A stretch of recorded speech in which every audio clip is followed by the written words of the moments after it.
generation of the technological society, we have been acted upon by forces of such power that few, if any of us, can understand.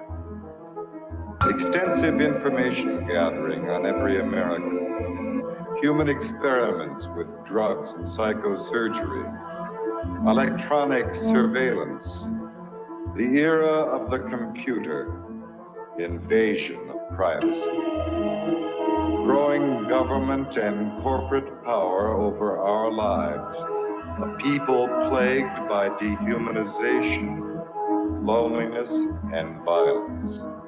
Dramatic? Perhaps. But we are losing control of our technology and our lives. Not so long ago, people in a similar situation did not awaken to the forces around them. Are we so unwise as to do the same?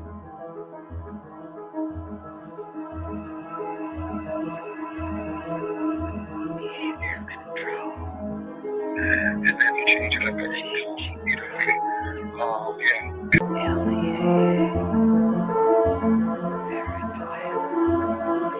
enemy list. Wired death. Dead backs. Dossiers. Medical records. Social security number. Credit record. National security. With another agent, Pat Webb. Pat was an explosives agent. So we kind of opened the door just a bit to the cabin. And as we opened the door, we were both pretty much overcome as we looked across the cabin at the shelves that were built on the other side of the door. We could see coffee cans and bottles and jars, and they all had labels on them, and they were very meticulously done. You could see that some were labeled with the name of certain chemicals. One of the things we saw was a hooded sweatshirt, that was hanging up there. The cabin smelled as if you might start to think, if you really think about this. This is a person who lived in this cabin. They had a cutaway spot on the floor to go to the bathroom in if he needed to. Had built fires in the cabin.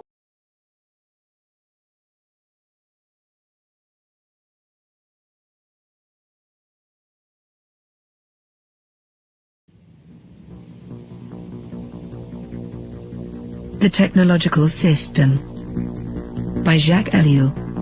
1. People are not machines, but in every opportunity where they are allowed to behave like machines, they will so behave. 2. 25 years ago, I arrived at the notion of the Technological Society, but now, that stage is past. 3. The Industrial Society. This term is very widespread, but I find it inadequate. 4. Present-day society is still industrial, but that is not its essence. 5. At one time, technology and machine industry were connected, but for more than half a century now, a gap has widened between them. Industrialism developed a centralized, hierarchical system, with a linear growth, a division of labor, and a separation between the means and the ends. Mechanization created additional jobs and made human work more draining. It operated by means of steady reproduction, developing masses of men and integrating them in the industrialization. 6. Modern technology, however, contradicts each of those different points. If allowed to act, it leads to decentralization and flexibility. It does away with the hierarchy and the division of labor. It particularly has to bridge the gap between implementation and management. It presupposes a polyvalent and nonlinear growth. It reintegrates the ends into the means. It cuts down on labor and thus on the costs of labor. The value factor is no longer human work but scientific invention and technological innovation. Consequently, we can no longer apply Marx's analysis, which states that the economic totality is based on the surplus value produced by the salaried labor of the worker. 7. The industrial system is a closed, repetitive world, with a linear revolution. The technological system is inevitably open, non-repetitive, with a polyvalent evolution. It can proceed only by the universal development of mankind, and that development is absolutely necessary for the development of the technological system. We are thus confronted with an ensemble that is totally different from any that has ever existed before. 8. Technology, conceived in terms of its automation, its chemical transformation of the world, its economy of energy, its cybernation, its data processing, its biological intervention, and its indefinite output of nuclear energy, has little to do with the old industrial mechanization. 9. Technology is power, made up of instruments of power, hence producing phenomena and structures of power, that is of domination. 10. Touraine, in contrast to Bell, hesitates about a qualifying term. Thus, he speaks of a programmed society. In this case, I am far more in agreement. For he thereby joins the overall outlook of those people for whom the new thing about our society is the organization. He sharply distinguishes between the primary, capitalist, era of industrialization and our era. He qualifies this new society in terms of 3 features. 1. The emergence of new social classes, technicians, bureaucrats, efficiency experts. 2. The new trend of business, which is now based on organization and no longer on the relationship between economic power and productive labor. 3. Spare time activities. All 3 characteristics boil down to a reduction and to the necessities of the technological system, which, as Touraine realizes, transforms the social struggles themselves. They are becoming more technological and are no longer subject to a takeover by the proletariat. Touraine adds one more essential feature of post-industrial society: the importance of the student movement with its deep contestation, its challenge, and its political weakness. But, as I have tried to show in my studies on revolution, I regard this feature as episodic and contingent. 11. What triggers consumption? Advertising, that is to say, the technologies of advertising. What is it that demands greater consumption? Mass production, which is possible only because of technology. What are we given to consume? Technological objects, because they are the things that are produced most. Hence, the consumer society, in all its aspects, is primarily characterized by various technologies. 12. Spectacle is a complete way of life. Consumption is a spectacle, so are political activity and leisure and work and family life and revolution. Modern man watches everything as a spectator.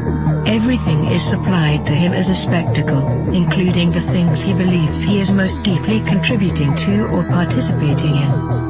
13. Technological activity is, by nature, spectacular, excluding all internal reality. Technological activity is what waters down all serious things, since no action can be performed any longer unless by way of technologies.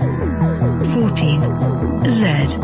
Brzezinski, Between Two Ages, America's Role in the Technotronic Era, 1970, also figured he could add something absolutely new by coining the term, technotronic. He lists a number of differences between industrial and technotronic society. In industrial society, the machine plays the essential role. The dominant social problems are unemployment and employment. Teaching is done through human relations. The ruling class is plutocratic. The university is an ivory tower isolated from reality. Reading favors a conceptual thinking proper to ideologies. Political conflicts are intrinsic. The masses are organized into trade unions. Economic power is personalized. Wealth is the object of activity. 15.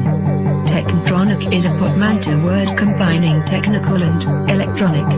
Come now. Isn't electronics technological? Does the word add anything to the early definitions of technology? Once again, technology equals the machine plus industry. Fine, then there is something new according to the famous definition. In a machine, there are material parts that move. Electronics operates with no moving material parts. Granted. But if the computer is not a machine in the normal sense, then in what way is it not the product of a certain number of technologies? In what way is it not integrated in a technological system? There is no reason to distinguish between technology and electronics. 16. Man can no longer be a subject. 4. The system implies that, at least in regard to itself, man must always be treated as an object. Today, this phenomenon is far more important than the renowned Marxist interpretation of commodity. 17. Nothing can have an intrinsic sense, it is given meaning only by technological application. Nothing can lay claim to action, it is acted upon by technological process. Nothing can regard itself as autonomous, it is the technological system that is autonomous, as we shall demonstrate. 18. No technician claims to be ruling society. There is no need to regard technicians as technocrats or to believe that a class of that type actually exists. 19. Colin Clark's classification is replaced by a different one. At the bottom, the unqualified functionals, then the functional operators, and at the top, the rulers, researchers, conceivers, with perhaps a fourth sector for the activities of operational research. In other words, the social distribution is already less and less in terms of activities applied to the economy, and more in keeping with the technological capacity. 20. The era of clerks, and these clerks are the decision makers in all domains because they have the knowledge and use of the technologies. Like it or not, and Hetman shows this so well, the experts, the specialists of diverse technologies are to be found everywhere, from business to administration, from government to agriculture. They form the true grid of society, the network holding the various pieces together. It is the technological coherence that now makes up the social coherence. But this is not a technocracy in the true sense of the word. 21. The discovery of the technological system normally seems like an attack against technology, a criticism of technicity per se. Any shedding of light on the technological structure is always received by technologists and intellectuals as an indictment of that structure, even if absolutely no value judgment has been expressed. 22. Baudrillard. When watching TV, we are incapable of knowing that this miracle is a long social process of production, which leads to our consumption of images.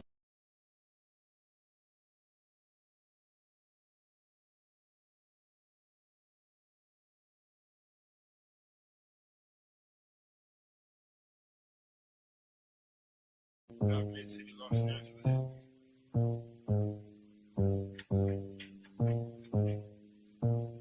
You're covered centigrade on the keyboard. Working away. Focus, you got subtitle. I gotta go to work so I can work it out. Come on, computer, make it work. Come on, satellite, work with me. I gotta go to work so I can work it out. Come on, computer, make it work. Come on, satellite, work with me. I gotta go to work. Who would have thought that I would slaughter these jerks? The first full-time clocking serial microphone rocker. I used to jump on the stage back in the day wearing a stocking. I want to conceal my identity in any stereotypical venue. Never will I reveal the serious way that I feel. I'm on job time, all I do is talking to the steel. Use my style to hide and conceal, profile and beguile while they smile and just say that I'm real. Bad luck strikes in 3, all of you will agree. I didn't have a heat shield, they rained triplicate on me. When it's squares versus circles, then any of you can compare front and back are differentiated by a 90-degree squared circle. If you know what I'm talking about, you know the code, work it out. Forced entry, I was disguised as a sentry. I gave not a care, life is an adventure to me. I obtained secret money and manufacture inventions, fracturing the line between space and time dimensions. Restructure the torque and the structural integrity, so I can walk on water while it retains surface tension. This making me an acolyte of the greater unknown, the word shark, king of these murky seascapes. Within my patriarch society, you cannot dethrone the intricate degree and climate that I seize from the police state. I gotta go to work so I can work it out. Come on, computer, make it work. Come on, satellite, work with me. I gotta go to work so I can work it out. Come on, computer, make it work. Come on, satellite, work with me. I still wish they made more girls like me, intelligent, beautiful, and looks like me. But they don't, so I stay fucked up like King Keeper. She's the type of person that will still rock Latigua. I'm the type of person that will still sport feelers. I found this pair of size 15s out in Pasadena. Those are my work boots. I insert this into these jerks' necks, giving them a virus. They'll destabilize their hardware. Now I can tap in just to my onboard wet works. Plant the hidden charge there. It's a cellular reconfiguring program consisting of integers, turning human beings into kindling, whittling the psyche into apparition, place it back into the skin. Now it's the ghost in the shell. Should I boast? Well, no. I stay on the west coast of hell, where hell's bullets this I know so well. I have my work cut out for me. This has its perks. Just then I realized life is mostly hard work. And why not get your car pulled off under you? It won't get sorted back from that. Them just lurking. Who's the one to suffer you? I didn't know what to do, so when in doubt, go to work. When I'm 25, I'll contract myself out once now I'm through. Then it's just books and beats for me. I leave the rapping to my crew. I'm a good scientist in a world gone cuckoo. Imagine how it is to watch them turn crazy around you and then look over at you like you are the insane one. That's how it is. It's okay to meet the controversy bubbles and flattens out like this. Left by little kids. And I've got to go to work so I can work it out. Come on, got to work for me. Come on, got to make it work. I've got to make it work. Come on, I can work it out. I've got to make it work. Come on, let it work this way. Come on, compare it, work it work. Come on, Jiggler.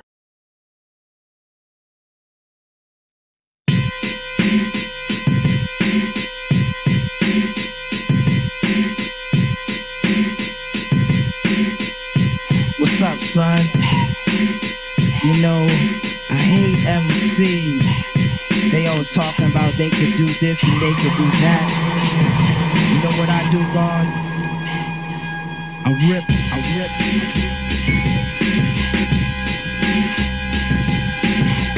Begin initiation, it's been too many years of waiting. While other niggas fell off, I've been contemplating what's the best way to blow up the scene. Murder all the whack and get away clean. Plan 1, all the whack got done. State by state, one by one. And peace to my niggas in the ton.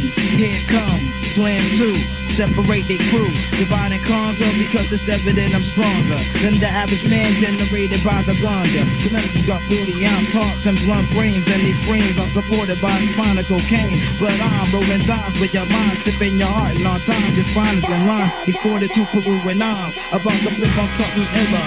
Tipper, Heineken or Miller, blank page filler, until ya bring the buck. This is just madness in the cup.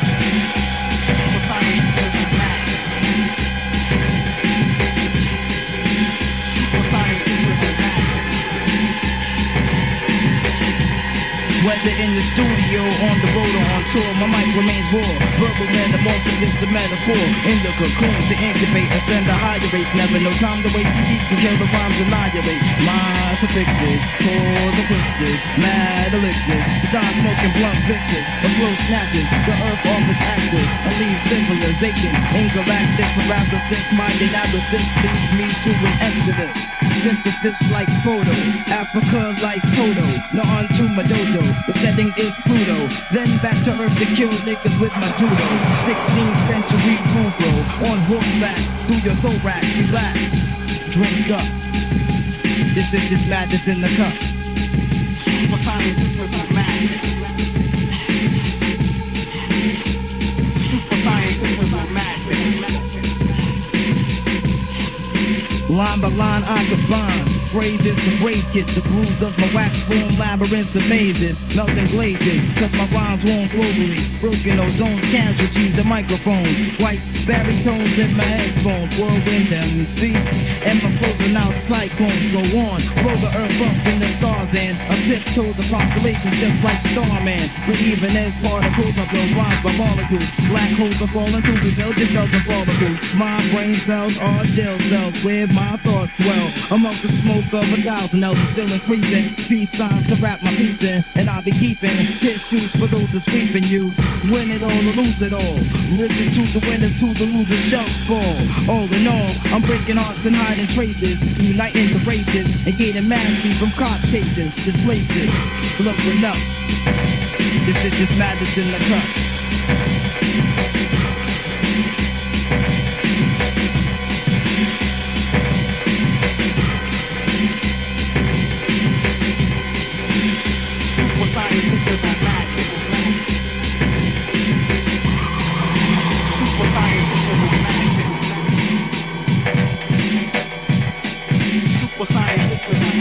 The message, you know, or whatever, that Marshall McLuhan quote, you know, the medium is the...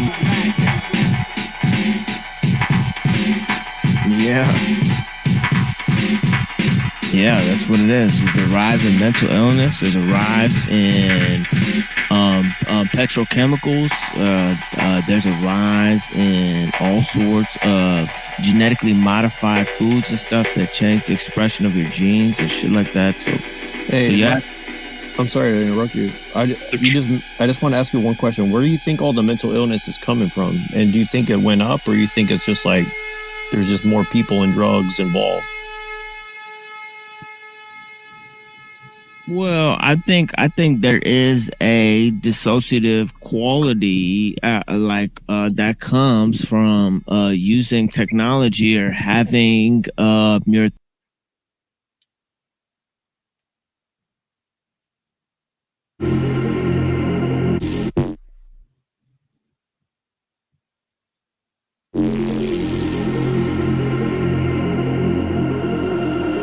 Draw, war, lords.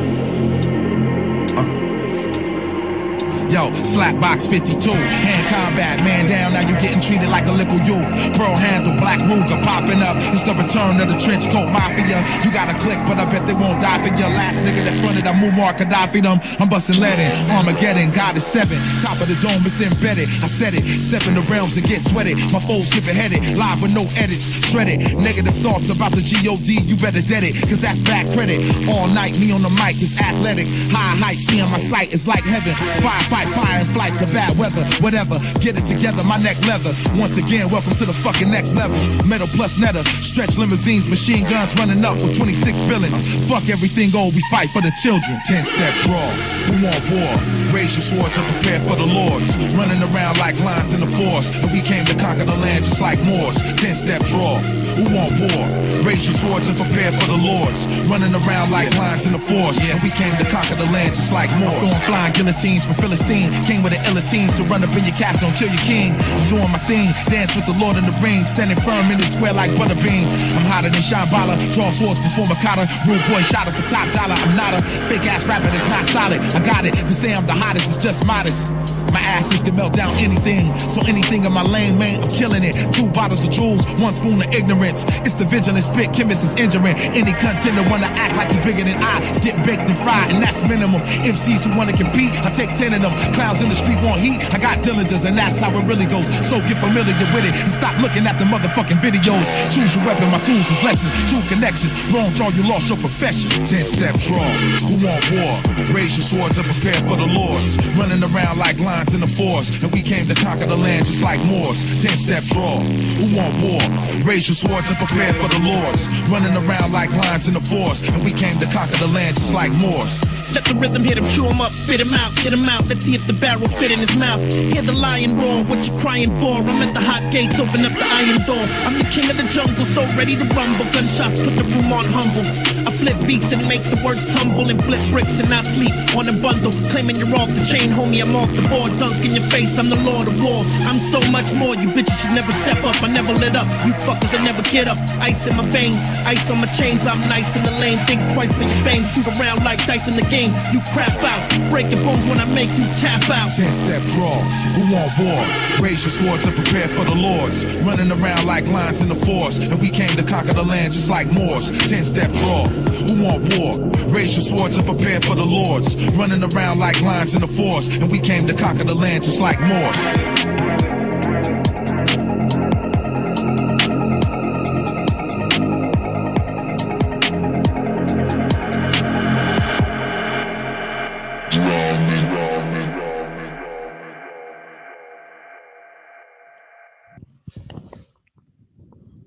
Welcome to The Machine Lies, where we talk about the lies of the machine on The Machine That Lies. And we're going to be presenting to you some different information. Now, I gave a series of explanations about how nature became mute, right? Nature became mute. Now, the silence of nature, right? And the inability of science, right, to deal with humanity, right, on humanity's terms, right, by replacing the goal of the scientific enterprise, right, as the betterment of humanity, right, with the improvement of technology. Now we see that the God of science, right, the goal of science, right, is technology, right? When science sees technology, right, it realizes why it got into the business of doing what it's doing, right? It sees an ability to replicate nature and time, right, through its own processes, right? Now, what happened was, right, okay, nature became mute, okay, and science started to speak for man, right? Now, what's the goal of technology? The God of technology is the machine, right? Just as the goal of science and the God of science is technology, the goal of technology itself is the machine, right? Okay. Why am I saying all this? Why am I providing you with the ideas of the pseudo-eschatology of progress, right? Because they hacked our ideas and notion of time, right? Our idea of time used to be based on nature, okay? Exactly. Atum mata, metal plus netter, right? The netteru, right? As they said in the song, Planet Asia said, right? And I'm hotter than Shambhala, right? All right. So the thing is that, I'm talking about different ideas, right? Time, right? Okay. Oh my God, my head disappeared. All right. That's not good. Time. Let me move here. There we go. Time, right? Replacing nature, right? Time has replaced nature, right? Okay. You know what it is that my computer is not being able to take in enough information from the camera.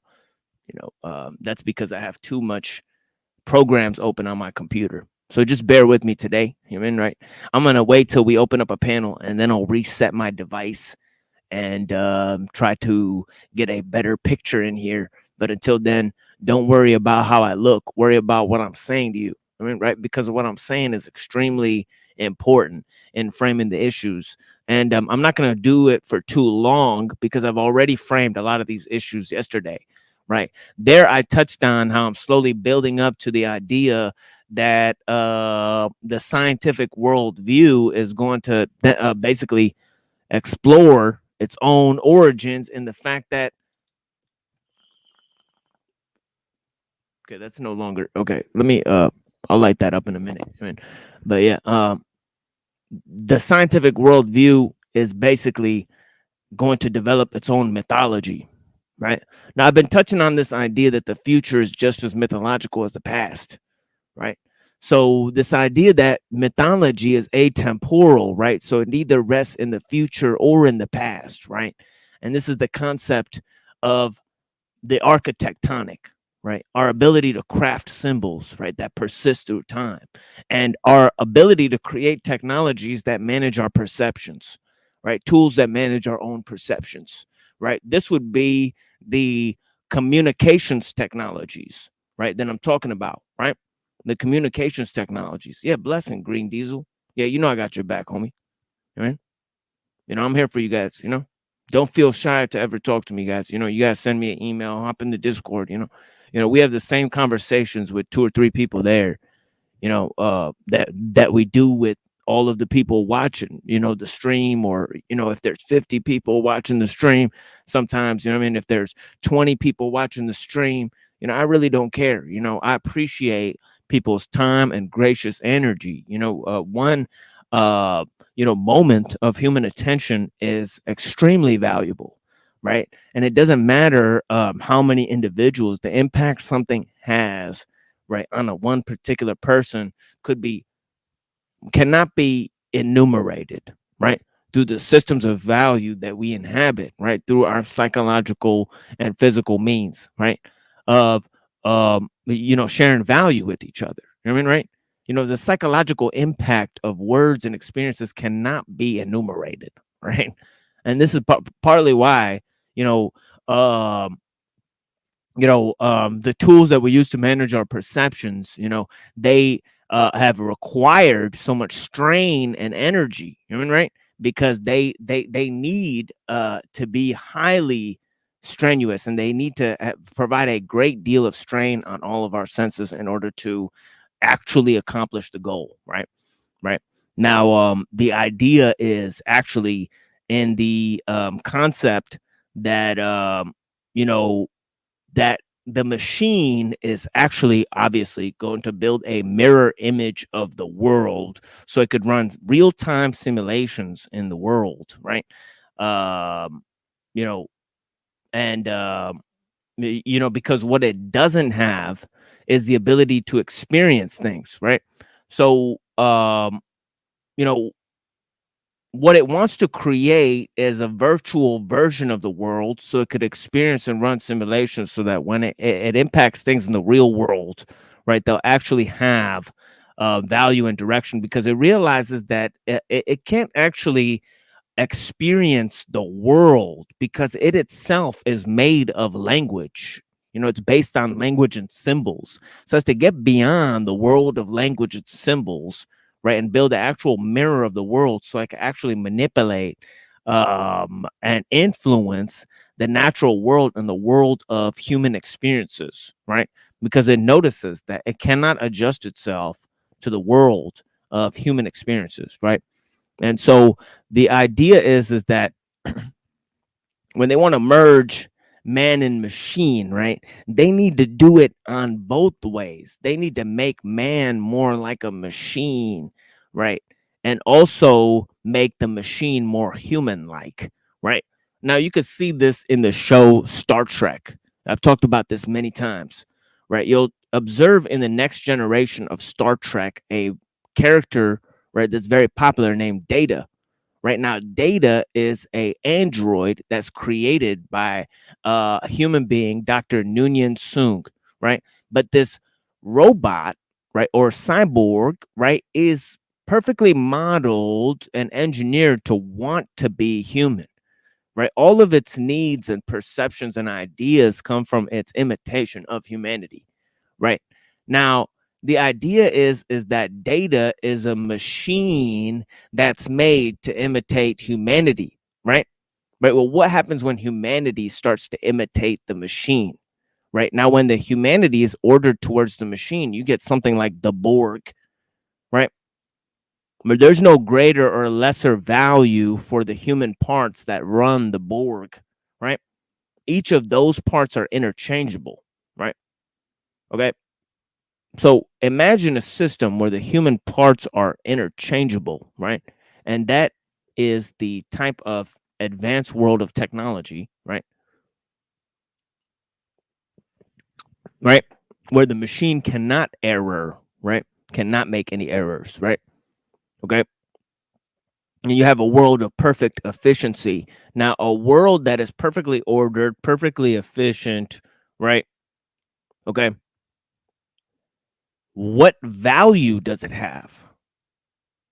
Right. Right. Right. What value does it really have? Right. Now, if efficiency was not the goal, right, then we'd have a different picture or understanding, right? But we've been talking about where the scientific worldview originates. Okay. Now, I've been given longer and longer explanations of how the architectonic cycles emerge, right? Okay. But I'll just give a very brief one today, right?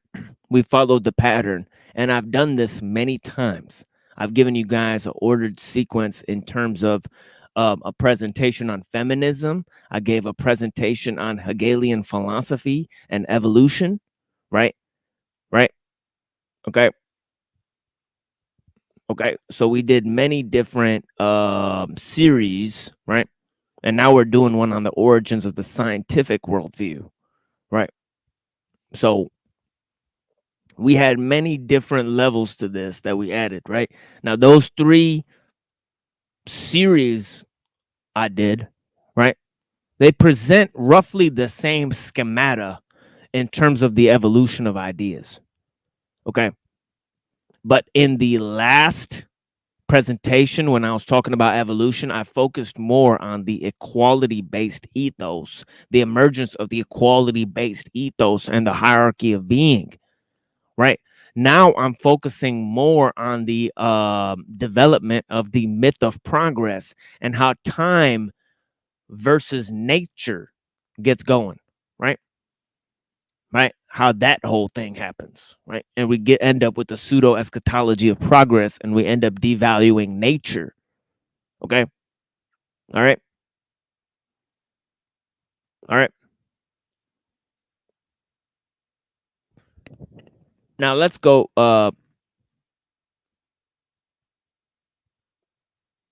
Yeah, thank you, Joe Mills.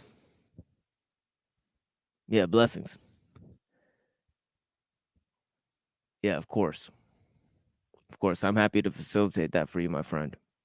Creek Mary, blessings. It's always a blessing to see you. Peace be with you, madam. Silver Tongue Cavalier. You know. Oh, really? Jim Bob. Made by Jew Bob. Jim Boob. Great. Piece 2 made by Jim Bob. Hope you're doing well, sir. You know, we have fun. But yeah, blessings. We try to antagonize some of the debaters. It's all in good fun. I think they know that. We just funning. But yeah, the thing is that they refuse to engage. So blessings, Green Diesel. Jason Skoll, thank you for being here again. All right. Space-time prison built with the clock and the compass. Yeah. Leopard print. It's always a pleasure. Great to see you again. Jessica Jane. How you doing? How you doing? Greetings to you, my friend. Peace be with you. Jake.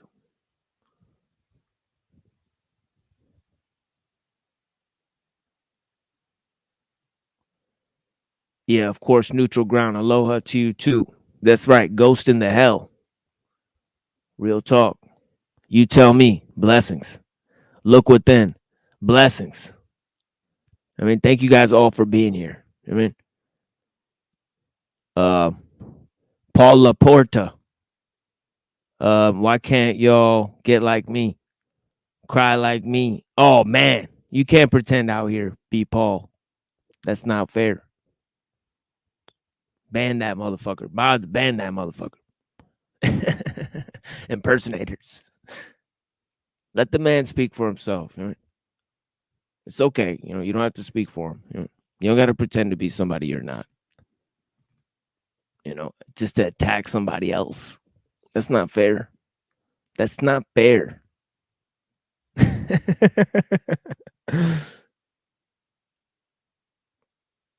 Assalamu alaikum to my brother Isa. Always a blessing to see the brother Isa. Very knowledgeable and wise brother. Guys, go check out the channel, Anti-American American. That's the real dude. That's a real dude. He's been on the panel before. Isa, the Moorish Shia in the building. You know what I mean? That's a real brother. Virgo moon. The first. And also first in my heart. Blessings. To my dear sweet Virgo moon. Anyways. Let's go on a little bit with what I was saying, right? Now, I presented a schemata, right? Okay. Not through my own understanding, right? I haven't manufactured any understanding, right? I've simply looked at what I've been presented, right? And seen where, it succeeds and where it fails, right? Now, look at the origins of where they say man came from, right? Now, the artistic and religious semblance of man, right? The cultural techniques of man, right? They cannot be separated from the origins of humanity, right? Nor can man be discovered without the use of technique. Okay. There's no discovery of man without the use of technique. Okay. All right. So when we look at the architectonic, the ability to make symbols, right? And we look at the mega machine, which is civilization, right? Okay. Human civilization, okay, is not identical with the architectonic, right? With the use of symbols, right? That's all we can conclude, right? From the very origins of humanity, right? Our ability to craft symbols is not the same as the mega machine of civilization. The mega machine of civilization got going, right? Right. And it's rather rare, and its ebb and flow throughout history, okay, it's quite irregular, right? Civilizations, right? They rise and fall, right? So progress, this is what I was trying to explain in my understanding of time, right? We were talking about time and progress, right? Back in my evolution lectures, right? The idea of time was invented. The idea of progress was invented for the modern age, right? Let me get rid of this because this is canceling out my camera there. You know? But yeah. Okay, I don't know why that little glitch is still happening. Let me just move my camera so that it's more on my face. But yeah, this idea of time and progress, right, came in, right, to the mix, right? And this goes to the understanding of annihilation and the death urge as well, right? Right? The birth of the nihilistic impulse within man, right? This is part of the scientific idea, right? Because rationality and violence go hand in hand, right? We discussed this last time, right? Right? Aggression, right? And lack of feeling, right? Lack of thinking, right? Surrendering your rationality to, mechanism, the reduction of nature to mechanism, right? Okay. All of these ideas, right? So we understand that there's all of these concepts at play, right? Now, let's go to the ideas where they started, the origins of humankind, right? What we call hut society, right? And we'll observe this with Rousseau and the origins of anthropology as well, right? Okay. The ideas of anthropology, right? Right. Their central theme, right? Anthropology, behaviorism, and cybernetics. Those are the three sciences that basically comprise the MK Ultra study, right? Those are the three things that basically created the CIA, right? Okay. After World War II, when they created the internet, right? Okay, they created the spy agencies and the internet around the same time. Okay. International spy agencies and global communications were created around the same time. Okay, this is just a fact. All right. Okay, but we got but I went on a tangent. Right. What I was trying to talk about was this anthropological sequence, right? The origins of the architectonic, right? Where man saw nature as the mirror image of himself, right? Nature was peopled with spirits, right? Okay. Now, the rationality of man was placed within nature, right? Now, when rationality becomes separate from nature, you create the transcendental world, right? Here in this world, God was limited to nature, right? Aristotle's God and Plato's God, right? They're limited to natural law, right? The God of the philosophers is a deistic God, not a theistic God, right? You still had to have the theistic understanding of God emerge with the Christian church, right? There, God was taken out of nature and placed in the transcendental realm, right? Right now, you have both rationality and God in the transcendental realm, right? Now, when they placed the transcendental realm, right, they dumped it into the void, right? Okay, dumped it into mythos, and they took the whole realm of mythos and cast it away, right? And said mythological and metaphysical thinking is completely trash, right? Right. Got into logical positivism, psychological behaviorism, right? Okay, reducing nature to pure mechanism, right? Okay. This happened because they cast away the transcendental realm, okay? And they saw nature as a dead thing, right?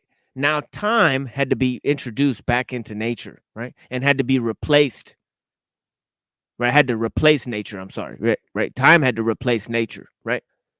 Right? Now, history and progress, right? These two ideas that pull man, right? History pulls him into the past and science pulls him into the future, right? Into progress, right? These two ideas pushing and pulling man, tearing him apart from the inside out.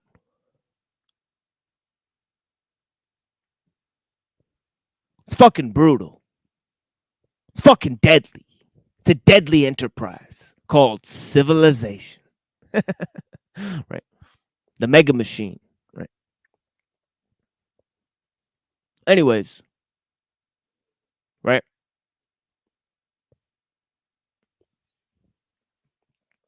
We shape tools and then our tools shape us. We shape tools and then our tools shape us. Okay? Right? Descartes says, I think, therefore I am, but he saw nature as a static realm, a dead realm, right? The truth is that, right, we become by doing, okay? We are becoming by doing, right?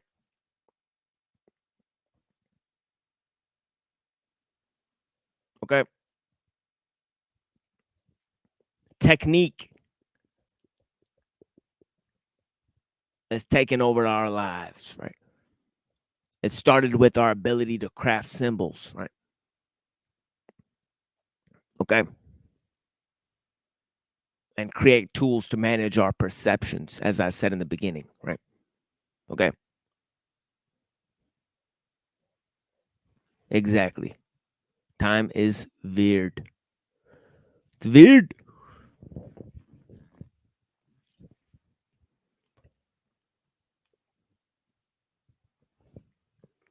Weird.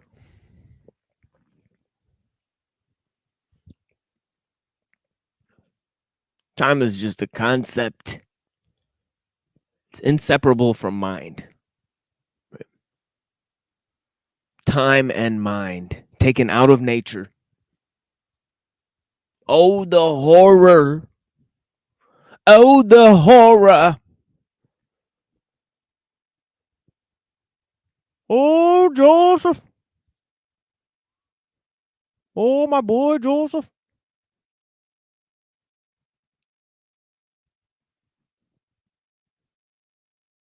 So basically, right, we become inundated with the pseudo eschatology of progress. The mythos of mechanos is emerging out of the scientific world view.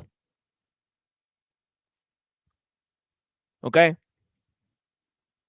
Time is replacing nature. Time is replacing nature through history and progress. The spirit of world history, as Hegel said, right? The idea of evolution, right? Okay, the idea of technological progress and cultural disintegration. These two things merging. Okay, back in the day, okay, in the time of Theos, right, we had a high sense of cultural refinement. Look at the churches, look at the mosques, right? Right, we took God out of nature and placed him in the temples.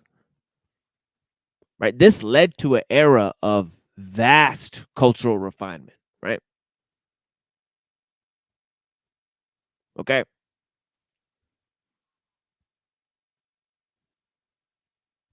Okay, I bet you think that all of the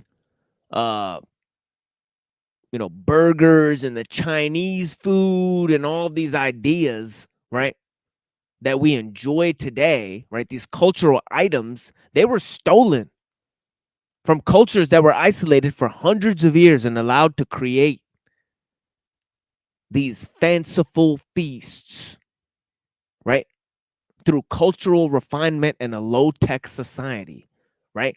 Now, technology is causing cultural homogeneity, right? But it's totally creating a monoculture that's enslaving humanity and civilization.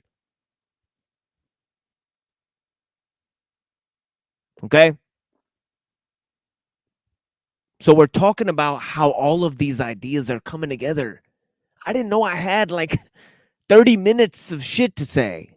I just came up here. I'm so worried about you guys that I just started fucking talking, and this is what the fuck comes out. All right?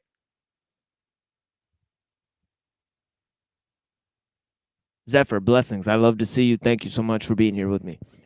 Are you there? Yes, I am. Greetings, madam. How you doing today? Not too bad. It's been interesting. I had somebody, I don't know, it's kind of pointless details, I guess. somebody called me asking if I could babysit, but it wasn't the person who wanted me to babysit. So I was like, well, tell her to call me. And he goes, well, what am I, a middleman? And I'm like, well, you kind of are relaying the message. So isn't that obvious? And he said, okay, I'll have her call you. And she hasn't called. So I'm probably free.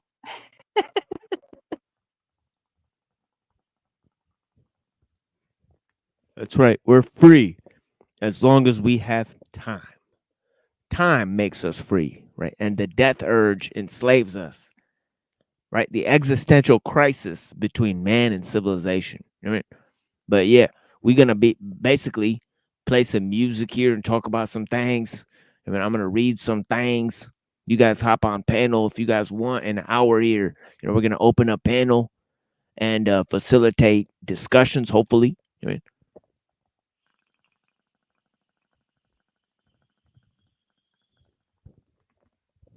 I wish I had a video to play right now so I could, you know, pack a bowl.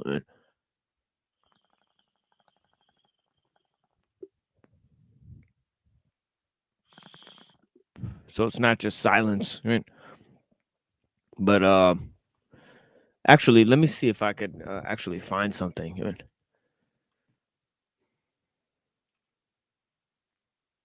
Let me actually find something that might be relevant, right?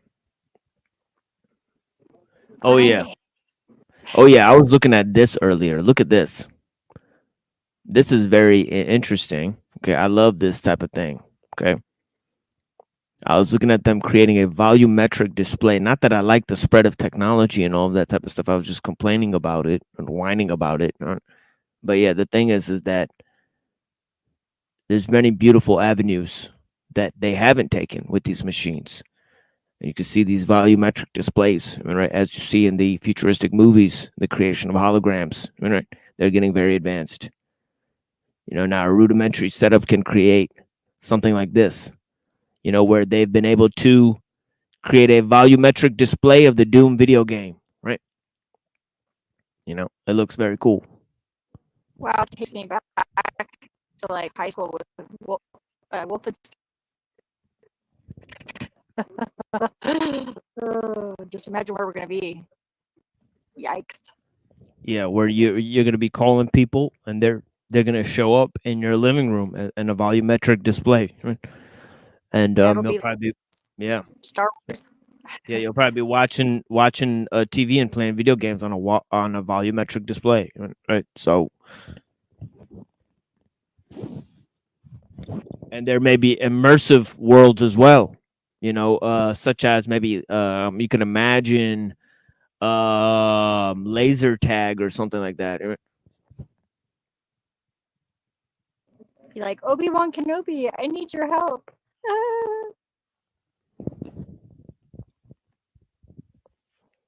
Yeah, this weed is just not burning. I mean, so there is also that.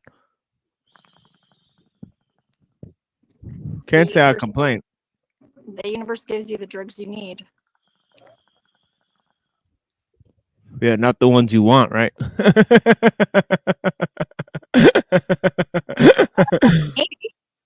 Maybe sometimes it gives you more than what you need because you need it. Oh yeah, now mushrooms are legal in Ann Arbor. I think they're legal to grow here and to consume, but not to distribute. In Colorado, they're legal to distribute, but that doesn't mean that people are not very like out in the open distributing them here. For some reason, we seem to have a little magic pocket in Albuquerque. We have they even did stories on it in the paper, like about the drug market. Like, it's cool. Yeah, I need to create a mushroom strain before it's too late. I mean, well, it's really easy to do. My mom accidentally create a machine-sized mushroom strain and then market it. Yeah, you know? she And it'll be golden teachers, and it's pretty good. But yeah, the thing about it is that you know, the one I have right now is called Dark Side of the Moon, crossed with Penis Envies, and they're all crossed with Penis Envies now, right? Because that brand is so strong and it's so popular, as such dominant visual effects. So you'll always see one or two brands cross with the Penis Envy strain. I mean, but yeah, they grow them and distribute them over here in Ann Arbor, and they have shops similar to dispensaries where you could actually purchase them. And I love it. yeah, yeah, they are extremely potent because they're grown by professionals. You know, so yeah, so it's extremely um you know um they're extremely effective. I'll tell you that. But, so yeah, definitely, Ann Arbor is taking a good step there. I think that the cannabis and the mushroom should be legalized, and some of these pharmaceutical drugs should be banned for forever. I mean, what can I say? I mean, they have deleterious effects. You know, they're made of petrochemicals. You know, and all these type of stuff that remain in your body for years. I mean, right?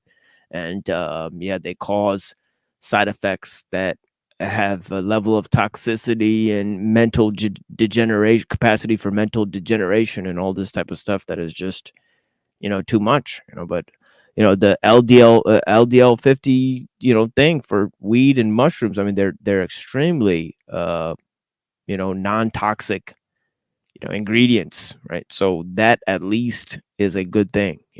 But the problem is that there's a crisis of mental illness, and I think that the mushrooms and the cannabis are making it worse because people are taking these drugs in conjunction with all the other pills and alcohol and their own mental hangups, and they're not in a good state when they take these substances, which I think they're meant to be used at the level of you know uh facilitation of I guess like recreational and creative abilities and isolation. I think that cannabis and mushrooms should be used in nature when you're alone.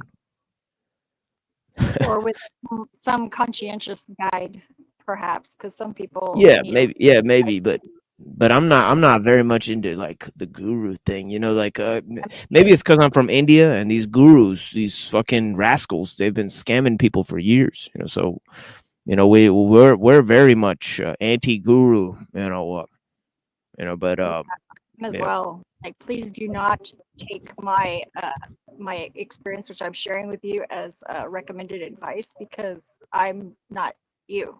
I mean, I am another you, but I'm not you. Use your own discernment. Yeah, the worst thing I could think of is that they're going to start treating people with psychedelics at the doctor's office. Oof, because the worst type of priest is the doctor. And in the scientific age, this is the finally that we're going to see a merging between doctor and priest. That is the final nail in the coffin. It's part of the mythos of Mechanos, is that the doctor is indistinguishable from the priest, right? And all of our That's scary because, like, I was watching. Do you ever watch Soft Light Underbelly? They had that's this why first. yeah, that's why they have techno. That's why techno shamanism is a danger. But go on, Zephyr. What are you saying? I was just saying that there was a psychiatric nurse, and she was saying about how she deals with kids a lot, and that they're not allowed to hug them. And I was like, that is exactly why I do that job. It's like, what is that? It's inappropriate to hug a kid. I mean, I sort of I get it, but like, if you're in that position, I think I think that the daycare centers and the old folks' homes should be shut down, and the parents and the adults that refuse to take care of these people, they should be tried and jailed because they're not taking care of their family. The problem is that people need to take care of their family, and they need to raise their kids, and they need to take care of the elderly people. These old folks' homes and these fucking daycare centers are a motherfucking curse of the modern society that we live in. I'm trying to bring back the village. I'm not about me going my own way and figuring out my own path and all of that type of stuff. I'm not about happiness. I'm not about getting to heaven. I want the truth. I want to bring back the motherfucking village where we all came from, where my family came from. You know what I mean? And that is really where we're at. I mean, so where's everybody at with that, right? Because let's Well, yeah, I only know from personal experience. I haven't had contact with my dad, well, other than like a couple of phone calls in like pretty much 20 years. And I know that because I know people that know him, that he is very lonely and old and alone, like, and if it came down to somebody calling me and saying, what should we do with your dad? I really don't know if I would be prepared to take care of him. I love him, but I I don't feel like he needs me, and he would not be happy with that. I don't think that would be his idea of a good time either. But if it comes down to it, I guess that we'll cross that bridge when we come to it.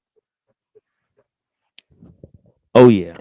Yeah, definitely. The type of society we live in is torn the families apart. And I don't blame it on all the people who are in families, either. There's certain things that we've been brought to, the doctors and all these things. I mean, they've and the school system and the jails and all this type of stuff, and the military and all this stuff. This shit has torn families apart for years, not just today. It's done it for years. All right. So, I mean, we need to wisen up about what we're doing to ourselves. You know what I mean? I mean, when they created the bed, I mean, when they created the car, excuse me, they thought they created a bed, that moves, right? So they said basically it's going to be the end of families because people could just move around mobily and just fuck whoever they want. They're not tied to a home or a community or anything, right? And then when they created cars were the end of towns, small towns, right? Everybody commutes to the city to work, and the influence of the city comes into the home, and the idea that this whole thing of planes, they said they're going to create planes, and planes are going to get rid of nation states because people could just fly over nations and just go nation to nation, right? So this idea that technology has the quality or the unique quality of boundary dissolution, but this boundary dissolution maximizes the impact of technology, so it locks you in a bigger bubble, of influence. So it's both. I mean, it's both connecting you, but also isolating you at the same time, right? And this is where we begin our analysis, right? Well, like, isn't your car supposed to be an extension of your residence in a way? But then they can like search your car without your like agreement to it. If they just like make up something and arrest you, they can search your car. They did the same thing to my house. Whenever I was gone, they broke into my house.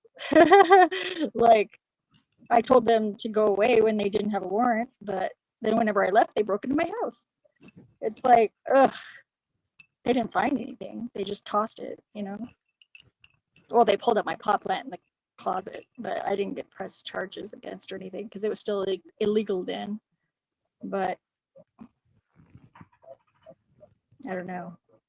The whole system is a little bit weird, for sure. Yeah, the cars become an externalization of the ego because we channel our experiences through this mode, and it becomes a mode of communicating with others, right? Just as the keyboard and the anonymity afforded through the use of a keyboard and a screen name affords us a certain sense in which it's an externalization of the ego, a mediation through the tools we use, right? It gives us an extension of ourselves, and in the way that it mediates our experiences, and that mediation is perhaps processes that we don't even realize, right? So this idea that, you know, we use tools to mediate our senses, and the externalization of our ego through the mediation of the tools that we use, causes us to have a state of foggy somatic detachment, right? And so we're not really understanding how much of ourselves we're giving to the processes that we inhabit, right? And that is a problem. We're moving through life unaware. Okay. We're just being moved around, right? And that's the problem. You should never let speed and technology and whatever's going on around you move you. Right? You should go from a place of stillness. Be still and be one. I mean, don't get pulled by anything, right? We're pushed into the present moment, but what we do affects all other outcomes, right? It's really weird. If you are still, sometimes it just moves through you and it doesn't disturb you at all. Yeah.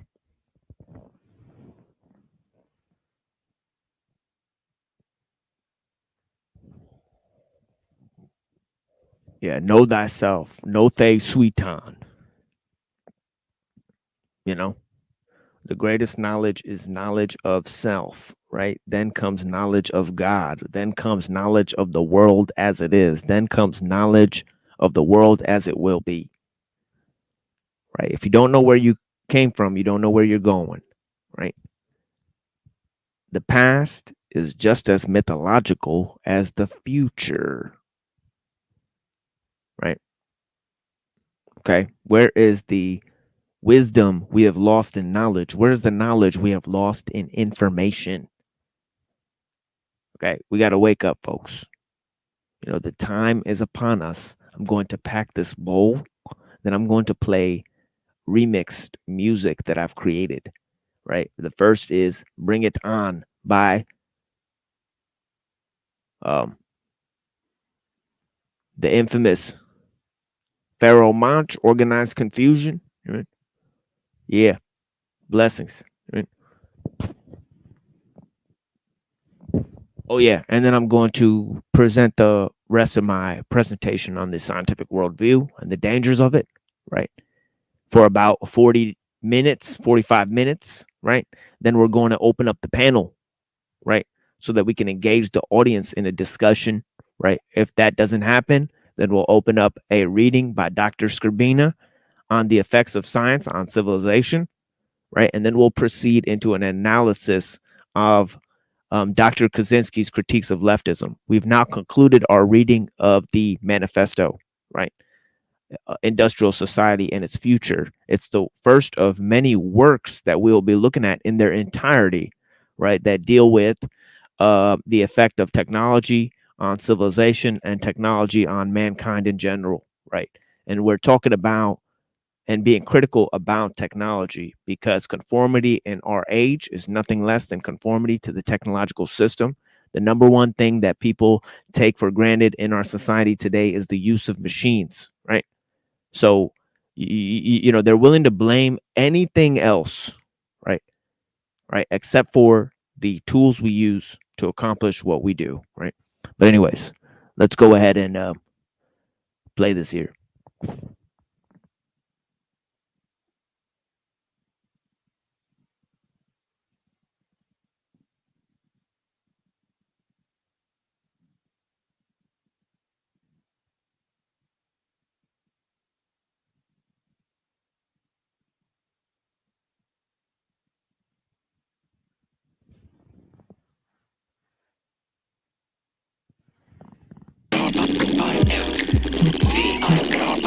Bring it on! You can set my mode to whatever. So simply pay the penalty for walking this endeavor. My observations on your alter egos will let you penetrate. How you fucking fall when you fake? Bring it on! You can set my mode to whatever. So simply pay the penalty for walking this endeavor. My observations on your alter egos will let you penetrate. How you fucking fall when you fake? Bring it on! You can set my mode to whatever, but simply pay the penalty for walking this endeavor. My observations on your alter egos to let you penetrate. How you fucking form when you fake? Bring it Even on. Mickey demographic. Neo, ready to make computer chippies. Let me clean my lips and then I'll spit it out, go ahead, spit it out. That itty style you up top. Better leave my butt fucking season the way it appears to stuck up. This is my terminology that strikes the mind. If this is being approach, you know the many styles I choose to boost from the start. I flow awkwardly, that's awkwardly. I flow that to the rhythm. Incisions are made into the brain and then I begin to give them a lobotomy. While I make you trip and your brain. Give me the PH, give me the AR, give me the OA, give me the HE Pharaoh. Crazy boys and tip arrows are hitting you from all directions. You cannot dodge, I manage to dislodge them to the point in which they are connecting. I am selecting little staff out from how to them people try to get fuck wow. Fuck that. When I'm in state of mind, I'm innovative. Never been afraid of rocking the microphone, I'm prone to be eliminated. Cling when I sing a song of sixpence, if it makes sense, then sing along. Cling along to my nuts, if you got guts, then bring it on. Bring it on. You can set my mode to whatever, but simply pay the penalty for walking this endeavor. My observations on your alter egos to let you penetrate. How you fucking form when you fake? Bring it on. You can set my mode to whatever, but simply pay the penalty for walking this endeavor. My observations on your alter egos to let you penetrate. How you fucking form when you fake? Bring it on. You can set my mode to whatever, but simply pay the penalty for walking this endeavor. My observations on your alter ego will let you penetrate. How you fucking form? How you fake? Bring it on. Consider me the epitome of rhymes within the text. Execution is parallel to them with the inception of the organism. My telepathy can't be dismantled, so it's wetting me, getting me back while outdated raps get trampled. 3, 5, 4 steps of elevation show that I'm ahead of your time. Behind the dope rhyme, ripping shit up that prime time. I'm up to this prime time material, imperial wizard, a vocabulary havoc. I eat MCs like cereal, that's soggy. Milky skills like Mr. Miyagi. When it's fog, I release groggies. This remains a rap for the lobbies. Ow, rip your neck shit. Get thick, quick, get your crew before I do something gory to your quite feel to stop. And it's your rap and wax, time and ice. Into the fifth dimension of the typical, never typical, and attention. I'm mystical, rips you till the flower blows. Those shows to compete. We can lead them, observe defeat, descending down from above. Get your head, just like the picture you. Victorious, the story is you're born. Bring it on. You can set my mode to whatever, but simply pay the penalty for walking this endeavor. My observations on your alter egos to let you penetrate. How you fucking form when you fake? Bring it on. You can set my mode to whatever, but simply pay the penalty for walking this endeavor. My observations on your alter egos to let you penetrate. How you fucking form when you fake? Bring it on.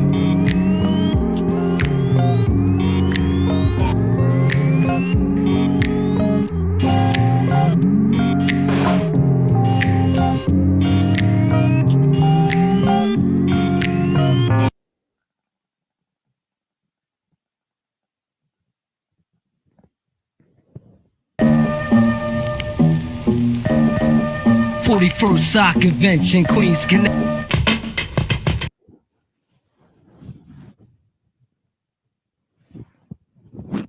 All right, welcome back. And I hope you guys appreciated some of that music there. Blessings, you know, that obviously God just gave me the ability to produce those, so it is what it is, you know.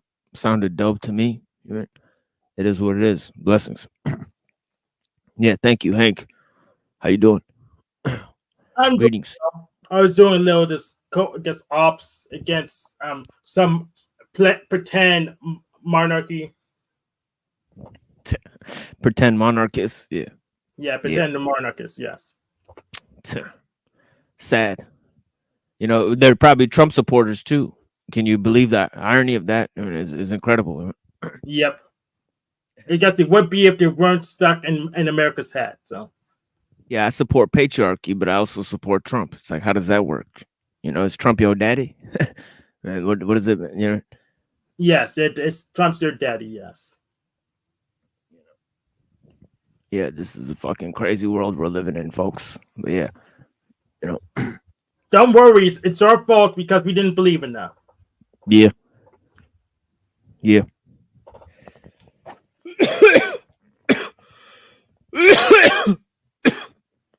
Smoke too much weed here. But yeah.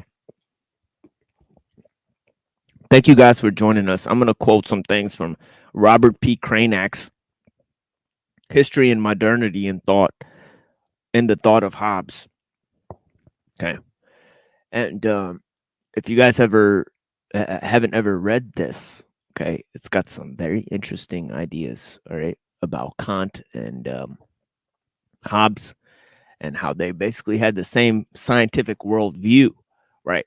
So, you know, if you aren't used to my shows, okay, I'm going to now provide receipts, okay, for what I said in the beginning of what I just said, you know, in my opening explanations, okay? And you guys obviously feel free to butt in. You know, I gave this link to dozens of people that I've met on these panels, right? Many interlocutors, you know, but Zephyr and Hank are the only ones to appear here with me, and I'm greatly appreciated for that. I greatly appreciate them for that, you know, because you know. And you're appreciated. Thank you. Yeah, thank you so much because the you know there's not that many people who answer the call. You know what I mean? So I you know the people who do, you know, you guys have no idea. You know, for sure, blessings. I mean, but yeah. 549 paragraph, okay, from the book I wrote, right? And you guys could look it up if you guys want. Robert P. Cranach, in his History and Modernity in the Thought of Hobbes, explains foundational link between the creation of everlasting. Okay, everlasting. Let me get my yellow glasses. Give me a second, guys. It'd be so much better for me to see with these. Your readers. Yeah, your readers. Yeah, I got little reading glasses. Yeah. So thank you guys, you know, for engaging me here, you know. That feels better. All right. I'm going to go blind trying to read with sunglasses on, you know, as I do in the park, you know. So the police officers cannot observe how high I am. I mean, but I think the time for that has passed. I'm pretty sure you could. I don't know if you could smoke weed in public, but yeah, you definitely. It depends on the city. Some people, some yeah, it cities depends on the city. Yeah. Yeah, but I'm constantly imbibing cannabis, so you know it would be hard for me to be in one of those cities for sure. You know, in public view, and tons of smoke coming out of my face. You know, and yeah, peace through the Commonwealth that was even shared by Kant. Oh, what God, I fucking okay. Explains foundational link between the creation of everlasting Commonwealth, right? Peace through the Commonwealth that was shared by Kant, right? Like Hegel and Hobbes, Kant believed that scientific enlightenment laid the path for everlasting peace, right? Okay, as Kant states, quote, new prejudices will serve as old ones to harness the great unthinking masses, unquote. Okay, I'll read that again. New prejudices will serve as old ones to harness the great unthinking masses, unquote. All right. Felt it firsthand today. Yep. Yeah, you see that happening all over the place, right? Damn right. You know, the individual was subsumed into the dichotomy, or as Cranach puts it, in quote, a fundamental dualism and opposition of both historical epochs. See, time is the issue, right? Historical epochs, the past versus the future. Okay, the past versus the future, and of mental habits. All right. Okay, it's gonna become a psychological war. You know what I mean? Okay. Yeah, it's a good thing that every time made their book of insults, they could paint everyone they don't like with a broad brush for your health and safety. Yeah. Yeah.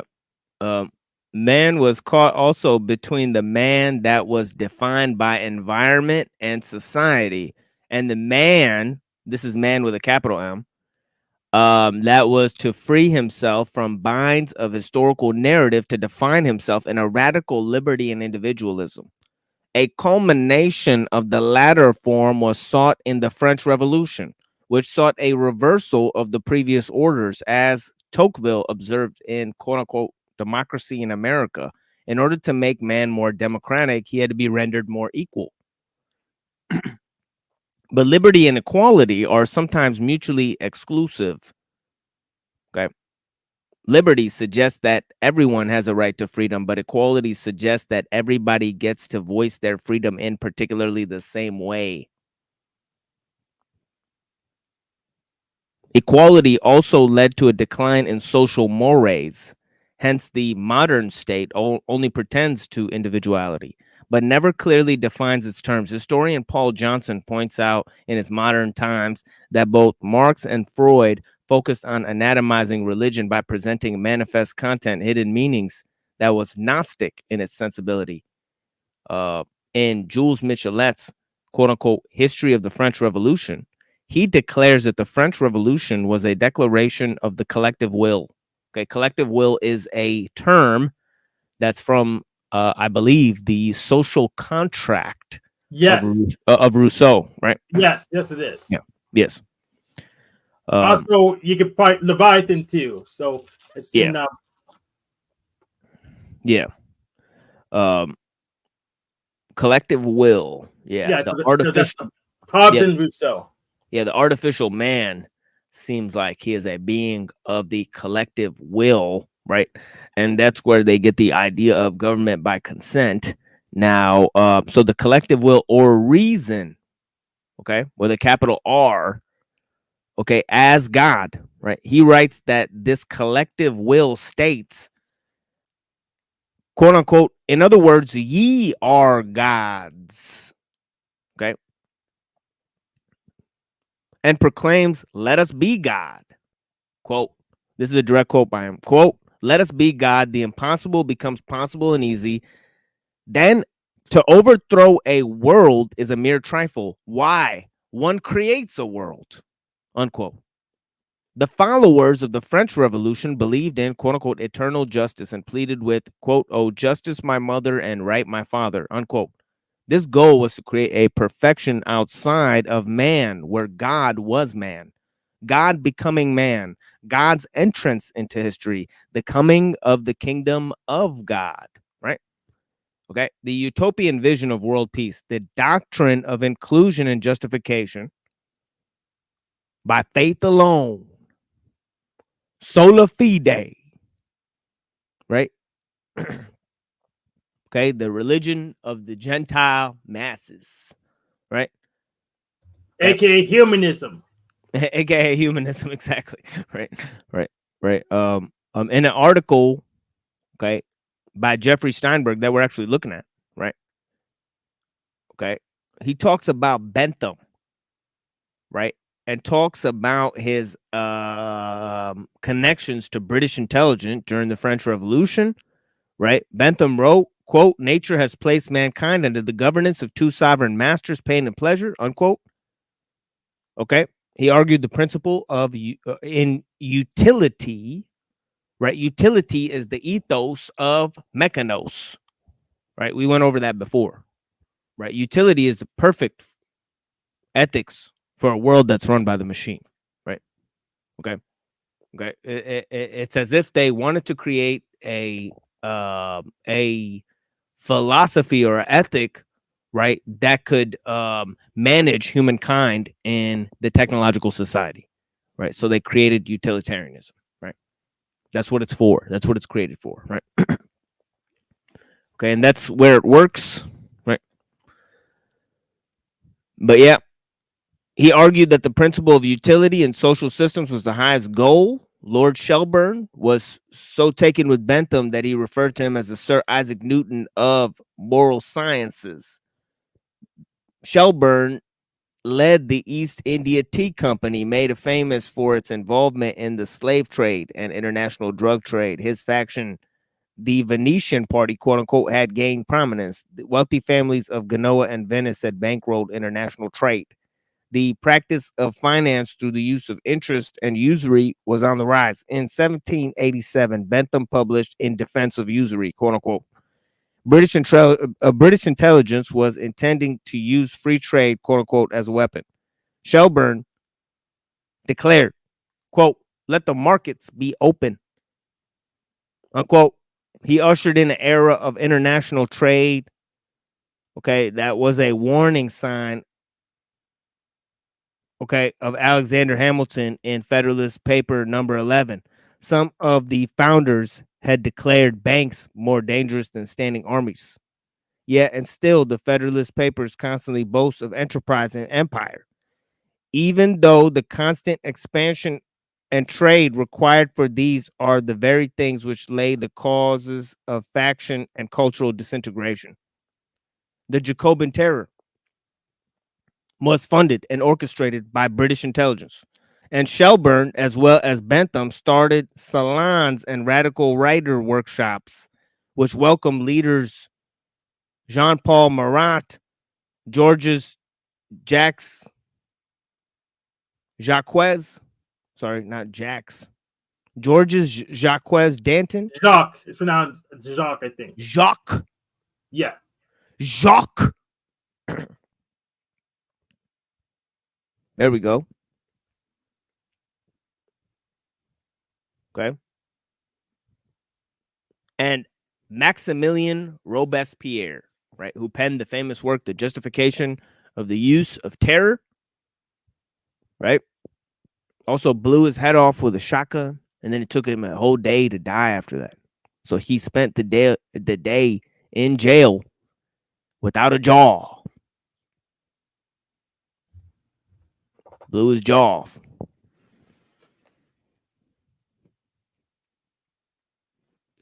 Anyways.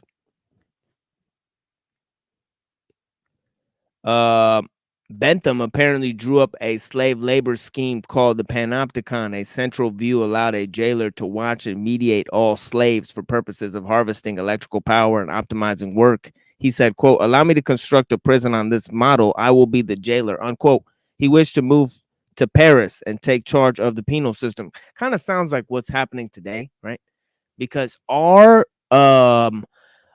activity that we're using for entertainment is being used to generate, money for this corporation, right? Even though we don't get any of the money, right? We're expending our own energies and electrical power in order to, propagate the machine, right? And this activity is, we're actually seeing it as entertainment. We're like we're like having fun. We're like connecting with each other. Well, they hope so, but mainly we're parasitical because the amount of information systems takes to host the videos and stream them. It's more than we're spending. So, but they say hope. Yeah. Yeah, I mean, in reality, they're barely hanging on to the reins and just seeing where this thing is leading. They're not in control of the system themselves, right? You look at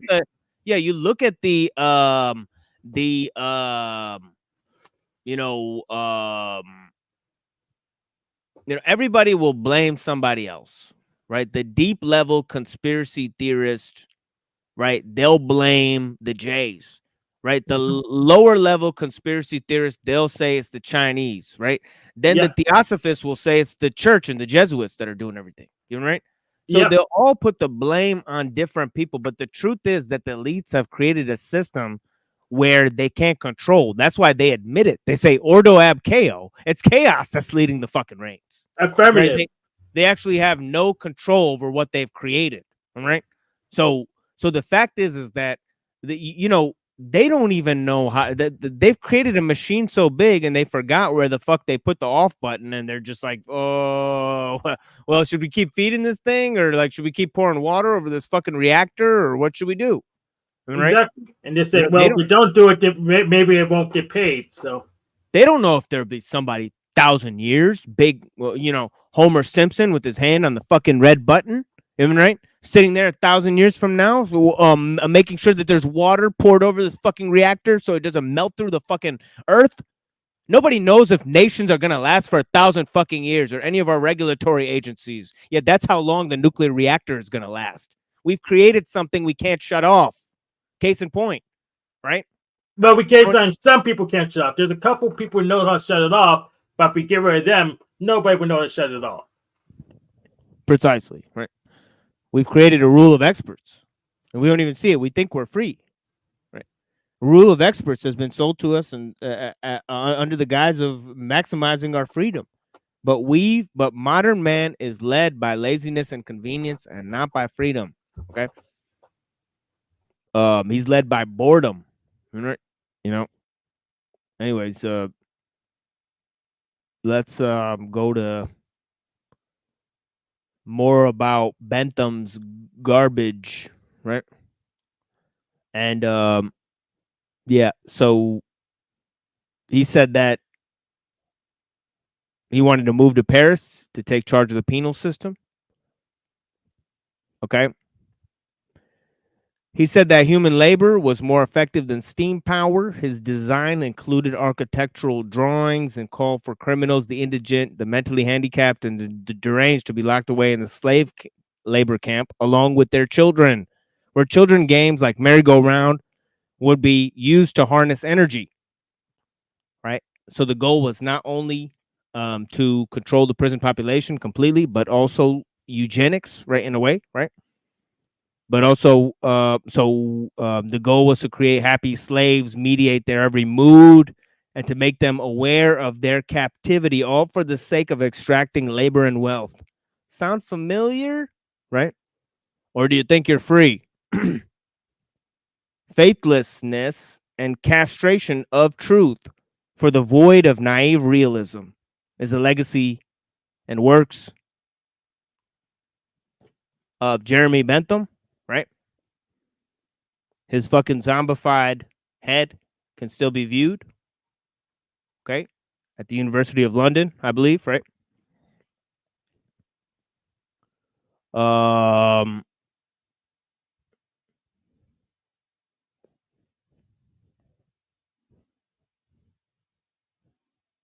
Okay.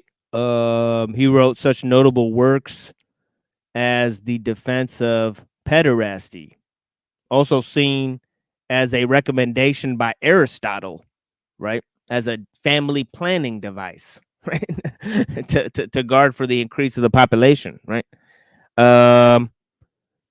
Let's go to, okay, so more about the ideas of hedonism. Let's go to this. The philosophy of Bentham ultimately led to the utilitarianism of John Stuart Mill, whose protege was the eugenicist and Fabian socialist Bertrand Russell. Social utilitarianism was one of the streams of thought that brought forward the ideas of international socialism. The Russell's Teapot guy?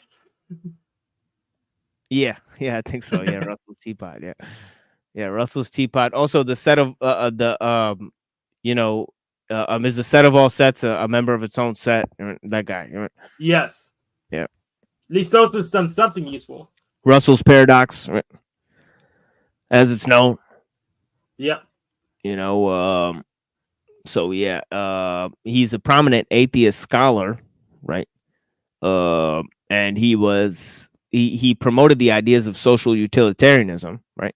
And Fabian socialism, right? And and the ideas of international socialism as well, right? Another British Lord Palmerston, funded Karl Marx and collaborated with the infamous occultist Giuseppe Mazzini.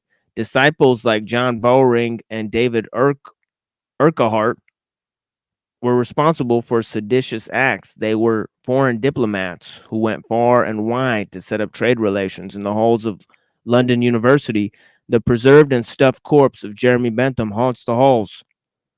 Okay, perhaps mention of this ghoulish figure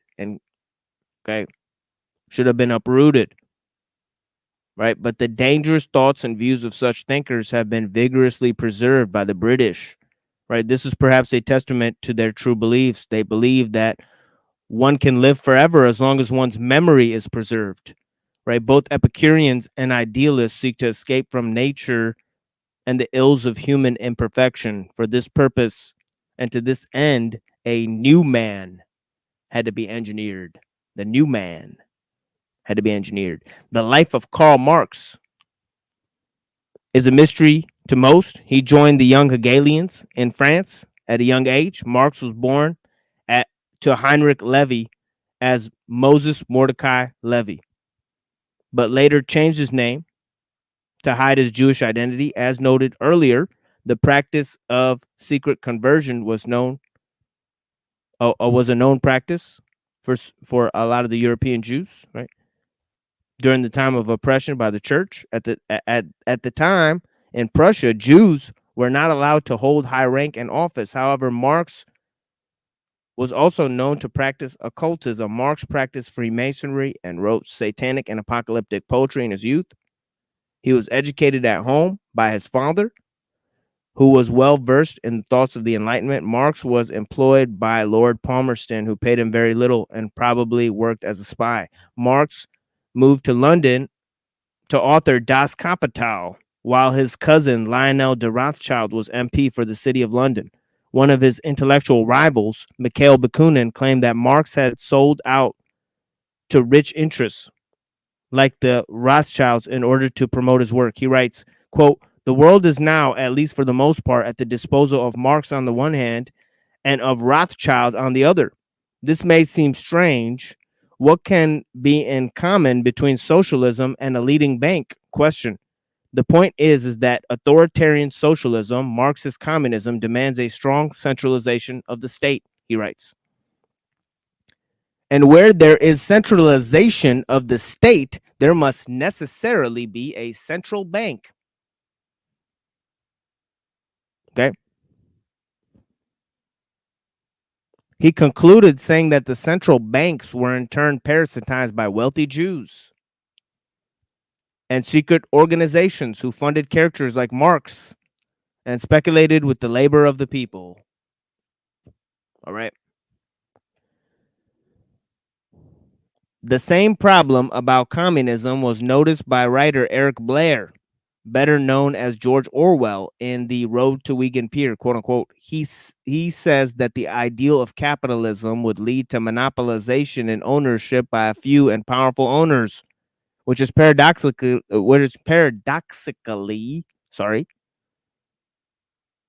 the centralization required for a mass industrialized state to perform in a communist-style rule. Large industrial enterprises need centralized power and are the very basis of, quote unquote, scientific socialism.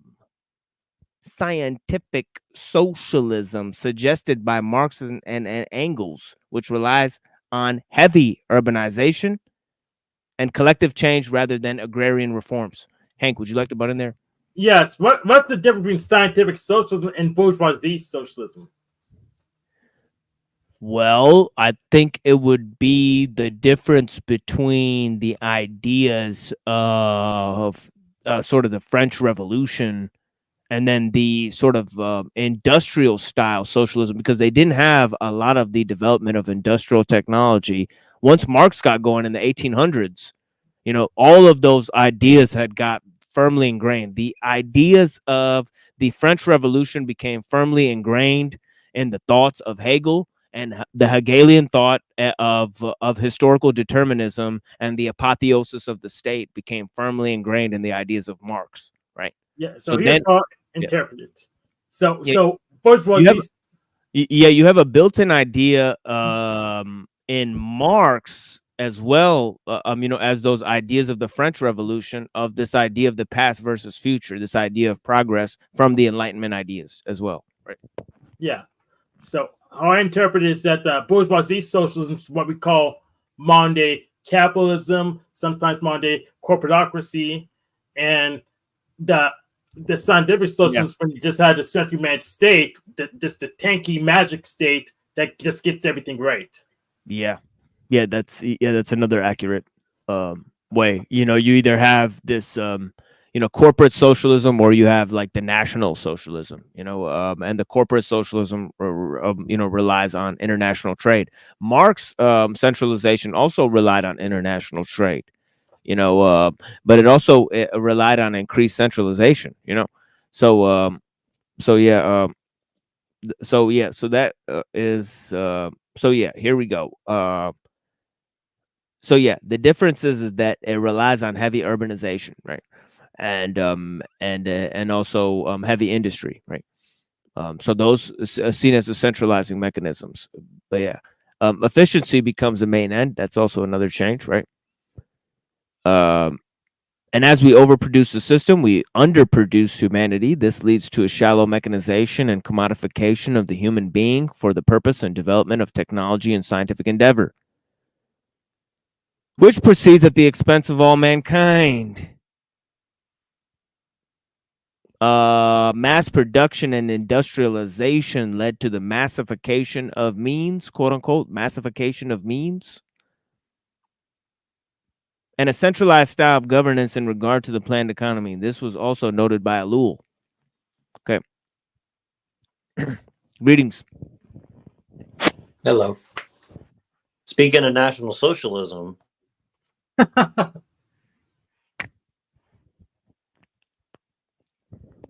Massification of means. Hey, peace to Toranosuke Ido. Scientific dictatorship. Exactly. You know, the thing that Francis Bacon recommended, right? He said philosopher scientists should take control of the country, right? There should be a rule of experts, right? Why do we let people who aren't experts in science and technology run the affairs of the nation, right? I have a question for the panel, really briefly. Sorry to. Yeah, I'm sure Hank will take a stab at it. Go ahead. Well, it's definitely for everyone. For all, I definitely want like a basic answer. Do you think that there's any way to have National Socialism that you would approve of, given the circumstances that we're in now?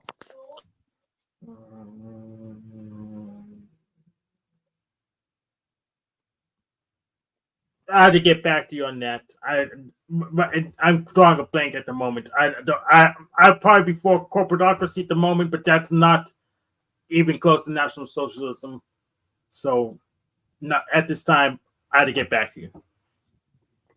I would say perhaps eventually, but I don't see any specific solutions that I could point in that direction yet.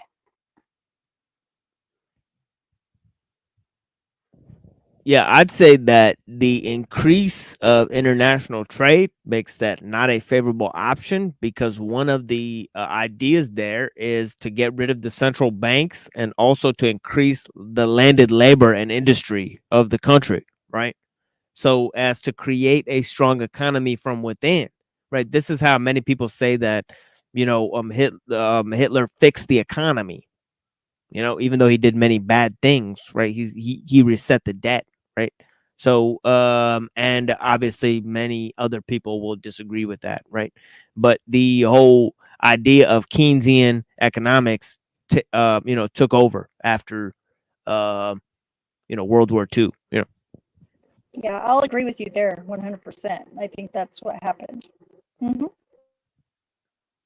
Yeah, I agree. That's what happened, and I would prefer Mises leads to monarchy. I think I'm more of a Chicago style guy at the moment when it comes to economics. I kind of like Georgism, tying value to back to land, taxes back to land. So we use the land more efficiently rather than have a whole bunch of empty buildings doing nothing.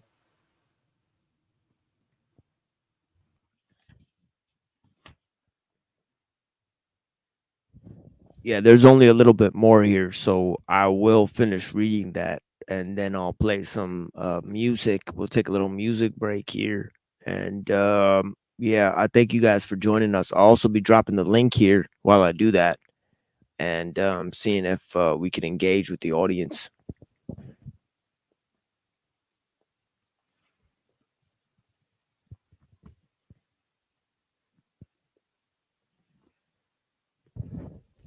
But yeah, thank you to all for joining us.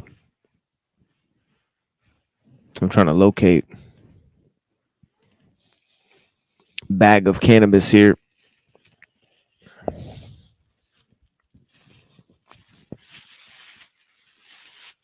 And yeah, massification of means.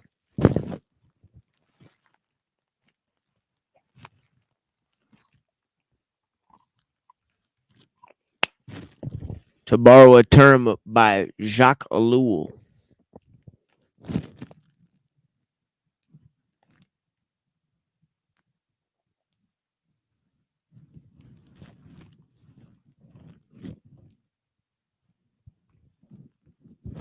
Okay, and we proceed to give you what you need, to quote the diddler. Okay. P. Diddler. All right. You guys remember what he said? As we proceed to give you what you need. I'm pretty sure he came up with that, right? Or maybe he stole it. Who knows? Hijacked. Hijacked. Swagger jacked. You know? But as we must also remember, the drive to free man from himself is what has led to this incessant drive for progress and change. It is a sort of escapism whereby man is to dissolve himself in the future dreams as long as man continues to recreate himself without discovering who he is, and he changes himself into an almost unrecognizable form. He continues to seek a world outside of himself through the tyranny of hedonistic utilitarianism, Epicurean fascism, and the disinterested idealism. Right? And those impulses that have forged his misery and complacency. But there was also an antinomian flavor adopted from the mystery religions. Okay.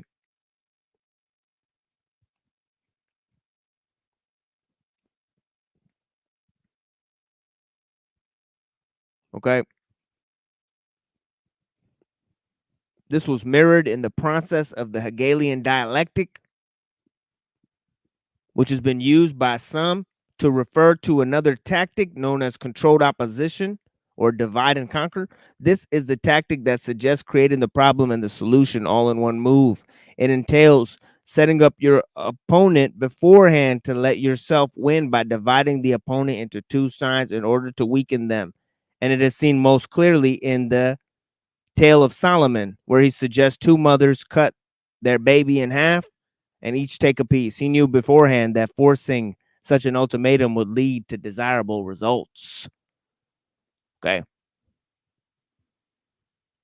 You guys know about that story? Yeah, yes, I do. Yes, it's an old logical problem, right? Presented, right, from Solomon, right, where he says that basically, you know, two mothers fighting over a baby. He says, let's cut it in half. And the one who says, nope, I'd rather have the baby be one than to, you know, lose the baby's life, you know, and the other mother says, yeah, that's fine, you know. So Who said that, by the way? I forgot about that. It's Solomon story. Yeah. Solomon from Did you note that there's another problem that's similar where you push too many chiefs together and then they'll start fighting each other for power? So that's another way to solve similar issues. That's what Macbeth is all about, baby. Uh-huh. Yeah. I think that's exactly what's happening right now, personally. Everybody's going to fight for power, and then the secret kings will just be like, oh, I didn't know what's going on. I just came out of my little bunker. Oopsie. Sorry about that. Yeah. Choose on straws. I wonder who that is. We'll find out in a minute, I guess. All right. You know, you gotta cam up in the back and wave before you come on. So don't even think about you know, trying to come on without that. But yeah, we don't want to see your fetishes at this moment. We'll have another stream for that. Yeah, show us a particular hand sign or something. You know, like give us something that we know is not pre-recorded. You know, like can you do a Spock or a medal or something like that? Or a Roman salute, maybe something. You know, something that not many people would do.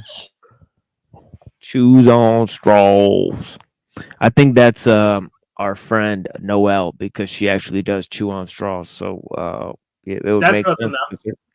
Yeah, it would make sense if it. Yeah, she also likes purple straws, so yeah, it would make sense. But yeah, anyways, or somebody presenting to be, pretending to be Noel. We have a Noel impersonator. You know, nothing's beyond the realm of the absurd in these internet chat rooms. You know, people will pretend to be just about anybody. I mean, but yeah. Well, shame on them. if you're impersonating Noel and you're not Noel, shame on you. Yeah. So I got a couple more lines here. And yeah, we will drop this link, as I said, you know, while I'm reading this and figure out who they be. Clam down. We got the clam down. Okay.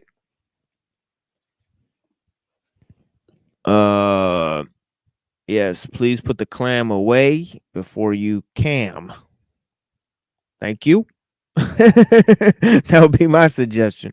But yeah, in the excommunication of Spinoza, he is cursed by the leaders of the synagogue for attacking the primarily Christian view of God as immaterial. The Amsterdam Jewish community at the time was supported by Protestant Christians. All the while, Spinoza Spinoza felt his version of God was true to God, right? Okay. Let's go on. Of the Torah. Okay. That's true. Spinoza actually says he was trying to prove the God of the Torah. Very strange. Right? He may have been right, for certain of the Jews relied more on the interpretations of Aristotelians like Maimonides than what is written in the Torah. Certain Jews probably felt it was unwise to attack Christian community that had built their synagogue. Another German Jew, Marx, wrote sacred hymns praising Christ, wrote satanic poetry, was raised by a liberal father, wrote apocalyptic verses, joined millenarianist factions, right? Okay. Like the League of the Just. Okay. Who radical Bible scholars like Bruno Bauer were also a part of, right? While attacking in his writing both Christianity and Judaism. Okay. Why is Christ linked to and cupcake with Satan? Yeah.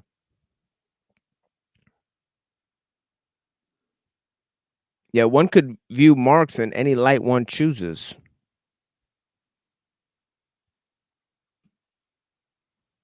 Okay, similarly. Okay, to the line. The Jew with the Jew, the Gentile with the Gentiles. Right? And also, it was a brand new interpretation of Judaism, right? And the messianic ideals, right?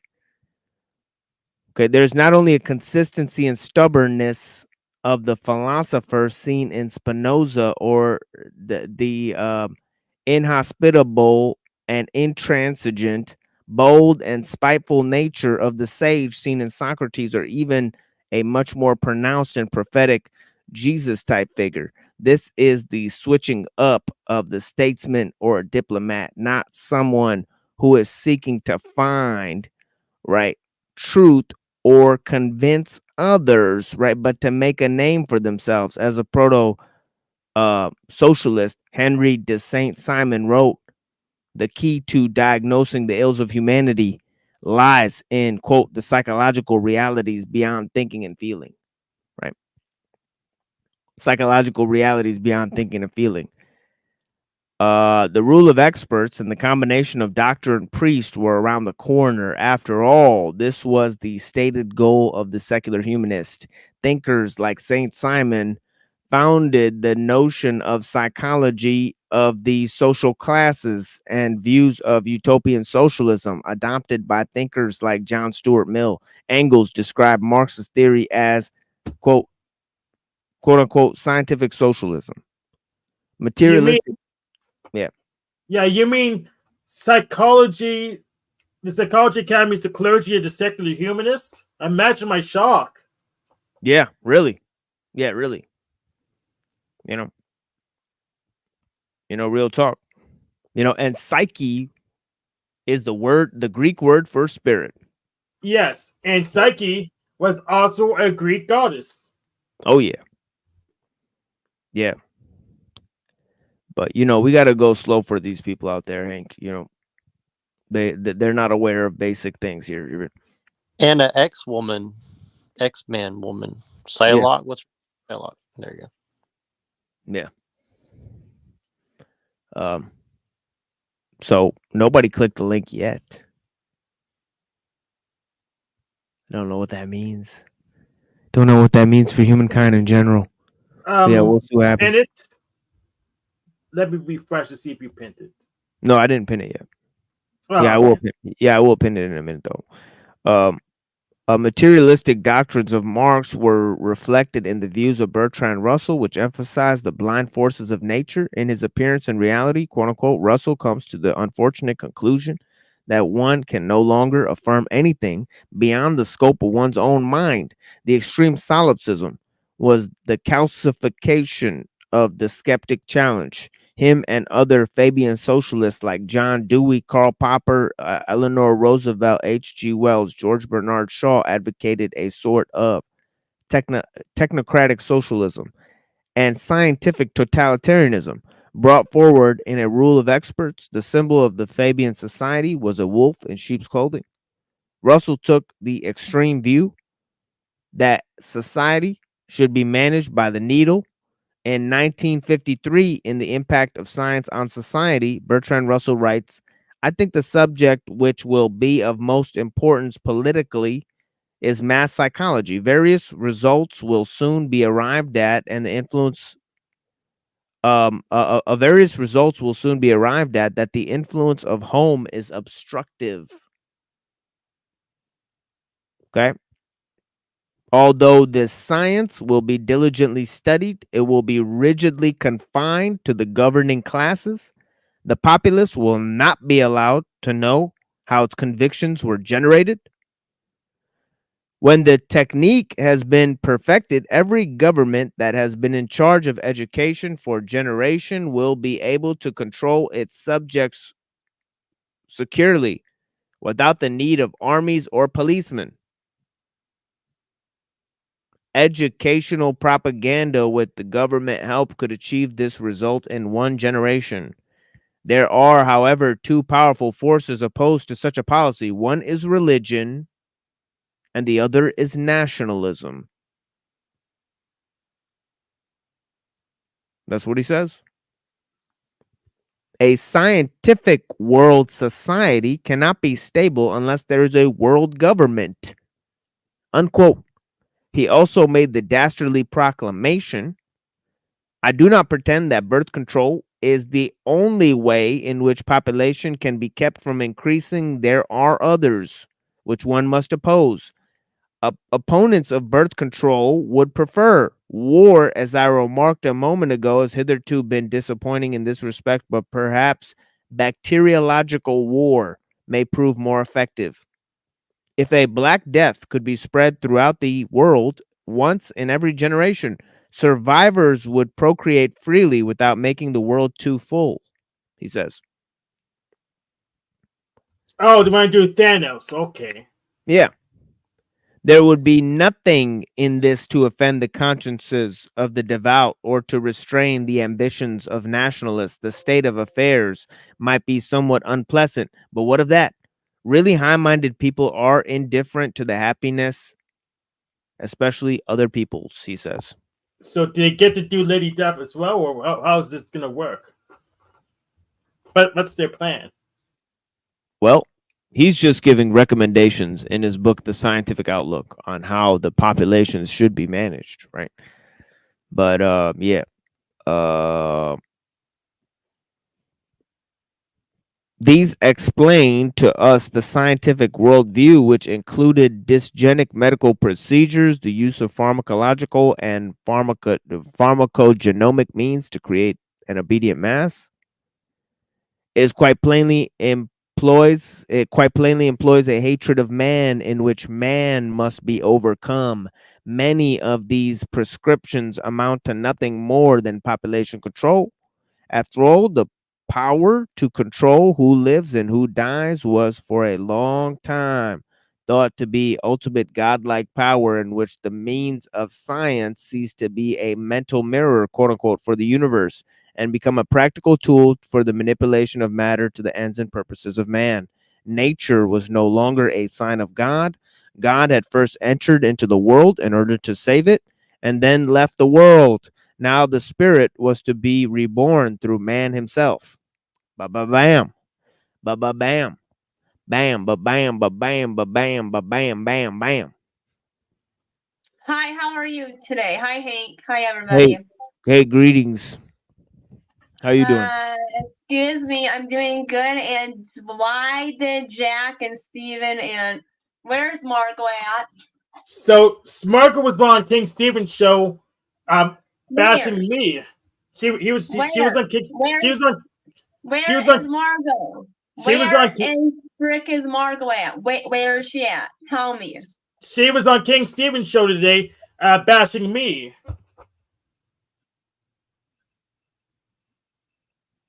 I want to see Machine. Oh, okay. I'll get the link, but we're not going to play it at the moment. I mean, right now he's harassing Daisy.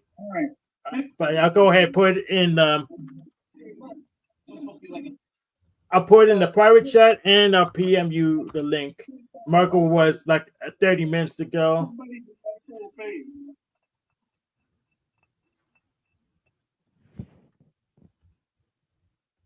But I have a question while you're here. Where you choose on straws? Where is Margot? We don't know where Margot's at, Noel. Actually, you know, Where's Margot? Sorry, yeah, she was on the Zanny machine like a half hour ago. Look at this. Ghost face. I don't know what that called. Let's go in. We are going in. Take them out. Don't let them bother me. By the way, are your shoes on straws?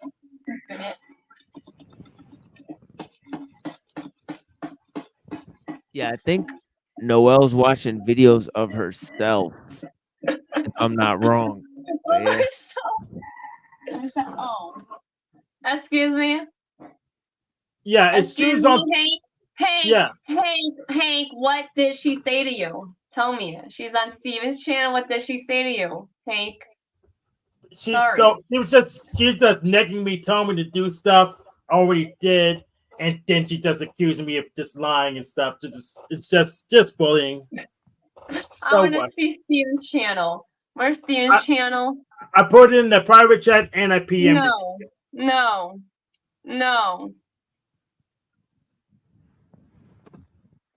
Tell me how can you spell it? I linked you to it. It's in the private chat. Hank, how can you spell it? Hank. THE space SANITY space MACHIND. Tell me what? Say it slowly. The Sanity Machine. THE M negative. THE. What is it? ME. Just click the link in the private chat or use Discord. ME what? I don't want to. What is it? The Sanity Machine. THE space SANNITY space MACHIND. I see it, Hank. I see it, Hank. Which one is the live? Which one is it? The one that says live right now. Where's Margot? Yeah, I see it. Had a girlfriend. I see it. And I think that's where a lot of go. Free about them saying things to do. How far back is it? Like an hour back now. It's an hour and a half back. So go to negative 130 on that video, and that's when Margaret was there. Shut up. One of the first, it didn't last long. Jack left, but one of the first things Oh, I think she found it. So yeah, I'm gonna go ahead and mute you for a second, Noel, so I can play some music. But yeah, thank you for being here.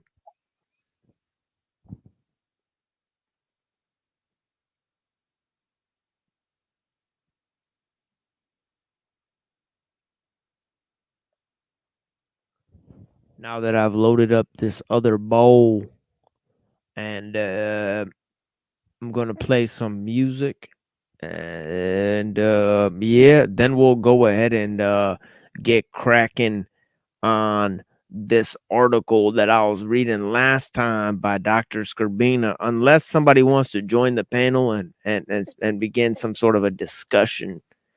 But I know that everybody's streaming tonight. There's tons of shows. I mean, there's tons of shows that can be viewed.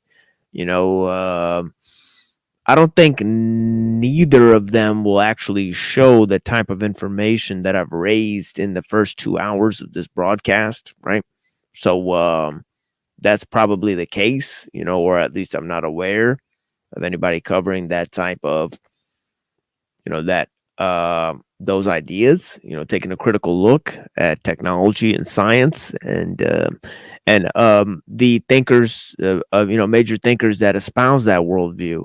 But yeah, we'll take a little musical break here, and then we'll come back with some more you know, more of our analysis in terms of you know, where citing works, and some of them are original. Okay, what you heard in the first 2 hours of this was original works by me, right? But now we're going to move to some of the ideas of my teacher and then of Dr. K, right? But yeah, thank you. Right.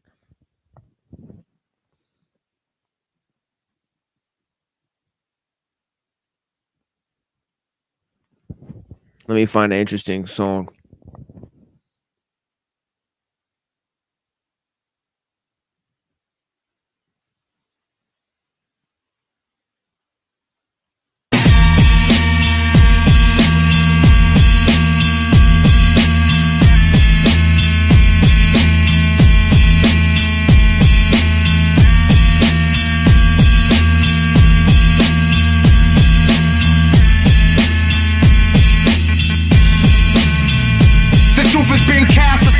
We've been duped into a vast barrage. I'm a cross between Master Fard and an astronaut. Murderous appetites, war games with transit cops. Virginal sacrifice, coronating satanic gods. Father of abomination like Mantis Pops. Blood ceremony, homie, make sure the dagger's sharp. Pocket down, briefcase, exchange cash with sharks. Diamonds and golden guns, smashing you with hands of bronze. Rather calm with the cameras on. Trap between Tetragrammaton and Babylon. I'm 1,000 horsepower when the Magnum bomb. With more than enough firepower to splatter y'all. It was a shootout at the Grammy Awards. I spent 90 in court, attempted murder and a prior assault. Beat the case, rolled the dice and I walked like a 40 douche. He would play the corner with a mic when I talk. The conviction on my tape is rape wicked like Nixon. Blonde heads, inscriptions with 3 6s and kiss the pyramid experiment with high explosive. I slap box with Jesus, lick shots and Joseph. The conviction on my tape is rape wicked like Nixon. Blonde heads, inscriptions with 3 6s and kiss the pyramid experiment with high explosive. I slap box with Jesus, lick shots and Joseph. The conviction on my tape is rape wicked like Nixon. Blonde heads, inscriptions with 3 6s and kiss the pyramid experiment with high explosive. I slap box with Jesus, lick shots and Joseph. The conviction on my tape is rape wicked like Nixon. Blonde heads, inscriptions with 3 6s and kiss the pyramid experiment with high explosive. I slap box with Jesus, lick shots and Joseph. Gutted to glory, another young hustler story. Learn from the mistakes of my uncle that done it before me. Blitz out with razors, death horror, leave children crying. Skits out like Slayers, felt form, see cushion ride. Young shooters bring a pistol full, caught up in their crucifixion rituals while worshiping Lucifer habitual. The streets raised me, I'm from Brooklyn like Jordan and Jay-Z. To be where I'm from, it's a great thing. While your daydream, I make things happen, get things clapping, spray things laughing. 18, I stopped taking acid, but it left a stain on my brain that remained massive. Doors of perception open till they lay me in the casket, until I stopped making murder rap. Because the Bible was written by those who were convinced the earth is flat, and I've been dead before this war stops. Praying at the altar of the war gods, the war rocks. The conviction on my tape is rape wicked like Nixon. Blonde heads, inscriptions with 3 6s and kiss the pyramid experiment with high explosive. explosive. I slap box with Jesus, lick shots of Joseph. Conviction on my tape is rape wicked like Nixon. Blonde heads inscriptions with 3 6s and kiss the pyramid experiment with high explosive. I slap box with Jesus, lick shots of Joseph. Conviction on my tape is rape wicked like Nixon. Blonde heads inscriptions with 3 6s and kiss the pyramid experiment with high explosive. I slap box with Jesus, lick shots of Joseph. Conviction on my tape is rape wicked like Nixon. Blonde heads inscriptions with 3 6s and kiss the pyramid experiment with high explosive. I slap box with Jesus, lick shots of Joseph. Yes, give thanks and praises to the King of Kings and the Lord of Lords, conquering line of the tribe of Judah. Elexibeli Ramaskan Lam Lakmigos Kungusa Karamana Wadana Suasila Ilmaskan Wadashalo Wadada Suasila Kikiramis Jerusalem Kilalam Aslam Jehovah Alam Slash I love I. Give thanks and praises to the King of Kings and the Prophet love I God I of the almighty 12 tribes of Israel I and the holy God of Israel and also everywhere with the purple string and the supernatural being, supernaturalistic kings and queens, yeah, with the purple string and the supernatural being. In the burning light, at the shining light, with the purple string and the supernatural being, supernaturalistic kings and queens, yeah. With the purple string and the supernatural being, in the burning light, at the shining light, the will to chill with Ill Bill.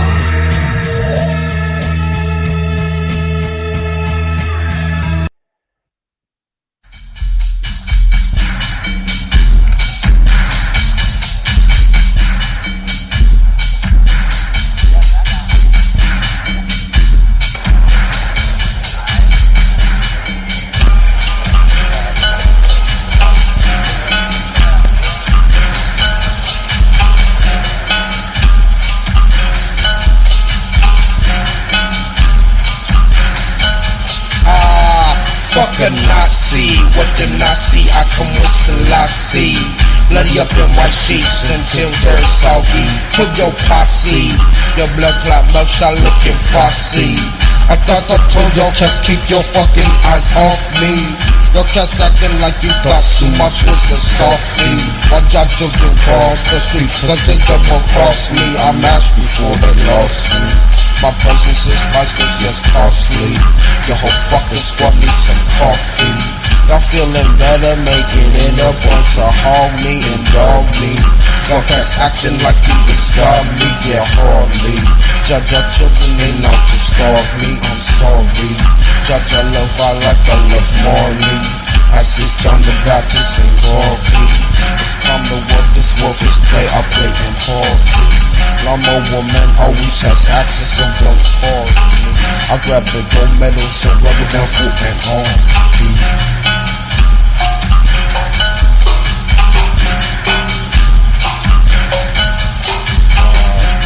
I bloody up them white sheets, stain them white sheets.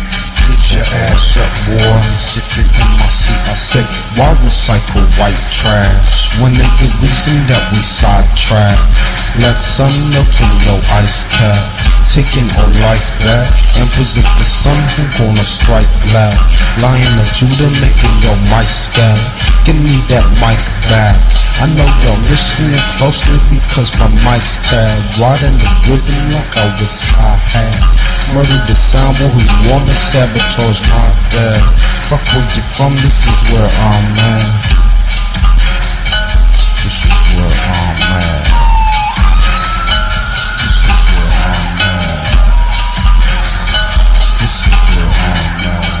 And I'm better to be.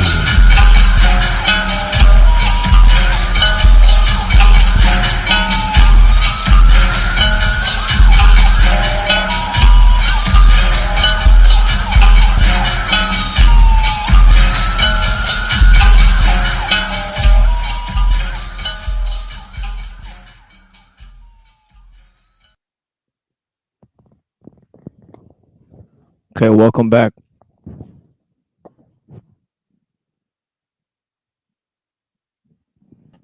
Yo, yo. What are you doing, Hank? Staging for your fedora? Trying to make it look better than mine? Oh, man.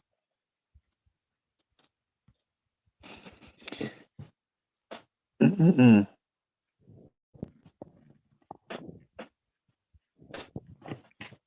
I'm trying to share this. I have too many things open on my computer, so shit keeps crashing. So I'm sorry about that. But yeah, let me put that pipe away. It's a little bit clogged as well. So I'll have to clean it tomorrow.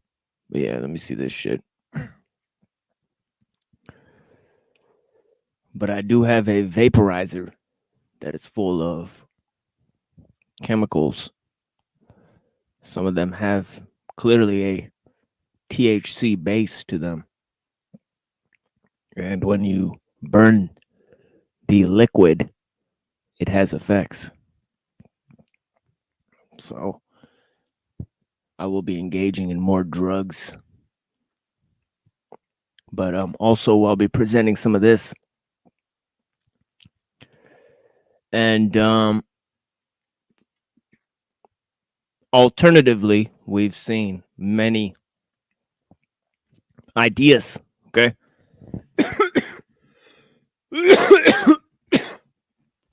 Marx, Bertrand Russell, okay, the origins of some of these figures, they're deep-rooted ideas in the scientific worldview and the views of the Enlightenment thought, right? And obviously the ideas that extrapolate their origins throughout a concept known as world history, right? There we gave many, I don't know why I turned my camera back on. Yeah, people should not be looking at me for this long, right? But yeah.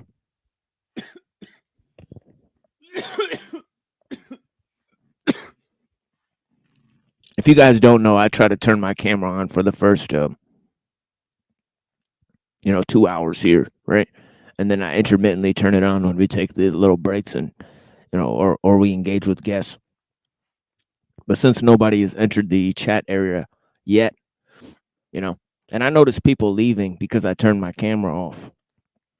There must be a few people here to screen record, okay, my physical appearance, right? Well, that's the only thing valuable to the AI system, Oh, yeah. Yeah, of course. Of course, biometric data and such things. So a few of the bots in the chat, could take their eyes off the screen. Let them rest, right? As they are neither dead nor alive, nor awake, nor asleep. Anyways, empirically, the evidence to one likely outcome, right? Okay. And if you're just tuning in, I'm reading what's on the screen here, right? Okay. So please read along with us. Technological slavery. We're beginning a new series of readings, right? And, if you wish to hear why we've engaged in this present stage of analysis, we implore you to go look at the presentation in the first 2 hours and in the many other segments, okay, introduction videos that we've created. All right, as I've stated earlier, we've engaged in over 40 or so hours of analysis of the secular humanist worldview, right? Okay, in terms of the feminist ideology, in terms of the views of evolution, and also in terms of the views of the scientific worldview, right? So here we're just expanding on that, taking a critical look at technological civilization, right? Okay, we spent many days debating with Dr. Scribina, who composed this present article, right, about these causes, right? Okay, both political, religious, psychological, excuse me, Um, okay, I think somebody was in the back here. I think it was Zephyr, but she like dropped out. I think she's having problems. But yeah, blessings to Zephyr Voxel. You know, hopefully she's not having problems entering the conversation. But yeah, blessings. But yeah, empirically, the evidence points to one likely outcome, namely that we humans are in fact unable to handle advanced technologies without causing massive disruption to our bodies, our psyche, and our environment. Okay? And trust me, I know these are not popular subjects, right? Okay? I'm aware of that. Okay? But it's also unpopular to take a critical look at, okay, the methods and tools we use to enslave ourselves, right? You know, we used to ride on the railroad. Now the railroad rides on us, right? It's the idea by Henry David Thoreau, right? What we use, we become, right? Mechanical hearts produce mechanical world, right? And then we inhabit our creations, right? Greetings. Thank you. Sorry, I just dropped back in. Yeah, no worries. And please jump in anytime you guys feel the need to. The people on the panel, I greatly appreciate you guys for being here with me. Yeah, blessings to Brother Talcott. I'm sorry I couldn't get back to you, Brother Talcott, but I will perhaps tomorrow, I know I tried to reach out to you this morning, but then I took a nap to prepare for my stream. So yeah, blessings. But yeah. Empirically, the reason I reached out was because I just finished viewing your show from yesterday. I want to say it was very, very interesting episode there. Anyways, empirically, the evidence points to one likely outcome, namely that we humans are in fact unable to handle advanced technologies. Okay. Without causing massive disruption in our bodies, our psyche, and our environment. Consider first our physical health. We suffer from a range of modern ills, okay, that have traditionally been very rare. Obesity, cancers, accidental death, injury, deliberate death through high-tech weapons, including handguns and warfare, global plagues, right, like AIDS, okay, that was engineered, by the way, right, through the simian immunodeficiency virus, right, okay, where they tested it out, right. Automobile accidents kill over 40,000 Americans every year, and about 1.3 million people globally. That's roughly 3,000 people killed every day, right? Imagine if you told people that there's a silent killer, right, going around, right, killing 40,000 people a year, right? We'd say that's a societal menace, right? They'd exhaust millions and millions of dollars on the problem, right? Yet what's being done of the thousands of people that are dying because of automobiles, right? Okay. And some of this has to do with the poor design of the automobile, but a lot of it just has to do with the fact that, average people have no sense, of dealing with the moral responsibility of operating a 2-ton piece of machinery. All right. And even if they have the right piece of plastic. Yeah. Letting that be, obviously people don't behave the way they do in public, the way they behave in the cars, when they're behind the wheel. You know what I mean? Okay, we got the Brother Talcott here. Greetings. Blessings and love. How you doing, brother? I just Hey, how you tuned in doing? a little bit ago, so I'm coming in just to support. Okay, thank you so much. Yeah, I saw you. Yeah, I was calling this morning to support you because I see this show yesterday was wild. Right? I think Talcott got threatened on there at some point. Again? Yeah, again, yeah, exactly, yeah.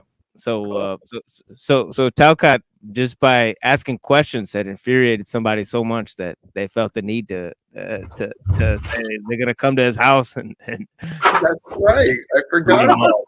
and then they even realized what they were saying, and they said, "Well, I don't want to be charged with elderly abuse, but I think who was that? Talcott needs a little action in his life. Be real. Yeah, he was in the military. He had a little action already. Yeah, Who was that? Who was that? Oh man, it was our boy. He's triggered. You know, riding around the city. Riding around the city. Hey. Oh no wait. Running through the city. Sorry, running through the city.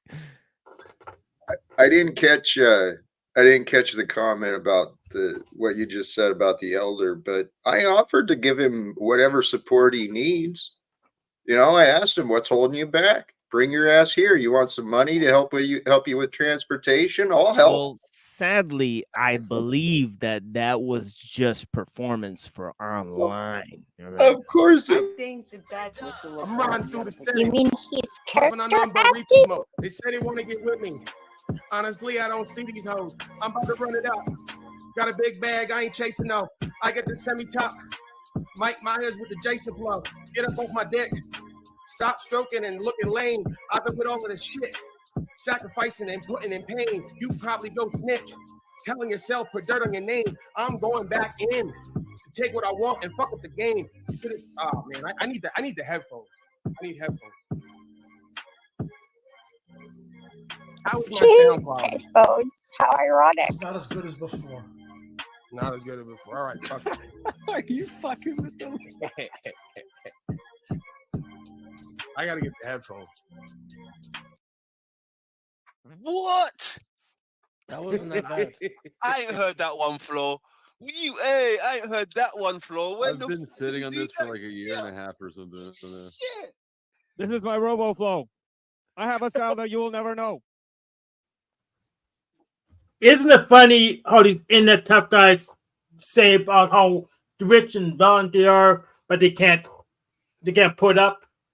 I mean, I asked that guy to, I think on Friday, to just burn $20 getting a donation to Jack, since he used Jack for hours of content, like 12 hours at least.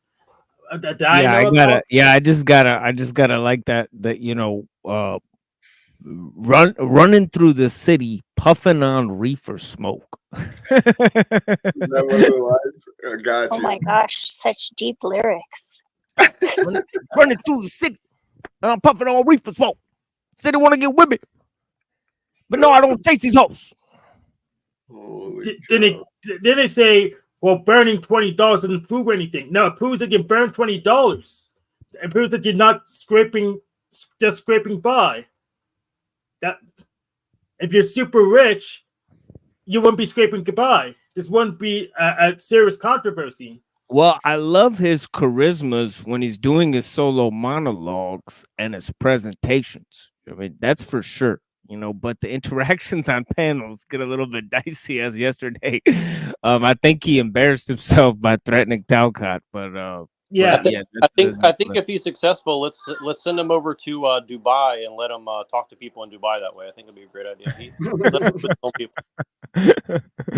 Dude, I'm confident. You know, I don't know the details, but I'm confident his mouth has a big part of his past ending up in jail.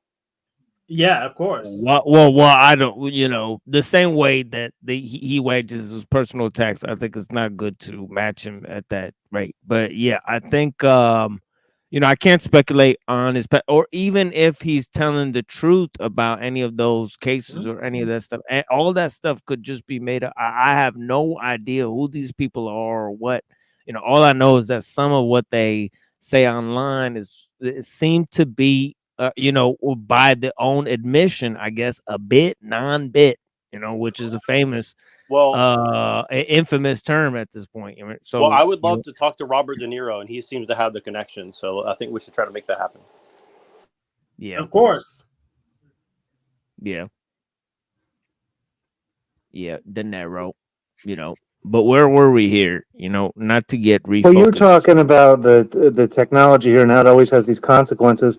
And when you were reading earlier this passage, it reminded me of all these places in North Carolina in the middle of the mountains got flooded and the dams Yeah. broke.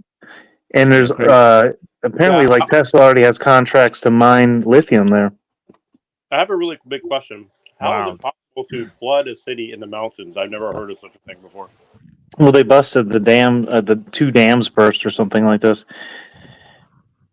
And they already, but this is the richest part. It's the richest part of, like in the world for, I believe, quartz, and then lithium. It'd be like the 3rd largest mine in the world. They're planning in that region before this even happened, and then this happened in that same exact county. Did Led Zeppelin write a song about this?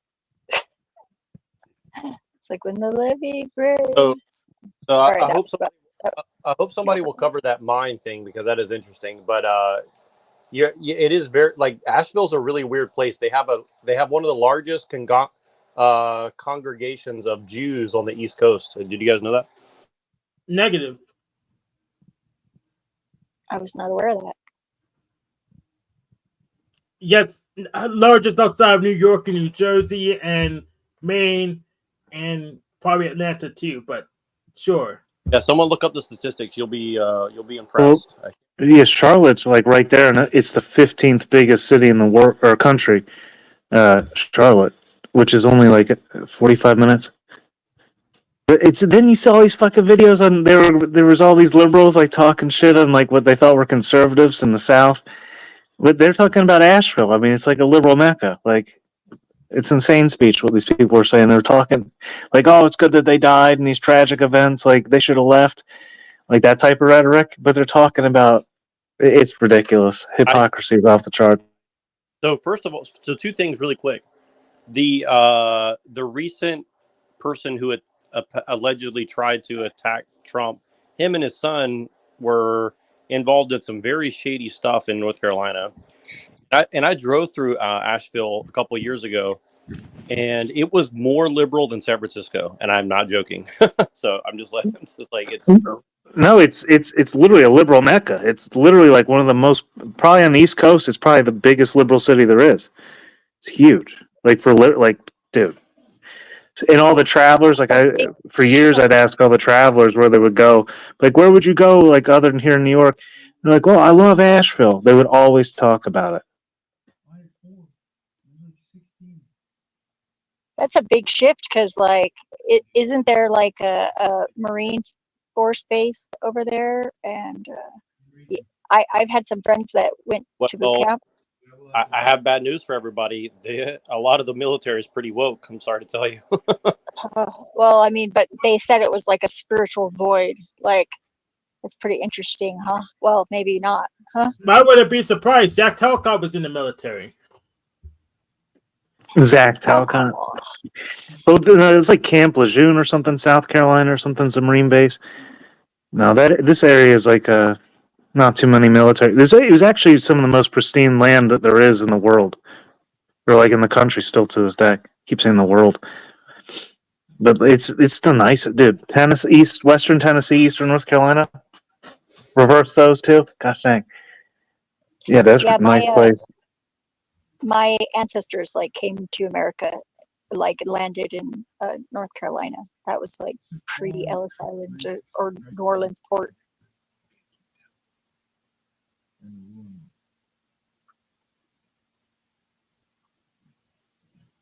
But that's all I really know about it. Never been there.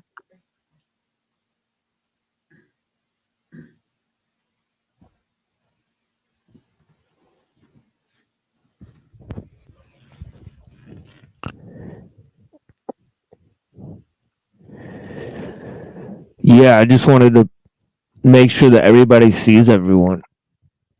But yeah, let's see. It says here, consider our physical health. We suffer from a range of modern ills that traditionally have never been: obesity, cancer, accidental health, injury, deliberate death through high-tech weapons, right? Okay, we mentioned automobile deaths, right? Obviously, automobiles, they started out as a convenience, right? And now they are not optional, right? For those who want to go work in the city over here, they don't even have that many systems of transportation, Well, between Metro Detroit and the inner city. But yeah, go ahead, Neuro.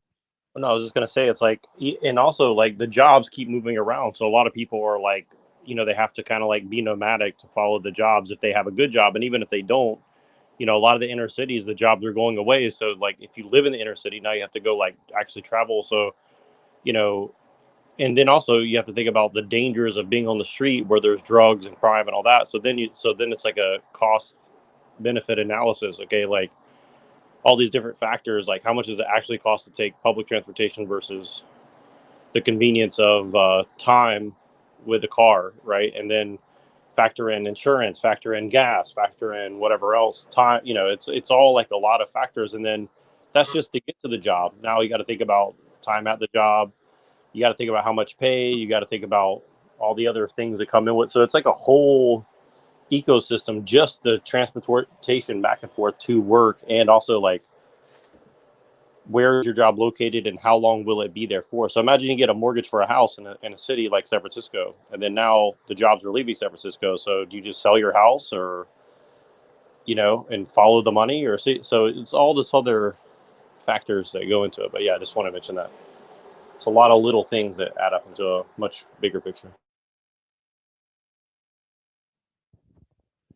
Yeah, and that's the painting that's being painted here. A lot of those small factors can't be mitigated, when they're due to large scale factors of influence.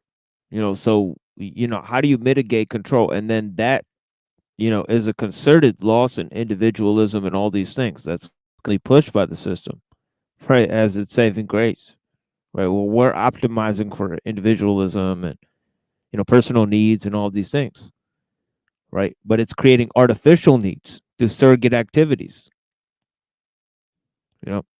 So Yeah, anyways, like I've lived within biking, walking distance of a job for many, many years.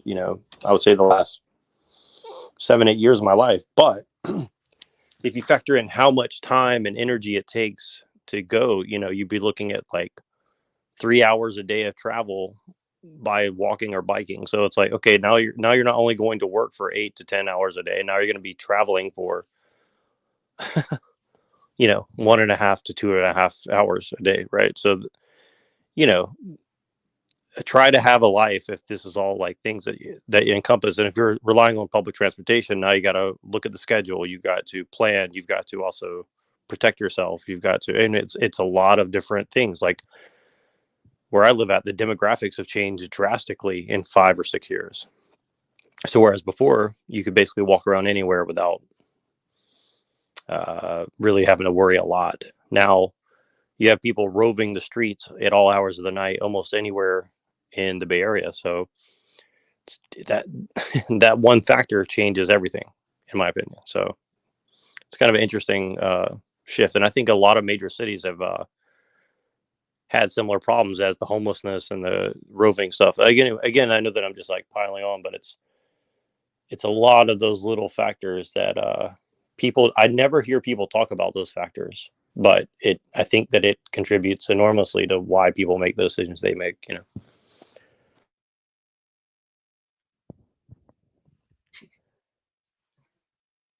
Well, yeah, it's looking at life like to a degree that we couldn't even fathom, really, unless we had oversight on the whole thing, or we experienced that directly. I wouldn't even have thought of those things when just travel. But yeah, there's so many facets to consider. Well, someone's thinking about it because they have city planners, like they have huge, consortium of people trained in public health and city planning and civil engineering and city management. I mean, there's a huge chunk of people involved in this, and they also decide like, okay, well, we just need to put this like 500 unit giant building in the middle of the city and add all these people into this infrastructure, right? Oh, we need to have some of these roads shut down for like open space for people to walk around and do things. Well, that totally changes the dynamics of a city. If you look at San Francisco, for example, the last 5 years they've totally re-engineered the city, and it's pretty insane, like what they've tried to do. And it's all about under the guise of environmentalism, which most people would agree with, but when you see it in action, it's like, well, like bike paths everywhere in the middle of the road and shit like that. Yeah, I mean, yeah, that's just the beginning. I'm just saying, like, those little things. And again, well, I'm not even going to get into the more controversial things of what I'm getting at, but let's just say that not everybody has the same values. So just because you make a rule doesn't mean it's going to be equally followed by everybody equally. If you get what I'm saying, right? And then like now they're replacing all these jobs of people driving around delivering stuff with robots driving around and delivering people and things. So, what are those jobs going to be replaced? Right. So. Yeah, that was another fact. The whole Asheville thing. Another thing that they wanted. They started rolling out that they're going to roll out was Asheville was going to become a smart city. It's like, so now you have it wiped out. You can put in the new infrastructure, redesign the whole city. Right next to what will be the third largest lithium mine in the world. This isn't the first pattern that we've seen where there's suspicious disasters and corporate plans, synchronistically, coincidentally aligned. The signs are clear. It's time for reforms.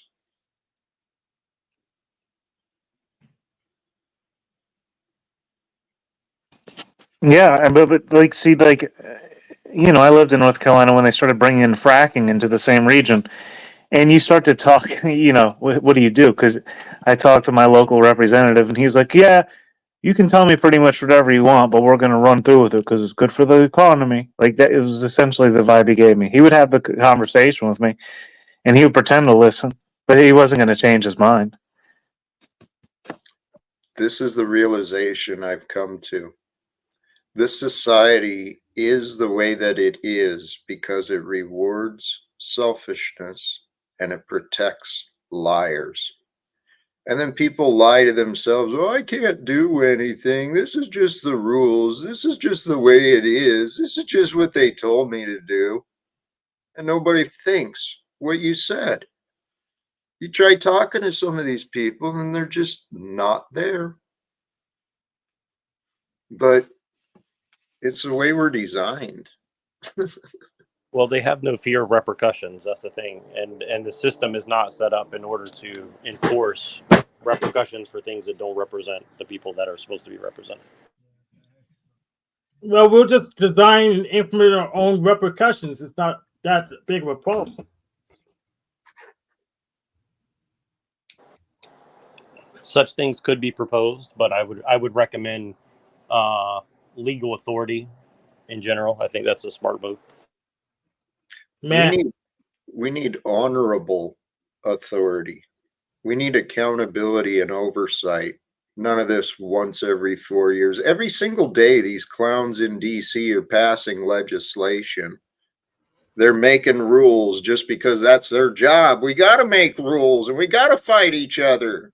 And then they get paid to entertain the lobbyists. And what kind of, I was thinking about that earlier. Who is more guilty? The politician who is tempted and, is sold that it's okay to sell out your constituents. You can get away with it.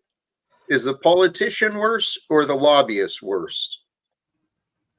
I would say the politician's worse, but the rules one is good. Yeah, the rules one is good as what you can enforce. So many of these rules I don't even follow, and it's impossible for me to read all the rules in my lifetime. Anyways, it's impossible. You can't. If I asked and I asked lawyers before, they couldn't tell me how many laws there are. I asked Wolfgang Ralpha, they couldn't tell me how many laws there are. But I'm supposed to follow each and every one of them.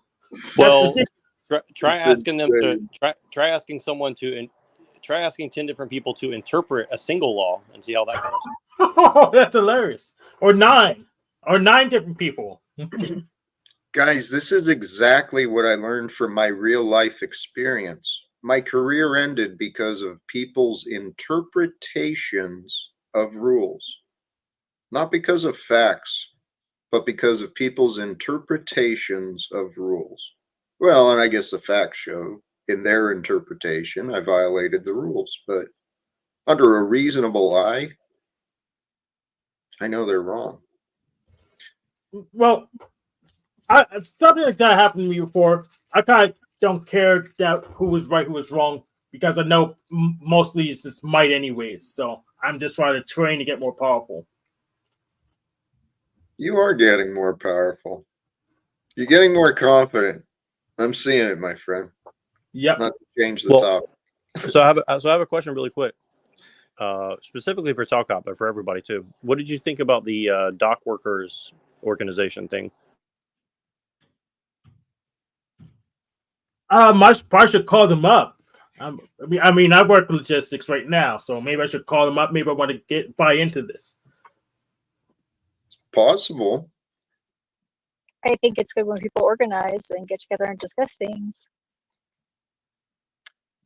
As much pro-labor as I am, as I understand the strike, they are wanting higher wages. Great, no problem. Everything in this economy points towards that. And they're fighting against automation. They don't want to lose their jobs to technology. This is a symptom of our society. As a union guy, I did that. I fought against automation because I was thinking about the risk to someone's employment. But business-wise, but see, there's so much more at risk than only the employment. That's the thing. That's what I'm not blaming people, but there's so many other things that you lose when you lose the human touch. People are looking only at the cost saving, quote unquote, but there's so many other things that seem to lost. And the other thing that stuck out to me is dock workers are in general are seemingly very tied to the mafia and mob, from what I remember, unless that's changed. So traditionally it has been. Yeah. I personally fight for automation because when they don't automate, they just throw the job at me and that's annoying. I want to go home too, so I have to fight for automation because I don't want to do so much work. Well, this is what I mean. This is what I think is possible. We have the communication worldwide, logistics worldwide, and we've got all these fractured states. And I know everyone's worried about this one world government. That's because we've never had a government that worked for us. But what if we actually united around the world, sharing technology, sharing best practices, sharing education and support resources? We could transform the world. Automate and using automation and technology wisely. We've got a lot of potential to be discovered. well, let me ask you a specific question in regards to that. And again, I'm not trying to detract. You guys can redirect this conversation anytime you want. But what do you think how can you deal with the people that don't want to work, but more than that, they want to steal or take or do bad things to other people, and seemingly they're allowed to do so at will as under the current system? Now, of course, there is some enforcement of the law, but we all know that it's woefully under, serving of the needs of the people, because people go in and out, people stay in prison. There's obviously, corruption. So what would you specifically think about dealing with the people that are out there, committing crime and stuff like that? Like, let's say that we could automate a lot of things, but you need people to actually go and maintain those machines and maintain society. But then you have people who don't want to do anything other than take from everybody else. How can we approach that with compassion? Well, I think everything would change, because that first question, the example, people who are angry and lashing out, they go steal things. I've really been looking into psychology. So why are they lashing out? Why are they so selfish and stealing things? There's lots of reasons, lots of variables. The number one condition is education. When people know better, they do better. But Yeah, but people are getting screwed over by these corporations all the time. I mean, that was the main reason that the people that I knew, the friends who told me about how they stole all the time, why they would justify it. You know, the corporations, they earned it. You know. when I was a young kid, I'd shoplifted more than a few occasions, and that was what I told myself. You know, corporations are stealing from us, so why not steal from them? God, I was a punk. No, that's a good question. No, that's actually a good question because they really are stealing from us. But these strict wrapped agreements to say our purchases aren't actually purchases, they can take them back at any time. So, but if they're not purchases, taking the thing isn't theft. So, Right. If they're not purchases. Well, I'll tell you the other thing though is like it's always stealing from everybody else though. That's the thing is like and an individual may not seem like much if you take one thing, but if enough people are doing that, it collectively both justifies quote unquote further crackdown on general freedom of expression because you say, well, there's this problem, we have to solve it, everybody's going to have to pay for it. Also, the actual cost of goods and the cost of service goes up over time, right? And so again, I'm not, this is not a personal judgment on any one individual. I'm just saying collectively, because of the system that we live in, it's almost impossible to compartmentalize the cost of things. So when people go and steal from, let's just say, a grocery store, right? That cost gets collectivized out into everybody else. Now, even if it's covered by an insurance company or something like that, that raises the cost of insurance eventually, right? So eventually it's always going to impact back into the thing. Well, and of course, the housing system is also a total scam because if you ever pay off a house, you paid 2 to 3 to 4 times the price of the house back to the bank, and the bank was gambling on your money the whole time anyways. And essentially, they were not liable if you don't pay. So, that's a whole nother thing, but that's the driving force of the economy is cars, houses, and, well, theft, in my opinion. But that's a little bit more complicated of an argument, but Can I point out the key factor there? Cost. Mankind has been convinced that budgets are controlling. Everything is cost limiting, and we're always worried about that. But the reality is, the entire money system, it's a monopoly game. It's a Ponzi scheme, so that some people who know the game, they live lives of wealth and luxury. Those who don't know the game, well, they're angry, they're confused, they're lost, they're fighting each other. That's exactly how the controllers want it. They want us fighting.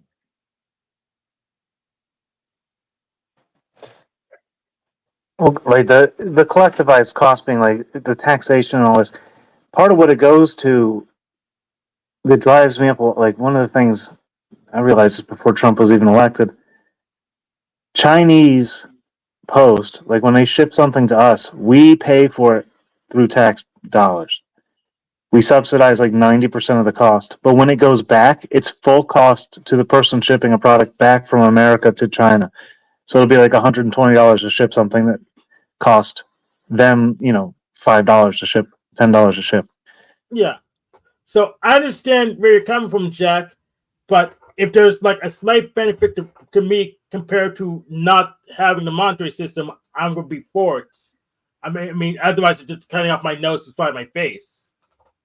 well, on the China thing, really quick, I want to mention, you're correct about that. And here's the thing: it's a double-sided thing. We get the cheap cost of goods here at home, right? And but it also makes China dependent on exports.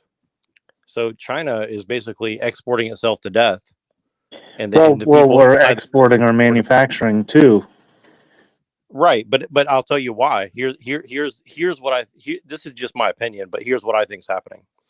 They don't want the people here at home to get uppity and think that they're gonna be there's gonna be another what do you call it, the proclamation by Abraham Lincoln, emancipation. They don't want another emancipation proclamation for the workers of the United States. So what they did is they shipped out our hardcore manufacturing and stuff like that. They made us a design country where we just design everything here, ship it out to be maintained elsewhere. I think what they're trying to do is industrialize the rest of the world as fast as possible, get the birth rate down fast as possible, meanwhile keeping us here at home addicted to convenience, so we don't actually want to get control of our own government and bring back a national socialist government where we actually have control of the means of production for ourselves internally first, and then export out both culture and goods and design. So I think it's like kind of like what Machine says about, you have like France is like the banking, British is like the Navy, and someone else, German is like something else, right? I think that they've just compartmentalized the whole world into different sections, and it keeps everybody interdependent on each other, right? So nobody actually can make a move on their own. They all have. It's either everybody has to do it or nobody can do it. I think that's what I think is going on personally. To a great part. A lot of these tariffs and such, it's a taxation to hurt the citizens of the other nation in order to boost the economic image of the U.S. And the U.S. has outsourced the manufacturing, the production. Why? Because we gained some rights as workers, and it was cheaper to pay other human beings who didn't have the protections that we did. And so, American citizens, they lost the decent paying jobs, the security of a lifelong career, benefits and such. But we got the low prices, right? And praise God, the economy. Right. I mean, that's what, and Walmart's also an example of not only low prices, but it's the bones of all of the mom and pop shops that it took out and annihilated as it became the main business in that area.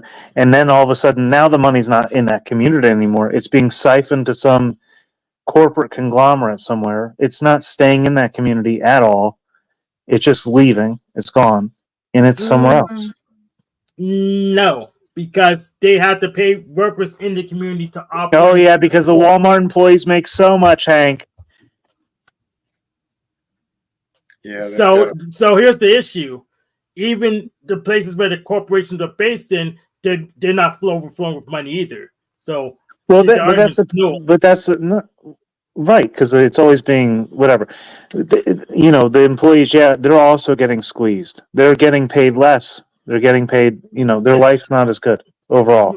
Where the corporation's based isn't overflowing with money. So the siphoning out of the community things, this is not an argument. Otherwise, places where the corporations are would just be buried in money. I'll give you. I'm on you, Hank.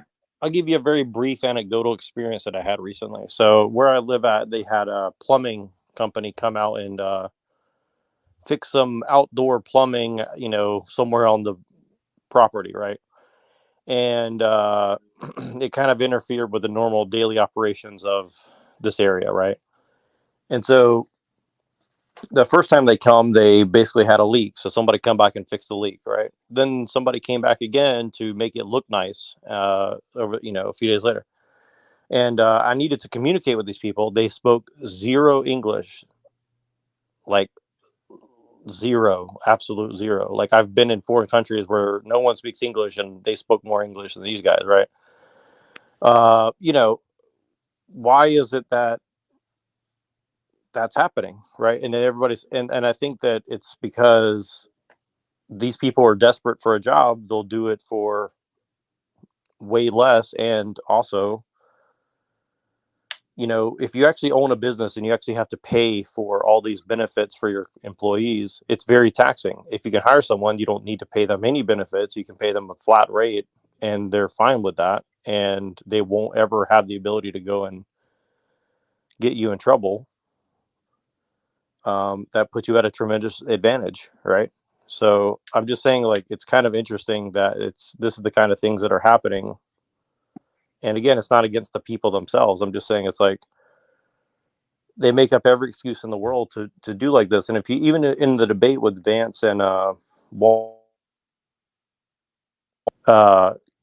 with Vance and Walls, they were talking about housing for everybody, right? And they kind of had to agree that it's a problem, but really they're not interested in fixing the actual mortgage system. They're not interested in fixing the banking system. They're not interested in anything systemic, right? They're just looking for a scapegoat to placate people long enough to get the ball down for the next play. So I'm not sure where to go with that. I'm just saying it's like kind of an interesting dilemma where we're being put at odds with people that we shouldn't be at odds with, right? But the reality is we are at odds, and I think that's a tragedy. But here we are. Yeah. I think it can all change very quickly. I talked about this earlier on my stream. I've been studying leadership. And when you look at organizations and groups and they're all divided and fighting each other, that's a look to the top. Poor leadership. I don't care what organization is, if it's a small little Cub Scout group, if it's a church, wherever it is. It's poor leadership that allows people to fight amongst each other. America is suffering from poor leadership. In my opinion, low standards.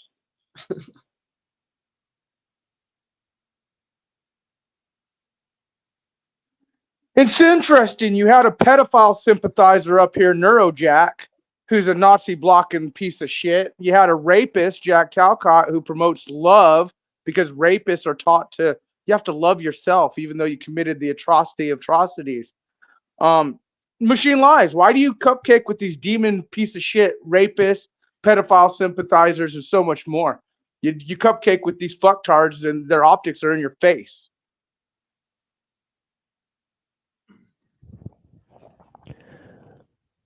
Well, I'm simply hosting a discussion. Jack's lying about the rape. Let's just put that 100%. Rapists are fucking. His whole love thing is a fucking rehabilitated rapist trying to push his rehabilitation on you guys, right? The whole love thing, because just like he admitted, I didn't leave the country. I didn't come back to the country because of the accusations. That was pre-Snafu Snaps. His whole town, his own family, which I brought on my channel, they all told you he raped someone. Wait, who are we talking about? King Stephen or? Well, are we talking about King Stephen or Jack? I'm talking about Jack Talcott. Oh, I thought you were talking about Stephen. Right on your channel. And then Neurojack, that fucking pedophile sympathizing piece of shit, he wonders why there's division. Well, when scumbags like Neurojack want to sympathize with pedophiles, there's going to be division. And I'm curious why you cupcake to these satanic fucks who mock God. Jack blasphemizes the Bible all the time. Just curious. You know scriptures, and that's why I'm kind of funny. Whether you're, remember, I worked in the prison system. I worked very closely with Muslims, Christians, you name it. And I'm just Masonic Jews. I'm just curious why you're feeding into their delusional bullshit and their blasphemy, especially when they change scriptures and pull this whole God mode bullshit like Jack does. You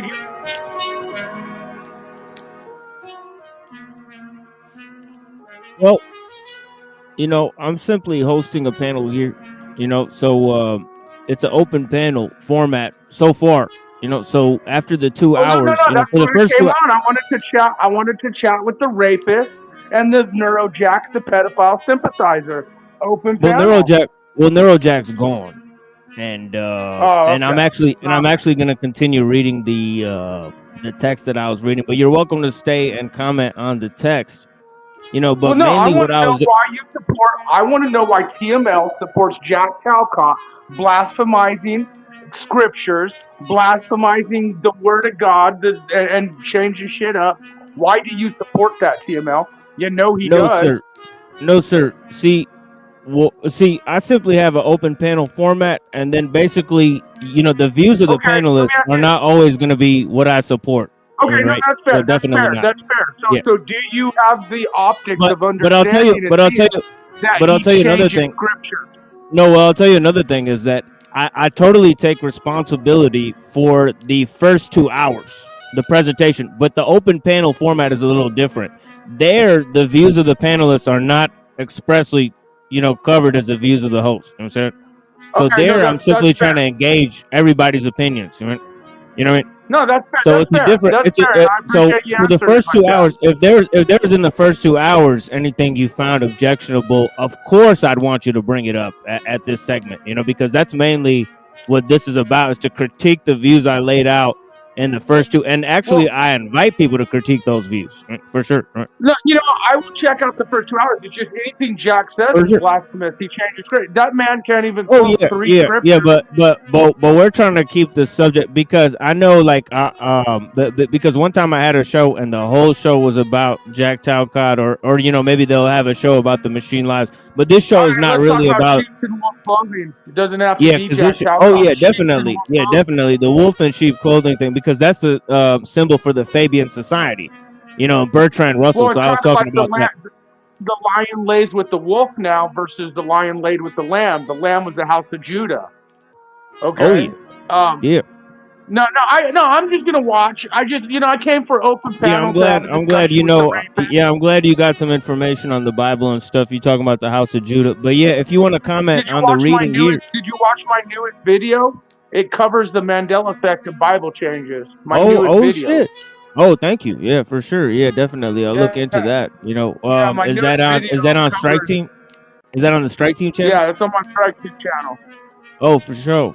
Yeah, we'll check that out. All Looks right, like we well, got another. I'm gonna listen. I'm gonna continue to listen. I just wanted to know, like, and you answered fairly, because it's Yeah, like I I ain't don't gonna- see how yeah. you don't see when Jack makes shit up that's blasphemous and against scriptures, and it's like, I'm surprised. This even not if he's really. Muslim, We'll see. it is really. Like The usually. things he says goes against scripture. Yeah, like my the things he theological views. Like my theological views are not necessarily going to line up with the views of the panelists. Like you said, like, I'm a Muslim, so it's a little different because we don't understand that. actually. Yeah. But that's what I'm saying. He the blasphemy. You guys still use the King James version as well as other. Like I said, I worked with the prison ministry, and don't think the Muslims ran that prison versus any other religion. Like most prisons, they do. Let's just be real. Yeah, this is the work. But no, This is the I work. talked about Jack and his optics, and Neuro Jack, the pedophile sympathizer. But I'll let you be. I'm going to continue watching, and next time open panel shows up, maybe they'll not cower out and run away. But the optics are high. And yes, that video I put on the Mandela effect, you're more welcome to share it or watch it, but you probably find it intriguing. Where? Oh, okay. You're talking about on their channel. Yeah, for sure. Yeah, we'll definitely check that out. Let me pull that up for everyone so they can see it, and then yeah, definitely. And but right now we're mainly reading this article here up above on the screen. But yeah. There's a patent for, and it's an open AIDS. panel. And it's an open panel for people who want to join and comment on the contents of this article for sure. There's a patent for the cure for AIDS and many other things. Yeah, definitely. Neurojack, you're a pedophile, sympathizing Nazi piece of shit. Quit talking in backstage. If you want to chat, that's what I came on panel to do, you fucktard.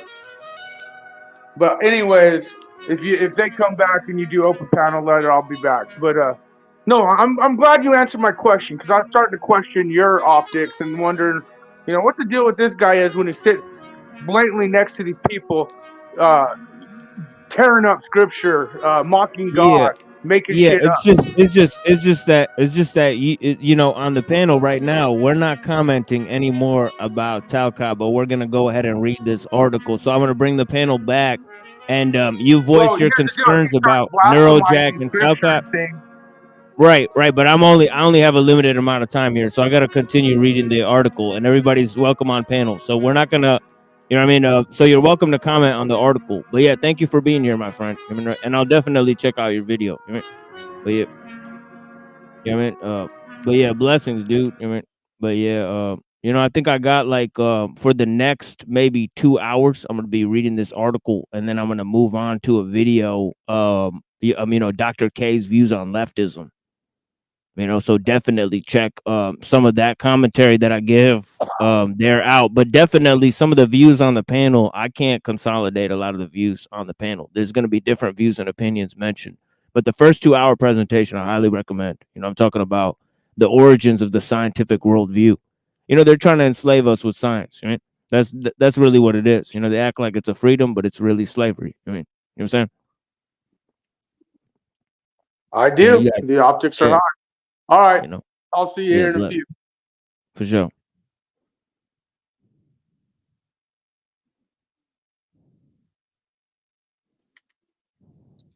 Good to see you, Snaps.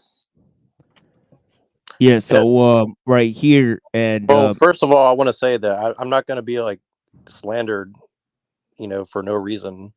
You know of what I mean? course, but it's just But like all this. so Yeah, who's the? So I mean, but yeah, if I'm not mad at you, but I'm just saying it's like we're gonna yeah, let. but he'll definitely come back and talk to you about it, unless we want to Well, move but on. what I'm saying is, are we just gonna let people come and slander people and say like things that are I have no idea where he's. Well, he definitely said that about me too, that I abuse my family and all that stuff, Right, and but- you know, he said that about Jack, and now you know, so yeah, he's made many claims and accusations. He said he's gonna have Abby up to talk about my abuse. So you know, I remember what he said. You know, so we all know what, you know, we all know about the, you know, so you know, we could talk all day about, you know, the claims and all that stuff, you know, about me and others, but you know, Meanwhile, we're being enslaved by technology. Exactly, Yeah. exactly. So- So maybe you know, that's- Oracle. I think the greater message of Snafu is more important about the Oracle systems, and you know, about the Bible and how he's trying to correct people's understanding of the Bible. And I think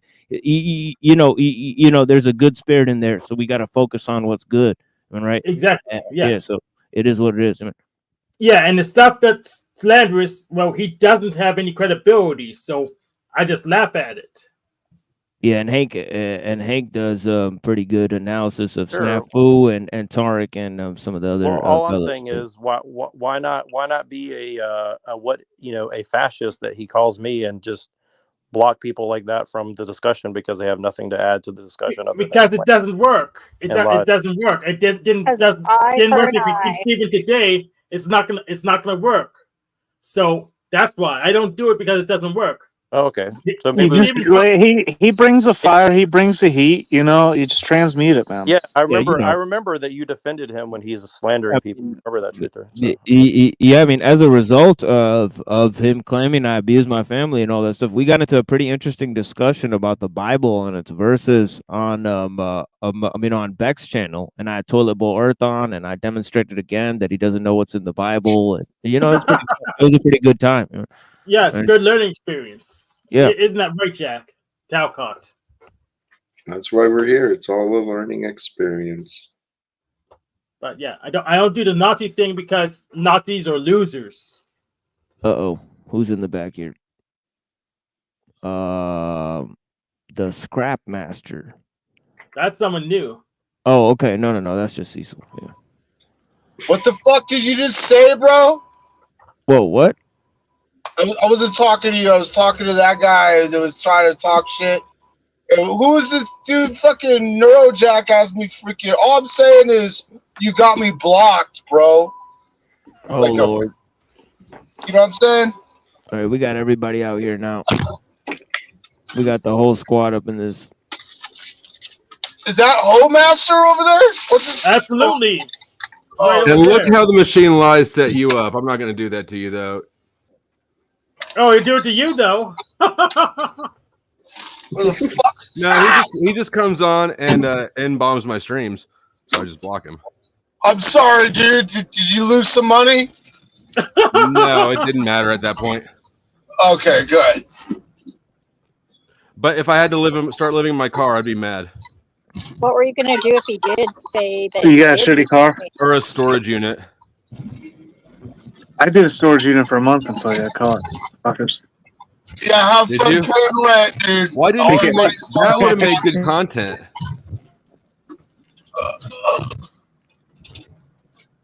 I wasn't making that sort of content back then, but I should have. Would it be worth doing again? Like, how much did you hate it? Oh, it wasn't that bad. It was actually pretty fun. It was really quiet at night. It's pretty aesthetic. Can we get back to the text? Maybe. No, Beardhead. Beardhead. What's your freaking topic? I'm gonna grab it around the legs and slam it to the floor. Are you supposed to be drinking and driving? Shit. That's what your mom said the day she met your dad. Fuck, he got me. What's going on, guys? The rest of you? Yo, I'm gonna go ahead and mute Cecil for a second because of the beeping noise. But yeah, dude, thank you for being here. Yeah. Thank you for having me. Yeah, blessings. Yeah, have you been okay? You know, I haven't seen you on the internet in a minute. You know? Yeah, no, I've been good. I take little hiatuses every now and then, and I try to make. They never last longer than 1 week because after a week, Katie's like, "Go hang out with your fucking internet friends." But that's good.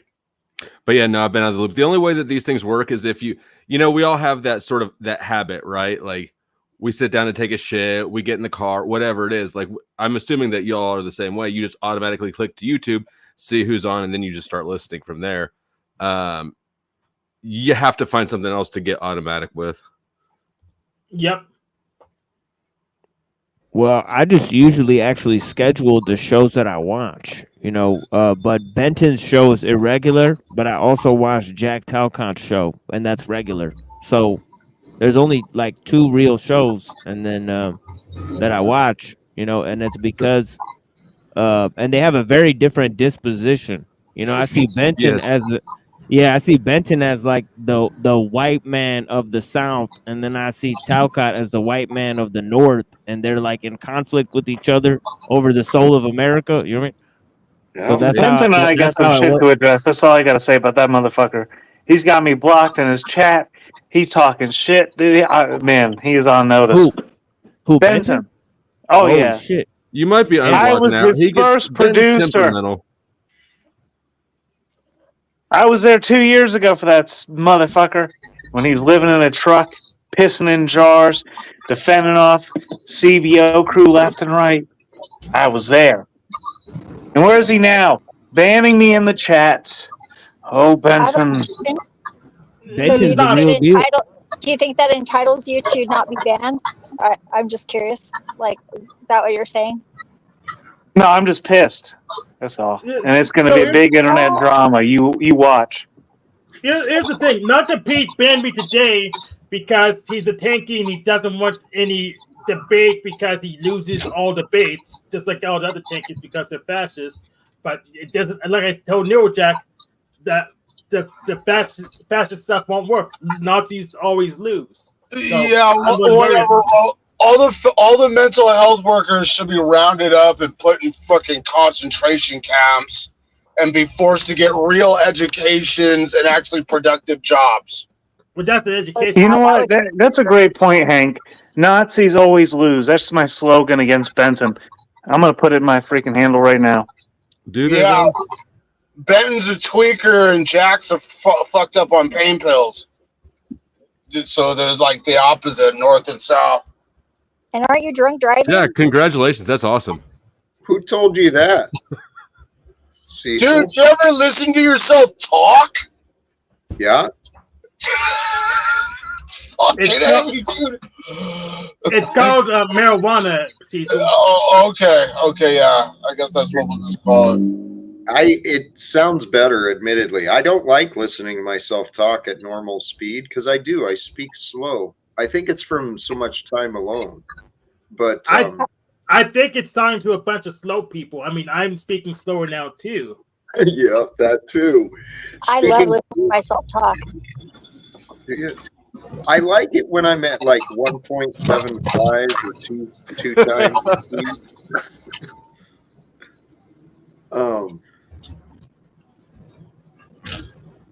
But yeah, sometimes I speak slow because I hope that people can understand. And I know that sometimes people are kind of slow. But it's not because they can't comprehend words that fast. It's because they can't comprehend ideas at all. Yeah, exactly. That's the truth, actually. There you go. Talk to everybody like they're retarded. That'll make them like you and want to like listen to you. It's works Cecil for actually is retarded. I know he is. Hilarious. Well, if he's not getting the message, then who will? You know, who better to deliver that message than the retarded man on the panel? You know what? But I think of everybody on the panelverse I've met, Hank is the only one who's actually like learning new shit from his experience and improving himself. Oh, I was talking about Cecil, to be clear. No, I know. I just shifted over. Oh, okay. I just want to give clear. Hank some props where props is due. He's still a long way from being the evil supervillain he aspires to, but God damn it, he's going to get there if he keeps this up. Oh, absolutely. Because you have in-depth knowledge of everything that's going on in every single person's life, right? No, that's not the You are reason. so dumb, Cecil. Yeah. Shut up. I agree about Hank. I think so too. No, it's because I'm learning deeper knowledge of just personality typing and pattern matching, so people's gonna be more predictable to me. He's just malleable. Most people's character is not malleable at all. Mm-hmm. That's true. I'm amorphous. Hank said he wanted to learn. I think Hank pays attention more than most. I think that's honestly what it is. But also it's an ego thing. Most people are their egos are too big to change because that would admit that they were wrong in the first place. Yeah. And Hank doesn't seem to have that issue. I can't possibly be right. Like it's just. I mean, he'll never admit to you that he's wrong about something, but he doesn't need to, as long as his behavior. Jack, I want to let you know that over on King Stevens' panel, there's a poll. Does everyone see how evil Jack is? And I said no. And despite that fact, 21 votes, 90% said yes. Fascinating. Well, that's evidence to my theory. Steven's a demon who attracts enablers. You got to consider your audience, yeah. Yeah, I mean, he kicked Noel today. Because he. Were you zooming in on my ass? Yes, he kicked Noel today. He's doing it. Flowstay and I visited King Stephen too while he was talking shit like he always does, and he just has standards. Oh shit! I was trying to give the thing the neutral ground, and I can't do that when I have a cigarette in my hand. Yeah, but King Stevens just talks shit, and he has no standards. Like he says, backstaging him is bad, but he'll backstage everyone and anyone as much as he wants to because it's good when he does it. No standards, that's whatsoever. Then he wants us to believe he's a king, but he doesn't have $20 to burn. Ridiculous. Hello? Oh God, it's the troll. Shut up! Shut up! Shut up! Shut up! Shut up! Shut up! Blah, blah, blah, Jack! Blah, blah, blah, Jack! And blah, blah, blah, Steven! And blah, blah, blah, everybody! Blah, blah, blah, Hank! Blah, blah, Hank! Hi, Noel. I don't think I met you yet. Hi, how are you? Yes, how are you? I'm just fine. This is a great evening I'm having here. How are you? Good.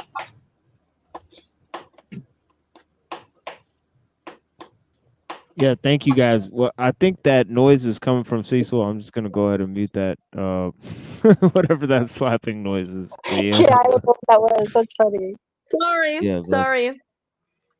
Yeah, We forgive you. Yeah, Shut no, it's up, all good. Stay flow.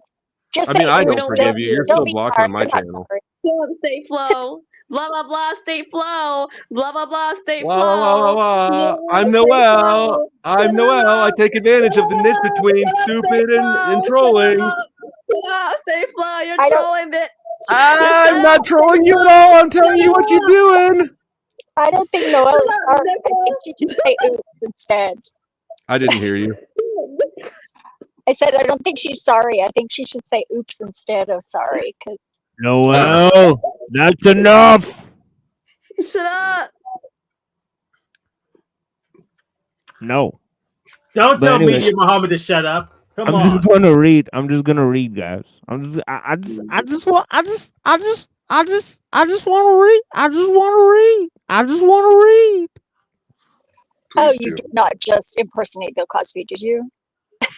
I kind of did, but it is what it is. That was great. Yeah.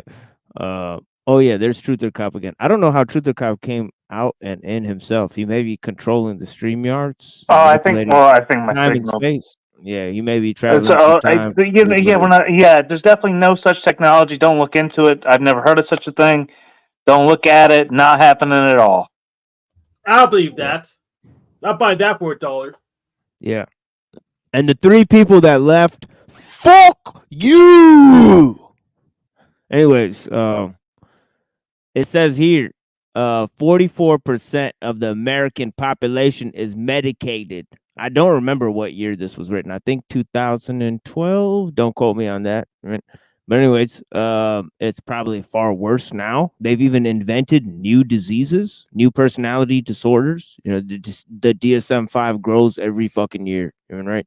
Even the mundane computer use that many of us experience imposes its own risk. Carpal tunnel syndrome.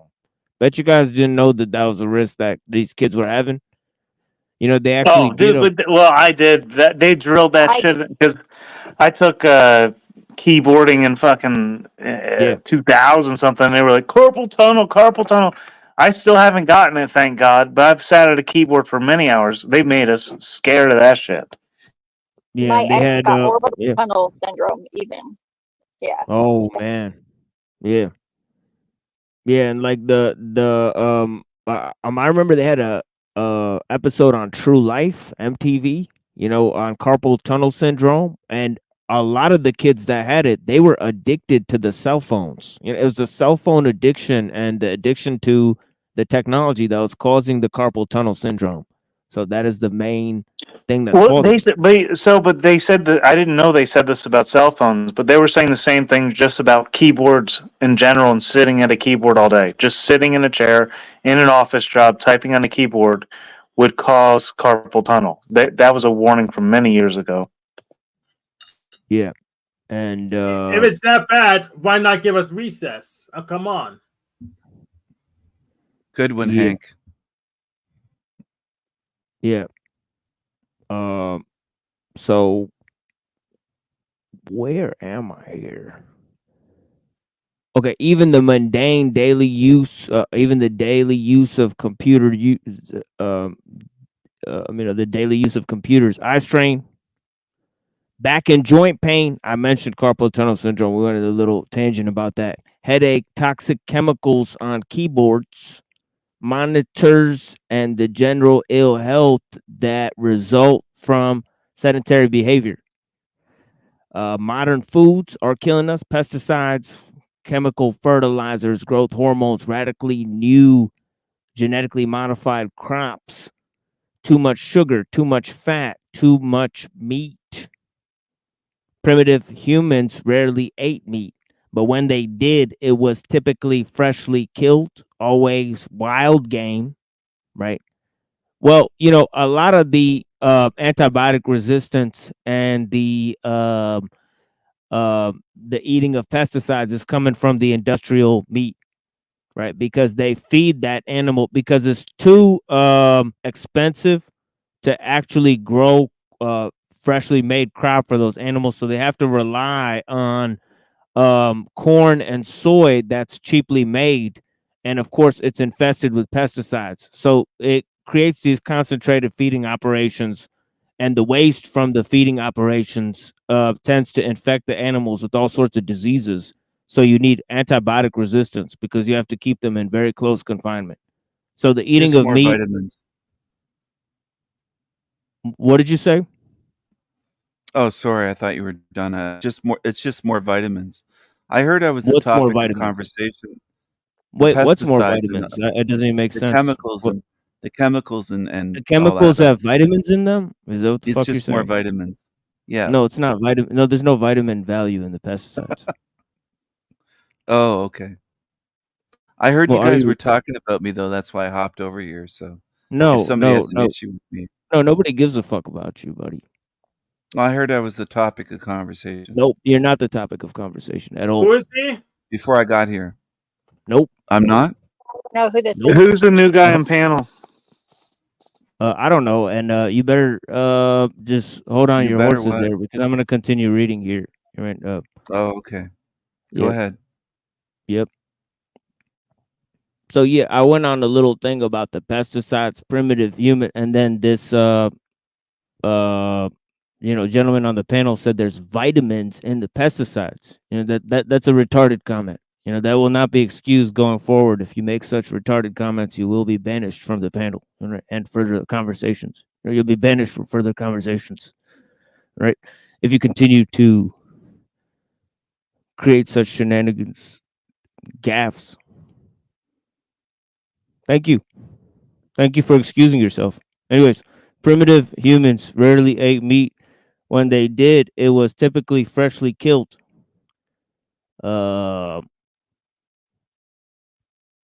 Always wild game, usually after putting in service exhausting hours of chase on foot with sticks or handmade. Let me go down.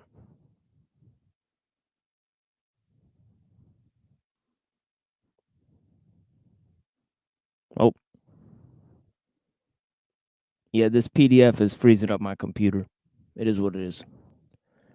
We moderns eat something like 3.5 pounds per week, a half pound per day, every day of domesticated, fat-laden, hormone-injected, antibiotic-laced, high-tech factory farm animal flesh.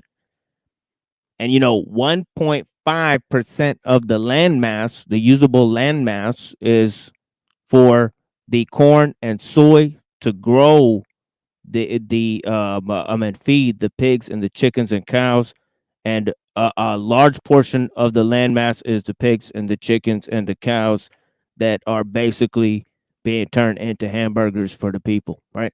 So it's just cheap meat, right? That is the goal there, right? And not the nutrition of the people, because obviously they're poisoning them with the meat, right? So it's poison meat. I mean, Yeah, I mean, like if you're driving through North Carolina, like Eastern North Carolina, you'll pass miles and miles and miles of corn, genetically modified corn sprayed with pesticides, and it's not for people, it's for cattle. It's for these other operations, and you're just passing miles and miles of it. yeah, and they even feed them the Halloween candy.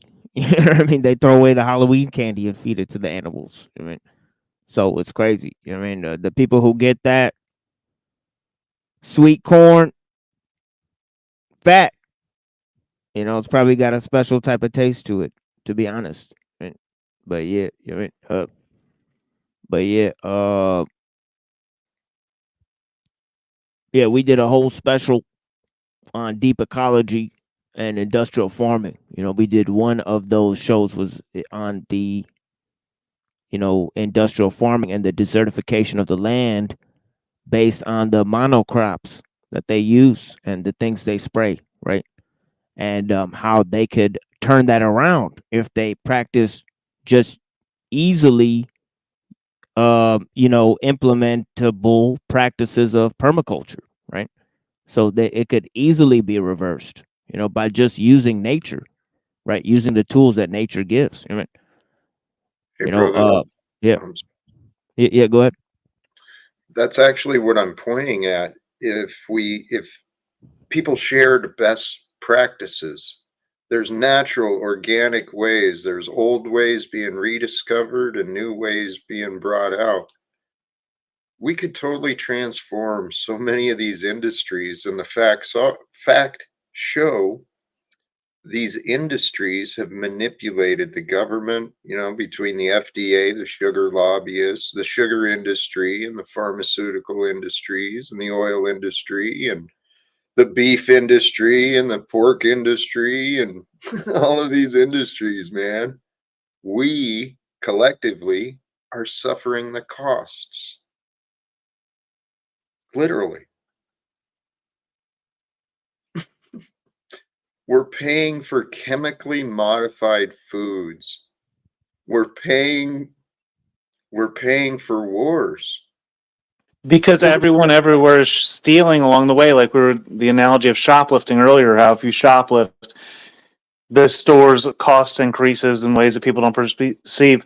The same thing has happened throughout the system.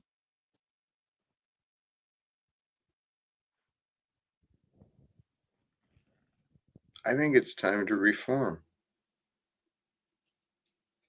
It's just going to take some agreements. Because agreements, let's face it, that's what brought the Federal Reserve in. I know it's off topic of your reading, but No, it's all good.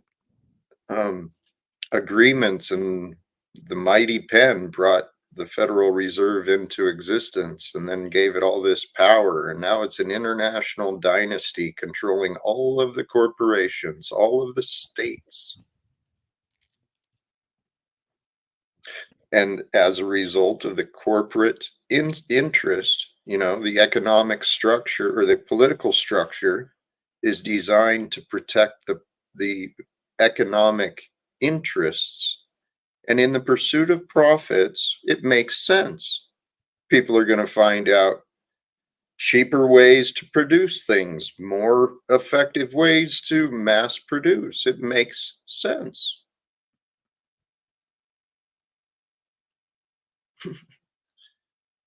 But it can all change.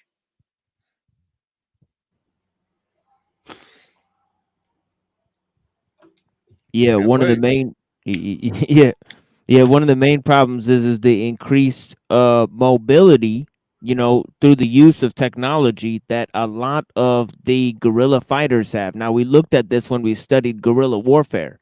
That one of the major factors empowering the guerrilla fighter was the technological capacity, right? So this is why this movement, of guerrilla fighters have become an international movement.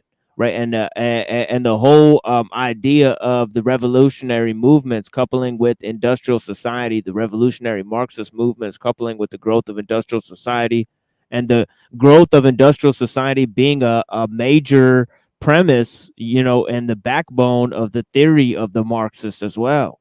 And right, so these things cannot be ignored as a critical factor. Well, what's more is what Dr. Scribina says here. He says there's also a potential for direct violent physical harm. Now, we talked about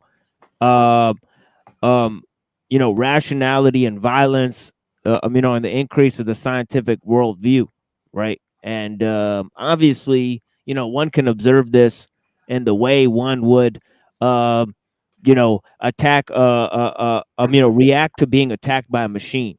One would react coldly if one were to be attacked by a machine. One would have no moral quandaries about just coldly reacting, with brute physical force, right, in order to maintain one's own existence, right? And in the same way, when faced with the threat of either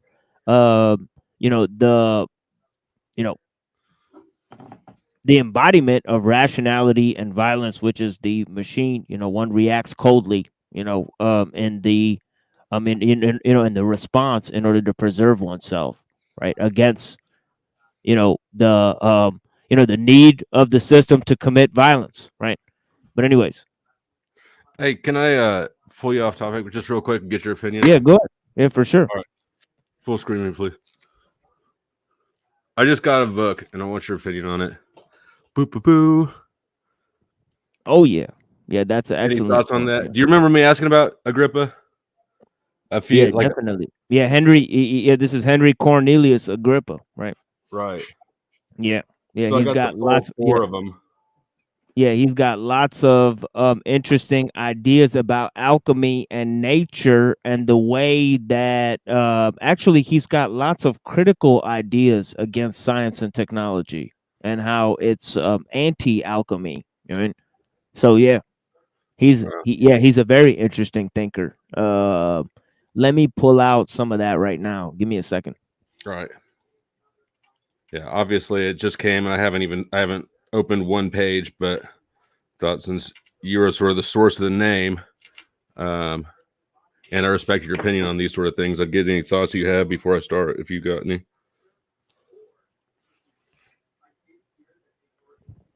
Yeah, let me pull this up real quick. Writings of Agrippa. Because he had a perceptive eye in some of these issues. Yeah, some of his writings are interesting. This is some of what he had to say on the issue. He says, of the sciences in general, right? He says it's an old opinion, the concurring and unanimous judgment almost of all philosophers, whereby they uphold that every science added so much of a sublime nature to man himself according to the capacity and worth of every person, as many times enables them to translate themselves beyond the limits of humanity. See how important the notion of science and alchemy was for the occult, right? And this is in the 1500s that he's writing all this. Look at how futuristic this sounds. This almost sounds like the writings of Thomas Jefferson, right? Like a couple hundred years later, right? Yep. And then he says, but I, persuaded by reasons of another nature, do verily believe that there is nothing more pernicious, nothing more destructive to well-being of men or to the salvation of our souls than the arts and sciences themselves. Literally in his writings, right? How's he figure that? Oh, well. I mean, he talks about you gave me sort of a concluding thought. Exactly. Well, I just want to know that, or show, or demonstrate that he felt both, right? He felt that nothing puts people beyond the limits of humanity than the sciences and the arts, but also nothing is more dangerous and pernicious, and more destructive than them. So this is interesting idea within alchemy, right? So, it just follows the design. But, the people who had a pre-scientific understanding, such as Agrippa himself, they certainly understood these things.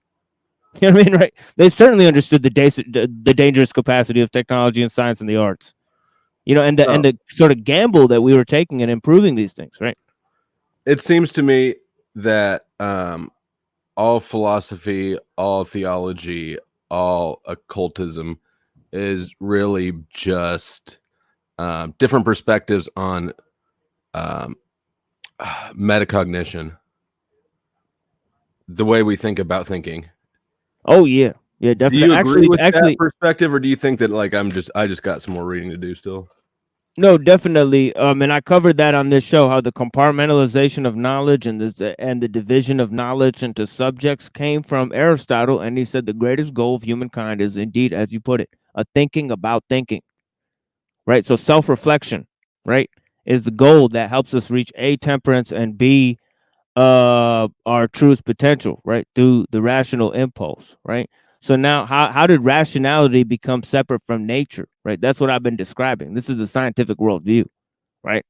So and it has something to do with this idea of this value neutrality, as Agrippa puts it. He says that all sciences are as well evil as good. This is a direct quote.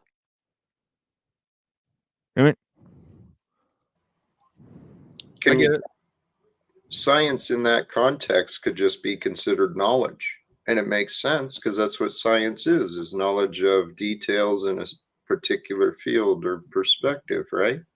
Right. Yeah, and this is not a Sanity Machine channel. If you guys have real questions about the occult or any of the authors and scholars therein, we will present our own understanding of those as best we can, and we have more resources for Flow State if he needs them. Just please reach out on email. Thank you so much, man. Appreciate you. Excellent. Yeah, of course. Hey, I want to bow out and thank you. Have a beautiful evening, my friends. Yeah, of course. Be well, Shut Taka. up, nigga. Oh Lord. Oh.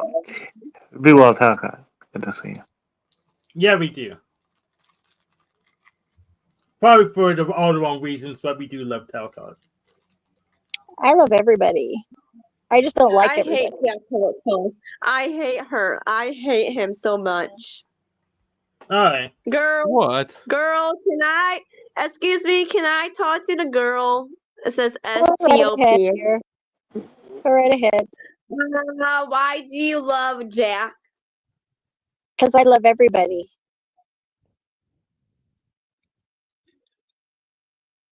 You love Margot? Yeah, sure. Some people I love from afar, but I love everybody. Yeah, Margot's a character. She don't stop. I don't understand what she's doing up in Jack's life, to be honest with you. See her Like, why around. is Margot so concerned with Jack? She wasn't. It's like she wanted to get with him or something. I can't. I do that too, but I still love her because everybody. Oh I no, love I everybody. get that. Of course you love. No, I'm not. No, no, no. I'm not saying. No, I'm not saying not to love her. I don't like Cop is everybody. asking the good questions. What questions? No, like what? Yeah, why is she following him around? Like that's what I don't get. Yeah. Because like Well, they were never. Were they like? Dude, I have so many. Can you please stop? Have you asked her? Why would? Why would? Do I? I don't need that. You know, we've all spent our life looking at the situation and evaluating what's going on. We don't need to directly like get involved. Excuse me.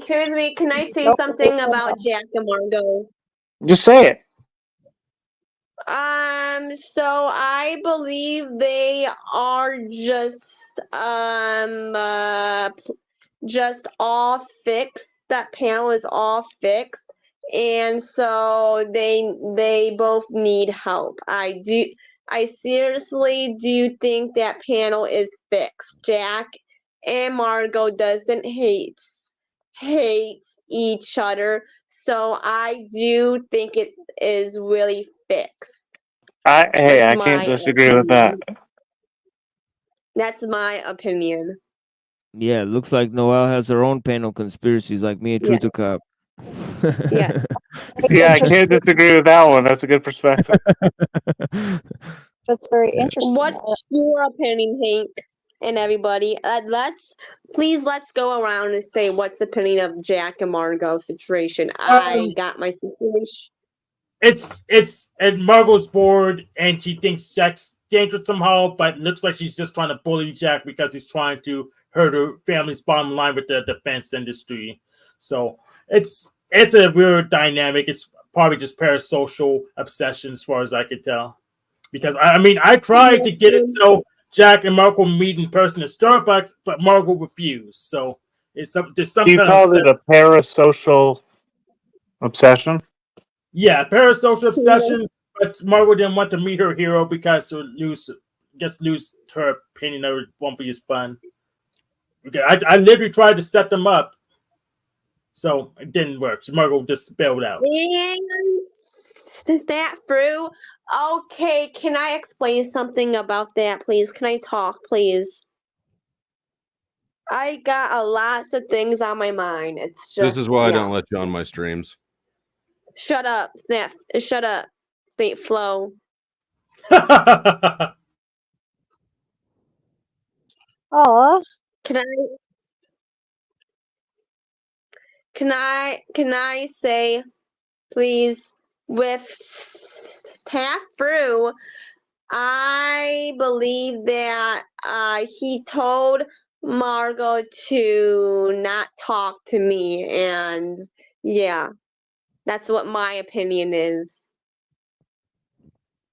Okay, good job, Noelle. You served your purpose here by scaring away Flow State. But I'm just kidding. I'm just kidding. I didn't mean that. But yeah, don't be sorry, thank just you. go, Yeah, thank you so much, Flow State. He knows I'm joking. But yeah, thank you, Flow State, for being your blessings to you, sir. And Here, hold on, Noelle. Yeah, Noelle, thank you for your opinion, but I gotta go ahead and continue reading this. Thank you so much. And then I'm gonna go ahead and take a music break. No, it's cool. Please do not. No, but I like what you said. You know, you're developing your own opinions about what's going on in the panels. You know, so yeah, yeah, definitely. You know, and your opinions are valid. You know, I just want to let you know that. But yeah, blessings. Right? Yeah, what's more fun than finding conspiracies is making my own. Excuse me, can you put me next to that girl, please? That girl Yeah, is yeah, so of nice. course, we'll have Thank the you. girls and one thing for sure. Yeah, definitely. Yeah, okay. So here we go. We're gonna continue reading here, and then we'll take a little musical break. You know, and I appreciate the discussions that we've had so far. You know, let's get going on this. But I think, oh, whoops, I accidentally opened the wrong tab here. Sorry, guys. Give me a second. Here we go. All right. So yeah, so technology, right? And we also just read the quote by Russell, right? What did Russell say about that?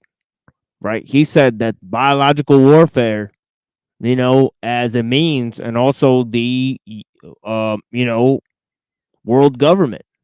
He said both of these things are going to be established. World government, society being run by the needle, right? The use of bacteriological warfare, mass use of biochemical agents and bacteriological warfare. He said to lower the population. He literally said that, right? This is in the Scientific Outlook. All right. You know, we had, you know, the people who were the intellectual elite of British society, they knew this in the 1900s, right? Oh man, I don't want to distract the moment we start reading, but do you know that the Japanese on the Chinese, dude, they started like all this biological warfare. It was insane back in the World War II. They like starved them out intentionally and then dropped bread. It was laced with the bubonic plague from planes. Well, you had Just, IG Farben at the same time. I mean, right? And the mustard gas obviously used to make, you know, the chemotherapy. You know, it's the same agent used in chemotherapy, you know, that was used to develop mustard gas. Right? And the pharma and this is because the chemical and the pharmaceutical companies are really just one big corporation. All right. You know, but anyways, you know, yeah, but yeah, we were just reading about that with with Bertrand Russell, and he said, you know, he came to the conclusion. He said, look, you know, really high-minded people, they're not, you know, they're acutely, you know, unaffected by large-scale loss of human lives. Right? They really don't care about that sort of thing. Right? Terrorists achieve their ends through the use of high technology, especially those residing in the halls of government. Virtually all major T threats, including biochemical agents, biotoxins, nuclear weapons, and other WMD, are a direct result of advanced industrial technology. The claim that the 911 attacks were low tech is a lie. The hijackers made use of one of the most advanced products of modern technology, the jetliner. Psychologically, we suffer from illness that, to the best of our knowledge, we rarely seen in ancient times. Clinical depression, insomnia, suicide, Excuse me. Excuse me. bipolar disorders. Yes, is it relevant? The girl, can you text me in the comments, please? I want to talk to her in the comments. You're both on the Discord server. You could just text there. Yeah, just text on the Discord. Bipolar disorders, dementia, anxiety, numerous byproducts, extreme mental illness. Nearly 15% of U.S. population has a personality disorder. Some 26% can be classified as mentally ill. The use of antipsychotic drugs among children is soaring, both in the U.S. and in the U.K. British rates increased from 3.9 to 7.7%, 10,000 children over 13 years, whereas American rates run significantly higher yet, from 23 to 45%. Okay. 10,000 over just 5 years. Okay. Now, I've talked to Dr. Skrbina numerous times. Obviously, he doesn't have the conventional story on the 911 attacks. Okay. He's just putting this here just as a thought. thing. But yeah, he definitely gave a class in critical thinking called Hoaxes, Frauds, and Conspiracies. It was one of the very brilliant courses that he developed himself. I mean, and actually, he was doing post truther, post conspiracy stuff then, in the university, using the tools of critical thinking. Right, unlike some of these others, the little babies. They barely have a grasp of history or major concepts, yet they're trying to do post-truther analysis. It's the elites don't have that sort of hang up about reading Plato and Aristotle and these things. Actually, they rely on those things, right? Bernays and Aristotle and Ellul and these types of things, in order to rule your ass. But yeah, definitely a huge rise in mental illness. It's being exploited by people who are on these machines. Right? Yeah, let's go on. They're developing psychological profile and biometric data, collecting biometric data on people right now, through the use of these panels. Right?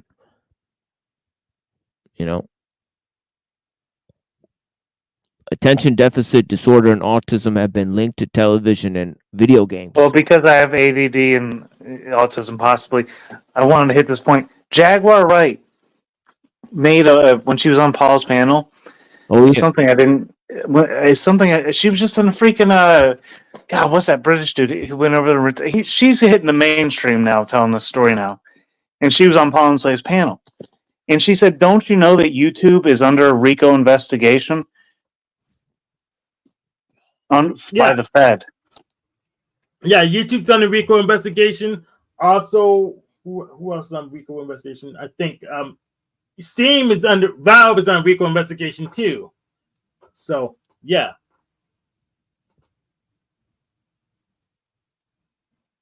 So they're actually enforcing antitrust for a little bit. So we could thank there's a Biden administration for that. Well, it seemed like the way Jaguar Wright laid it out is like, as per usual, they're going to use it against the people rather than going after the corporations. Okay, so how will I be harmed if a monopoly gets harmed? And I guess an unearned monopoly. No, the monopoly's not going to get harmed. What I took from is and I could have misinterpreted. Maybe you're getting it right. Is they're looking at people. I'm not going to get into it, man. You have to look into it further. We'll both have to look into this further on a different day. Sorry. I gotcha. We'll meet back up and discuss this later. Sounds good.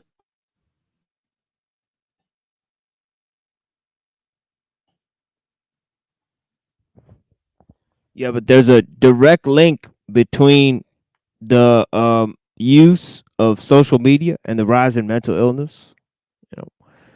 Anyways, attention deficit disorder and autism have been linked to television and video games, and studies have argued that they are quite literally addictive. So to the internet. A 2006 Stanford study found that more than 1 out of 8 Americans exhibited at least one possible sign of problematic internet use, including finding it hard to stay away, quote unquote.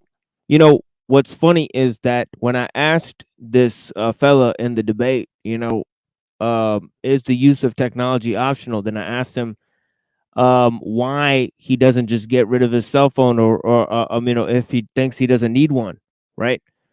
And he said he needs one for his job, which is a activity he does, I'm assuming, to further the means of his basic survival, right? So Yeah.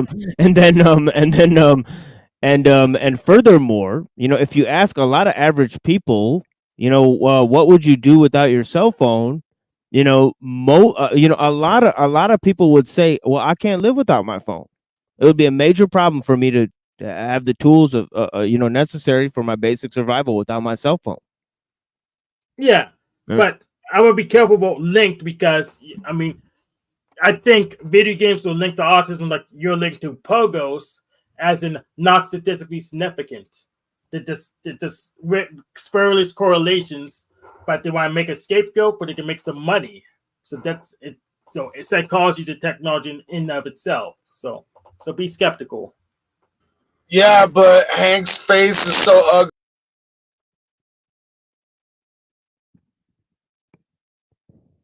That's you. Damn. Well, I guess God didn't want him to finish what he said. I thought my phone skipped out again. Anyways, so moving on here. A social psychologist have long suspected. Oh wait. Yeah. Yeah, many people addicted to the internet. Many people say they can't live without their phones, concealing nonsensical use, using it as an escape mechanism, and harming relationships, all classic signs of addiction. More broadly, researchers now find that a whole range of psychological ailments correlates closely with daily computer use. And social psychologists have long suspected that many of our modern era's senseless and brutal crimes stem from the assortment of social stresses exacerbated by industrial technology.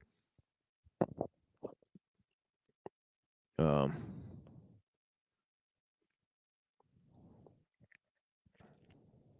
right, and we're coming up on a little musical break here, and then we'll figure out what we want to do. We may move on to Kaczynski's views on leftism, right? Which were way ahead of its time, right? Okay, the critiques of leftism, and yeah, then we're going to play some interesting segments and conversations that we had that you may have not discovered from all across the internet, right? And we hope you guys have appreciated the extra 3-hour streams we're doing a week, right? So we could cut these other streams a little bit shorter, right? Save some on storage space and other types of needs, right? But yeah, we've been presenting a intro to this show on Tuesday night, if you guys are missing it. And also, we've done presentations all week almost on Silver Tongue Cavalier. So if you guys are not subscribed to Silver Tongue Cavalier and you're missing Hank and Neurojack and the Machine Lies and a number of other characters, you know, from all around the panels, come and talk today. Hank totally destroyed the Sanity Machine on the panel. You know, he totally destroyed him. I'm talking about it was embarrassing. Like, it was very embarrassing. You know, it was an embarrassing look for the Sanity Machine. He ran away, tucked tail and ran, you know. Just for simple questions. You know, and then they showed his double chin on screen. He claimed he wasn't overweight. Total lies. But yeah, go ahead, Hank.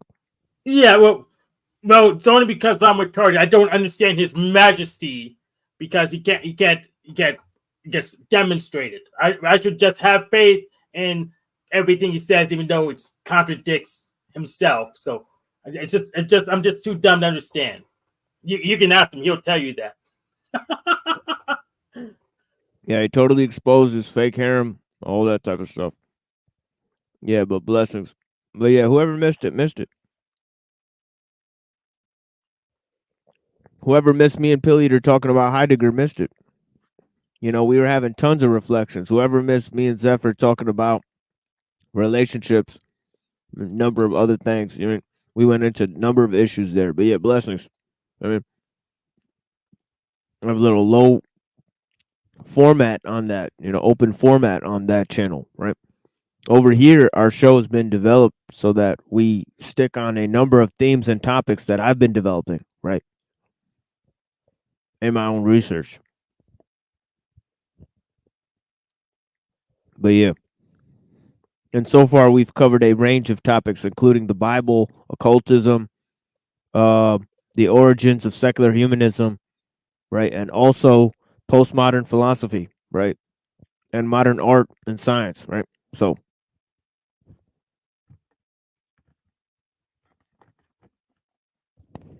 and we've also facilitated numerous rounds of drama from other panels, right? Dealt with them like bosses. Bosses. Yeah, we've taken the heat. You know, we've allowed them to run their shenanigans. Right? That's the format we like to keep. But yeah, it is what it is. Yeah, I think of it as it's balancing out the equation. If we just try to act like Nazis, then maybe they'll actually get together and figure out how to do some actual digital damage. So if we just let them swell and fail, then we're fine. Yeah, I think that I like to think that the universe has my back, but I know that I can't expect that. But I think that has something to do with it too. Got to be pure-hearted. Yeah, the universe has my back, and the pecan pie has my back. Freaking love pecan You know pie, what I mean? man. Love it. I wish I had pie. Everyone wishes they had pie, my dear friend. But yes. I like cake too.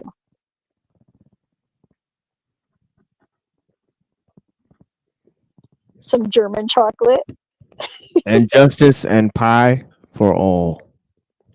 You know what I mean? But yeah.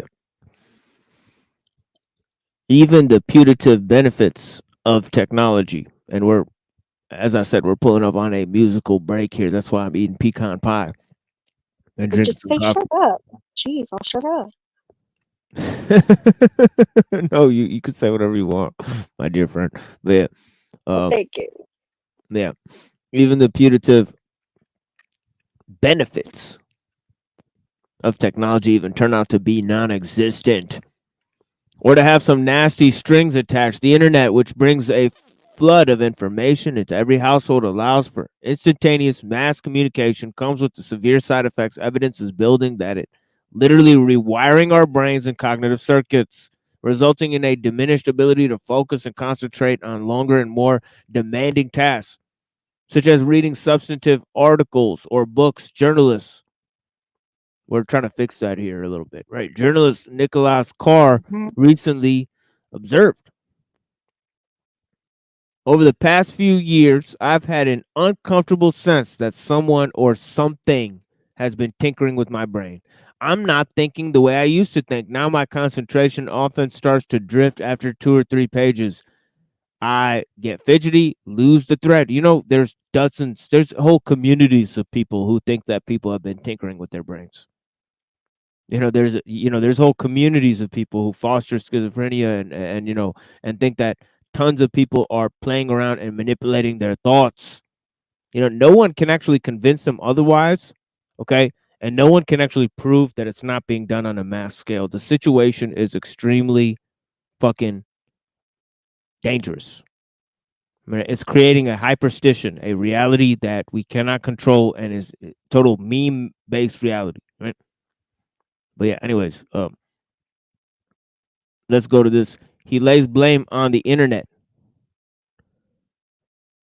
Okay, quote unquote power browsing, which take place highest priority on efficiency and immediacy, causing everything else to take a backseat, in particular deep reflection and sustained concentration.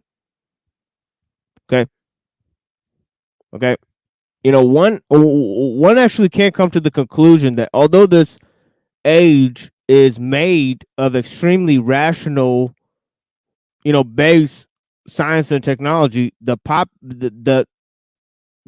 behavior it engenders on a mass population is not one of rationality, right? And of mental health, right? At all. Right?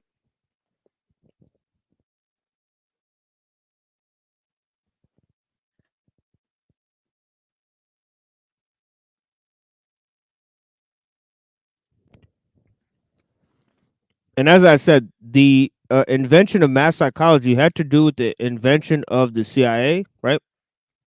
Combination of anthropology, behavioral science, okay, and cybernetics in the Macy's conference report, right?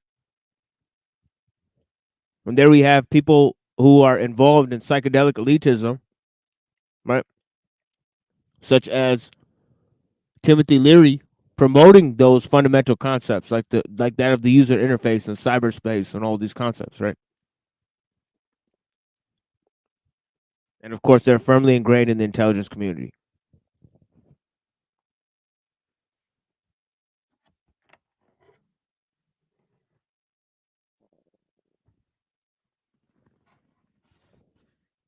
Okay, let's go to some musical stuff, and then we'll read some more of this and figure out some more things that are going on. Thank you, guys.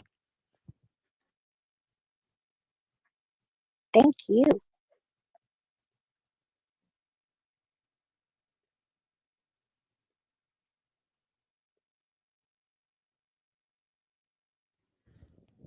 Okay, let me back out of this. And let me fill up my coffee here as I play this song here. Thank you, guys.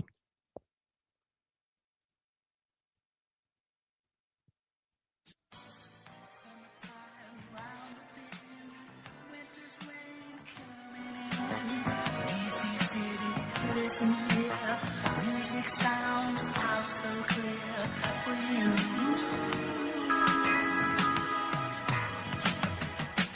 Just like season change, I bring rainfall or sunshine when it's summertime, y'all. Cold shoulders when it's winter time, all colors when it's spring, I seem to stand tall.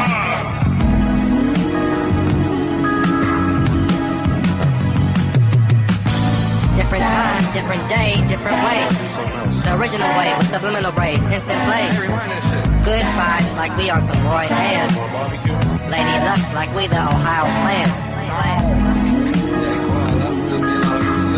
You gotta just wake up. We must be a family, living in harmony. Music's message loud and clear. Peace of mind, oh so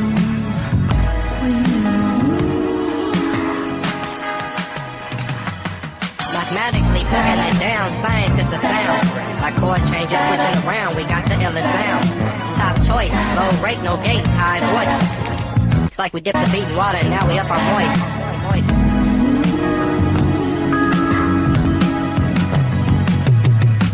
Ain't got no time for haters, only loved ones. But don't think we all sweet, you catch them into shock. Speaking this language of music, bringing harmony. You're looking at me dirty, thinking of ways of harming me.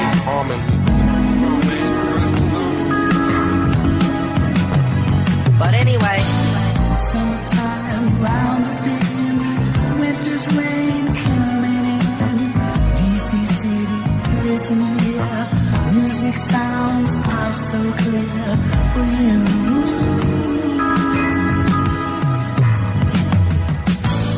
Da-da, da-da, da-da.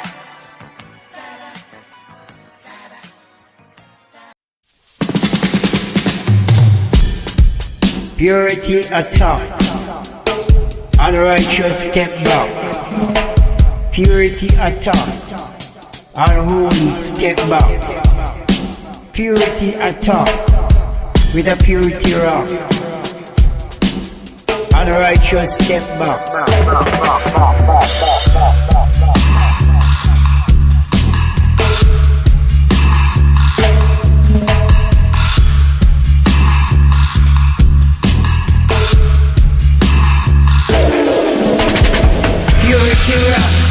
Purity and top, purity and top, and purity non-stop. Purity non-stop, and purity and top. I'm gonna hit the devil with a purity rock. Purity and top, on the mountain top. Purity and top, on the mountain top. Purity and top, on the mountain top. And purity and top, from the very lowest drop. Go down devil. Purity rock. Purity, purity knock. Purity knock and purity off. Kryptonite with a kryptonite rock. Hit them with the kryptonite rock. Hit them with the lick and hit them with the kick. Unrighteousness go backward. Unholiness go backward. I command thee. Evil spirit go backward. Evil souls go backward. Evil words go backward. From whence no came. Evil sounds go backward. Evil tongue. Clip, clip, clip. Evil tongue. Poke,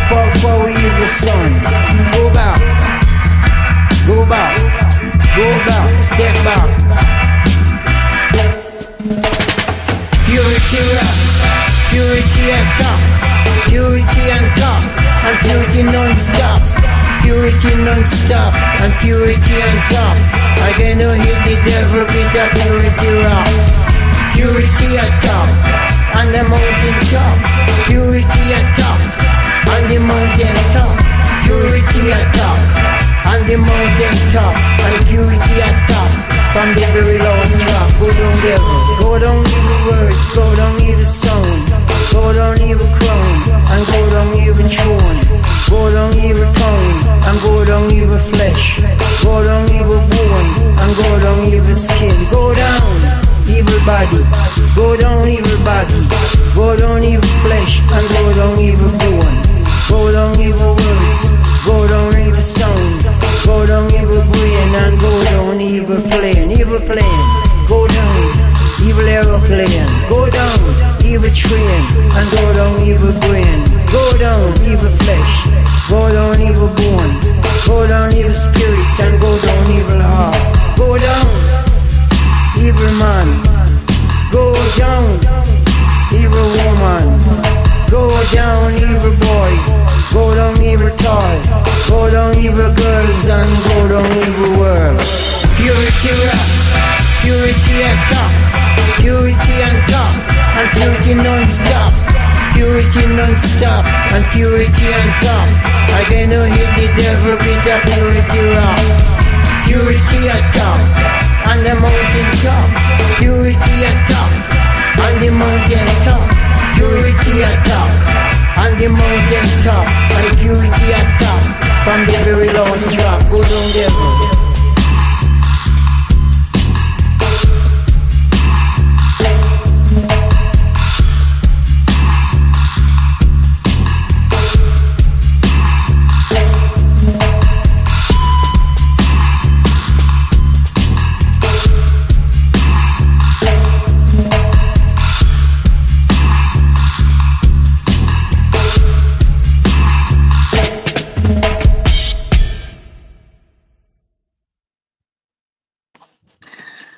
Was that some dub?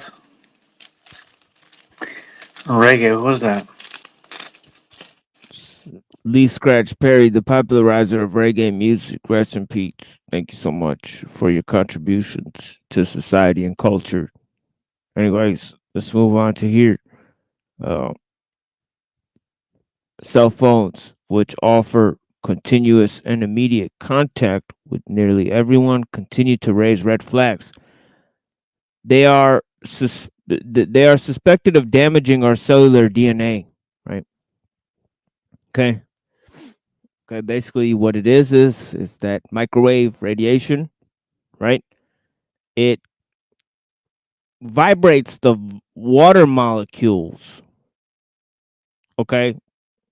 And because of this, the electrons and the water molecules, right, become separated, right? And you'll notice this: the beads of water, right, on your food as you take it out of the microwave, right?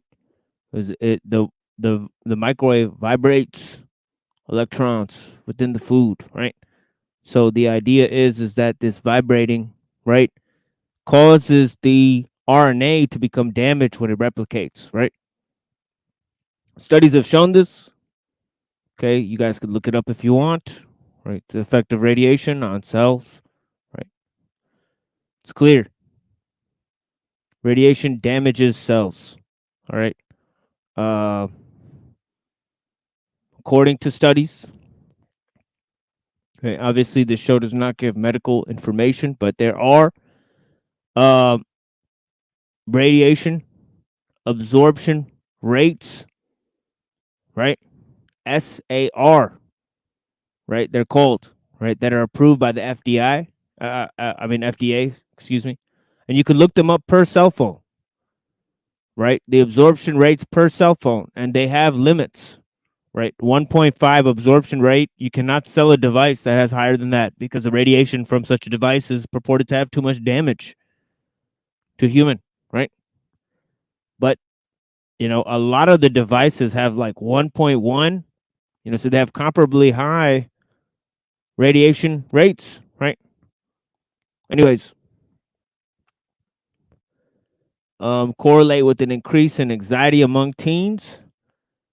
And we're gonna move on to Dr. K's views on leftism in a minute here. But we're just going through some of this, right? Okay. The dangers of modern technology, right? Okay. Suspected of damaging our cellular DNA, correlate with an increase in anxiety among teens, pose risk to pregnant women and unborn fetuses, and increased risk to brain cancer and malignant tumors. Other studies attempt to dispute these findings, but it's clear that cell phone radiation is producing at least some detrimental effects on our bodies. Technology in schools provides yet another classic example. Computer and other high-tech learning aids were for many years hyped up as the holy grail of improved academic performance. Okay, and we already heard a lot of these arguments, right, by Dr. Skrbina in the debate he did on South by Southwest, right, that we presented earlier, right? But yeah, they have been promoted for use by young children and infants. Now we find instead that computers and iPods are increasingly used for cheating and plagiarism, high speed and ultra short messaging. As with Twitter, threatens emotional and moral development. Text messaging in general now appears to damage language skills. Educational technology for infants, such as Baby Einstein and related video tools, is now found to not only not help children, but is actually detrimental.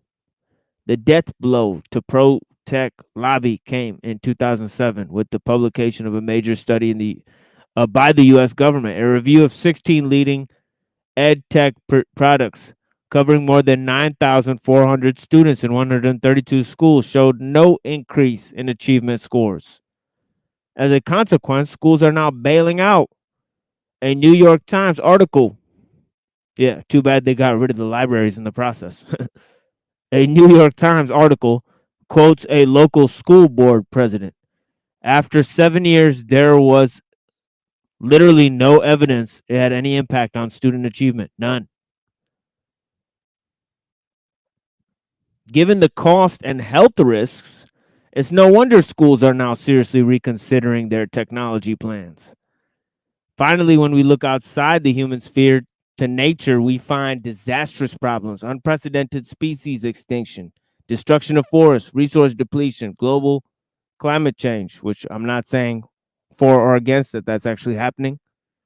Okay. As you know, I think that is a hoax, okay, created by scientists in order to sell new technology to people. It's clear, right, that they want to create a system of world government, and they're using the climate change agenda in order to do it, right? And Dr. K and Dr. Skrbina are well aware of this, okay, that the danger of environmentalists, radicals, right, pushing world government, right, and resource management, right, and these global projects, right, people like Noam Chomsky, okay, are proposing these types of things like anarcho-syndicalism, okay, and these dangerous ideas that amount to no more than scientists running the entire civilization through a world government. Okay. Dangerous concepts, right? Coming from this climate change nonsense agenda, right?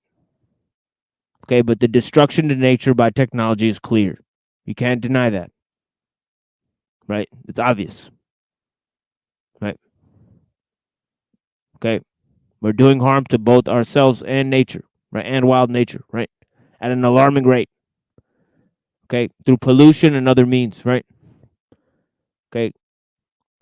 Even climate engineering, right?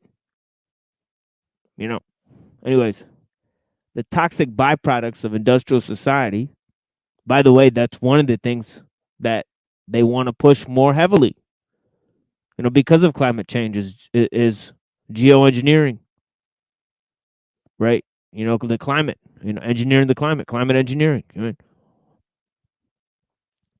The toxic byproducts of industrial society are found in the bodies of Arctic seals, Costa Rican tree frogs suffer from the acid rains produced in New York. Global warming alters age-old weather patterns and threatens to disrupt every ecosystem on the planet. Nuclear reactor waste will remain deadly for millennia, and the exploding of global population is a direct result of highly advanced agricultural and healthcare technologies. Now, it's funny that that Zechariah Sitchin ended up dead, right? And his idea for why they wrote the Bible was that aliens wanted to mine gold because they destroyed their ozone layer. And right, so they wanted to spray gold particulates into their ozone layer, right? And essentially create a artificial ozone, right? So that they could block out the sun's rays, right? Yeah, that would turn the sky red because Yeah. thin piece of gold is red. Yeah, which is the whole thing in the Matrix too. You know, if you guys see the Matrix, right, the machines blotted out the sun, right?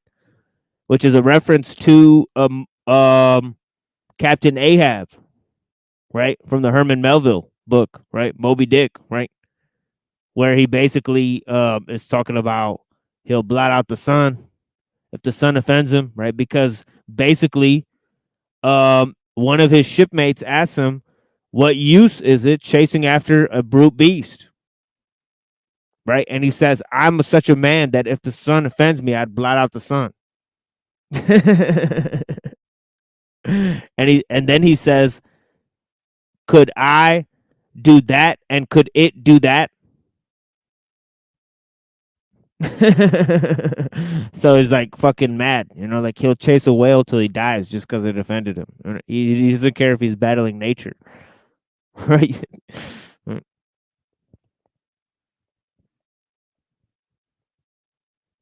But yeah, such is a man with his technology and his technique in his hand, right? Standing against nature, right? Anyways, it's a state of madness, right? I'm gonna jump off here and listen in the background, man. I'll talk to you soon. For sure. Have a blessed day or night. Yeah, blessings. Thank you for joining. Yeah, have a blessed time of day. Whatever time of day it is. Or Exactly. night.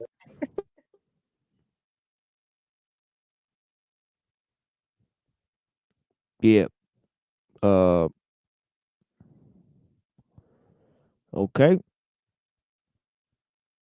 Yeah, be well. Yeah, I'll pray for you, sir. The toxic byproducts of industrial society are found in the bodies of Arctic seals. Costa Rican tree frogs suffer from acid rain products in New York. Global warming alters age-old weather patterns and threatens to disrupt every ecosystem on the planet. Nuclear reactor waste will remain deadly for millennia, and exploding global population is a direct result of highly advanced agricultural and healthcare technologies. Of these concerns, climate change is perhaps the most troubling. A 2009 report by a UN-affiliated think tank projects that without drastic mitigation actions, climate change will cause much of civilization to collapse, quote unquote, for large portions of the world. Here we have the ultimate irony. Ultimate irony. And I forgot to mention, thank you so much for 27 people that are with us. Blessings. 29 people that are with us. Thank you guys so much, man. I hope you guys are well. Of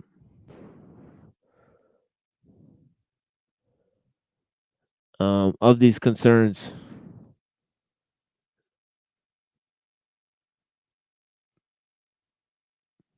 (2009) report, UN-affiliated think tank projects that drastic mitigation actions, much of civilization to collapse. All right, so this is the imminent collapse of civilization, right? They're going to shift to a world government, right? Here we have the ultimate irony, right? Okay, isn't that funny that these same scientists, right, that talk about the the successes and growth of technology are actually proposing, okay, the ultimate irony, a technological civilization created and powered by fossil fuels, which ends up being so disruptive to the global climate that it destroys itself.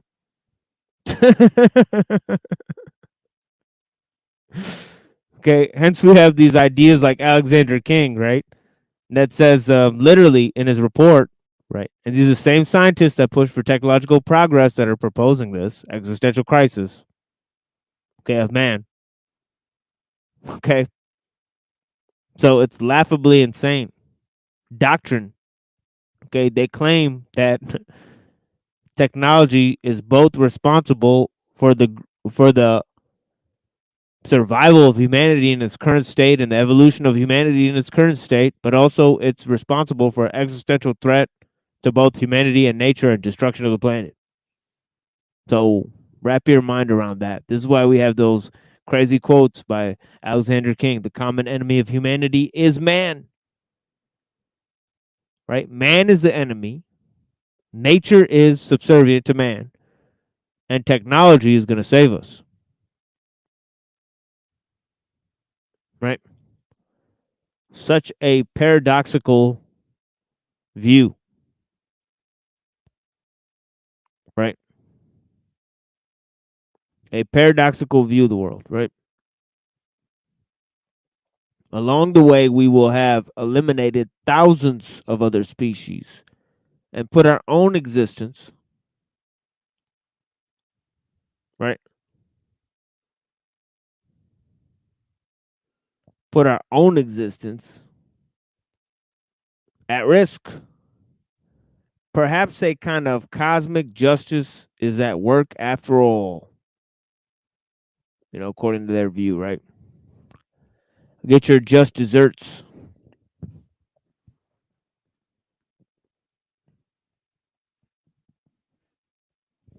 So there it is. There's the story of science. In the end, science causes existential threat to civilization according to itself. What a weird tale. Came from nothing and ended up in destroying itself. Such is nature and humanity, according to the scientific worldview.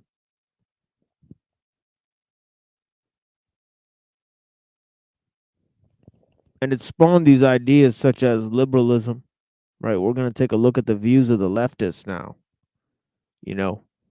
and yeah, some very, very interesting reflections by Dr. K, right, on the views of leftists, right? Let me open up that video.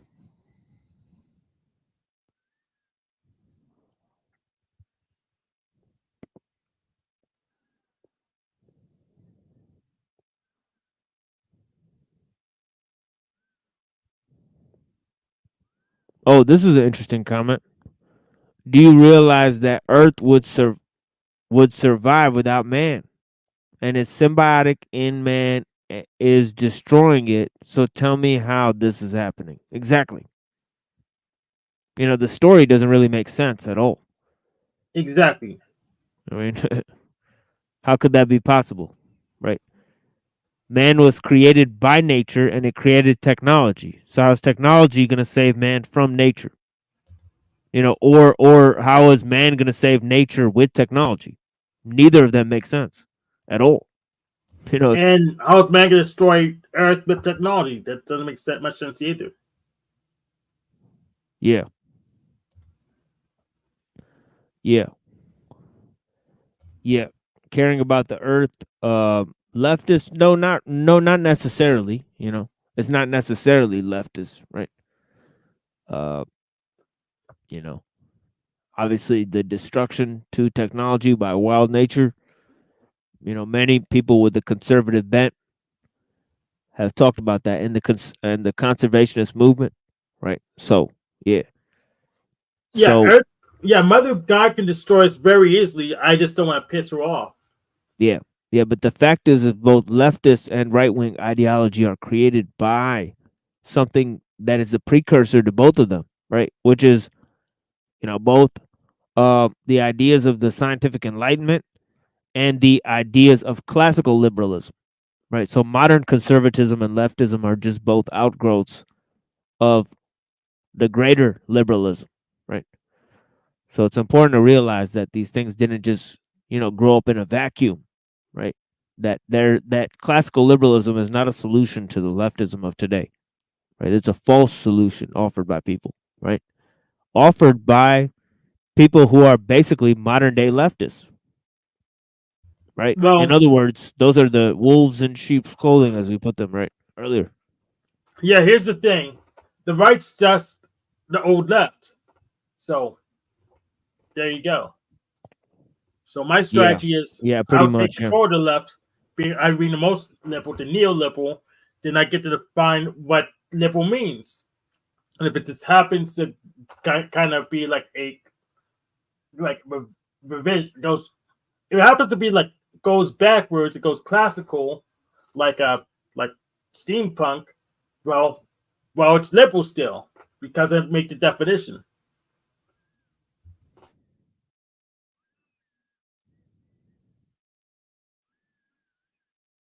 Yeah. And here is the piece that we were looking at earlier. Give me a second here.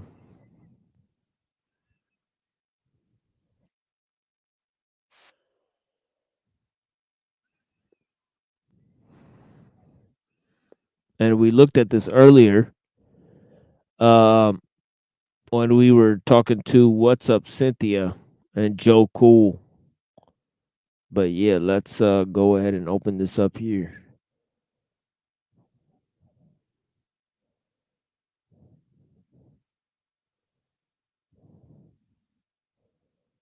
Systems need us trick.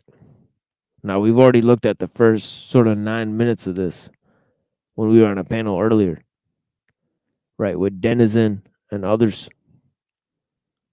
But yeah, we're going to continue our analysis of this.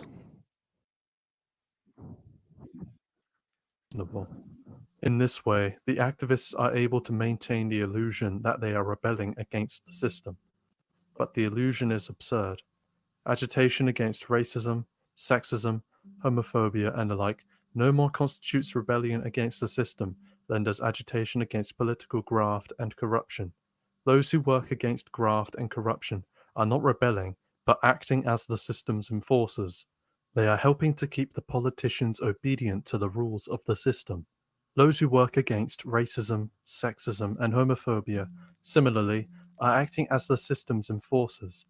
They help the system to suppress the deviant racist, sexist, and homophobic attitudes that cause problems for the system. But the activists don't only act as the system's enforcers, they also serve as a kind of lightning rod that protects the system by drawing public resentment away from the system and its institutions. For example, there were several reasons why it was to the system's advantage to get women out of the home and into the workplace. 50 years ago, if the system, as represented by the government or the media, had begun out of the blue a propaganda campaign designed to make it socially acceptable for women to center their lives on careers rather than on the home, the natural human resistance to change would have caused widespread public resentment. What actually happened was that the changes were spearheaded by radical feminists, behind whom the system's institutions trailed at a safe distance. The resentment of the more conservative members of society was directed primarily against the radical feminists rather than against the system and its institutions. Because the changes sponsored by the system seemed slow and moderate in comparison with the more radical solutions advocated by feminists. And even these Yeah, look at the introduction of Ms. Magazine, right, by Gloria Steinem, right, the CIA agent, into the black community, right? She wanted to push feminism, right, into the community, right, possibly so that the women in the community would become single mothers and rely on the government. They wanted to test out their social programs, right, their social welfare programs, right, and some of those other ideas, right? So they created a situation where they can engender feminism in a community and make them think that the problems in the community were because of the men. right? So, this whole idea being tested out on, populations, right, by psychological operations, right, before, these ideas are implemented on the general population, right? And of course, they'll use, actors, who sort of play the role in order to support these projects, right? But anyways, let's go to this.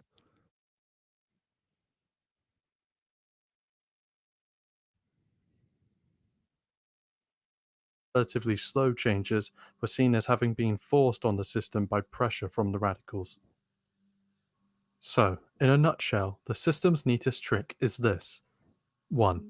For the sake of its own efficiency and security, the system needs to bring about deep and radical social changes to match the changed conditions resulting from technological progress. 2. The frustration of life under the circumstances imposed by the system leads to rebellious impulses. 3. Rebellious impulses are co-opted by the system in the service of the social changes it requires. Activists rebel against the old and outmoded values that are no longer of use to the system, and in favor of the new values that the system needs us to accept. Okay, so this is how the bad effects of the problems of behaviorism that are inflicted on people, right? Okay, by the use of machines, right, are then managed by the system, right? They're then given a token rebellion, right? Right. Yeah, look at this pussy boy over here, right? Oh yeah, you're asleep, but you're on the computer typing, right, with the smileys, right? Oh, Why don't, he's sleepwalking.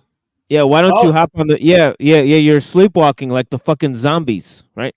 Maybe you ought to learn, right? Maybe you ought to learn your lesson, right? Fucking sheeple, right, in the fucking chat room, right? Why don't you hop on panel and tell us and give us a piece of your mind, or The peanut gallery is smarter than us. We're just retarded. We're just retarded Yeah. on watching our freaking crazy guy madman, of course. Yeah. All right, let's continue the video. Yeah, thank you for your inputs.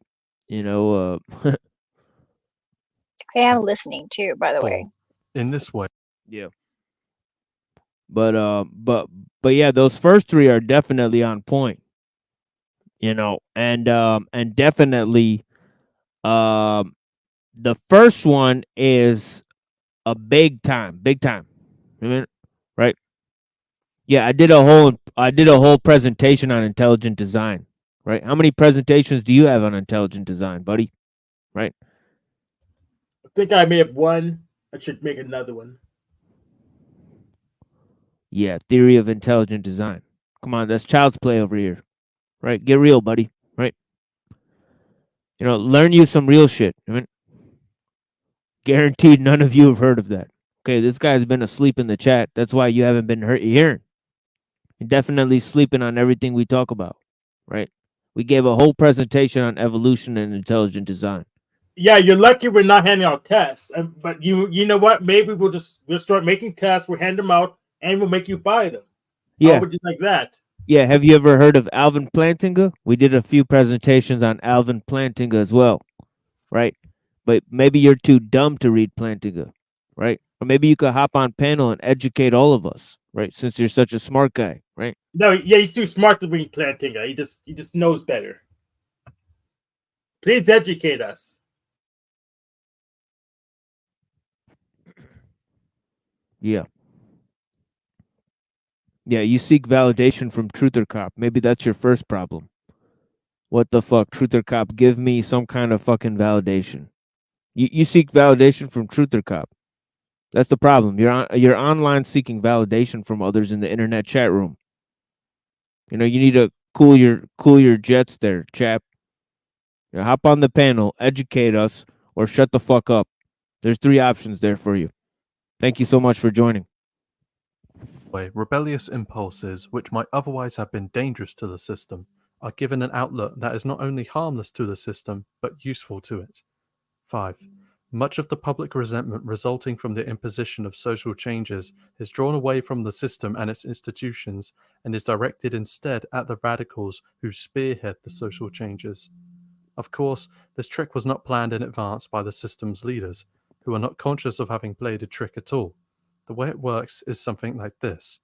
In deciding what position to take on any issue, the editors, publishers, and owners of the media must consciously or unconsciously balance several factors. They must consider how their readers or viewers will react to what they print or broadcast about the issue. They must consider how their advertisers, their peers in the media, and other powerful persons will react. And they must consider the effect on the security of the system of what they print or broadcast. These practical considerations will usually outweigh whatever personal feelings they might have about the issue. The personal feelings of the media leaders, their advertisers, and other powerful persons are varied. They may be liberal or conservative, religious or atheistic. The only universal common ground among the leaders is their commitment to the system, its security, and its power. Therefore, within the limits imposed by what the public is willing to accept, the principal factor determining the attitudes propagated by the media is a rough consensus of opinion among the media leaders and other powerful people as to what is good for the system. Thus, when an Yeah, you'll notice that both of the sides, liberal and conservative, talk about the needs of the system and how the other side threatens the needs of the system. Right? Among the needs of the system, they'll include the need to improve science and technology. Right? So any aspect of that, right, is seen as, you know, criticizing those things, right? Criticizing business, criticizing technology, right? It's seen as criticizing economic growth, right? Regardless of the dangers it poses, right? So these things have to be improved at any cost, right? So having said that, right, the secondary needs of the system are to balance the psychological impact of these things, right? You know what I mean? You know? So yeah.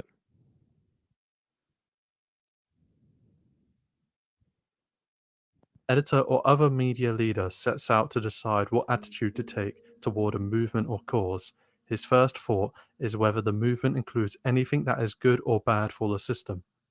Maybe he tells himself that his decision is based on moral, philosophical, or religious grounds. But it is an observable fact that in practice, the security of the system takes precedence over all other factors in determining the attitude of the media. For example, if a news magazine editor looks at the militia movement, he may or may not sympathize personally with some of its grievances and goals. But he also sees that there will be a strong consensus among his advertisers and his peers in the media that the militia movement is potentially dangerous to the system and therefore should be discouraged. Under these circumstances, he knows that his magazine had better take a negative attitude toward the militia movement. The negative attitude of the media presumably is part of the reason why the militia movement has died down. When the same editor looks at radical feminism, he sees that some of its more extreme solutions would be dangerous to the system. But he also sees that feminism holds much that is useful to the system. Women's participation in the business and technical world integrates them and their families better into the system. Their talents are of service to the system in business and technical matters. Feminist emphasis on ending domestic abuse and rape also serves the system's needs, since rape and abuse, like other Okay, we did an entire presentation on this idea of feminism before we basically did our presentation on the evolutionary theory, right? And a lot of the ideas, we came to the same conclusion that the equality-based ethos is both the result of evolutionary theory, okay, the development of human beings as a species being, right? But also it's linked to those concepts, right, that are about technological progress, right, and the growth of civilization, right, and the growth of international trade, right, the growth of both science and liberalism, and the improvements of the arts, right. So you have a lot of these ideas, right, that are interlinked in the 1800s, right. You have the development of communism, feminism, evolutionary theory, the young Hegelians, right, and all of these ideas, right. You have Marx, Helena Blavatsky, Theodore Herzl, the founder of Zionism, right? The founding of Theosophical Society, Fabian Socialism, and all of these ideas, right, in the 1800s, right? It's not a coincidence that all these ideas came with the rise of industrial civilization, right? Actually, it's obvious why they came from the growth of industrial civilization, right? Same with this concept of women having to be in the workplace and the rise of the feminist ideal, right? And women's suffrage around the same time, right? Obviously, these two things are not accidental, right? I mean, I think the Chihuahua there is drunk and he's not gonna hop on the panel. But yeah, thanks for being here, anyways. Your comments will just be ignored. But yeah, I gotta move on with this presentation. Thank you so much.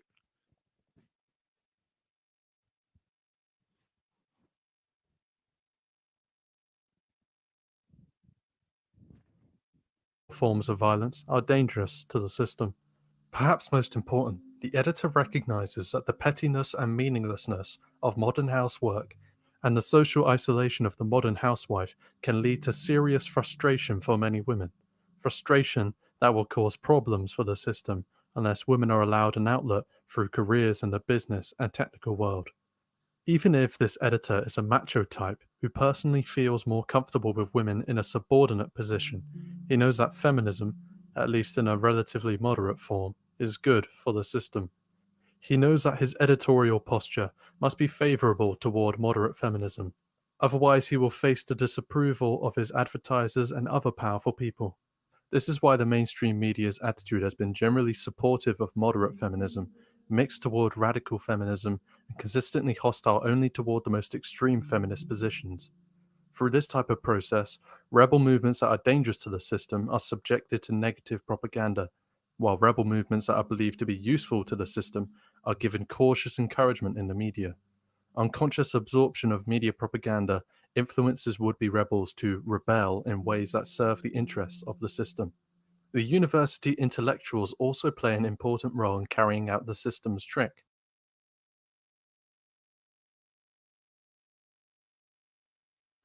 Though they like to fancy themselves independent thinkers, the intellectuals are, allowing for individual exceptions, the most over-socialized, the most conformist, the tamest and most domesticated, the most pampered, dependent, and spineless group in America today.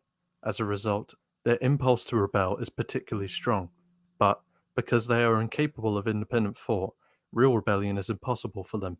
Consequently, they are suckers for the system's trick, which allows them to irritate people and enjoy the illusion of rebelling without ever having to challenge the system's basic values.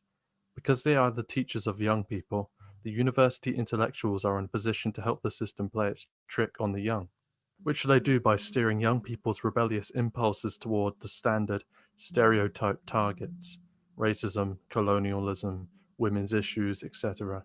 Young people who are not college students learn through the media or through personal contact of the social justice issues for which students rebel, and they imitate the students. Thus, our youth culture develops in which there is a stereotyped mode of rebellion that spreads through imitation of peers, just as hairstyles, clothing styles, and other fads spread through imitation. Naturally, the system's trick does not work perfectly. Not all of the positions adopted by the activist community are consistent with the needs of the system. In this connection, some of the most important difficulties that confront the system are related to the conflict between the two different types of propaganda that the system has to use: integration propaganda and agitation propaganda. Integration propaganda is the principal mechanism of socialization in modern society. It is propaganda that is designed to instill in people the attitudes, beliefs, values, and habits that they need to have in order to be safe and useful tools of the system. It teaches people to permanently repress or sublimate those emotional impulses that are dangerous to the system. Its focus is on long-term attitudes and deep-seated values of broad applicability. Yeah, exactly. It's mind control. But I'm gonna learn their techniques and use it against them. Yeah. By the way, this comes from a Lowell study on propaganda, right? So again, we have Dr. Kaczynski, right, citing those studies from Alul, right, about the dangers of technological growth, right? And obviously he says that these two things come together, right? Social techniques, right? The large scale tools in communication, right? Complex means in order to deliver, right? Global means of communication, right? And the ideas of mass psychology, right? The whole idea of talking to an audience, right, comes from the development of print media, right? And the idea goes to the growth of the theaters, right? And the whole idea of the theater being transformed into a place that transmits images, right, on a screen, right? And those images are not about the audience, right? But they're about relaying symbols across cultures, right? So the iconicity of symbols being used changes the format from the analytic mind to the mind that is oriented to symbols and this Really idea of interesting.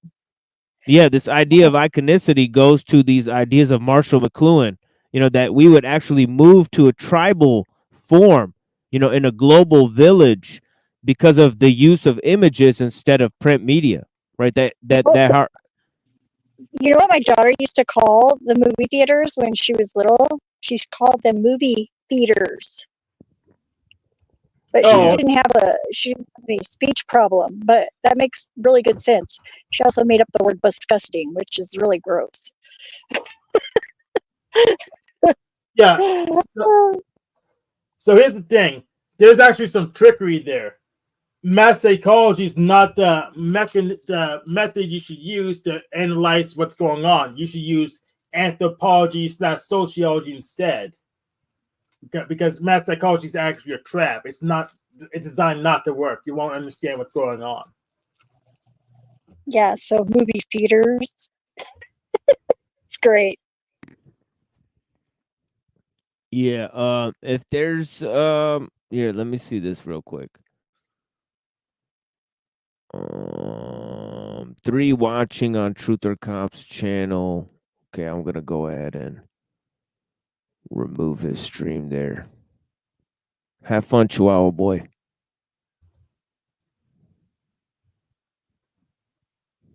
Anyways, yeah, good luck to Truth or Cop and his audience. We're here, anyways, on the Machine Lives, right? And yeah, you can have a good day, sir. Good day to you, sir. Yeah, Chihuahua boy. Yeah, the stream's gonna be up on the Machine Live. So Yeah, I guess he's bored. All right. So but not bored enough to come on panel just to talk to us. I mean, we yeah, humor him. I saw his little snipe here, and I was like, all right, you're not actually worth my time. Exactly. So the one Chihuahua and the 2 other feds that were watching a Truth or Cops channel, can cope with the fact that you've been yeah, thank you, Truther. Thank you so much for restreaming. I appreciate you. But your chat was being disruptive. All right, blessings. All right. And there wasn't that many people viewing. And yeah, something about EBT streaming, so Yeah, I don't actually care about the peanut gallery, so I would. So that's the machine lies. I don't care about the peanut gallery. They're not important. Yeah. So yeah, I don't give a fuck about, enslaved by tortellini, Ebitard, or any of the little antics. But yeah, blessings, man. I appreciate you hopping on the panel and all that. Yeah, thank you so much. Blessings to you, sir. Right. And the couple of people that you had watching on your channel, I greatly appreciate them as well. But yeah. This whole idea, I went back because we're gonna go back over these Alul's ideas of propaganda, right? Agitation propaganda and integration propaganda, right? And it goes with these two ideas, right? That people feel alienation because of the use of technology, right? Okay. They cope with this, right?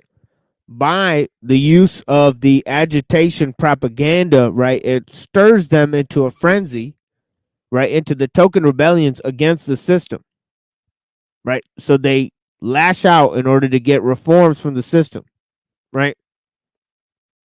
Then you have the other side, right? Integration propaganda. This is the tools of socialization, right? And integration. Social media, for example, right? They could monitor you, they can collect your information, right? And they could see who your relationships are. Pretty useful tool, wouldn't you say? But anyways,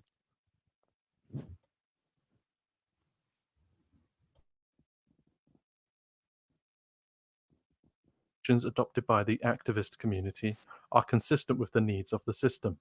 In this connection, some of the most important difficulties that confront the system are related to the conflict between the two different types of propaganda that the system has to use: integration propaganda and agitation propaganda. Integration propaganda is the principal mechanism of socialization in modern society. It is propaganda that is designed to instill in people the attitudes, beliefs, values, and habits that they need to have in order to be safe and useful tools of the system. It teaches people to permanently repress or sublimate those emotional impulses that are dangerous to the system. Its focus is on long-term attitudes and deep-seated values of broad applicability, rather than on attitudes towards specific current issues. Agitation propaganda plays on people's emotions so as to bring out certain attitudes or behaviors in specific current situations. Instead of teaching people to suppress dangerous emotional impulses, it seeks to stimulate certain emotions for well-defined purposes localized in time. The system needs an orderly, docile, cooperative, passive, dependent population. Above all, it requires a non-violent population, since it needs the government to have a monopoly on the use of physical force. For this reason, integration propaganda has to teach us to be horrified, frightened, and appalled by violence, so that we will not be tempted to use it even when we are very angry. By violence, I mean physical attacks on human beings.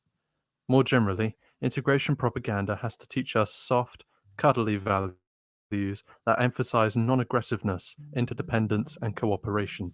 On the other hand, in certain contexts, the system itself finds it useful or necessary to resort to brutal, aggressive methods to achieve its own objectives. The most obvious example of such methods is warfare. In wartime, the system relies on agitation propaganda in order to win public approval of military action. It plays on people's emotions to make them feel frightened and angry at their real or supposed enemy. In this situation, there is a conflict between integration propaganda and agitation propaganda. Those people in whom cuddly values and the aversion to violence have been most deeply planted can't be easily persuaded to approve a bloody military operation. Here, the system's trick backfires to some extent. The activists, who have been rebelling all along in favor of the values of integration propaganda, continue to do so during wartime. They oppose the war effort not only because it is violent, but because it is racist, colonialist, imperialist, etc., all of which are contrary to the soft, cuddly values taught by integration propaganda. The system's trick also backfires where the treatment of animals is concerned. Inevitably, many people extend to animals the soft values and the aversion to violence that they are taught with respect to humans. They are horrified by the slaughter of animals for meat and by other practices harmful to animals,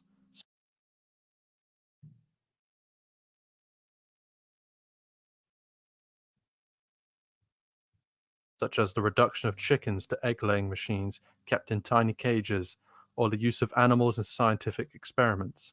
Up to a point, the resulting opposition to mistreatment of animals may be useful to the system, because a vegan diet is more efficient in terms of resource utilization than a carnivorous one is. Veganism, if widely adopted, will help to ease the burden placed on the Earth's limited resources by the growth of the human population. But activists' insistence on ending the use of animals in scientific experiments is squarely in conflict with the system's needs, since for the foreseeable future there is not likely to be any workable substitute for living animals as research subjects. All the same, the fact that the system's trick does backfire here and there does not prevent it from being, on the whole, a remarkably effective device for turning rebellious impulses to the system's advantage. It has to be conceded that the trick described here is not the only factor determining the direction that rebellious impulses take in our society. Many people today feel weak and powerless, for the very good reason that the system really does make us weak and powerless, and therefore identify obsessively with victims, with the weak and the oppressed. That's part of the reason why victimization issues such as racism, sexism, homophobia, and neo-colonialism have become standard activist issues. I have with me an anthropology textbook in which I've noticed several nice examples of the way in which university intellectuals help the system with its trick by disguising conformity as a criticism of modern society. The cutest of these examples is found on page 132 to 36, where the author quotes, in adapted form, an article by one Rhonda K. Williamson, an intersexed person, that is, a person born with both male and female characteristics. Williamson states that the American Indians not only accepted intersex persons, but especially valued them. She contrasts this attitude with the Euro-American attitude, which she equates with the attitude that her own parents adopted toward her. Williamson's parents mistreated her cruelly. They held her in contempt for her intersex condition. They told her she was cursed and given over to the devil, and they took her to charismatic churches to have the demon cast out of her. She was even given napkins in which she was supposed to cough out the demon. But it is obviously ridiculous to equate this with the modern Euro-American attitude. It may approximate the Euro-American attitude of 150 years ago, but nowadays, almost any American educator, psychologist, or mainstream clergyman would be horrified at that kind of treatment of an intersexed person. The media would never dream of portraying such treatment in a favorable light. Average middle-class Americans today may not be as accepting of the intersex condition as the Indians were, but few would fail to recognize the cruelty of the way in which Williamson was treated. Williamson's parents obviously were deviants, religious kooks whose attitudes and beliefs were way out of line with the values of the system. Thus, while putting on a show of criticizing modern Euro-American society, Williamson really is attacking only deviant minorities and cultural laggards who haven't yet adapted to the dominant values of present-day America. Haviland, the author of the book, on page 12, portrays cultural anthropology as iconoclastic, as challenging the assumptions of modern Western society. This is so far contrary to the truth that it would be funny if it weren't so pathetic. The mainstream of modern American anthropology is abjectly subservient to the values and the assumptions of the system. When today's anthropologists pretend to challenge the values of their society, typically they challenge only the values of the past, obsolete and outmoded values now held by no one but deviants and laggards who have not kept up with the cultural changes that the system requires of us. Haviland's use of Williamson's article illustrates this very well, and it represents the general slant of Haviland's book. Haviland plays up ethnographic facts that teaches readers politically correct lessons, but he understates or omits altogether ethnographic facts that are politically incorrect. Thus, while he quotes Williamson's account to emphasize the Indians' acceptance of intersexed persons, he does not mention, for example, that among many of the Indian tribes, women who committed adultery had their noses cut off, whereas no such punishment was inflicted on male adulterers, or that among the Crow Indians, a warrior who was struck by a stranger had to kill the offender immediately, else he was irretrievably disgraced in the eyes of his tribe. Nor does Haviland discuss the habitual use of torture by the Indians of the eastern United States. Of course, facts of that kind represent violence, machismo, and gender discrimination. Hence, they are inconsistent with the present-day values of the system and tend to get censored out as politically incorrect. Yet I don't doubt that Haviland is perfectly sincere in his belief that anthropologists challenge the assumptions of Western society. The capacity for self-deception of our university intellectuals will easily stretch that far. To conclude, I want to make it clear that I'm not suggesting that it is good to cut off noses for adultery, or that any other abuse of women should be tolerated. Nor would I want to see anybody scorned or rejected because they are intersexed, or because of their race, religion, sexual orientation, etc., etc., etc. But in our society today, these matters are, at most, issues of reform. The system's neatest trick consists in having turned these powerful rebellious impulses, which otherwise might have taken a revolutionary direction, to the service of these modest reforms.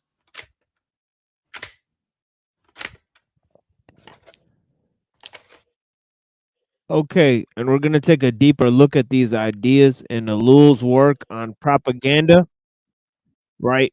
But now we're going to turn to Dr. K's views on leftists. Okay, so he's going to get into the psychology of leftists. Right now, he's just seeing how, the leftism is a result of the technological society, and B, the leftists are used by the system to turn rebellion into an advantage for the system, right? So the other concept, right, that we're going to look at is how the system shapes leftist psychology, right? So he talks about that, right? And in that, he uses these two concepts, alienation and over-socialization, to look at these two ideas, right, of feelings of inferiority, right, and increased need for social acceptance, right? One could maybe classify it as a herd mentality as well, right? So all these ideas he basically narrows in his manifesto, right? He gives two critical explanations of the dangers of leftism. First, the psychology of the leftists, and then the dangers of leftism for the goals of the revolutionary by offering this token rebellion, right? So he talks about it on many different levels, right? So this is how we're going to conclude our presentation here, and then we're going to expand that view when I play a presentation we gave, right, with NPC, the game, right, on psychedelic elitism, right? We're going to present some of those ideas, okay? And then we're going to move on from there to some of the presentations I did about the dangers of technology on other channels, right? So we're only going to do a little bit more of this show, right? I hope you guys appreciate those little shows we're doing extra on Silver Tongue Cavalier. We're going to, I'll drop the link there. Check out that channel. At the end of the show, I'll go ahead and drop the link to both Silver Tongue Cavalier channel and our Discord, right? And we'll figure out what we're doing with that, right? But yeah, we've been on there a lot recently, right? Me and Hank, and Zephyr, right? Yeah, So I really enjoyed it. It's been Yeah. really great. Yeah, it's kind of like a free format show we've been doing there. But yeah, it's been fun, definitely. And we get some different types of people to roll through there. But yeah, let's go to some of this reading, and we'll take a little musical break while I get adjusted here. Thank you guys so much for joining us.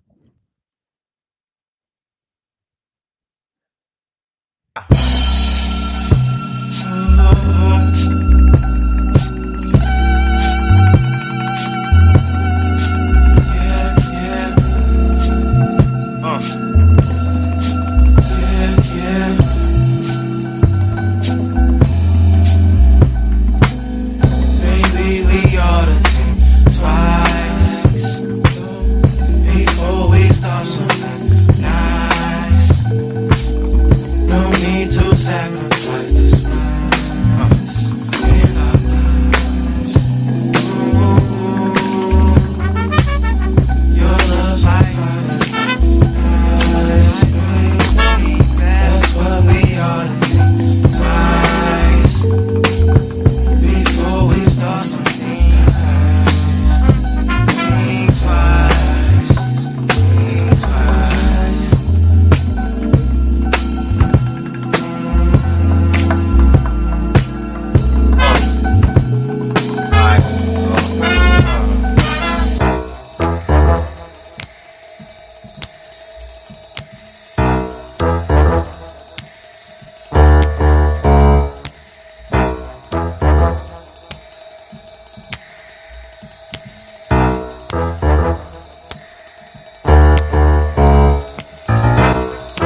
Yeah, the rule of Allah is God's equality.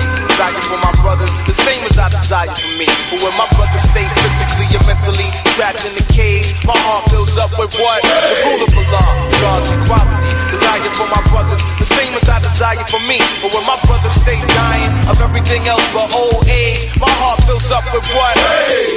My heart fills up with what? My heart fills up with what?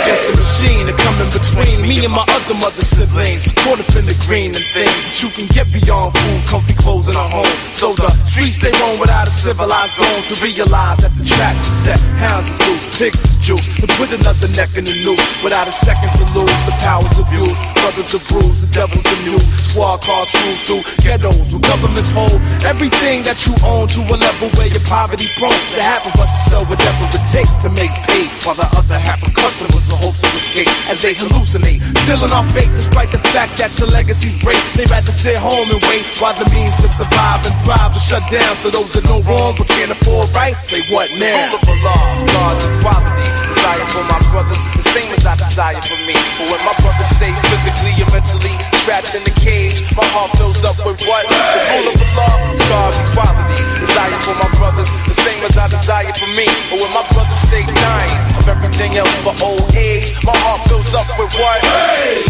My heart fills up with what?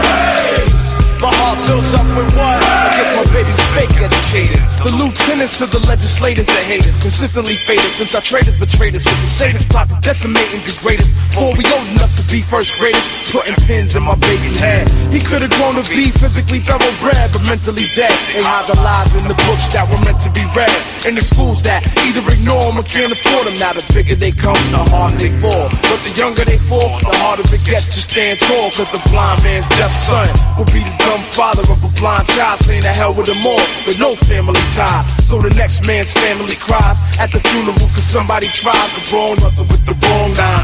Doing the long time when he learns that he committed the wrong crime in the first place. What's this? He need to point the same gun at the criminally insane justice system that dissed him and kissed him goodbye from the start, cause his worldview was based on a lie. The rule of Allah is God's equality. Desire for my brothers, the same as I desire for me. But when the fight breaks out, every time it's in hip-hop on stage, my heart fills up with what? The rule of Allah is God's equality. Desire for my brothers, the same as I desire for me. But when you talk trash like you hard, but your heart pumps lemonade, my heart fills up with what?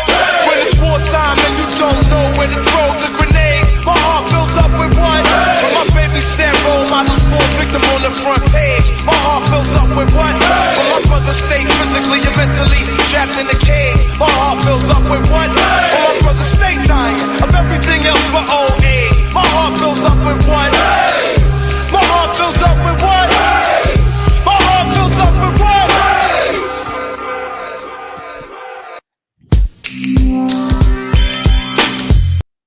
Whoops. Okay, let me get to this here. Get to what?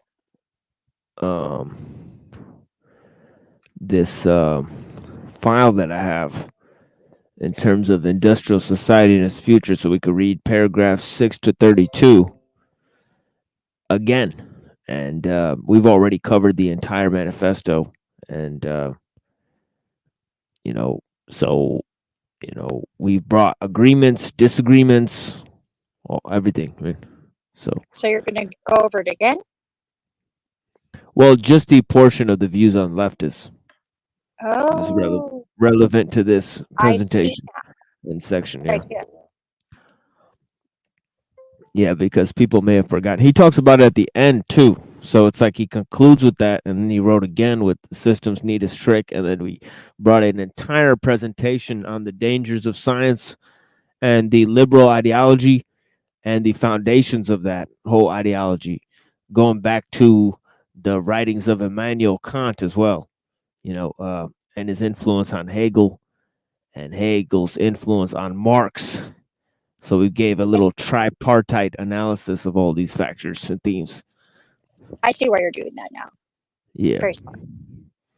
Yeah, we got a bunch of different, part of an entire set of presentations that we'll be giving on the work technological slavery, right? So far, we've given over 30 hours of presentations on those, right?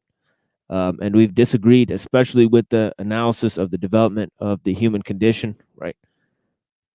In which we've concluded that there are ways in which Dr. Krasinski himself suffers from the scientific worldview, right? Anyways, we've already had all those discussions. We've Yeah, pushed none of back us on were his theories. perfect. Yeah, nobody's. Yeah. Yeah, nobody's. Well, Nobody yet. certainly.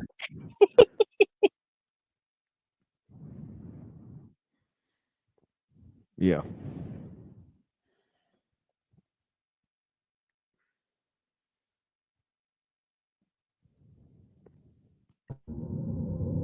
And I don't mean to offend anybody with that statement, especially our Christian friends, Of Me neither. course, yeah, of course, we could all strive to emulate the character of Jesus. This is very true as well. But anyways, let's go to this.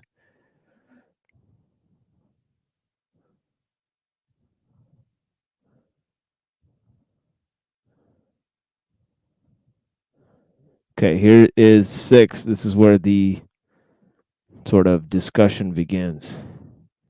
See if I can back up like 10 more seconds here. There we go. Since there are well-developed environmental and wilderness movements, we have written very little about environmental degradation or the destruction of wild nature, even though we consider these to be highly important. The psychology of modern leftism. Almost everyone will agree that we live in a deeply troubled society. One of the most widespread manifestations of the craziness of our world is leftism, so a discussion of the psychology of leftism can serve as an introduction to the discussion of the problems of modern society in general. Okay, so this is important to realize that you wouldn't have leftist ideology or leftism or liberalism in general or secular humanism without the scientific worldview, right? And we've talked about how many of the pre-scientific thinkers, right, had proto-scientific conceptions of the world, such as Agrippa, right? And we thank Flow State for bringing that into the fold there, right? He had some of the writings of Agrippa he wanted to read, right? But yeah, anyways, this whole idea can be tied to the ideas of society in general, right? So, what about leftist psychology? Now, another arena of leftist psychology or the critiques of leftist psychology can be seen in Nietzsche's works, right? Both Beyond Good and Evil and the Genealogy of Morals, right? And also Twilight of the Idols and other works, right? He talks about the development of leftist psychology right there as well, right? And he comes to interesting ideas, right? Some of them are similar and some of them different, right? The will to power resembles the power process in many different ways, right? You know what I mean? And and of course there's critiques of conservatism too, right? The same idea that birthed liberalism and modern scientific worldview in general, right, also gave birth to conservatism, right? So it's not about whether you're a leftist or a conservative. Both types of people are welcome here, right? Obviously, leftism, right, and conservatism, right, both are outgrowth of liberalism. It's important to realize that, right? So liberalism and leftism are a grander ideal within the modern system, right? Okay. And so yeah. But the major concept is that this is to ameliorate the effects of technological society, right? That it's partly caused by it, right? And also partly a response to it, right? So there's both going on at the same time, right? But what is leftism? During the first half of the 20th century, leftism could have been practically identified with socialism. Today, the movement is fragmented, and it is not clear who can properly be called a leftist. When we speak of leftists in this article, we have in mind mainly socialists, collectivists, politically correct types, feminists, gay and disability activists, animal rights activists, and the like. But not everyone who is associated with one of these movements is a leftist. What we are trying to get at in discussing leftism is not so much movement or an ideology as a psychological type, or rather a collection of related types. Thus, what we mean by leftism will emerge more clearly in the course of our discussion of leftist psychology. Even so, our conception of leftism will remain a good deal less clear than we would wish. But there doesn't seem to be any remedy for this. All we are trying to do here is indicate in a rough and approximate way the two psychological tendencies that we believe are the main driving force of modern leftism. We by no means claim to be telling the whole truth about leftist psychology. Also, our discussion is meant to apply to modern leftism only. We leave open the question of the extent to which the discussion could be applied to the leftists of the 19th and early 20th centuries. The two psychological tendencies that underlie modern leftism we call feelings of inferiority and over-socialization. Feelings of inferiority are characteristic of modern leftism as a whole, while over-socialization is characteristic only of a certain segment of modern leftism. But this segment is highly influential. Feelings of inferiority. By feelings of inferiority, we mean not only inferiority feelings in the strict sense, but as a whole spectrum of related traits: low self-esteem, feelings of powerlessness, depressive tendencies, defeatism, guilt, self-hatred, etc. We argue that modern leftists tend to have some such feelings, possibly more or less repressed, and that these feelings are decisive in determining the direction of modern leftism. When someone interprets as derogatory almost anything that is said about him or about groups with whom he identifies, we conclude that he has inferiority feelings or low self-esteem. This tendency is pronounced among minority rights activists, whether or not they belong to the minority groups whose rights they defend. They are hypersensitive about the words used to designate minorities and about anything that is said concerning minorities. The term Negro, Oriental, handicapped, or chick for an African, an Asian, a disabled person, or a woman originally had no derogatory connotation. Broad and chick were merely the feminine equivalents of guy, dude, or fellow. The negative connotations have been attached to these terms by the activists themselves. Some animal rights activists have gone so far as to reject the word pet and insist on replacement by animal companion. Leftish anthropologists go to great lengths to avoid saying anything about primitive peoples that could conceivably be interpreted as negative. They want to replace the word primitive by non-literate. They may seem almost paranoid about anything that might suggest that primitive culture is inferior to ours. We do not mean to imply that primitive cultures are inferior to ours. We merely point out the hypersensitivity of leftish anthropologists. Those who are most sensitive about politically incorrect terminology are not the average black ghetto dweller, Asian immigrant, abused woman, or disabled person, but a minority of activists, many whom do not even belong to any oppressed group, but come from a privileged strata of society. Political correctness has a strong hold among university professors who have secure employment with comfortable salaries, and the majority of whom are heterosexual white males from middle to upper middle class families. Many leftists have an intense identifications with the problems of groups that have an image of being weak: women, defeated, American Indians, repellent, homosexuals, or otherwise inferior. The leftists themselves feel that these groups are inferior.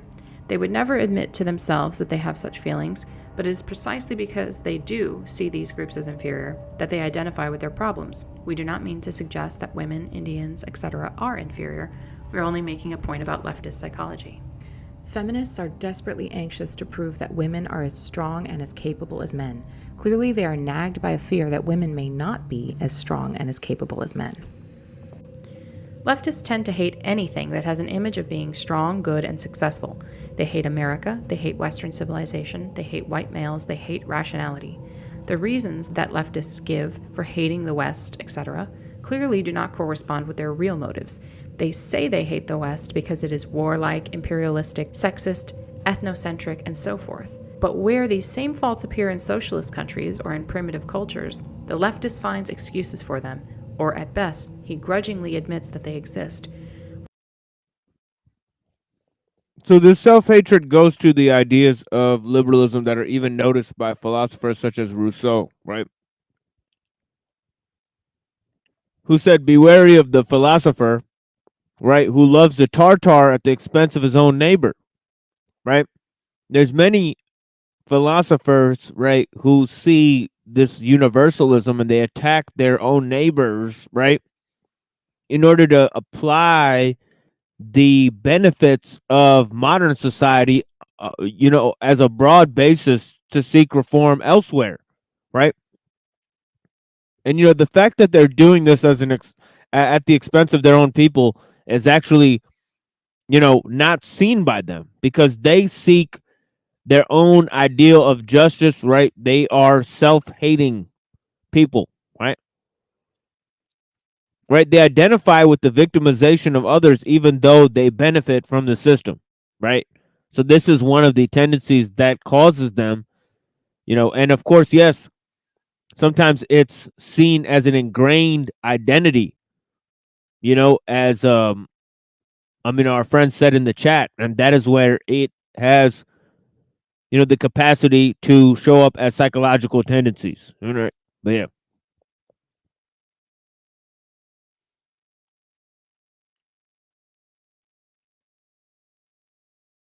Whereas he enthusiastically points out and often greatly exaggerates these faults where they appear in Western civilization. Thus, it is clear that these faults are not the leftists' real motive for hating America and the West. He hates America and the West because they are strong and successful. Words like self-confidence, self-reliance, initiative, enterprise, optimism, etc. play little role in the liberal and leftist vocabulary. The leftist is anti-individualistic, pro-collectivist. He wants society to solve everyone's problems for them, satisfy everyone's needs for them, take care of them. He is not the sort of person who has an inner sense of confidence in his ability to solve his own problems and satisfy his own needs. The leftist is And this is the idea that I was talking about in the beginning, that there is an increased sensitivity among leftists because of the concepts of universalism, right? That they actually get into this notion, they get fixed into this notion of equality, right? And the notion of equality ends up becoming totalitarian, right? Because when you seek anti-cult behavior, anti-totalitarian behavior, there's no other way than to seek it, right, than to actually become totalitarian, right, in your own designs, right? To become cult-like in your own designs, right? So this idea, right, that equality, right, is actually oppressive when it's imposed by the system, right? So the leftist is always caught in the dynamic of freedom versus equality. It's not freedom and equality, it's freedom versus equality, because the two are against each other, right? Right? And that is the problem with the system there. But yeah, blessings. And shout out to my dear friend, Mindful Exposures. Thank you so much for being here. It's good seeing you, sis. And also Leopard Print. Greetings. Greetings to you, my friend. Thank you guys.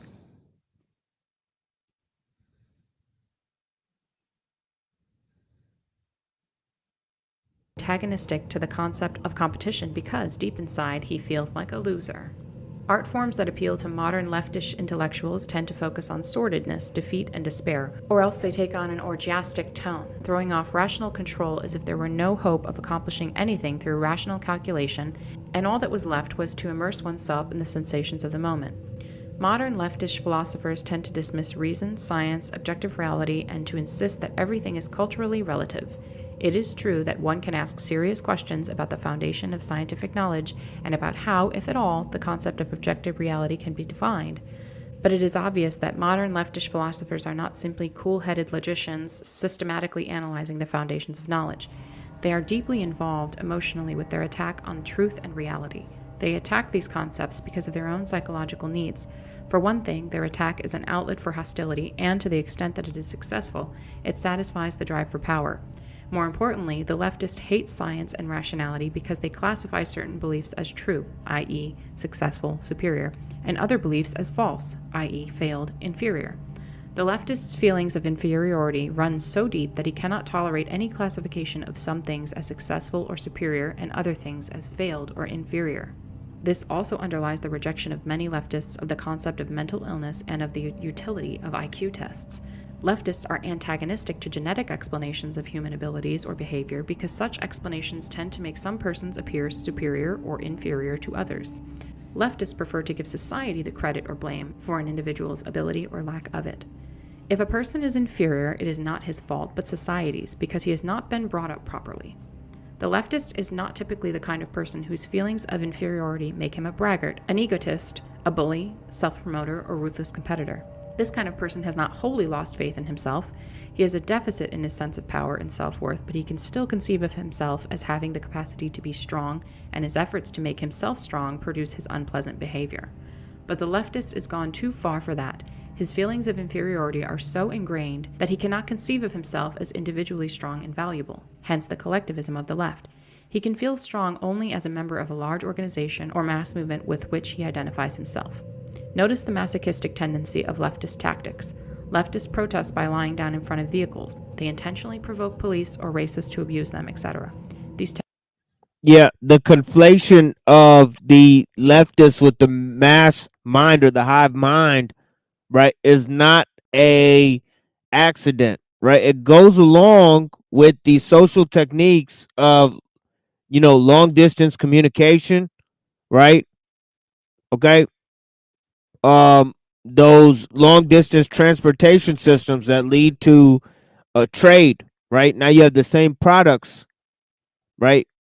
From coast to coast, right? From New York to California, you go to the gas station, the same stuff being sold, right? That engenders a sense of monoculture that was hitherto unseen, right? Okay. And so, the idea of political techniques, right, which have increased sense of democratization, right, and individualism, right? They push these things, right? There's social techniques, right, in terms of the communication technology, right? And there's also tons of other ways in which people are adapted to the system. Okay, that creates the mass mind, right? But yeah.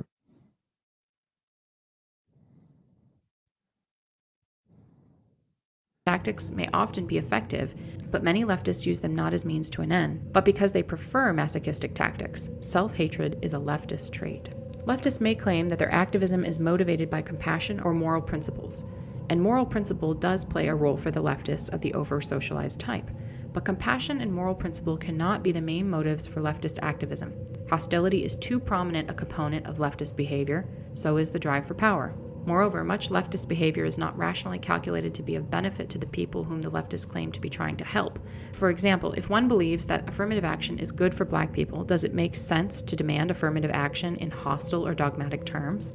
Obviously, it would be more productive to take a diplomatic and conciliatory approach that would make at least verbal and symbolic concessions to white people who think that affirmative action discriminates against them. But leftist activists do not take such an approach because it would not satisfy their emotional needs. Helping black people is not their real goal. Instead, race problems serve as an excuse for them to express their own hostility and frustrated need for power. In doing so, they actually harm black people because the activist hostile attitude toward the white majority tends to intensify race hatred. If our society had no social problems at all, leftists would have to invent problems in order to provide themselves with an excuse for making a fuss. We emphasize that the foregoing does not pretend to be an accurate description of everyone who might be considered a leftist. Yeah, now this whole thing about inventing new problems, I mean, you see this, that the system actually invents problems, okay? It makes specialized means, right? Over specialized means lead to rule of experts. Rule of experts lead to, increased tendencies, right, of rebellion by the leftists, right? And the end result is that they invent new compensatory mechanisms to reform the system, right? But the cycle began with, the problems coming and stemming from the system itself, right? You could see this in the, climate hoax that basically goes that, all right, science and technology created, a reliance on fossil fuels that is now damaging nature and causing man to destroy himself and nature, right? Well, You know, it seems paradoxical to try to improve the system, right? Yeah, you know, because these same leftists seek the growth of technology and the advancement of science, right? And it's the same with the conservatives, right? They whine about the loss of traditional values, right? But they want the progress, you know, of economic growth, right? And technology, right? So, you know, there's so many different things, right, that lead to this, right? But yeah. It is only a rough indication of a general tendency of leftism. Over-socialization. Psychologists use the term socialization to designate the process by which children are trained to think and act as society demands. A person is said to be well socialized if he believes in and obeys the moral code of his society and fits in well as a functioning part of that society. It may seem senseless to say that many leftists are over-socialized, since the leftist is perceived as a rebel. Nevertheless, the position can be defended. Many leftists are not such rebels as they seem. The moral code of our society is so demanding that no one can think, feel, and act in a completely moral way. For example, we are not supposed to hate anyone, yet almost everyone hates somebody at some time or another, whether he admits it to himself or not. Some people are so highly socialized that the attempt to think, feel, and act morally imposes a severe burden on them. In order to avoid feelings of guilt, they continually have to deceive themselves about their own motives and find moral explanations for feelings and actions that in reality have a non-moral origin. We use the term over-socialized to describe such people. Over-socialization can lead to low self-esteem, a sense of powerlessness, defeatism, guilt, etc. One of the most important means by which our society socializes children is by making them feel ashamed of behavior or speech that is contrary to society's expectations. If this is overdone, or if a particular child is especially susceptible to such feelings, he ends by feeling ashamed of himself. Moreover, the thought and behavior of the over-socialized person are more restricted by society's expectation than are those of the lightly socialized person. The majority of people engage in a significant amount of naughty behavior. They lie, they commit petty thefts, they break traffic laws, they goof off at work, they hate someone, they say spiteful things, or they use some underhanded trick to get ahead of the other guy. The over-socialized person cannot do these things, or if he does do them, he generates in himself a sense of shame and self-hatred. The over-socialized person cannot even experience without guilt thoughts or feelings that are contrary to the accepted morality. He cannot think unclean thoughts. And socialization is not just a matter of morality. We are socialized to conform to many norms of behavior that do not fall under the heading of morality. Thus, the over-socialized person is kept on a psychological leash and spends his life running on trails that society has laid down for him. In many over-socialized people, this results in a sense of constraint and powerlessness that can be a severe hardship. We suggest that over-socialization is among the more serious cruelties that human beings inflict on one another. We argue that a very important and influential segment of the modern left is over-socialized, and that their over-socialization is of great importance in determining the direction of modern leftism. Leftists of the over-socialized type tend to be intellectuals or members of the upper middle class.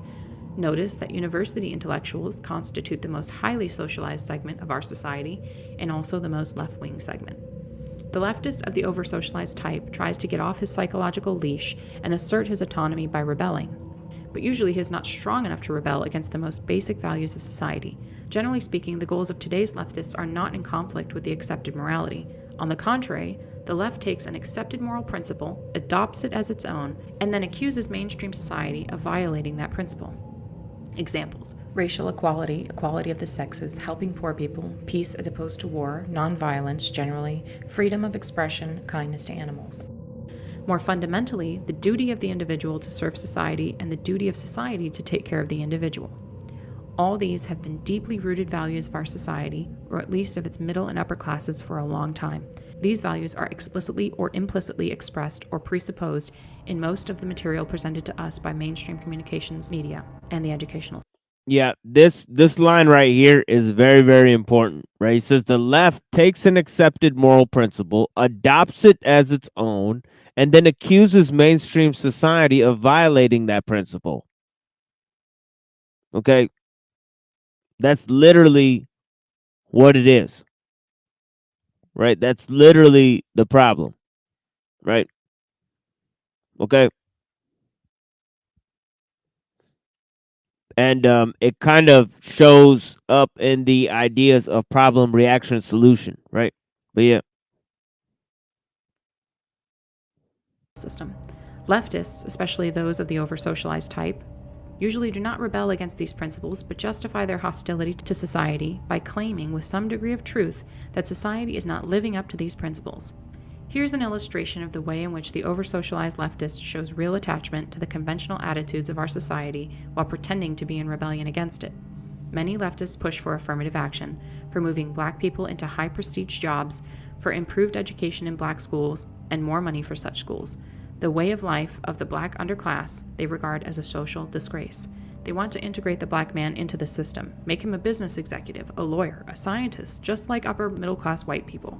The leftists will reply that the last thing they want is to make the black man into a copy of the white man. Instead, they want to preserve African American culture. But in what does this preservation of African American culture consist? It can hardly consist in anything more than eating black-style food, listening to black-style music, wearing black-style clothing, and going to black-style church or mosque. In other words, it can express itself only in superficial matters. In all essential respects, most leftists of the over-socialized type want to make the black man conform to white middle-class ideals. They want to make him study technical subjects, become an executive or a scientist, spend his life climbing the status ladder to prove that black people are as good as white. They want to make black fathers responsible. They want black gangs to become nonviolent, etc. But these are exactly the values of the industrial technological system. The system couldn't care less what kind of music a man listens to, what kind of clothes he wears, or what religion he believes in, as long as he studies in school, holds a respectable job, climbs the status ladder, is a responsible parent, is nonviolent, and so forth. In effect, however much he may deny it, the over-socialized leftist wants to integrate the black man into the system and make him adopt its values. We certainly do not claim that leftists, even of the over-socialized type, never rebel against the fundamental values of our society. Clearly, they do sometimes. Some over-socialized leftists have gone so far as to rebel against one of modern society's most important principles by engaging in physical violence. By their own account, violence is for them a form of liberation. In other words, by committing violence, they break through the psychological restraints that have been trained into them. Because they are over-socialized, these restraints have been more confining for them than others, hence their need to break free of them. But they usually justify the rebellion in terms of mainstream values. If they engage in violence, they claim to be fighting against racism or the like. We realize that many objections could be raised to the foregoing thumbnail sketch of leftist psychology. The real situation is complex, and anything like a complete description of it would take several volumes, even if the necessary data were available. We claim only to have indicated very roughly the two most important tendencies of the psychology of modern leftism. The problems of the leftist are indicative of the problems of our society as a whole. Low self-esteem, depressive tendencies, and defeatism are not restricted to the left. Though they are especially noticeable in the left, they are widespread in our society. And today's society tries to socialize us to a greater extent than any previous society. We are even told by experts how to eat, how to exercise, how to make love, how to raise our kids, and so forth. The power process. Human beings have a need, probably based in biology, for something that we will call the power process. This is closely related to the need for power, which is widely recognized, but it is not quite the same thing. Okay, we're going to skip this part. This is the part on the power process. We're not going to move to the danger of leftism at paragraph 213. And there's not that many paragraphs there that deal with the problem there, but it's also notable that it's from the beginning and end of the manifesto, right? They both talk about the same issue, right? But this is about the ideas and how they affect the revolutionaries, right? So, the token rebellion, the psychological tendencies, and then obviously, the way they affect the goals of the revolutionary, right? There's three parts, right? Greetings to my friend. How you doing today? I'm good. How are you doing, TML? I'm having a grand evening here and discussing several topics. And I've been talking for several hours here. And yeah, it's definitely been an interesting run looking at the manifesto with the audience and the different people that joined. produced many different discussions on that. So it's interesting. Many people agree on some of the major points because of the radical conclusions. It's fascinating.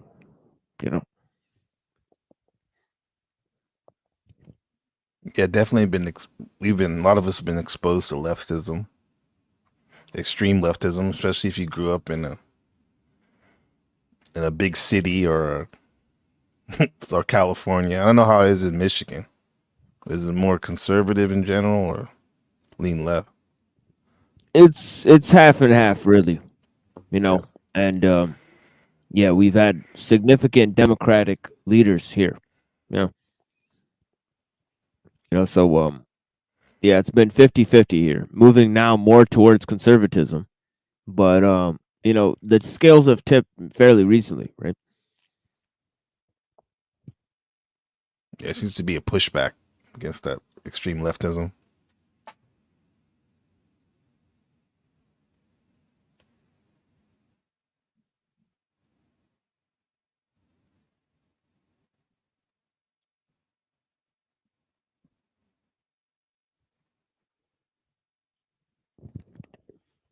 Excuse me.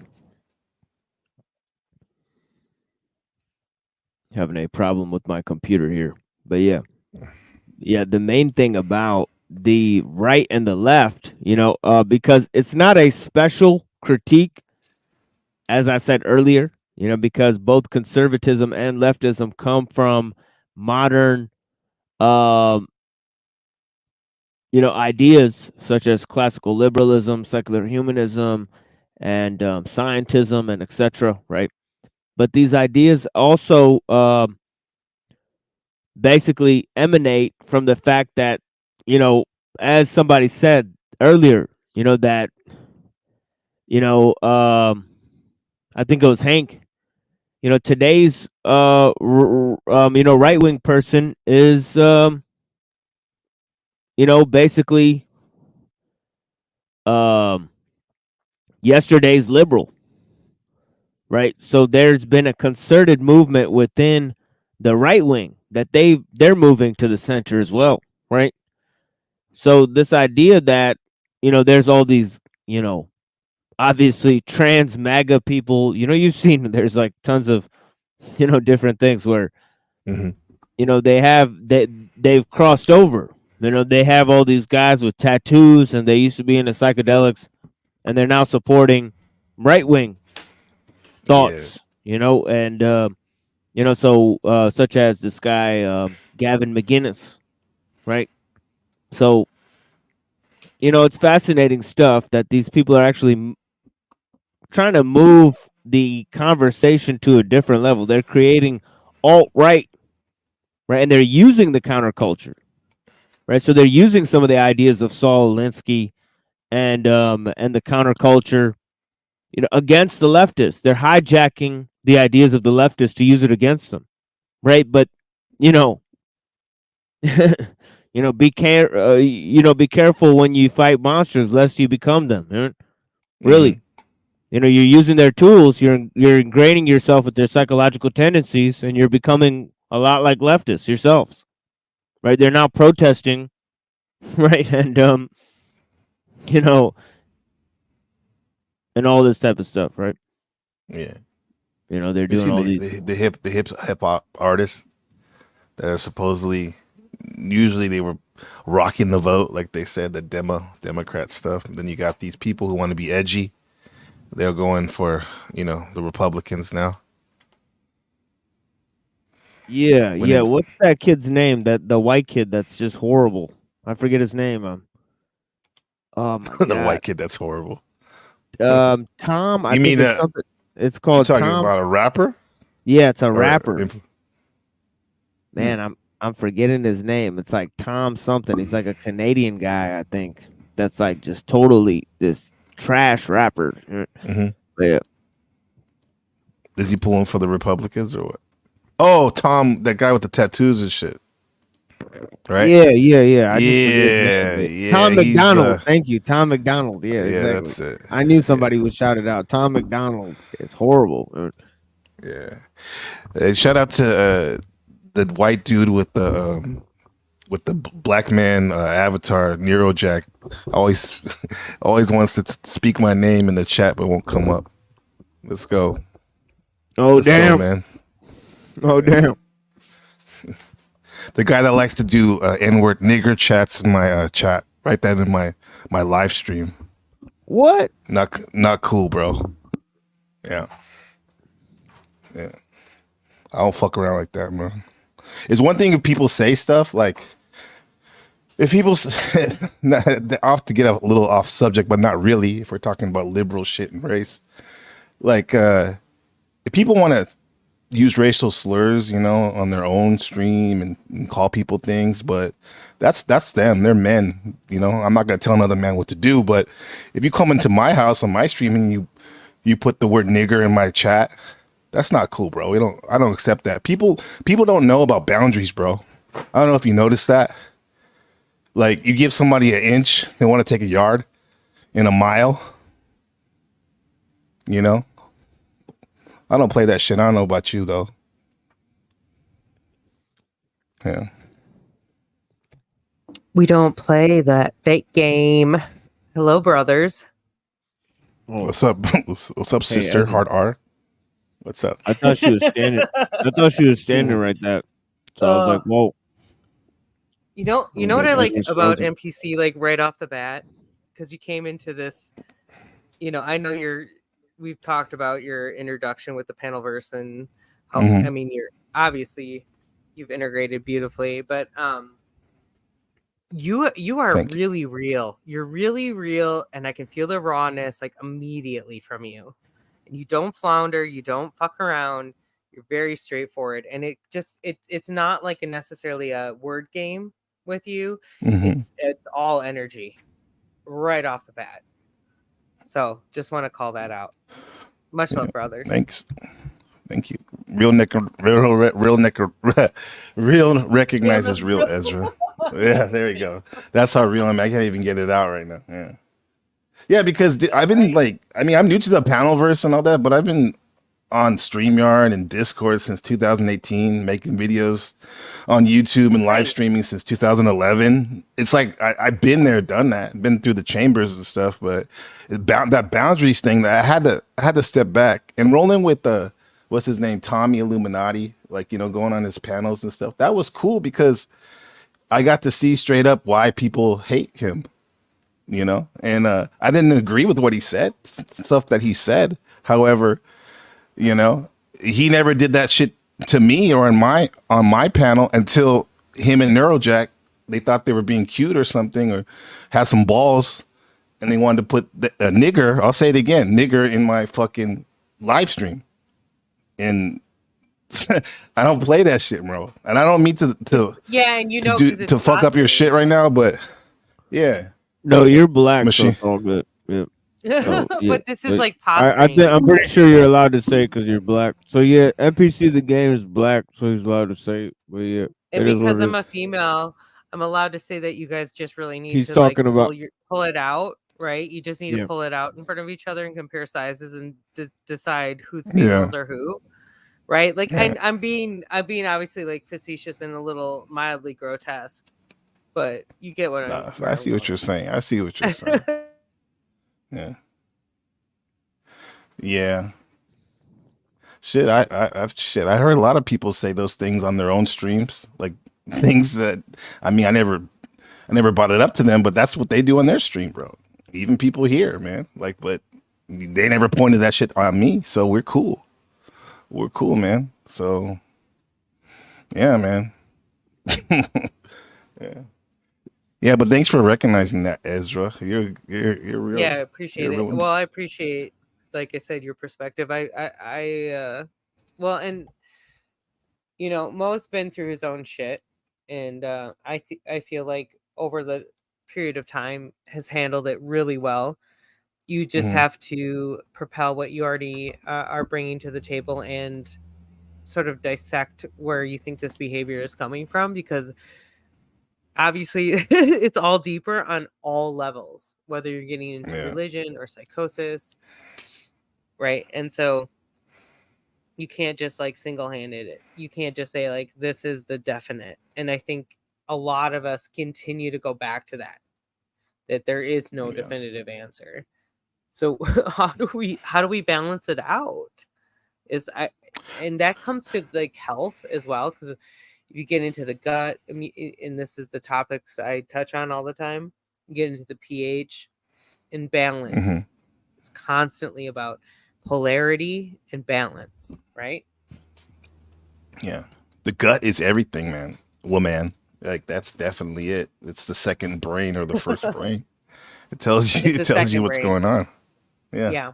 Only because the heart could potentially be the first brain, even over the prefrontal cortex, because the heart has the electromagnetic field or the heart math, and it extends that field, which allows you to sense the danger before you actually see, smell, or process it. Amazing. I won't even say machine. I won't even go to downgrade the human body. It's an amazing being, organism or whatnot, man. Yeah. It's beyond liberalism, beyond liberalism and conservatism. The body. Well, so and I would love Mo's opinion on this too. Of course, yours, but because he and I have not gotten into this depth, but with just even saying like the danger of one side or one color or one polarity, because what is left and right, and in German New Medicine, it actually comes directly down to the core of female versus male. And now we could say like sun versus the moon, light versus the night, or light versus the dark, day versus the night, right? You get the pattern. So I'd really appreciate your guys' breakdown of this. And I apologize because I just got a phone call, so I will be right back. For sure. But yeah, I'll let her come back in and then I'll answer. But it's almost like you could say, well, it's the same thing of saying, well, it's too much yin instead of yang, or something like that. All right. Well, if you could put it that way, and realize what's going on, that actually, the tendency is towards leftism in general. Right. And I think most people who are socially astute will admit this, right? That the modern society tends towards leftism, right? And that's because there's one side really, because there could be some sense in which the religious impulse or the, impulse to conserve the traditional values goes towards something that is before, how the technological system really imparted its own value systems, right? So there's something there, right? Where within conservatism, there's something within the leftist side, right? You see that even ideas such as environmentalism are sought in the median of, globalization, right? Increased technology, right? Increased uniformity of the system's goals, right? So it's always sought in terms of those ideas of universalism. So, and so yeah, there's a lot of stuff there, in terms of, but yeah, I think she's talking about saying that, well, you're kind of treating yourself as a victim to something that you're really beyond, because you're saying something's a danger, but why are you affected by it if you're not it, right? But yeah. Who? Me in general, or you're talking about people in general? No, I'm talking about what Sarah was saying, her point about saying about the bad thing of treating something psychologically in your mind as a danger. Therefore, you'll look out for it in that way. So, it could be that, as well. And Yeah, and we're also gonna play me and NPC's conversation that we had, second part of our conversation, on psychedelic elitism. We'll be doing some things on that Yes. project. Yeah. Yes. And Yeah. thank you. Yeah, Machine too on Tuesday. I'll give you the heads up too in the email. For sure. The Rise of the Volume 3. I hope you'll be there, man, bringing the heat. Yeah, I got you. Yeah, I got you. Yeah, okay.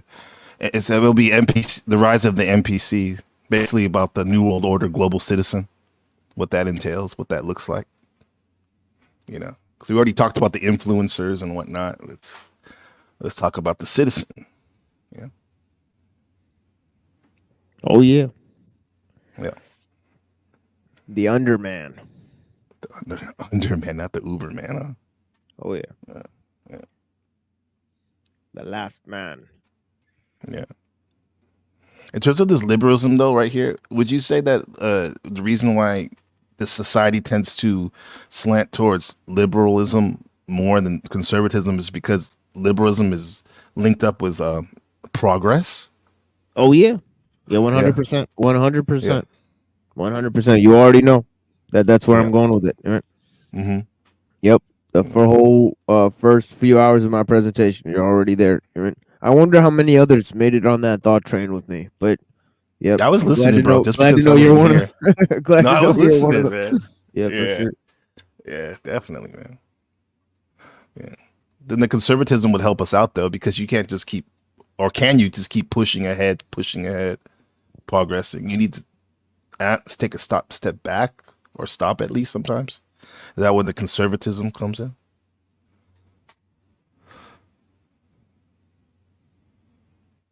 I mean, it is a good question. I mean, to me, it's clear. But it is a good question why Dr. K focused, 2 entire sections on this issue of leftism, but only 2 paragraphs on conservatives, right? Right. So yeah, I do think that that's interesting for sure. Mm-hmm.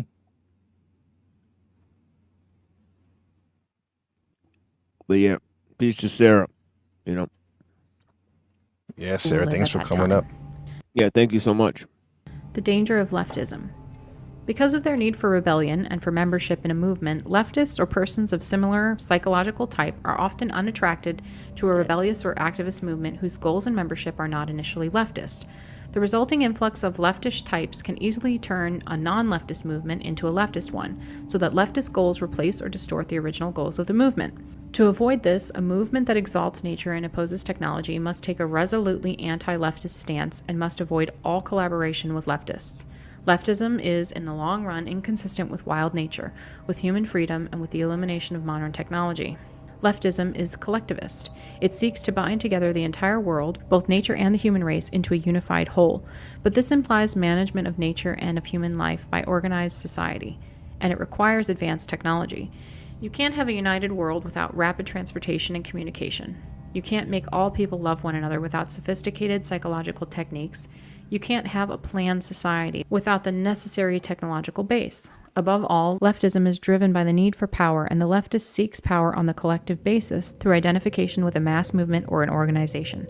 Leftism is unlikely to ever give up technology because technology is too valuable a source of collective power. The anarchist too seeks power, but he seeks it on an individual or small group basis. He wants individual and small groups to be able to control the circumstances of their own lives. He opposes technology because it makes small groups dependent on large organizations. Some leftists may seem to oppose technology, but they will oppose it only so long as they are outsiders and the technological system is controlled by non-leftists. If leftism ever becomes dominant in society so that the technological system becomes a tool in the hands of leftists, they will enthusiastically use it and promote its growth. In doing this, they will be repeating a pattern that leftism has shown again and again in the past. When the Bolsheviks in Russia were outsiders, they vigorously opposed censorship and the secret police. They advocated self-determination for ethnic minorities and so forth. But as soon as they came into power themselves, they imposed a tighter censorship and created a more ruthless secret police. Okay, this should be no surprise to no one. Right? As I said earlier, right? Anti-totalitarianism is then, once it gains power, ends up being nothing less than totalitarianism. Right? Right? The only way you could achieve such a goal right, is by monitoring everyone, right, and their goals to achieve power within the system, right. So this is why the MK Ultra report is called the report on the authoritarian personality, right? The whole idea is that there's a little, little mustache man living in all of us, right? I mean, but yeah, uh, yeah, exactly. Tommy, Vanity, Snafu, TBE, yeah. Well, Snafu, we just let him run loose out here. But yeah, Vanity Machine definitely scared. Tommy, I don't know what happened to him. I think he got pissed that I have that hoax war clip of him, and then he lied about it to Jack Talcott, and I caught him. So yeah, I think he got scared. Toilet bowl Earth is totally useless, right? In every way possible, right? Yeah, he'll have to step his entire game up, and possibly take a bath. That look like he bathed in chip oil, right? Straight up. What the fuck? Yeah. Chip oil? Yeah, it looked like they dipped his head in chip oil with his greasy hair, right, straight up. But yeah. Yeah. But yeah, man. Yeah, I don't. Yeah, man. This is just where I'm at now, man. I don't fuck around even with Tommy anymore, bro. Fuck that shit. It's too much. Too much. Take this shit way too. I don't know, man. It's like they got nothing else going on besides their stream or something. It makes you kind of unbalanced, like you were talking about. The polarities are out of whack. The lying is wild. Like I like Brown's Boy because Brown's Boy somehow trolls without like lying. Right? So I don't know, dude. Right. So if everybody could learn from Brown's Boy, right? And he's tired of these motherfuckers, right? They asking where's Lanza and shit, where's Rant? They're tired of y'all motherfuckers. I talk to them all the time. They don't talk to y'all because they don't give a fuck about y'all. Straight up, because y'all are just, it's tiring. Right? It's tiring to deal with everyone. And they're major, and they don't listen. Like that. Like I'm like to me, like I basically just tolerate people not listening to me. That's how I've been able to get through this. Wow. Then are you surprised when people do listen? Oh yeah, big time. Yeah. Big time. I'm like, whoa, like, there's not that many of y'all. There could be a lot. There's probably a lot though, Machine, because maybe. There's all the chaos in the chat sometimes, and then the panel. They're like, they rather just listen, but they're there. And some people are kind of a little timid to come up, but they're listening and learning. Got to be. Yeah. And I definitely want to play some of what you and Rupert said too, because I want to fucking. I never got a chance to go back and listen, so I might go ahead and enjoy myself and sit back and listen to y'all for like an hour before I play the section where I come on. But yeah, bro, like Rupert was like, man, he's like, that's an honor, Machine. The Machine Lies is playing our bit, like our. Yeah, man, that doesn't go unnoticed, man. Yo, it's an honor to talk to Rupert. Straight up, very intelligent fellow. Great interlocutor. Blessings. It's amazing, man. Oh yeah, amazing. Yeah, definitely. Yeah.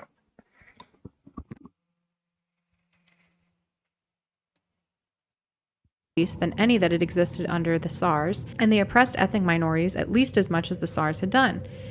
In the United States a couple of decades ago, when leftists were Oh yeah, and we went over this with Yuri Bezmenov to Machiavelli, right? That the same people that the liberals and the intellectuals, Machiavelli frames it as the intellectual elite, right? That are basically supporters of the people that get in power, right? He says it from the perspective of the prince who gains power over those people. He says you'll never be able to satisfy them, nor can you use strong medicines against them.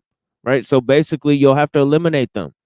Right. Once you get in power, the people who helped you get in power, if they're part of the elites that used to be beneficiaries to the people in power, you got to you got to eliminate them because they're always going to be trying to get concessions of power from you. Next. Yeah. You know, and it's the same with the liberal elite, right? That gains power, right? Who gets put to the sword? The lukewarm supporters, right? Right when they gain power, you know, all the little lukewarm supporters, they fucking get eliminated. Right? They get put to the boot. The student movements that help support the rise of the revolutionaries. Right? Once the revolutionaries gain power, those are the people they oppress the most. They turn their spy dogs right on them. You know. So brutal. You know, yeah, this is how it goes. You know, so you know, the world is a vampire. It eats its kids. And it is what it is.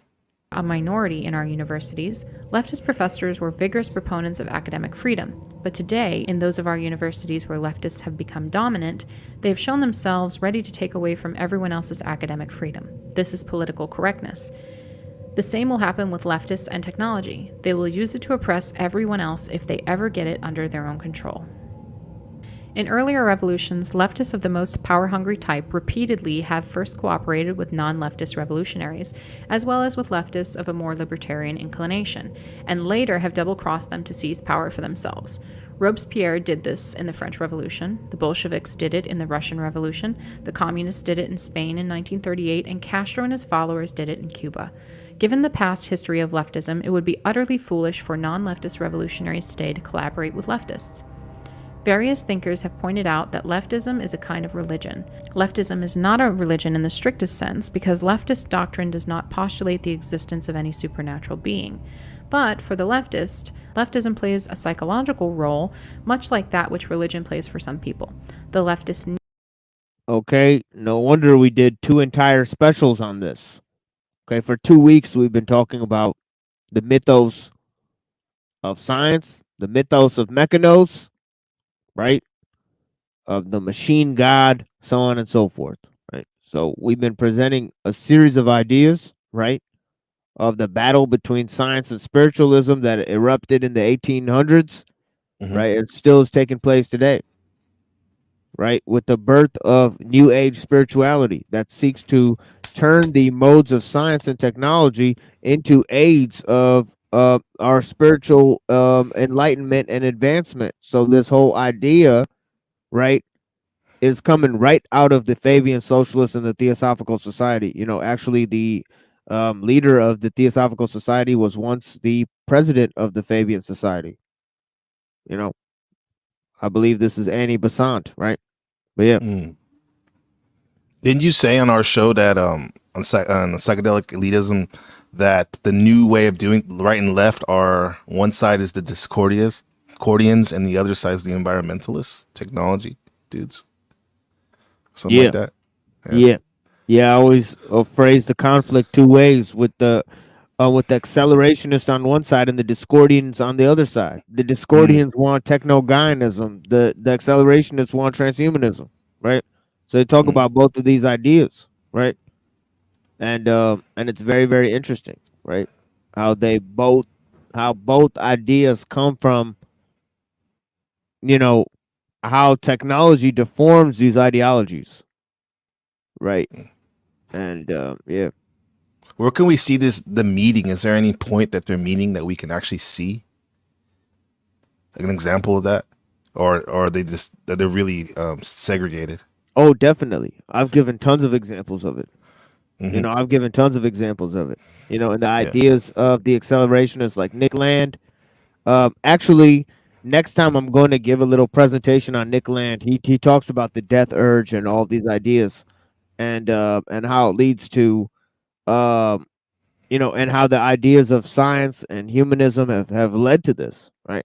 So he actually admits these things, right? But still, he's trying to stand over and beyond these principles, right? And so it's very, very fascinating, right? How they admit that science and technology has had these effects, right? So yeah, you know, where do they meet?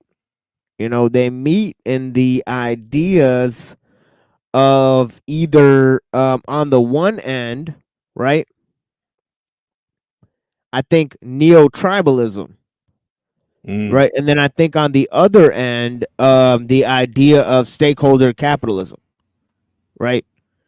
So there's both of these concepts. The concepts of cryptocurrency, and ideas like Mencius Moldbug, right? That talks about patchwork, right? He's sort of talking about how these ideas of neo-tribalism and the pirate utopia and all these concepts sort of combine, right? They're gonna make smaller communities, right? But the way that they're going to organize these communities is going to be through a global system, right? So there's going to be two sides to this, right? And so it's going to work both locally and globally in different ways, right? But they want to bring large scale technology to the individual, right? And morph society from the inside out, right? They want basically there's all these ideas that are coming up that want to foster this new level of thinking, right? And one of the ideas is open source economy, right? And all of these ideas. So they're constructing new ideals to fit with the increased sense of globalization, right? And the digital technology, right? The digital technology and the cryptocurrency is going to form new ways, right, of thinking about society, and those Discordian ideas of the pirate utopias, seen in the temporary autonomous zone of Hakeem Bey, right? Hakeem Bey, PDF big time. Oh yeah, Holy PDF, crap. right. Yeah, big time supporter of NAMBLA, right? Yeah. But yeah, still, that work, right? And the Principia Discordia and all of these ideas, right? And also the ideas of the accelerationists, right? Like Moldbug and Land, the neo-reactionary ideas, right? That support this hyper-capitalism, right? So both of those are going to factor in, right, to the new way of thinking, right? If anything, these two ideas that are generally reactions to modern, scientific, technological, liberal society, right? Look at the ideas of Mencius Moldbug, how he thinks that they should go back to thinkers like Carlyle, right? He's talking about liberalism in such a way that they need to move over and beyond the ideas of classical liberalism and go to the monarchist, right? So what's going to be coming about is as Ramel Z put it, Gothic futurism. That's going to be the wave of the future. You know what I mean? Fuck. Dang. You know what I mean? So it's going to be a merger of these two. I mean, yeah, definitely. Straight skip over the liberal. Damn, man. So all the way to the feudalism. Oh yeah. Wow. Neo-feudalism. That's right. Oh. With the tools of the new technology. That's right. The corporations are going to be like governments, right? So that's what that is the wave of the future. Right? It's already happening. Right? Yeah, you're right. All the movies told us this, and the science fiction. Science fiction is interesting because it in a lot of ways is the strategy or the plan, especially the good science fiction writers. What's going to go down? What they want to go down. They want to go down. Yeah. Yeah, that's why we were laughing at Alex Jones. I'm saying, oh, this great thing is going to happen, and there's this other thing, the Great Awakening, that's going to stop it. It's like it's all just fear mongering, and then on the other side, selling people a fake solution. Right. Yeah. Indistinguishable from leftist tactics. Right.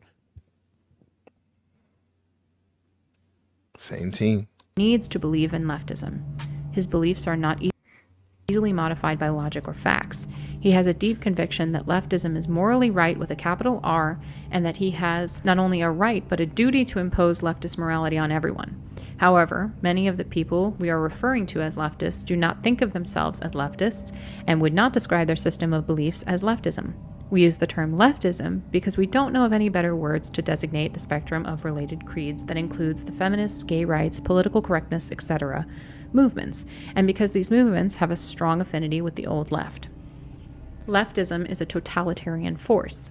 Wherever leftism is in a position of power, it tends to invade every private corner and force every thought into a leftist mold. In part, this is because of the quasi-religious character of leftism.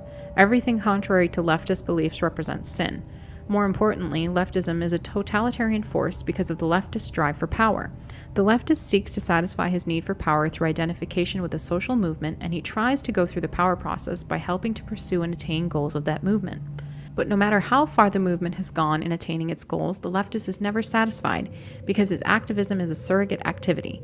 That is, the leftist's real motive is not to attain the ostensible goals of leftism. In reality, he is motivated by the sense of power he gets from struggling for and then reaching a social goal. Consequently, the leftist is never satisfied with the goals he has already attained. His need for the power process leads him always to pursue some new goal.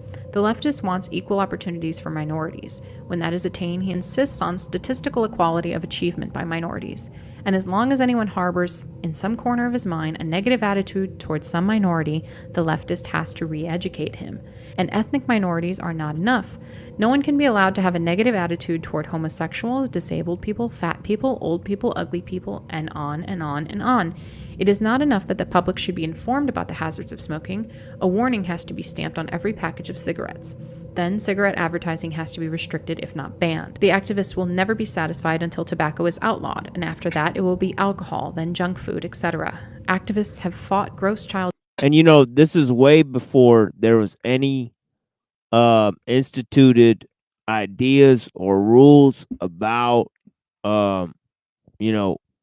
that you should not try to police people's identity or all this talk about gay shaming and fat shaming, all of that stuff. It was perfectly fine in Kaczynski's time to refer to gay people and fat people and make fun of them and all of that type of stuff. So he is actually talking about a trend that hasn't socially taken place yet. But he's saying it will become a trend. It will become socially ingrained because after they get one of these goals, it's not enough for them. They're going to want all of these other goals because there's no way to, fix the problems, right, that they're trying to fix because A, those problems are solved by the system, and B, this is a token rebellion that's being given to them by the system in order to appease them, right? So the whole idea is that they're constantly reforming the system, right? And you'll even hear people say it. You'll hear people like Joe Rogan say, these are the white blood cells. They're gonna save civilization. These people that are actually saying there's a problem. So they're basically admitting that and this is a popular idea in techno-Gaianism that the world is an organism. Oh yeah, and we're the cells. I've heard Oh that. yeah. This is no more oppressive of an ideal than any other ideal. You just have to really, really take a look at it, right, and see what it's saying, right? It's an ideal that's firmly based in evolution, right, and other concepts, right. Right. If the universe or nature is intelligent, then it created us. Right. So it cannot be compared to animals and humans and our own creations. You know what I mean? Right. As it says in the book of Enoch, for the earth cried out to heaven, for the earth was alive before it had inhabitants. Okay. It says, okay, in the writings of the Jews and the Maccabees, right, that the earth was alive. That's and it has a direct line to heaven. You know what I mean? Yeah. When human beings fudge up the earth and create a fake world with rebel angels, right? It's the earth who cries out to heavens on behalf of humanity and sees the destruction that humanity's reaping, right? It cares about humanity more than humanity cares about itself, right?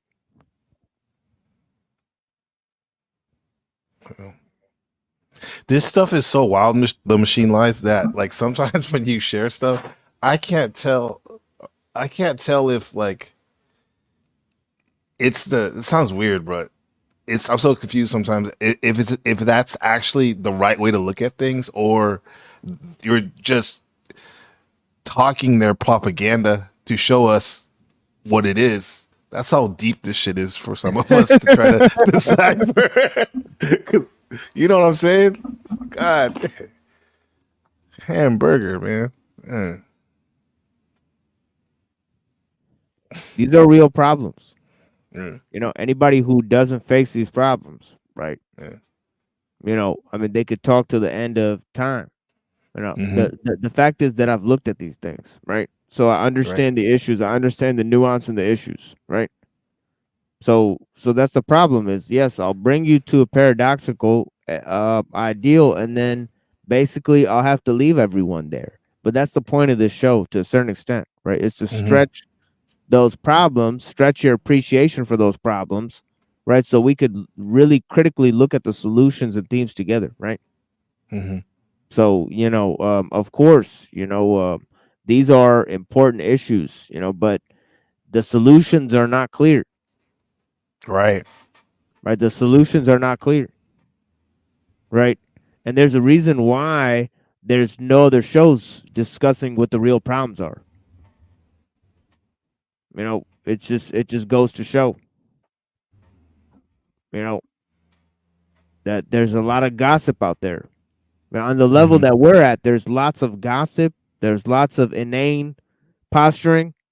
Yeah. There's lots of, you know, surface level looking at a bunch of issues. You know, and there's lots of lack of critical discussion. And there's a bunch of emotional gripes. Right. All right. So, you know, what does that lead to?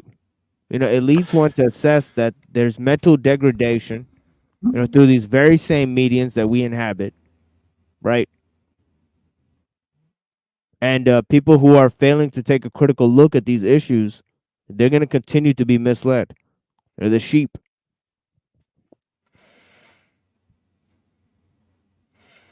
Getting in the way.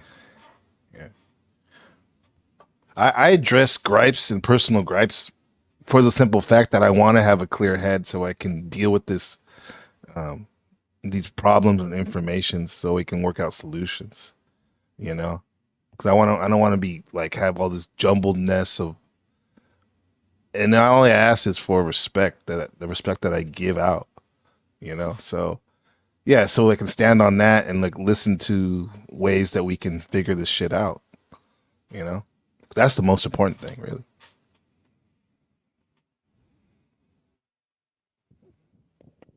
Oh, yeah. Yeah, but if people don't even realize the factors, you know, that impinge upon, you know, what we can and can't control, then, you know, there's not a chance, right? Not a chance.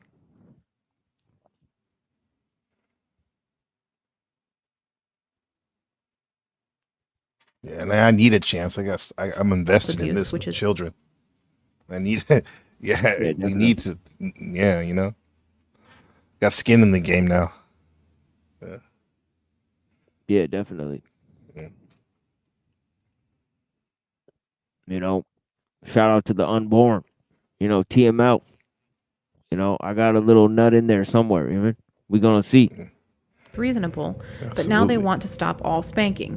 When they've done that, they will want to ban something else they consider unwholesome, and then another thing, and then another. They will never be satisfied until they have complete control over all child-rearing practices, and then they will move on to another cause. Suppose you asked leftists to make a list of all the things that were wrong with society. Then suppose you instituted every social change that they demanded. It is safe to say that within a couple years, the majority of leftists would find something new to complain about, some new social evil to correct, because once again, the leftist is motivated less by distress at society's ills than by the need to satisfy his drive for power. And this goes to the fact that, you know, this paragraph is identical to the other paragraph where he said the same exact thing. You know, he said, look, you know, if the leftists ran out of problems to solve, they just invent a new one. That's what you see. Right. Every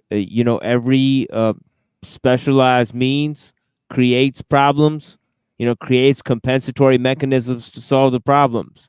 The example I gave, that's a hilarious one, is that there is too much homeless people taking a shit around the city. There's too much dog poop around the city, so they made a poop map. Yeah, that's my city. That's where my San Francisco, where I went to university. Yep. Yeah. That's so facts. so the poop map. So instead of cleaning up the poop, you create a map that helps you avoid the poop. You know what I mean? So this is basically a perfect example of a compensatory mechanism. Or what about aspartame? You have E. coli residue from the concentrated feeding operations. You feed petroleum to the bacteria, right? And the shit it sweets out. The shit it shits out is sweet. Yeah. That is The wild. shit it sweets out. Yeah. Yeah, but the shit it shits out is sweet to humans. So shit produces E. coli bacteria, and E. coli bacteria shits out aspartame. And let's just feed that to humans. Even though it's a neurotoxin, it's 200 times sweeter than sugar, and it's basically poisonous. In TML, I remember like at my high school, and it was a pretty good high school, like the teachers thought they were being like, I don't know, like trendy or something. They wouldn't drink coffee, but they would throw back that Diet Coke constantly when they were teaching. Yeah. Somebody poured chlorine on sugar and made the Splenda. That's what that is. That's what that is. Yeah.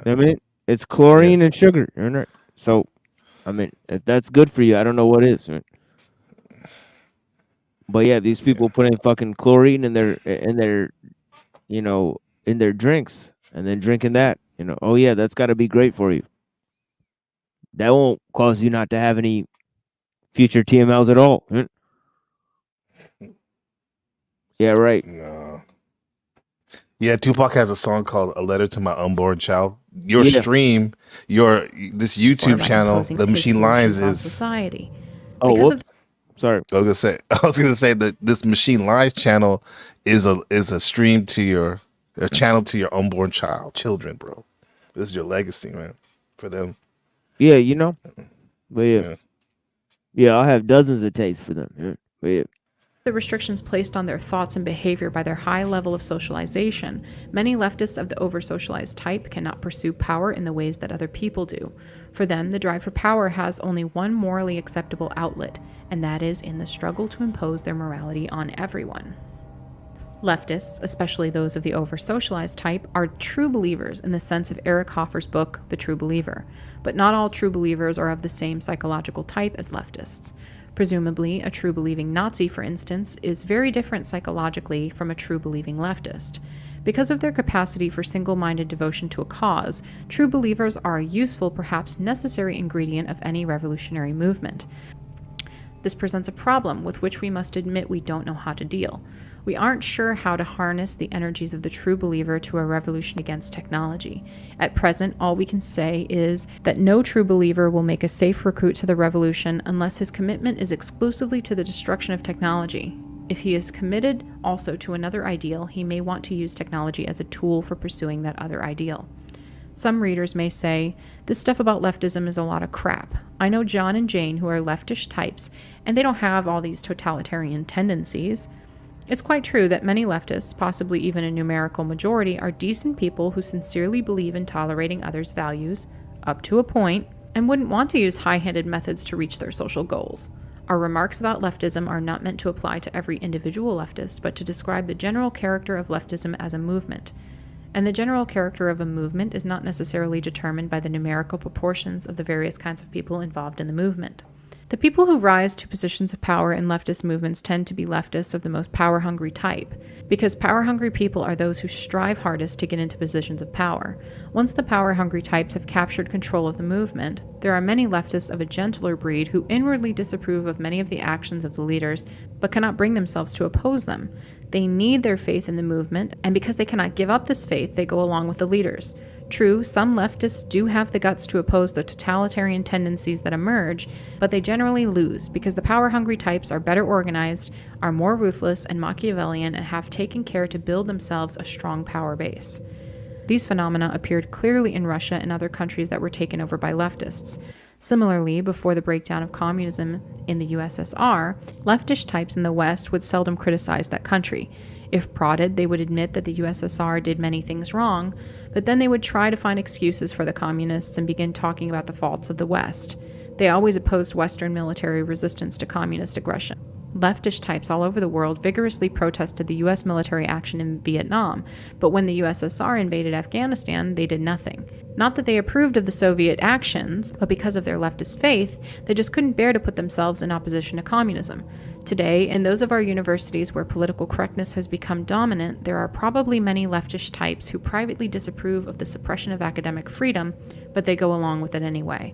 Thus, the fact that many individual leftists are personally mild and fairly tolerant people by no means prevents leftism as a whole from having a totalitarian tendency.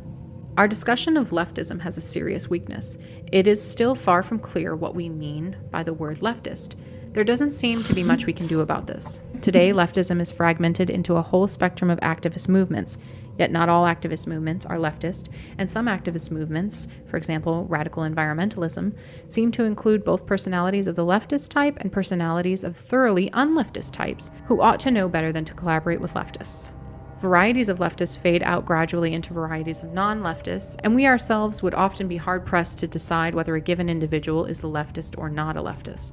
To the extent that it is defined at all, our conception of leftism is defined by the discussion of it that we have given in this article, and we can only advise the reader to use his own judgment in deciding who is a leftist.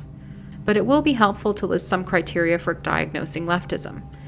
These criteria cannot be applied in a cut-and-dried manner. Some individuals may meet some criteria without being leftists, and some leftists may not meet any of the criteria. Again, you just have to use your judgment. The leftist is oriented towards large-scale collectivism. He emphasizes the duty of the individual to serve society and the duty of society to take care of the individual. He has a negative attitude toward individualism. He often takes a moralistic tone. He tends to be for gun control, for sex education and other psychologically enlightened educational methods, for social planning, for affirmative action, for multiculturalism. He tends to identify with victims. He tends to be against competition and against violence, but he often finds excuses for those leftists who do commit violence. He is fond of using the common catchphrases of the left like racism, sexism, homophobia, capitalism, imperialism, neocolonialism, genocide, social change, social justice, social responsibility. Maybe the best diagnostic trait of the leftist is his tendency to sympathize with the following movements: feminism, gay rights, ethnic rights, disability rights, animal rights, political correctness. Anyone who strongly sympathizes with all of these movements is most certainly a leftist. The more dangerous leftists, that is, those who are most power-hungry, are often characterized by arrogance or a dogmatic approach to ideology. However, the most dangerous leftists of all may be certain over-socialized types who avoid irritating displays of aggressiveness and refrain from advertising their leftism, but work quietly and unobtrusively to promote collectivist values. Enlightened psychological techniques for socializing children, dependence of the individual on the system, and so forth. These crypto-leftists, as we may call them, approximate certain bourgeois types as far as practical action is concerned, but differ from them in psychology, ideology, and motivation. The ordinary bourgeois tries to bring people under the control of the system in order to protect his way of life, or he does so simply because his attitudes are conventional. The crypto-leftist tries to bring people under control of the system because he is a true believer in a collectivist ideology. The crypto-leftist is differentiated from the average leftist of the over-socialized type by the fact that his rebellious impulse is weaker and he is more securely socialized. He is differentiated from the ordinary well-socialized bourgeois by the fact that there is some deep lack within him that makes it necessary for him to devote himself to a cause and immerse himself in a collectivity. And maybe his well-sublimated drive for power is stronger than that of the average bourgeois. Final note.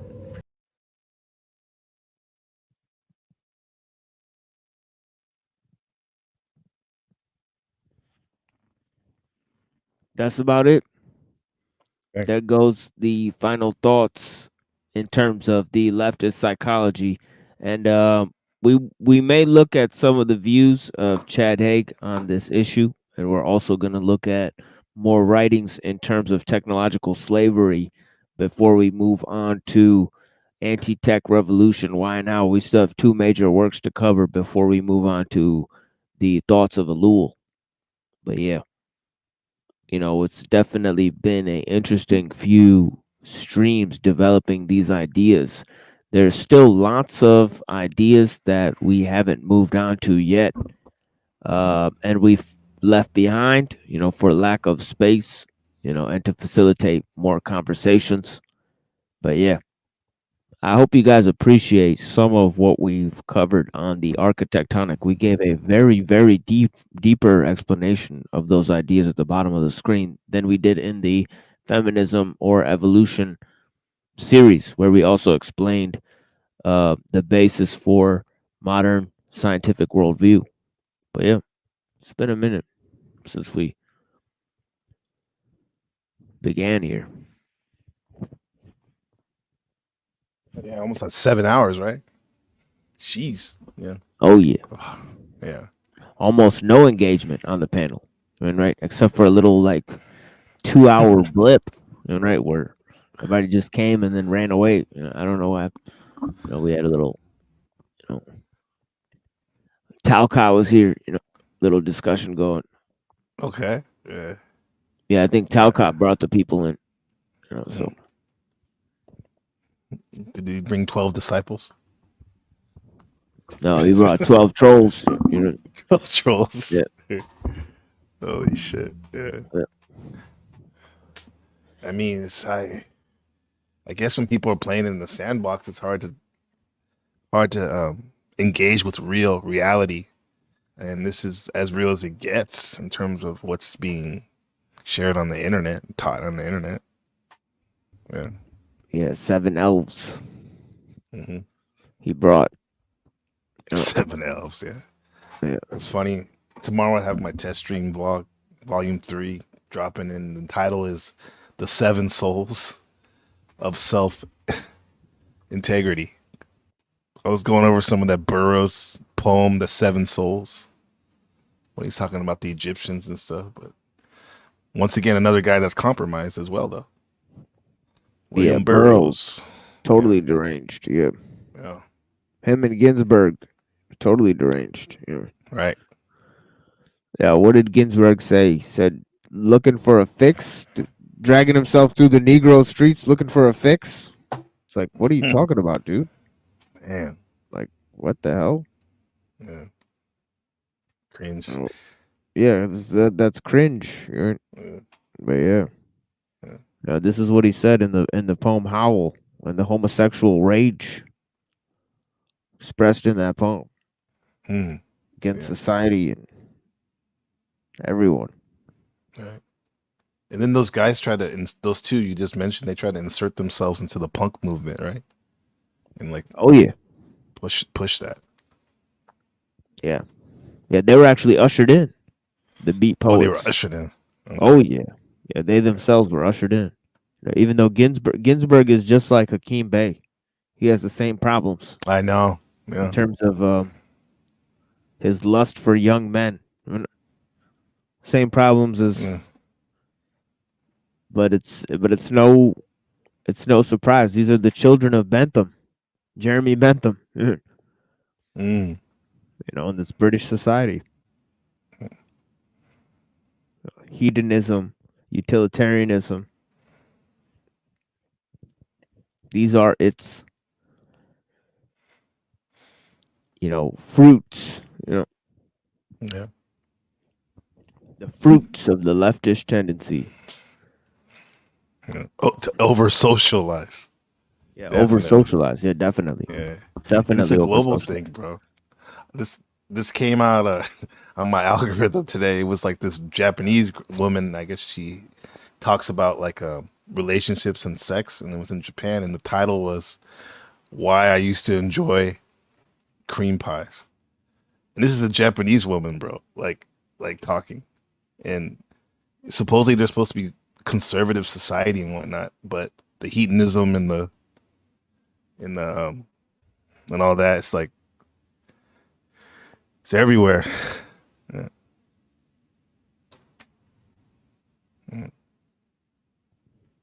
Yeah, and then there's and it basically leads to this. You know, let me open this up here just so that people can have a little laugh. You know, I don't know if you ever seen this.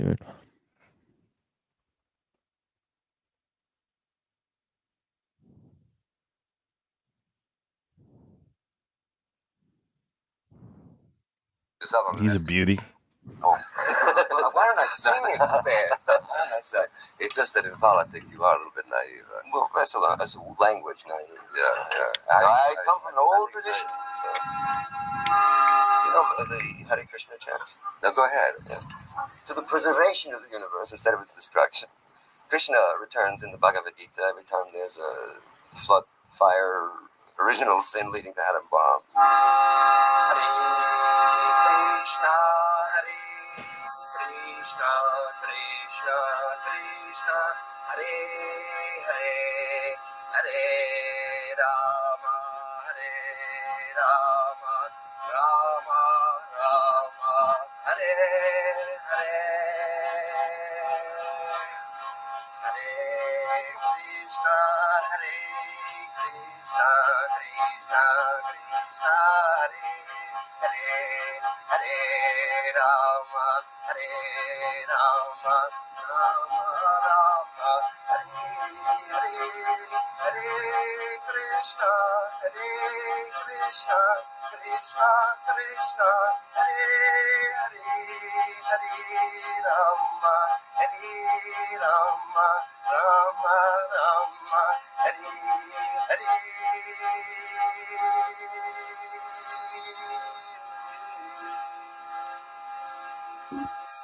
That was the most.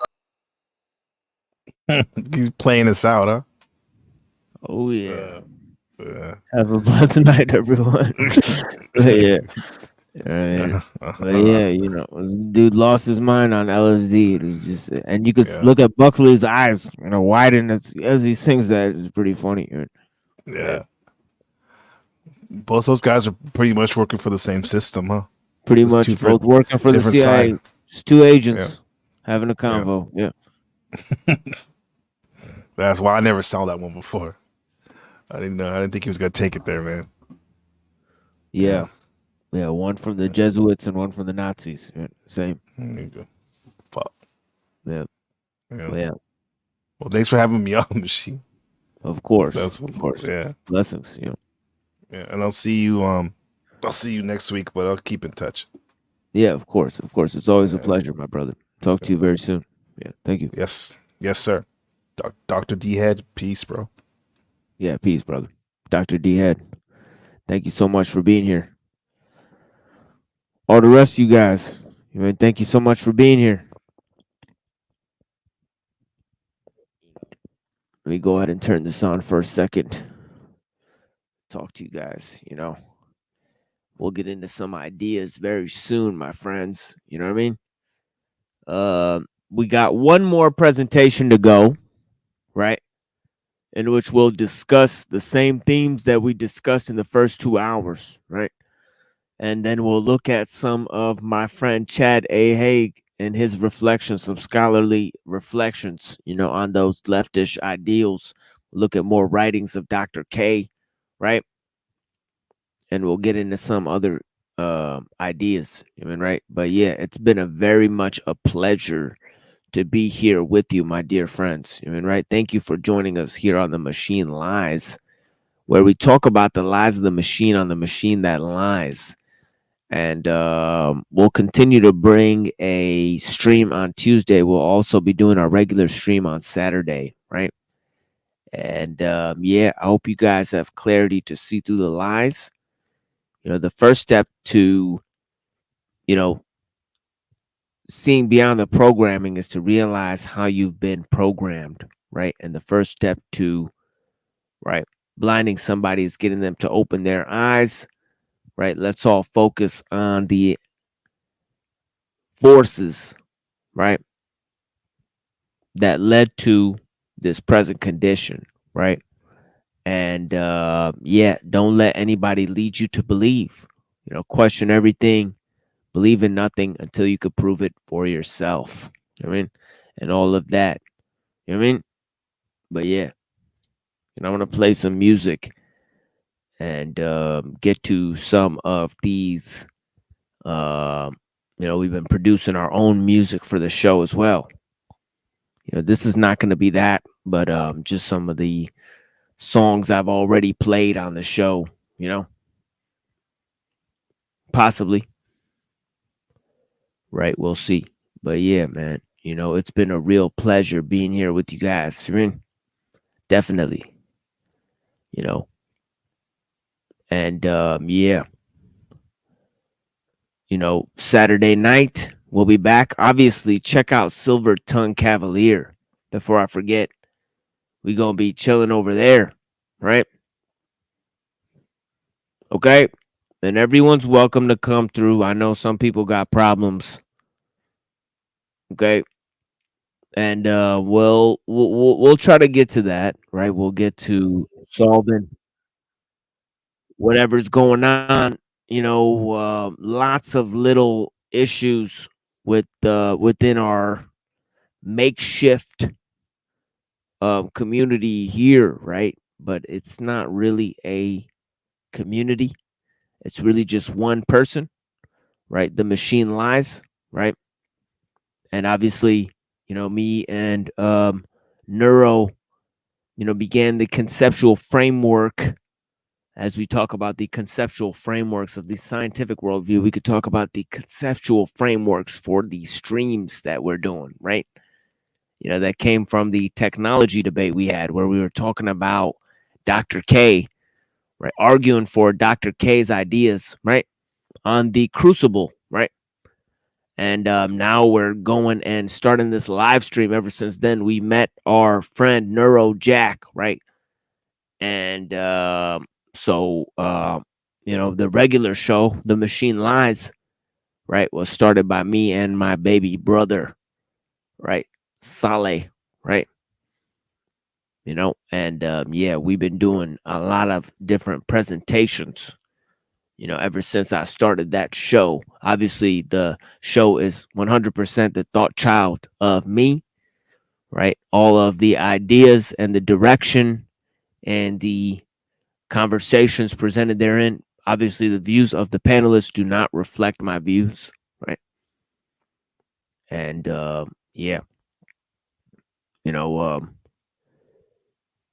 Thank you guys for being here with me. I appreciate you guys very much, and I hope you appreciate all the time we've been spending with you guys, especially on the channel here, Silver Tongue Cavalier, so we'll be on there. You guys want to look out for us. We might be on there soon, so go ahead and subscribe there, and we'll talk to you guys soon. You know what I mean? Okay, Silver Tongue Cavalier, right? For extra live stream stuff, and he basically gets rid of some of the streams after we're done. So, you guys want to see those while they're happening because they'll be gone. You know what I mean? So make sure you guys check those out. You know what I mean? And make sure you guys subscribe over there. Make sure you guys subscribe to NPC the Game. We'll be doing some shows over there, you know what I mean, on psychedelic elitism. And I'm going to go ahead and play that. I'm going to be playing that now, you know what I mean? So, yeah, thank you guys so much, man. And, yeah. Talk to you guys very soon, my friends.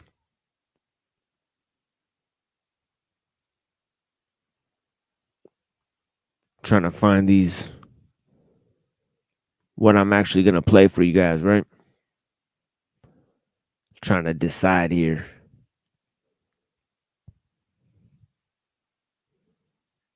Yeah, how about this? Anyways, have a blessed night, everyone. Thank you guys.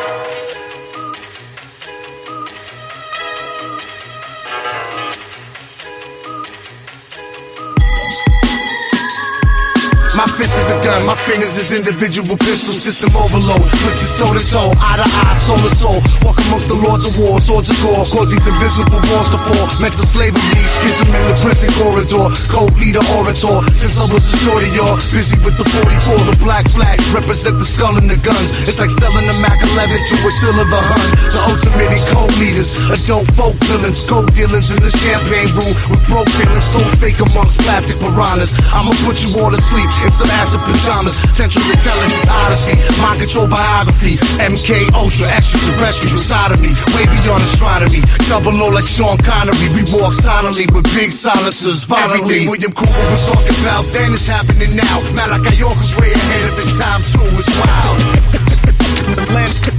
In the land of the blind, a man with one eye is the king. William Cooper was talking about then, it's happening now. Malachi York was way ahead of his time too, it's wild.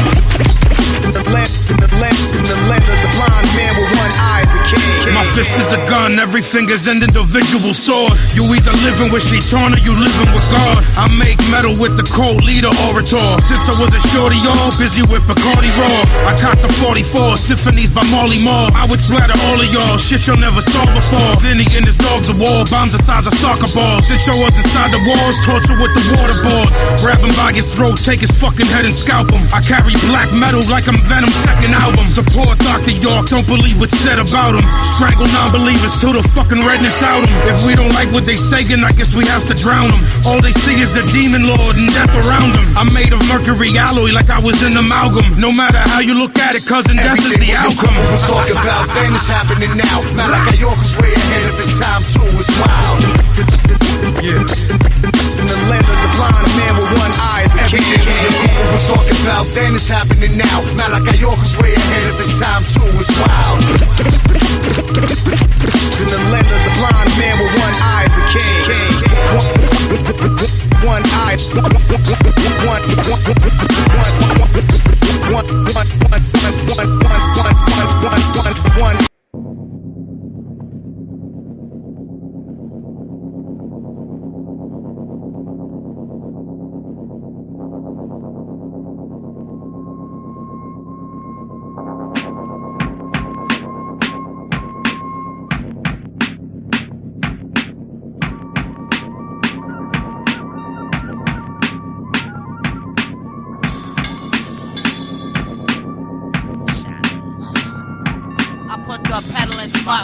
Tape deck nut, got your play button stuck. My eyes wide shut, coming out my face on stage, put lumps in your throat. Like I hung you off the roof from 6 feet of rope. I'll give away rhymes for you to battle me with. While I do MCs like Yugoslav intelligence, so deflect back to sharp in the planet of beats. You open a barrel of worms, and atmosphere reeks. A little kids with dreams and rhymes they wanna tell. The pedophile labels come and less them with sales. Big shot producers, Pelican MCs, stand by watching in the breeze. This world's a commercial, I can't change the channel every day, try and kill it, but there's no ammo. And television heads is feds that wanna hurt you. I found a way out, but ain't no way to murk to. This world's a commercial, I can't change the channel every day, try and kill it, but there's no ammo. And television heads is feds that wanna hurt you. I found a way out, but ain't no way to murk to. In the flesh, I stress the day-to-day vision. The one of Cargo. Now I'm sponsored by Trojan. Walking polo ad, rap fat, MTV, grab every face of the nation. My optical examination, feeding you, bleeding you through media, brain leaving ya.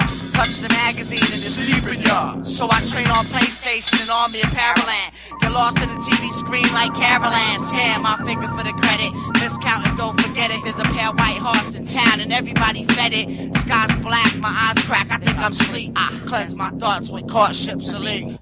This world's a commercial, I can't change the channel every day, try and kill it, but there's no ammo. And television heads is feds that wanna hurt you. I found a way out, but ain't no way to hurt you. This world's a commercial, I can't change the channel every day, try and kill it, but there's no ammo. And television heads is feds that wanna hurt you. I found a way out, but ain't no way to hurt you.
It's not yours to take or give. The new day begins tonight.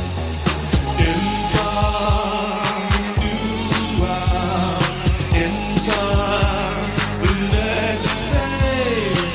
Enter the program. Technify your mind. We are just dreams in space, stranded in this funky place. No transport out of here. I guess we'll have to put away our fear. Enter.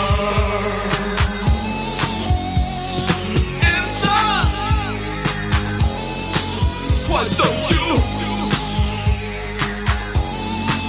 Why don't you?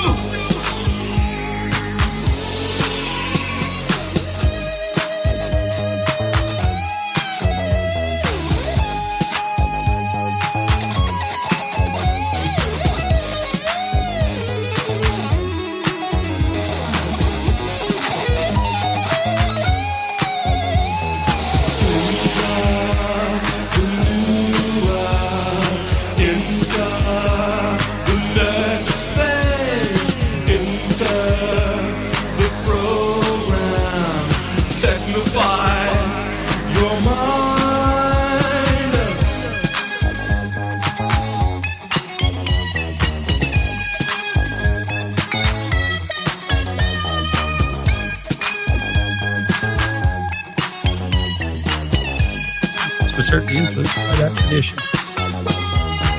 There's this mission of a deep suffering at the same time as you get the beautiful transcendence of the music. And that's meaning, that's awful in the most fundamental sense, but music. Someone that's had a lot of pain and seen a lot of people share their pain to him. Yeah, and he can see a lot of beauty because of that. Yeah. Yeah, people. Transcendence of the music. And that's meaning, that's awful in the most fundamental sense, but music. Someone that's had a lot of pain and seen a lot of people share their pain to him. Yeah, and he can see a lot of beauty because of that. Yeah. Yeah. That's pretty Yeah, dope. I see you, Hank. I see you. Hank. There we go. Hank. I see you. Hey, pretty baby. There you go. This is a Hank episode, right? We started off with Hank. It's a family. That's Your right. family. Yeah, until you're hospitalized. Family tradition. That's right. Why you drinking? So, totally threw you off with the Hank Williams. No, it's good. The show started with Hank Williams. He used to do massive amounts of drugs. Hank Williams Jr. Talks about smoking weed. Usually you don't think a cowboy's going to talk about smoking weed. No, Cowboys do more dope. Pantera boys did an album with David Allan Coe. No, but Hank talks about smoking weed. He's on coke, all that shit. Yeah. White trash. It's the Slim Shady of that era, It's okay to be trash. Yeah. So, what do you think? What do you think they meant to do back in the day? With all the tech stuff and the computer stuff, and was all the cultural change to accommodate, like in the sense of Jacques Ellul's work, the society to deal better with the new coming future of using the computer and the internet? What do we need? The women? You said the women. What did you say? I thought you said something about the women and the computers. Can you say that again, please? No. Do you think that all that jazz about getting the culture loosened up and ready to get reorganized and dropping the drugs and the different trends in there and having the computer come up and having Leary, for example, focusing more on that and having the freedom movement, that the sort of anarchist vibe almost in the beginning of that in computer and internet, thinking. Yeah. Like, is that what's it all for? So was it all necessary to have people consider these things? I mean, this is where you get all the, shortly before that, all these books of going to Mars and all the tech stuff, right? Yeah. Yeah. So is it like Chuck Khalil indeed in this book that you got on screen right now? It talks about like getting people ready to change, or to want to change rather, because the new technology is gonna dictate it anyway. So why not have it as painless as possible? Do you think? Is that where you're going with that Timothy Leary stuff? Yeah, because he was definitely, he has the SMILE acronym thing where he's talking about off world, getting us to off world. That was a big thing for him. He talked about terrestrial consciousness, and it has to evolve to extraterrestrial consciousness. And you could say that it's called that SMILE. Leary, he had a futuristic movement, right? And his philosophy was SMILE: space migration, increased intelligent life extension. That's a mouthful. Life Space extension. migration. That's Elon. Increased intelligence. I guess that's Elon. Life extension. So Elon means metaverse. I don't know. Or maybe not. Maybe that's more the genetic. Oh no, database it's all shit. connected. It's connected. Yeah. Sure. Yeah, and it was they call that longer tourism, but it's basically like Peter Thiel. That is, what's that guy? The guy that was involved in the Peter Thiel from he's all into Palantir that. and PayPal. I think he was involved with. And not And, Peter Thiel. I'm thinking of the other guy that would take fetuses. He would get his young girlfriends to have abortions. What the fuck? Who's this guy? Yeah. Who are you hanging out with? No, he's a yeah. We just used to, right? Back in the day. Back in the day, we'd sure. It's that one dude that's like an old dude. He made a lot of money selling cosmetics or something, and then he would have these model girlfriends, and he would bone them, and then he would get them pregnant, and then he would make them have an abortion. Wait, and use their stem cells. Yeah. But on the paper, it's on the tip of my tongue. He used to make his servants get surgery to look like him. Right, and then on What's his paper, name? he would It's make them. Versace. It's the other one. Also not Fibonacci. Liberace. Yeah. I think it's a normal name. He's like a Canadian. That's it. It's a last. What is a normal Canadian name? It's not like Fibonacci. No. Or Versace. Yeah. It's like a fucking normal Anglo-Saxon name, I guess. But Heinrich. So what about it? No, but he was always, his cover was always talking about age extension technology and medical stuff, and he was all about that, like recycling the blood, and he was like a billionaire too, or something like that. Hey, another thing promoted on that JRE, having your blood spun to get the plasma and all that crap. Oh yeah, it sounds like a wonder drug, bro, if you get the money for it. Yeah, for sure. Absolutely. Money. And then that's the thing. What was Timothy Leary getting the money for all this? You're right. Right. The hippies ain't spending money like that, are they? Hey, you know what it Their reminds books? me of? What? Our late and great brother Chris Cantelmo. That's what it reminds me of. Shout out to Chris. Shout Rest out in to Chris. hyperspace. Yeah. Shout out to Booker True Life giving him a platform. That was dope. Yale. Yeah. Shout out to the book. A Yale graduate, a biochemist who was a star for companies and ended up making his own company and ended up making millions, and then researching DMT himself, and then becoming a legend on Reddit. Yeah, pretty much. Yeah. Handing out gold and silver left and right. Yeah. I don't know what that means, but apparently it costs money. The merits, the badges, but then making an online presence, becoming kind of like definitely a digital shaman of sorts. Whoa, 100%. Yeah, dude, this guy can take up a whole stream. Yeah, we should do him right, but we can do like a prequel. We should do him right. You're right. Maybe we should get Booker involved, man, if you want. For sure, We'll figure that out better than I did. We'll figure it out. Yeah, we'll do that. Yeah, but But that's that's the just what Timothy it Leary. reminds me of. One of those guys. Look, where did he get the money? You know. Hmm. Yeah, well, Timothy Leary actually made money from a company. Like he had Yes, his own yes, of company. course. Yes, I understand that. But Yeah, but not with Timothy Leary. I don't think he was making drugs and pharmaceuticals. Yeah, I mean he's making illegal drugs. He was dealing with probably. illegal drugs. Yeah, but yeah, of course. They But had it made. No. I there was this thing where some whatever. Go ahead. No. Go ahead. Well, I think he had basically sort of like a hippie subcult that is alleged to, in the beginnings, have provided the most acid. After it didn't come true via other ways.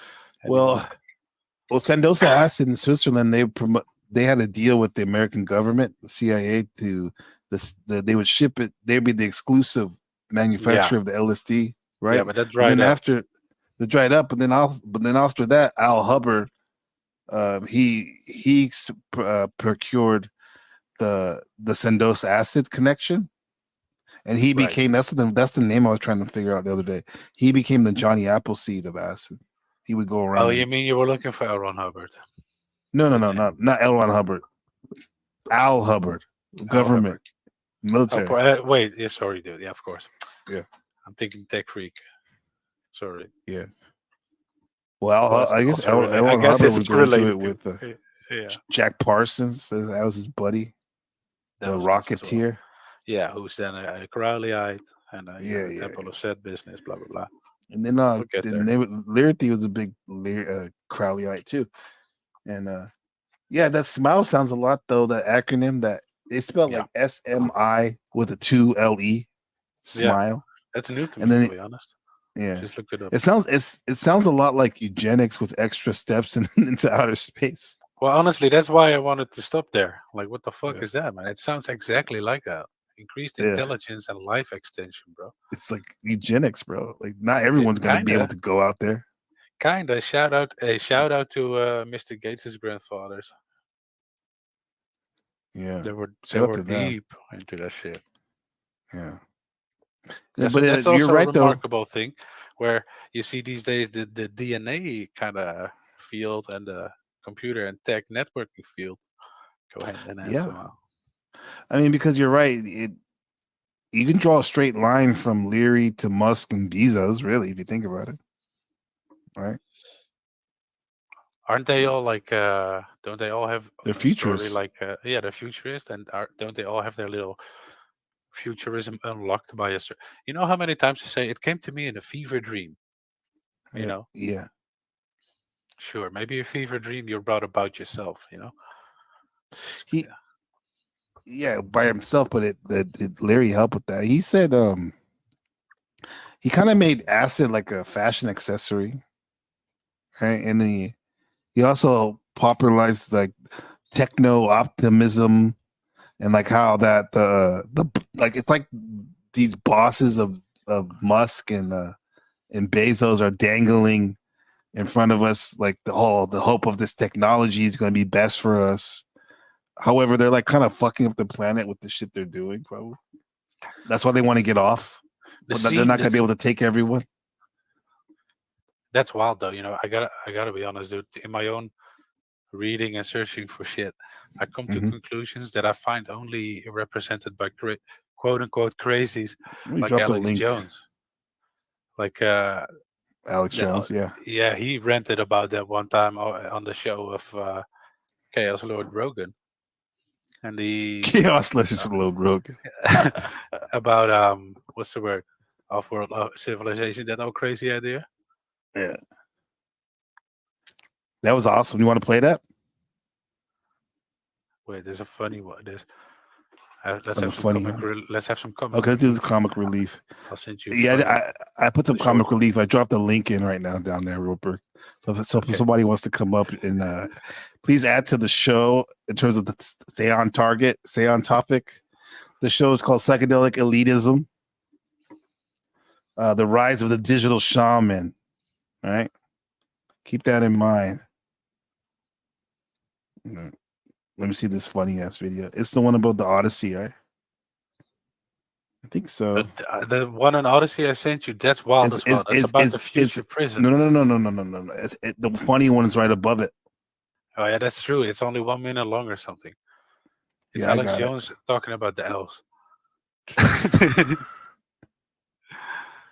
I love it. It's the best character the Matrix ever made. Oh wait, that's not that. It's not whatchamacallit. What's his name? Not what I am looking for. It's not. It is not Jock Sheldrick. I can share. Holy shit, that's loud. You got it? I knew about this when I was a kid from people that I knew that were involved in CIA trials at Berkeley. The Clockwork Elves, Joe. I heard about the Clockwork Elves when I was a little kid. And I decided I don't want to see them. Because everybody sees them. Little boat creatures with little green hats and little green uniforms. They look just like gray aliens. Then they pull their mask off and they don't look quite like that anymore. They wear little gray masks so they don't get too scary. Because they look like little gremlins, little demons. Now, see, you'll probably play that and say, look how crazy you believe little gremlin demons. No, you do. You talked about it. You saw it. You believe it. I didn't take it. The Bible says don't be part of Pharmakia because it gives you the evil spirits. Okay, I didn't used to believe that growing up. And then I learned the CIA is taking this to get interdimensional communications. You say you've had those interdimensional communications, Joe. I haven't had them. You have had the communications, but I'm the kook for saying that the owners of Time Life Books in the 30s were taking DMT. Every night I go to sleep, it's like That's a a wild 1,000 claim. years. 1,000. My waking life is not even one fraction of who I am. Oh shit! But it's wild. There's this great edit, and we might get into it later. But there's this great edit of him renting on Joe's show with all of Joe cut out, and I don't know what's happening there. You know, the character, the agent, Alex Jones, whatever. You know what's going on there. You know, I suspect that he thought it was going to get loose or something, but perhaps not. But he went loose there. He was cooking, as you said. That was wild. And it's taken from those first two JRE appearances. And it's basically, you know, okay, so Alex, calm the fuck down. How do you see the whole of reality? What's going on? Well, that's the whole thing. And I'm sad to say, it's exactly what I think we're discussing here, you know? Yeah. I'll actually play some of it, like with the shield up real quick. Hey, you the boss man, ultimately, but I'm your wingman, right? In this in this thing. This endeavor. Right in Shaka. So it's Chungus. So luxurious talking here. You heard it first. Endeavor. Endeavor, yeah. You said it's so chalant, so serious. No, nonchalant. Let me give you a basic gestalt. We live in a third dimensional plane. We can see the planets, the galaxies, the suns, hundreds of billions of galaxies photographed, universes. We live in an amazing space-time continuum. And we're on this planet, and Einstein's physics showed it, Max Planck's physics showed it. There's at least 12 dimensions.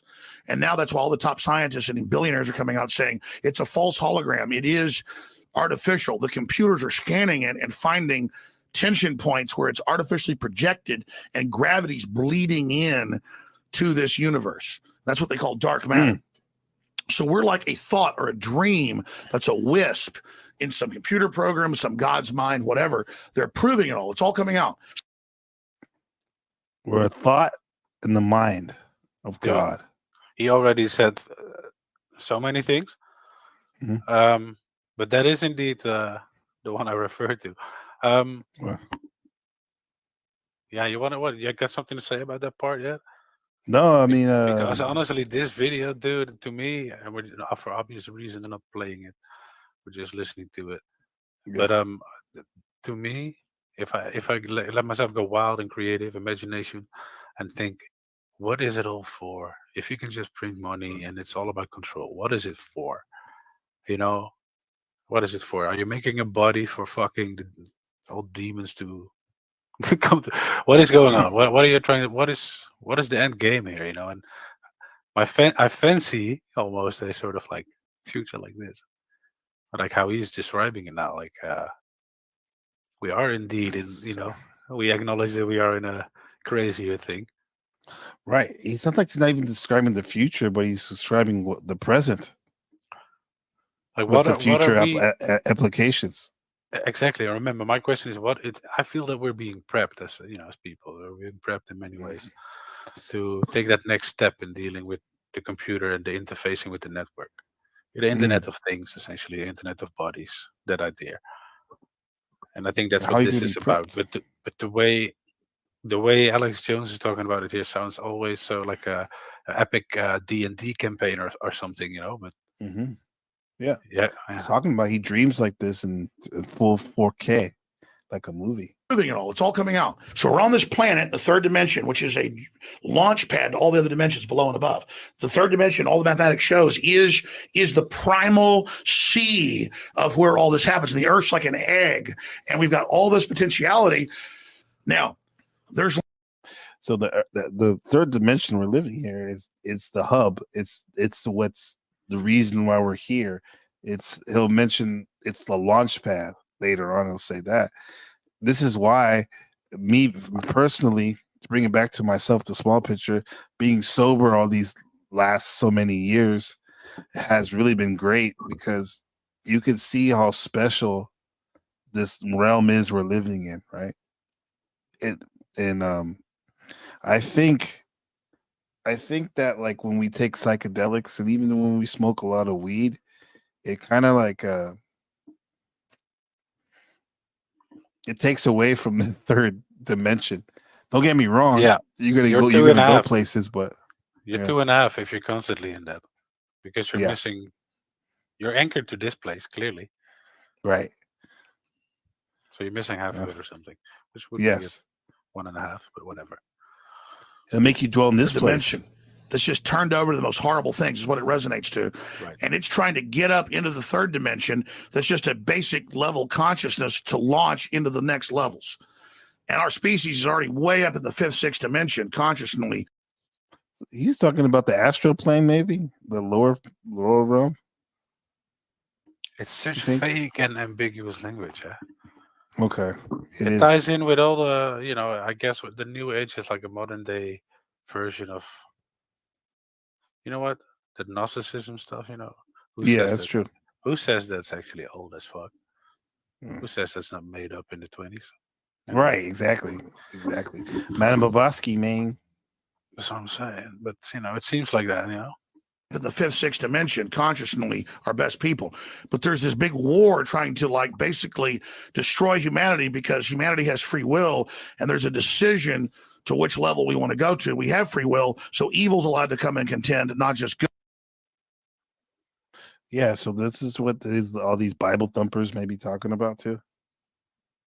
What? Like this war between the good and evil. That's what he's saying. That's what he's pointing at. Seems to be of which is the war of where are you going to put your free will, your awareness. Yeah, your conscious. Yeah, exactly. Consciousness. But this video is literally described as this. It's called Alex Jones Explains Consciousness. Contend, not just good. It's people who are psychically, genetically available to interface in this incredibly diverse universe with all these dimensions above and below and all around us with consciousnesses. And the truth is, no energy is ever destroyed. It all continues on. The truth is, our bodies, this is a fact, are a communal hive organism of all of our ancestors and all of their race memories, but not in just some compressed epigenetic system. It's beyond that. It's an electrochemical antenna. They've proven this, that connects dimensions. So our body connected to dimension. I think that you and me here are the culmination of our ancestors, right? Right, and we're meeting together here, and it'd be like I get the picture of like two oversouls above our heads, two big clouds or something of genetics and etherness. Yeah, but would you feel that way if we'd be right next to each other? Yes, but more so. Okay. This is why sometimes it's awkward when you actually meet somebody. At first, at least. No, I'm pretty handsome. We'll be all right. Yeah, but it is something to be said though about realistically, because I've had this happen when you talk to someone for many years online, but then you actually see them in person. It could be a little different because we're so used to this digital reality. But that can Yeah. change though after a while. Bodysuit, because our predecessors wouldn't put us in a position without giving us a bodysuit that is them. Our families are loving us. They're holding us. They're wrapped all around us. Their strength, their will, their bad, their good, their sins, the good things they did, the battles they won, the battles they lost, the woman they loved, the man they loved. It's all in us. All these people. It's why we're able to look into so many things and have so many different experiences. That's, you see that? I wonder if that's what he thinks he's describing there. I wonder if that's the thing that gives us the source material for our trips and dreams. Because sometimes they go places where you go, nah, I didn't see that right. But you see way more than you know, obviously, subconsciously, when you're walking down the street, for instance. You pick up everything, huh? But I wonder if Everything's this recorded. sort of like is he saying what other people might call the what is that? The library, I think. Akashic record? Yeah, Akashic records or something. Yeah, maybe. Yeah, because you have your own Akashic record in your mind. Because again, as much troubles and issues I have with the whole new stuff, the new age stuff, you know, every single topic is like, yes, indeed, but you know, like how people realize they have a receiving and outgoing part to themselves, to energy, you know. There's a male and a female part to everything, you know, if you pay attention to it. Everything's one thing, but whatever. You realize that, the people realize it, and then it gets pushed to the max where people start to put a knife through their body and stuff, yeah. Anyway, let's continue with what Jones has to say. He says the elite, he just said, I don't know what else. Have so many different experiences. The elite are all about transcendence and living forever and the secrets of the universe, and they want to know all this. Some are good, some are bad, some are a mix. Yeah, Larry, 100%. That smile stuff, you said it. Yep. Yeah. All the ancient religions, everybody says there are the good ones and there are the bad ones. But the good ones don't ever want to organize. The bad ones didn't want to organize because they lust after power. And people. This is what Uncode said before. He said, like, why is it that the bad guys, quote unquote, always organize and are efficient, but the good guys really don't seem to. It's hard for them to organize, and it's it's not done in a way. I think in general, if you can say that the good guys don't want to, it's an infringe on somebody's freedom, right? Right. Yeah, exactly. They want to tread lightly. Hey, what's going on, Machine Lies? How's it going, bro? No, excellent. The Machine Lies. How's it going, man? She lies at the house. Yo, what's going on? Yeah. Perfect. Psychedelic Elitism, The Rise of Digital Shaman. Yeah, Volume 2. So this is what we've been on. We did a big thing about, I don't know if you heard earlier, about Timothy Leary going over his narrative. And about how him and his futuristic his cyberpunk aesthetic. Yeah, he was obsessed with it.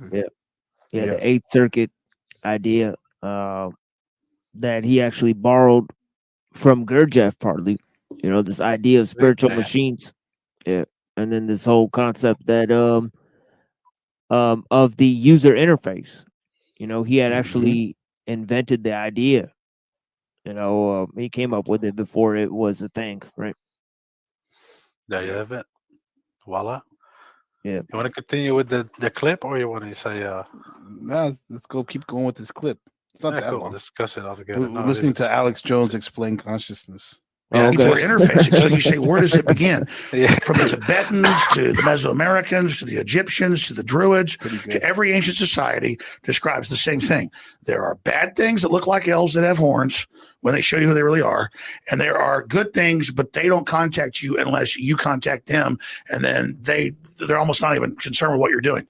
Powerful consciousnesses don't want to dominate other people. They want to empower them, so they don't tend to get together until things are really late in the game. Then they come together. Evil's always defeated because good is so much stronger. The elite. Is that where we are right now? Are people linking up, you think? I don't know. Yeah, that's the problem, is that he's pushing this great awakening narrative. You know, when the collapse is evident, you know, and imminent, right? So I think it's dangerous reprogramming that he's doing. You know, he's trying to So move people left of, right of center. You know. we're watching a compilation video of basically showing what he thinks the elite, quote unquote, think, and it ties in. It basically he's talking about what we're trying to talk about. You know, the changing society for the coming world and everything, and blah blah blah. So, you know, just in case we're not Alex Jones adepts or something, you know. You know what I mean? Like, Good. So I think you're right. Ultimately, even though he's saying this is what they believe, he is talking about it on YouTube, and it's all that knows his stuff. Yeah, because look at his website's called Prison Planet. How much more Gnostic can you get, right? Right. So he is talking about that stuff. You know, again, it's making us talk about it. And when you ask, are we linking up? I do think that social media is especially well designed to create discourse and divergence, you know, instead of concise studies and get-togethers. So we'll have to see about that. Hey, it's all to the people, right? That it's not in the third dimension that we're mainly receiving transmissions. Ships don't arrive from Alpha Centauris or Giedi Prime or wherever they're coming from. Or shout out to Dune. Baron. They come here through interdimensional gates that are much closer through fold space. And so we have to discuss the different influences that are in the universe and on the fact that we have free will and we decide what we want. I don't believe in any of this. I'm simply telling you what the elites believe. I never bought. Well, you believe that, Machine? You don't believe any of that? He's just saying or is that just like a cover to like cover his bases? I mean, the white hats and Trump. How is Trump not an elite, right? So I mean, he's 100% in line with the elites, right? Yeah. So I mean, I can't. You know, I don't know from what angle he's even challenging them, right? I mean, it just wouldn't even make sense, you know. So I mean, like for him to say that, you know, there is an elite that come, and I think he's also trying to abstract to this sort of cosmic and alien sort of, you know, like these principles that exist where like good and evil have to fight each other. And it sounds Christian, but like essentially the way he's, you know, putting it together, it sounds more like Zoroastrian. Yeah, it's You know, that new paradigm, exactly. Yeah, like these two sides have always been there, like since the beginning. You know, like it almost sounds like very dualistic. You know, so you know, like you know, and then you look at who he's surrounded by, right? Of course, yeah, he's You all know, in it, intelligence, deep. Right. But even though, you know, in the again on this video, he's answering to the question, like, so what is it all about? You know, the elite and all the giant conspiracy. So he's answering that. It's remarkable. Just let's leave it at that. Like the character Alex Jones, you know, is saying that after he gets dumped by Trump, because for a second he was about to be Mr. Newsman for Trump. Remember? It's wild. It's wild. Yeah, he went back and forth with Trump about at least 3 times that I remember. Yeah, but in the end, he's never totally thrown him under the bus, but he's always been the Trumper. It's wild about this that I suspect this might be actually reality, but then again, it's these people saying it. It's the Gaia.com saying it. You know, all in their way, all in such a woozy, culty kind of way, prepping. You know, the United Nations superhuman. Fuck that noise. But anyway, let's into this, looked into it. But then I began to think about, what did I hear when I was a kid? What did I see? What was coming out in government documents? What was being admitted? When I read all these books about World War II and the Nazis and Hitler obsessed with the Dalai Lama and the Tibetans and what they were able to do without drugs to interface with this, and all the rituals they would do, and how they would believe that beyond the ether, like at Skull and Bones, it's a German death cult, they do rituals and take drugs to talk to the goddesses Well, they're just appearing as, sexy, beautiful women. It's whatever you want as these spirit guides, because lower entities will come in and violate your free will. God and his angels, which are below him, will not get involved in your everyday life. They will not manipulate your free will unless you ask them in. But then the devil. What's that? What's the difference between that and a demon? Huh? You tell me. Right, because he said you allow them in, right? So, I mean, I just don't understand, right? So, like, where do the angels come from? To violate your free will? They both violate your free will, looks like, and you allow them both in. So categorically, it seems like the way he's described it, there actually is no difference other than that. Exactly. Because how would you conjure up satanic entities other than to partake in what he just described? Skull and bones, goddesses, they take the drugs. Right? So then, what do you think about the idea that they're trying to establish a stable communication with that realm? To get all like Da Vinci, get all the codes, What do you think about that? Well, I think whether or not we want to, see what is going on, I think that there is there's obviously evil. There's obviously people who believe in, that there's no difference between good and evil, and they're willing to exploit that philosophy into the realm of the spiritual, right? So, they're it's inevitably going to be people who practice sort of spiritual hedonism, spiritual materialism, right? And try to gain power in the world through those practices.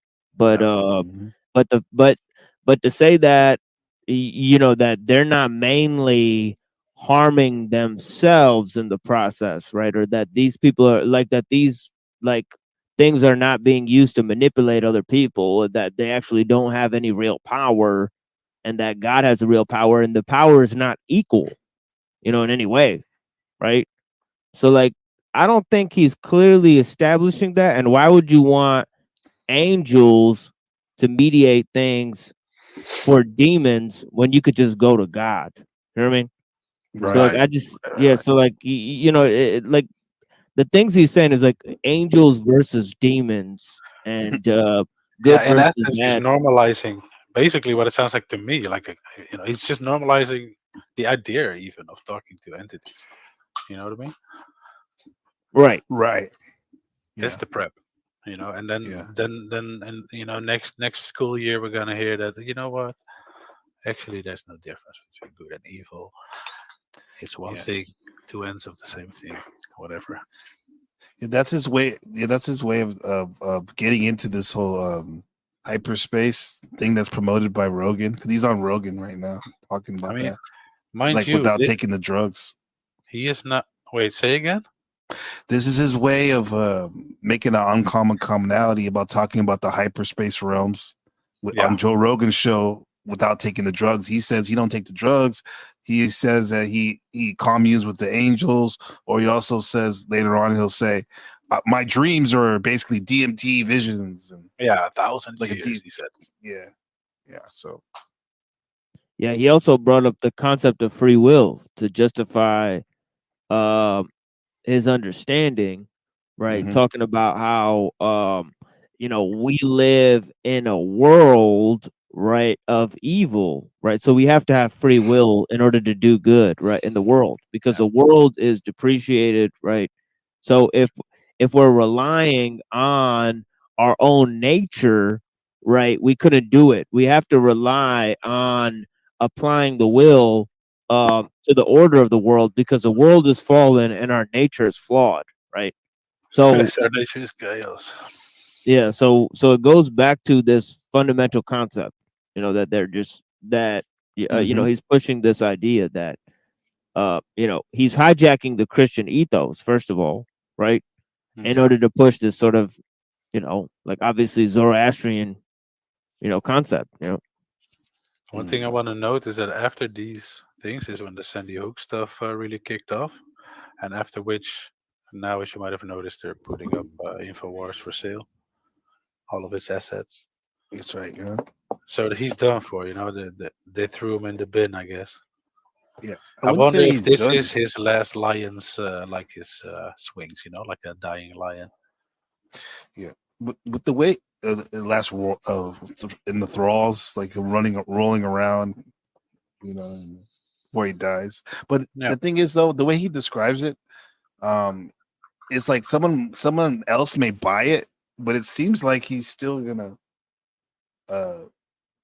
still use that company, right? So I don't understand like what's going on. If there's some behind the scenes stuff going on, Yeah, I think it's going to be like a Humpty Dumpty situation where they take the type of conspiracies that Alex Jones espouses and have different commentators that espouse them and then have them compete with each other, but they're all really going to be in like one organization, Right. They already started propping up rather these different cats, right? The little guy with the beard and the curly hair, the different names coming from. Yeah, and I think it's going to move towards a Christian psyop.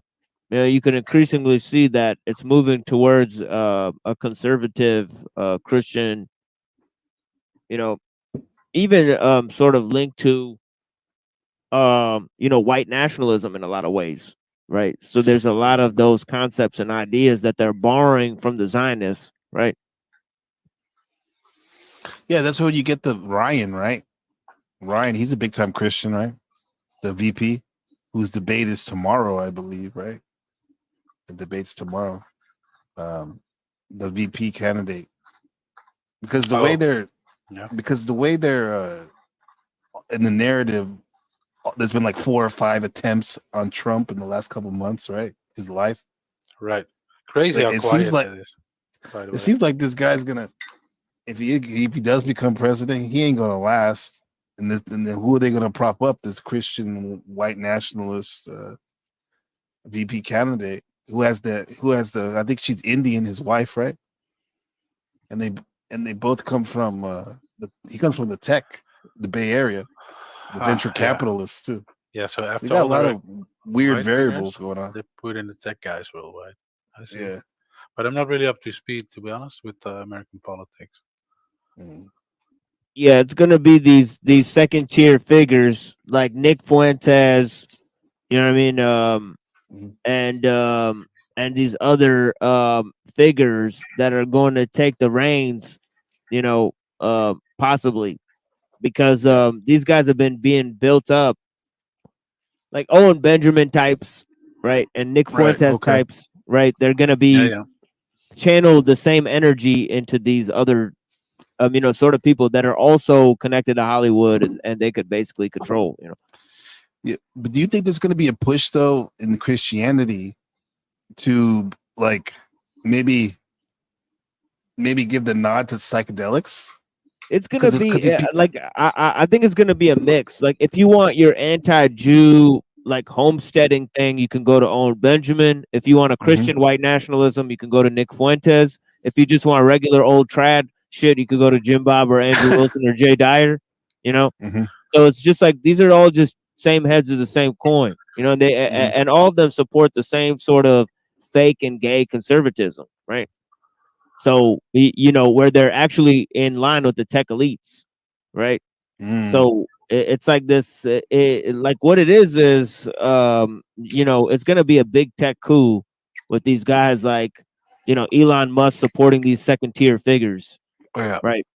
And promoting these second tier figures, to create the new conservatism, whereas there's already a sort of new leftism on the rise that might come in to contact with this. What does it look like? What makes it look new or a new leftism thing? I think it's going to be environmentally based. It's going to be based on environmentalism, right? Instead of the other types of things, There we go. The one that goes along with 1001 Club. Yeah, it goes along with Captain Crunch, right? Environmentalism.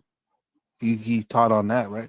Yeah, and then you can already see that the conservative side is pushing pro-tech. They're against nature. They're pushing Christianity against nature, right, and all that type of stuff, right?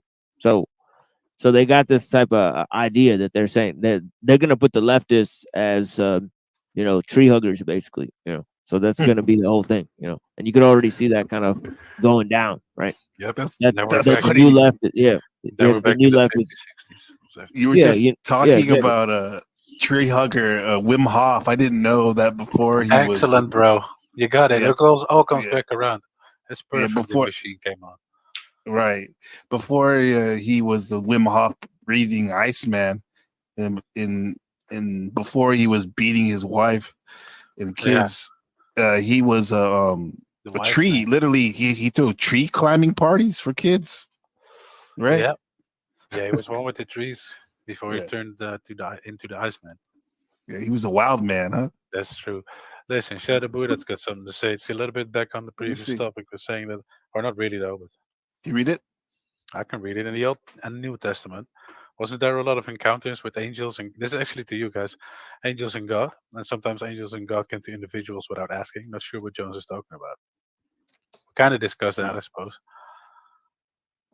But yes, yes, there was. There is definitely a couple of encounters. Yeah. And indeed, they would present themselves in that story, I suppose. So that already bypasses that not engaging. I mean, my mother named me after one of the biggest encounters allegedly with That's what Jesus, I mean. They took him up. the angel Gabriel, right? There you go. That kind of stuff. Yeah. Angels. What's it? Machine. The machine lies. Is there any difference between the jinn of the Quran and the jinn and the angels of the Bible? Or oh yeah, vast differences. Yeah. In Quran, do they have different types of angels?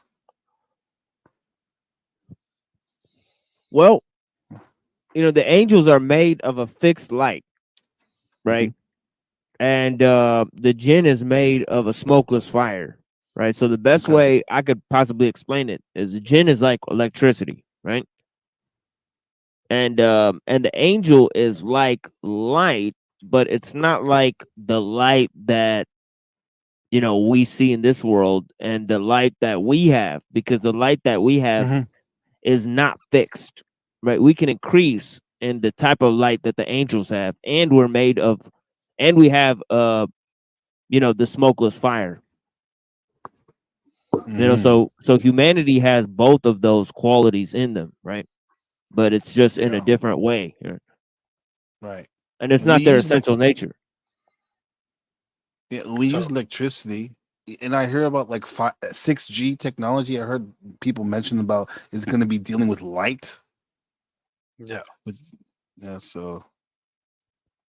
Yeah, the technology that we have that helps us increase like that, energetically, is the heart, right? Right.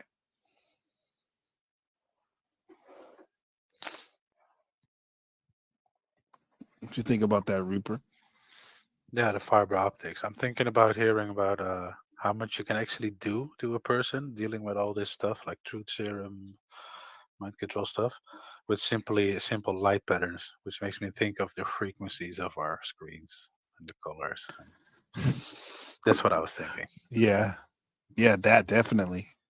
Yeah, and raves and stuff.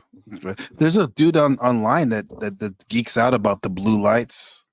And the computer screens, and think that's like the basically the devil of our modern age. You know what? I fucked around with that shit, man. I sit in the dark and then to put the blue light filter on, and I do feel a bit more chill,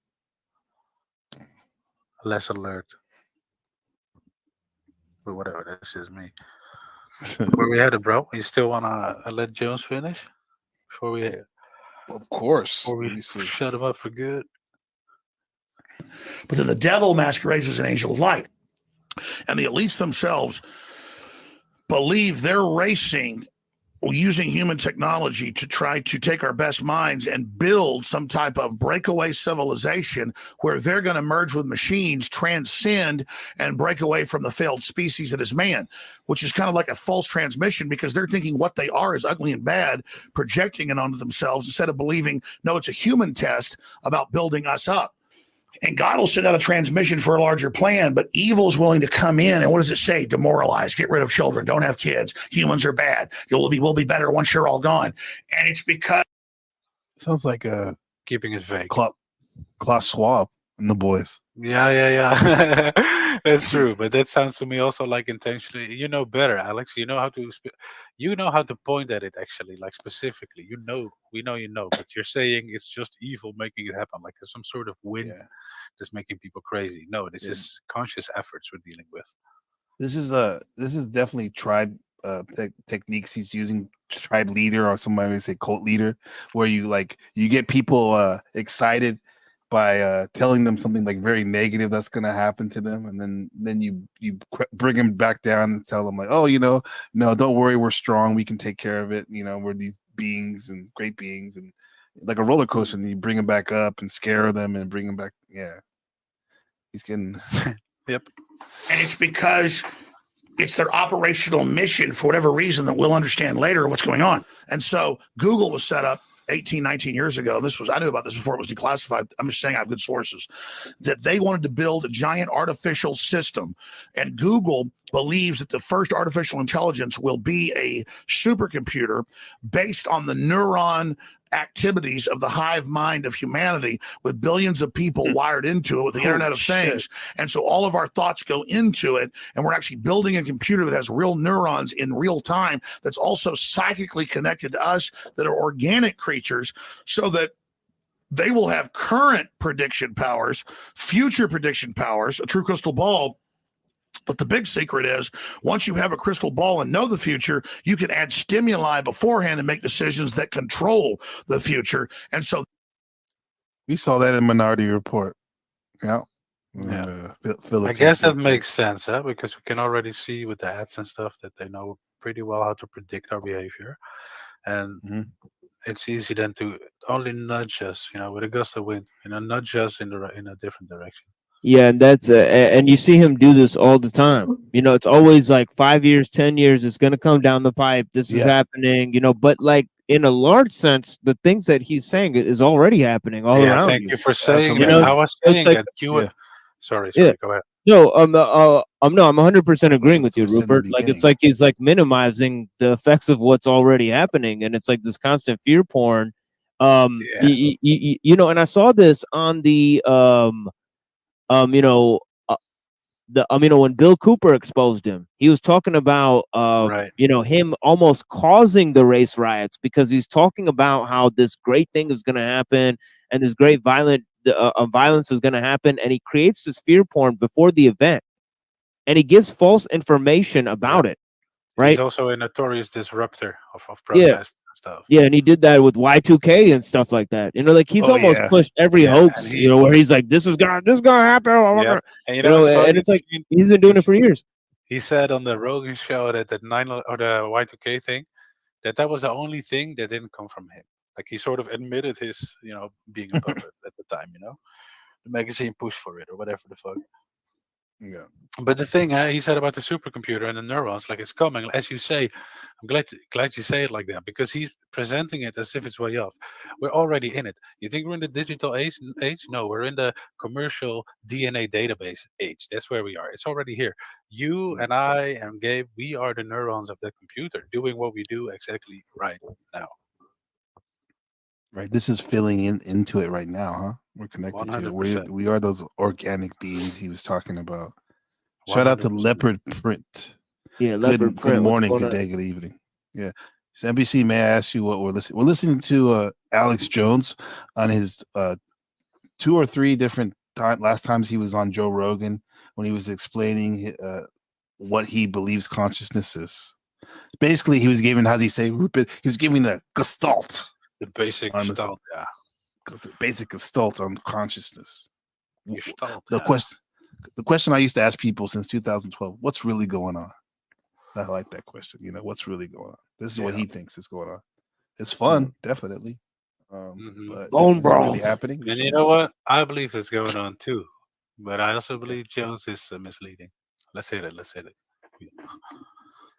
at the bone broth.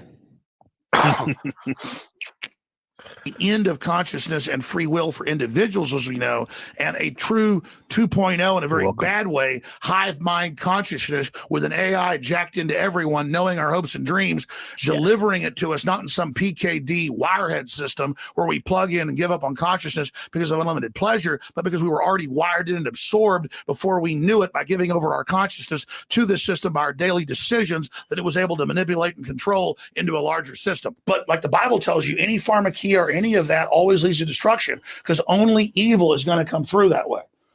So we're basically having stop there. Full stop. Yeah, full stop. Oh, wait a minute. They got you wide open, like Mac Moss says. They got you wide open. Yeah, the psychedelics will do that to you, though, huh? I believe especially that. if your setting is wrong. They think they thin the veil. Like everybody's got sort of like an ozone layer, you know, sort of. If these entities are real, yeah, right, yeah, and that's where I think that you know, I take issue with St. Paul because the whole idea of allowing yourself to eat food that's sacrificed to idols, right? Like that, just that allows these perturbances, right? So the fact that most of our food is being, it's got markings and stuff, it's got all types of stuff on it where it's clearly, like some of it's, on some shit where you have no idea how they're making it or what they're making it for, and a lot of the ideas of collective human sacrifice of culling the population and all that type of stuff, or is linked to the food production. You know what I mean? So like, the ideas really come to it's not really psychedelics that we need to worry about. It's just food, right? Like it's consuming things, all right? It's consumption, right? In general, exactly. right? Consumption, the attention. Yeah. Productivity and consumption. Having our life defined by those two processes, right? It is literally a process that sucks out our human dignity. Why should we submit ourselves to it? And how come for 90% of human history we didn't have to, right? Well, they want to claim you can't stop progression, and we know that. No, then we're forced to change. They quote unquote are forced to make that change happen. Yeah, and that's why I fundamentally don't see him different from what the elites are pushing, because he's pushing the narrative of progress. Yep. Right through the Great Awakening. Yeah. Yep. Why does it always come back to Paul in a lot of these discussions? It seems like, especially when people are talking about Christianity. He's got a nose radar. A nose radar. Oh, that's why. Yeah, for me it does, because I think it's I think you can't really state how minimal the importance of him is in terms of the aligning of the Jewish and the Greek traditions. Yeah. Right, Early like this. Christianity. Yeah, like this was a fundamental step that like you can't have modern European society without that, right? Okay. Like there's two things. There's two things that the British kings modeled themselves after, was the Roman emperors and the the prophets of the Old Testament, right? Yeah. So they literally thought, King David and those Roman leaders and all of this type of stuff, those are those are all that's all they keepers of the heritage. Yeah. Yep. They sit on that stone right under that throne. Isn't that allegedly from the Temple of Solomon or some shit? There's this giant rock under the throne. What happened? What do you mean? Let me look it up then. I said I wouldn't doubt it. Oh, I wouldn't doubt it. Sounds familiar. Yeah. There's a stone in the throne. What am I gonna do? These light sockets, we can't jack into the higher unless it's our free will, and that takes time. We jack in to the evil. So you can jack into evil, you can't jack into good right away. So free will machine. Is that a big thing that in your studies with philosophy, that topic? Free will? Well, it's what it's a justification for that ends up being very interesting, right? Okay. Because you can't prove either way free will exists or it doesn't exist, right? Right. You know, so granted that's true, you know, either on the atheistic side or on the religious side, right? Because in the religious side, God controls everything, right? And the atheistic side, it's all atoms all the way down, right? So, you know, there's billiard balls bumping into each other. You can't do anything, right? And that's basically the conclusion that Hume came to, right? So you go either way, right? Either radical empiricism or you know, the theodicy in terms of religion, and you end up with no free will, right? So what free will is being used to justify is basically the most important thing, right? You know, is it being used to justify man in his fallen state, right? Is it being used to justify our moral responsibility? Is it being used to justify our political responsibilities, right? And our ethical maxims, right? You know, so you know, and to what end, right? So to me, it's just interesting, you know, what it's being used as a justification for, and the, you know, obviously the onus of proof is on the claimant, right? Yeah, right there, he was using it for moral justification, huh, Jones? Yeah, Talking about and the idea that demonic powers take away your free will, and so do angelic powers, but angelic powers only do it if you allow them to. So Like you know, vampires. yeah, that's such a right. Yeah. Yeah. Roop, was it in the stone? Did you find out that stone? It's all myths and shit. I think at first glance, the whole Temple of Solomon thing, you can scrap that. It's total bullshit what I said. Yeah. But I was trying to listen, so I didn't actually read. I just skimmed over. Okay. Away, so it's quicker, it's easier, like Yoda says about Darth Vader. Quicker, easier, more seductive. We're made in the image of our Creator. Our brain is able to tune into the lowest dimension, the highest dimension. Humans are basically really powerful creatures that can live right close to suns. They're highly radioactive. Nothing else can live this close.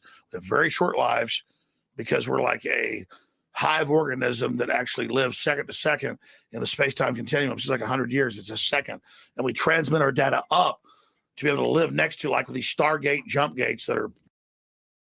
Rube, did you catch that? You were talking about that earlier. Say what now? I was talking Stargates. Yeah, what he said that something about like how the way we look at time is different than it actually is happening, or something like that. Like how I can't rewind it on this one, but like that's a huge thing that these guys try to get you with, is because they want to support the pseudo eschatology of progress, right? Yeah. So time is a huge factor. Time has to be against nature, right, for this thing to work, right? And I've talked about that many times. Right? And time is, it's the mistake of creation, right? And time is what's holding it together, I guess. Yeah. But what you mean, Gabe, is I think where I mentioned the psychedelic experience, where I got to that level of no time, no space, which was no time, yeah, no fun thing. I guess that's what it is. You know, like, again, if you're God and you exist there, damn, I'd make some shit happen, like the Earth and people. There's too much power for one man. But I think that's where it is. Time only exists in matter or through matter, whatever. Hit it, man, because we're giving Alex a long time here. No, it's just fine. It's just right. Is that all right? It's almost Is that done. all right? It's almost done. No, I wanted to say though. I heard you mention this, the machine lines on. I think it was you or someone on your broadcast talking about accelerationism, or yeah, they're 100% for it. They're 100% for it. You know, what is that? It's the idea that culture decides the speed at which technology moves. So it's culture is deciding the technological landscape. So you can slow down or speed up technological progress. You know, if you accelerate or speed up certain cultural factors, right? Yeah. So So essentially, it's the idea, and it's similar to this Discordian idea, right? And both of them show up, right? For like Leary's like an accelerationist, and McKenna's like a Discordian, right?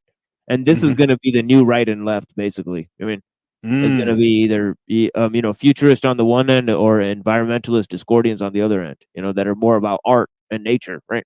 Yeah. So Yes. that is literally the thing I've been talking about. Shit. Since I began my little live streams, is that there's a new right and a new left emerging, and it's because of the, metaphysical juxtaposition of these ideas, right? Of technology and nature and time and all of these ideas, right? And the idea of progress.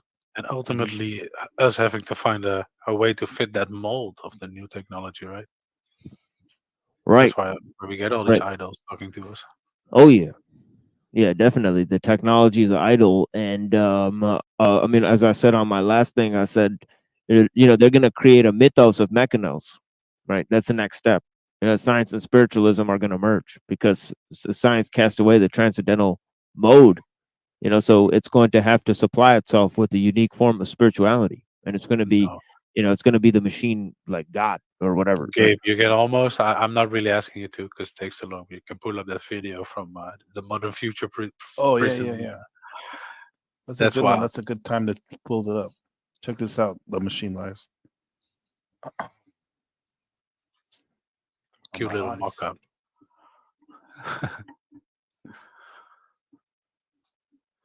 The future of society. Are we just going to be conductors in the future? I always think about the Wall-E future. Wall-E future. And sitting in a chair all day. Like the question is not are we living in a simulation, but the question is, are they building it right while we're sitting here around us? We may be. Either way, this shit's taking a long time to load. Yeah. What the hell is going on?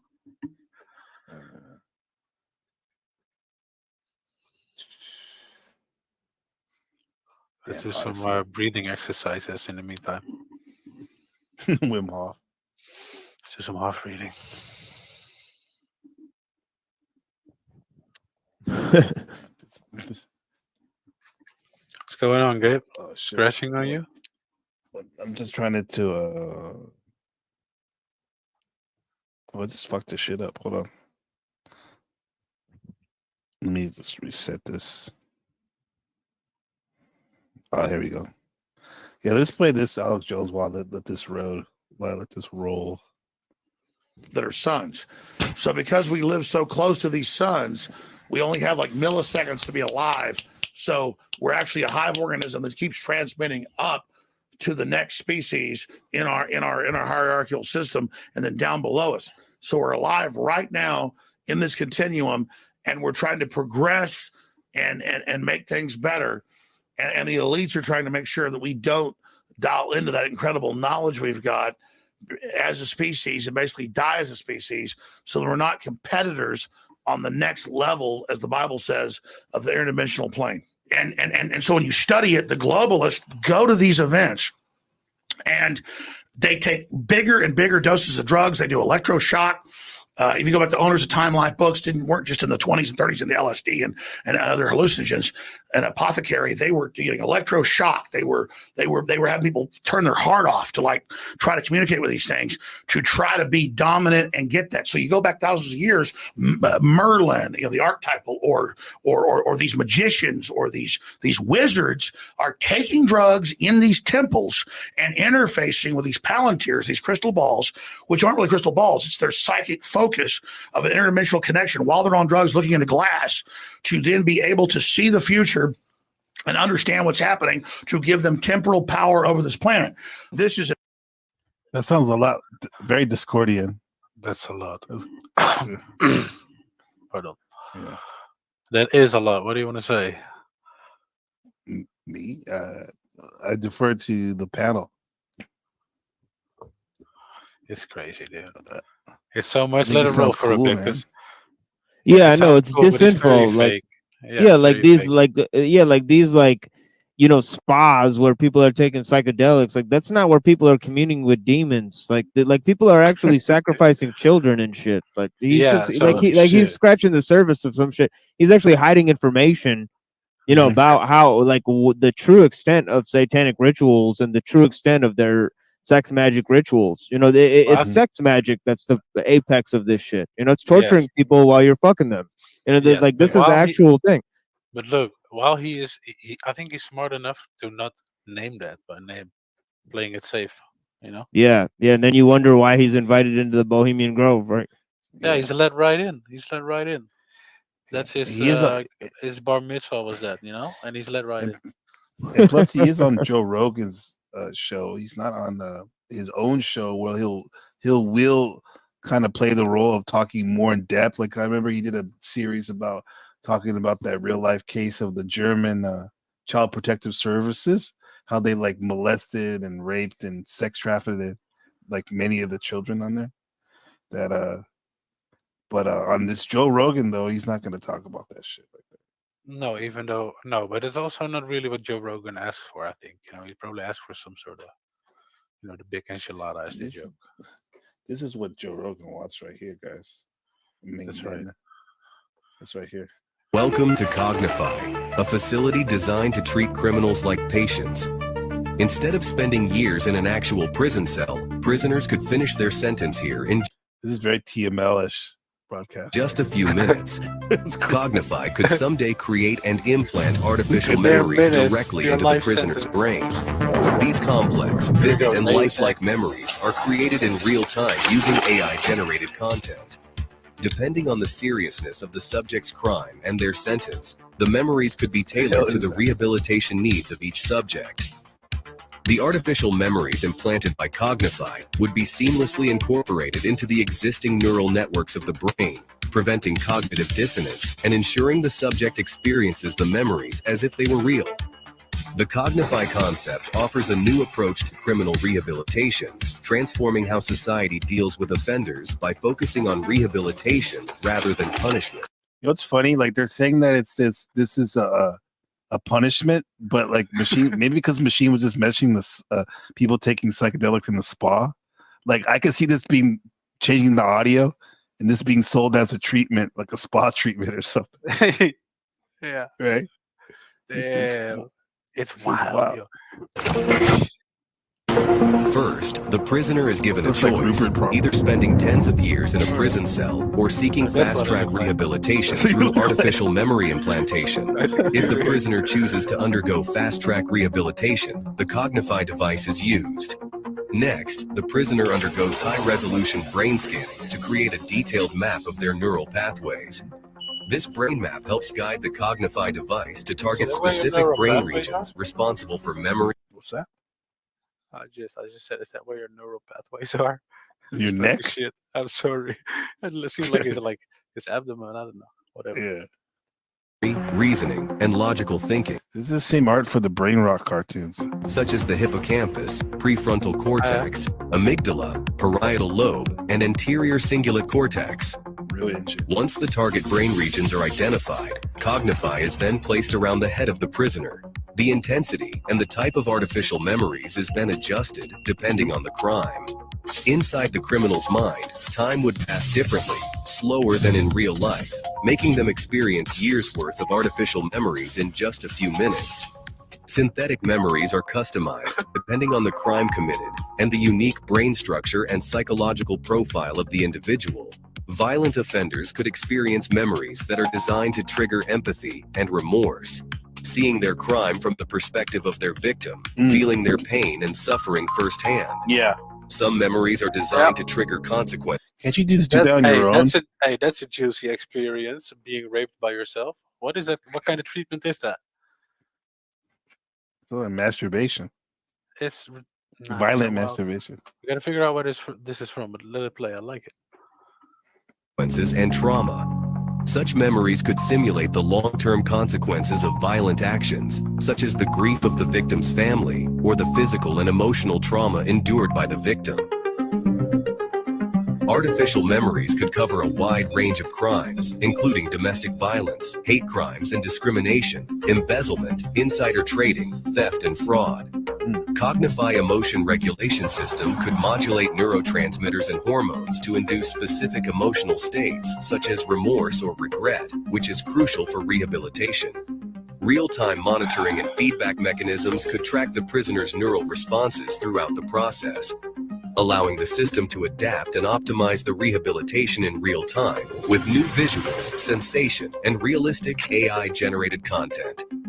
To ensure the long-term effect of the therapy session, the memories could become permanent, fully integrated into the subject's mind, as if they were part of their own personal experiences.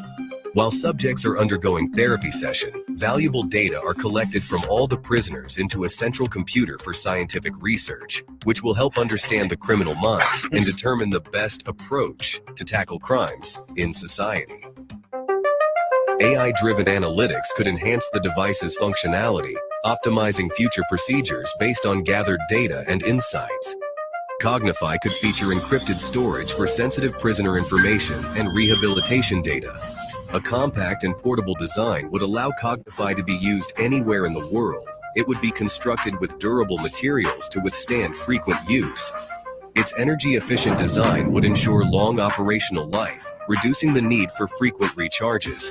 It would have the ability to integrate seamlessly with other prison systems, like security cameras and biometric identification.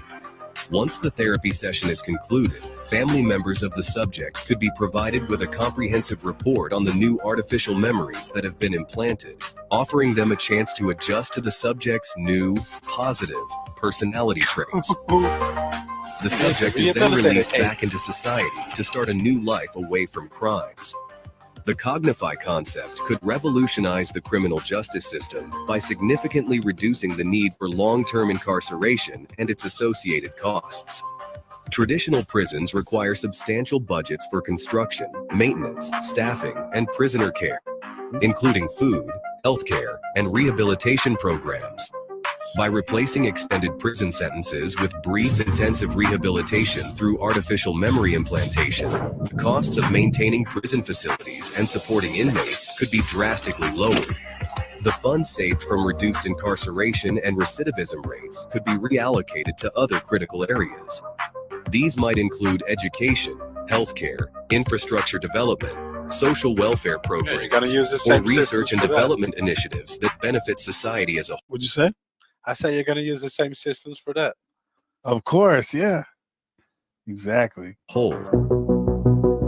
By rehabilitating offenders more quickly, Cognify could enable them to reintegrate into society sooner and contribute to the workforce. This increased productivity could boost the economy and generate tax revenue, further offsetting the initial investment in such technology. Successful rehabilitation through Cognify could lead to safer communities, reduced crime rates, and improved social well-being. This could have far-reaching positive impacts on individuals, families, and society as a whole, contributing to a more stable and prosperous future. Apart from treating criminals, Cognify could also be used to treat severe memory loss by helping patients recall their past memories. It could also treat patients with PTSD by implanting positive memories that replace the negative ones.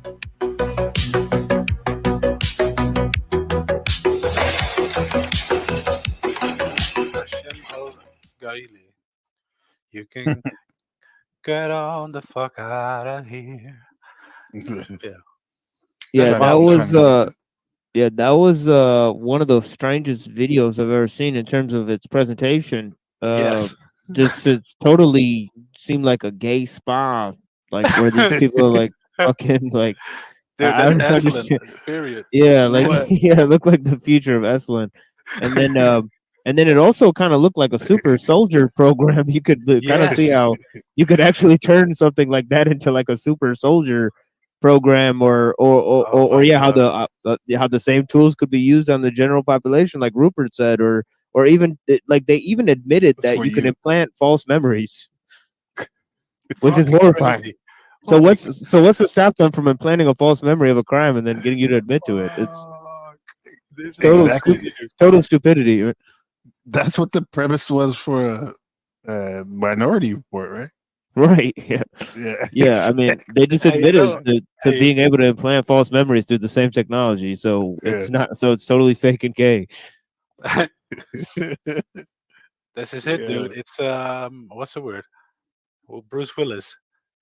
You know, he's in this movie, right? But they all sit in this thing, and then they have a copy of their body, a suit that goes out into the world to do work and stuff. That's what it reminds me of. Yeah. I don't know. Insurgents. I don't know. We're talking about Looper, Insurgent, 12 Monkeys. Yeah. No, I'll look it up. This is like Jackass homoerotic. Well, coincidentally, he's the first person to like copyright his likeness, right? Oh, Bruce Willis. Yeah. Tremendous neurological degradation in real life, right? Bruce Willis. Yeah, it's got some shit. Bad shape. Mm-hmm. Yeah. Yeah. So what can we take from that? Besides the gayness and the weird. The people are gullible. You know, people are gullible. They'll allow the same technology that extracts memories from them to implant new memories in them, hence nullifying the exact process that they're trying to, isolate. Yeah. So you can write it how you like it. What's that? Right. The idea that you can write it how you like it. You can just do right. Yeah. They sell it off as a way to fight crime and rehabilitate criminals. But honestly, with this, if imagine somebody would actually come up with a working version like this, like the Neuralink stuff is actually this, and it's working at some point. What's it gonna do? Yeah, that's wild. As we speak, they're literally doing this experiment. We've gone full circle then, if it becomes a reality, I suppose. Yeah. I mean, no more need for all these expensive actors and films and blah, blah, blah. Everybody just happy on the soma, Well, this is why the whole thing came out a couple of weeks ago about Harmony Klein, the producer and director of Kids and Gamma and all those weird movies. He has a new movie at Cannes. And he was saying, movies are basically over for teenagers and young adults because all they care about most is streaming, watching like iShow Speed and Kai Cenat and like iShow Speed. What do you have? 1 million? 2 weeks ago, he had 1 million people watching his stream at one time. Constant flow of novelty input, for that dopamine. Yeah. $1 million. $1 million.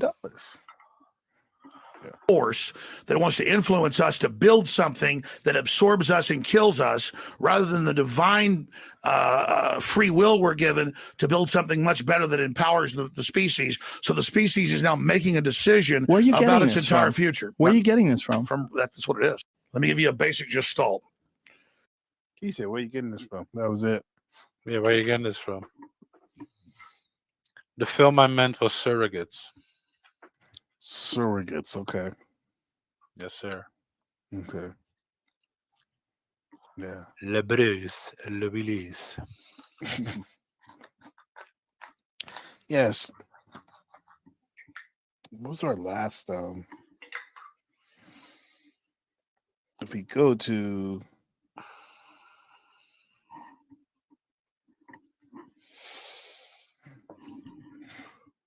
so we went over to Leary's as a chaos agent. Cyber shamanism and tech ties a little bit, right? Got into it with the Leary and the smiles. The Leary, yeah, we got a little in the eugenics jazz, Mm-hmm. To give it that flavor. Yeah. We talked a little bit about Elul, a little tiny bit about it. Okay. Well, I would say that's in the background of most of this, as talking about how society indeed that's the way I read it, at least. It gets formed. Maybe not completely by its own volition, Yeah, that's the whole thing, is that the same center that founded Esalen Institute and Gaia Theory, right? Michael Murphy and Gregory Bateson, right, and James Lovelock, they're all part of the Linden's Foreign Institute. I mean, and this whole idea of the planetization of the esoteric that goes on there, and the connection between the ideas of anthropology, behaviorism, cybernetics, right?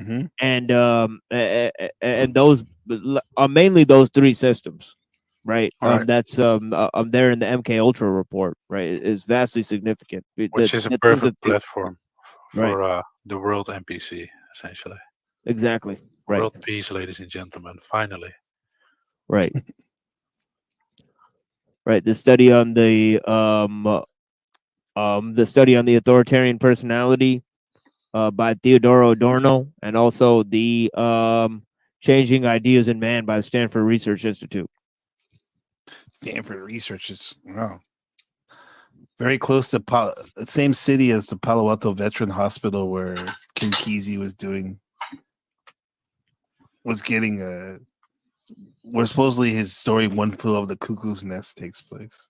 Yeah, and there you have experiments. Yeah, there you have all the major names. James Lovelock, who made Gaia Theory. Bateson. You got Joan Halifax, right? Who was the first person who was the wife of man, I forget his name. He was a student of Carl Jung, right? And he was one of the first people who tested Hoffman's LSD. I mean, I forget his name right the now. hero story, bro. But he was married to Joan Halifax's dude. Let me look this up real quick because I gotta get this guy's name. Yeah, he was talking about. Find it. No, but Roshi Joan Halifax. I don't know if you guys are aware of her work, and Stanislav Grof. Yeah, she worked with Stanislav Grof and Joseph Campbell. Right? They're both teachers Joseph at my college. That's what I was looking for. At CIIS in San Francisco. That's another hub right there. So wait, That's can you cool. step back a little bit? What about them though? Because I got lost now. Well, they're all isn't it psychedelics and stuff, right? Oh yeah, near-death experiences. Right. That type of stuff, Yeah. He has a book called Death Consciousness that's pretty wild. He was wasn't Stanislav Grof the resident? He lived at Aslan for many years, right? Literally lived there. Okay. He's a fascinating character because he openly espouses these Jungian theories, and then also he I think he was the research subject of Albert Hoffman. So he was one of the first people. He says in his Thinking Aloud interview that he was one of the first people they tested the LSD on. Yeah. Alexander Shulgin he's probably related to these guys too, right? Alexander Shulgin. He has those books to Cal where it's just hundreds of different compounds that most people never even heard of that have psychoactive activities in their trip reports. Yeah.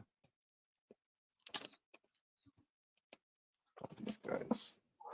Yeah, I don't know if this guy Shogun was part of Lyndon's Farm too, but definitely in the inner circles there.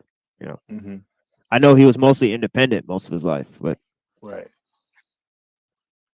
Al Hubbard, that's the name I was trying to get to. The Johnny Appleseed of LSD. Like he was the one that when the CIA had a direct line of Sandoz's acid, Al Hubbard, with his company he was importing it and dosing people and distributing it and stuff. Right. Yeah, for a while, because after a while I started making it himself, right? Right. Yeah, after 2 years or 1 or 2 years, the CIA cracked the formula allegedly, and they manufactured their own. Yeah.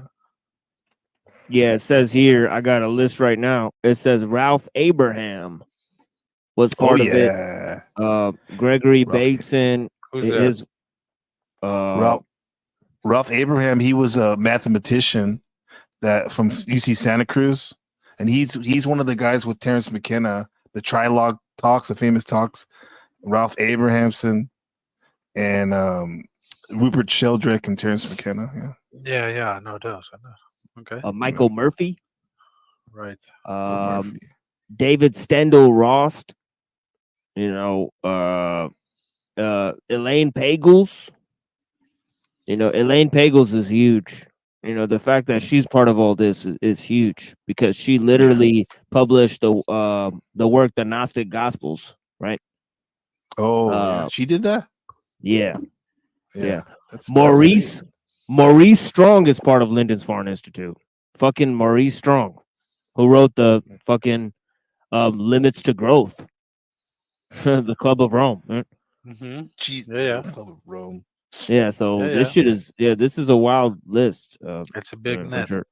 E.F. Schumacher, famous. That's so funny. The Club of Rome was the first like real life conspiracy information I heard at a university, De Anza College. It was a super liberal hippie dude that was teaching that class. It was called Social Problems. It was a sociology course. It's funny, man. It's the same for me, man. Dad never wanted to talk about the kind of shit, but he said, "Yeah, those Club of Rome motherfuckers." That he always knew to say. His standard. That's the introduction, right? Yeah, because that's the technological. Well, go ahead, Rupert. No, I think we're about to say the same thing. Yeah. Go ahead. Yeah.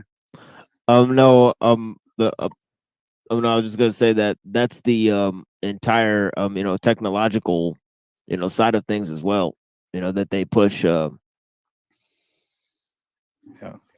Like the environmentalism as a sort of coup in terms of they want to actually upgrade tech and they want to create a new tech society, but they're using environmentalism to do it. And Club of Rome is one of the major things where it's like world government, new technology, like that's all they're talking about.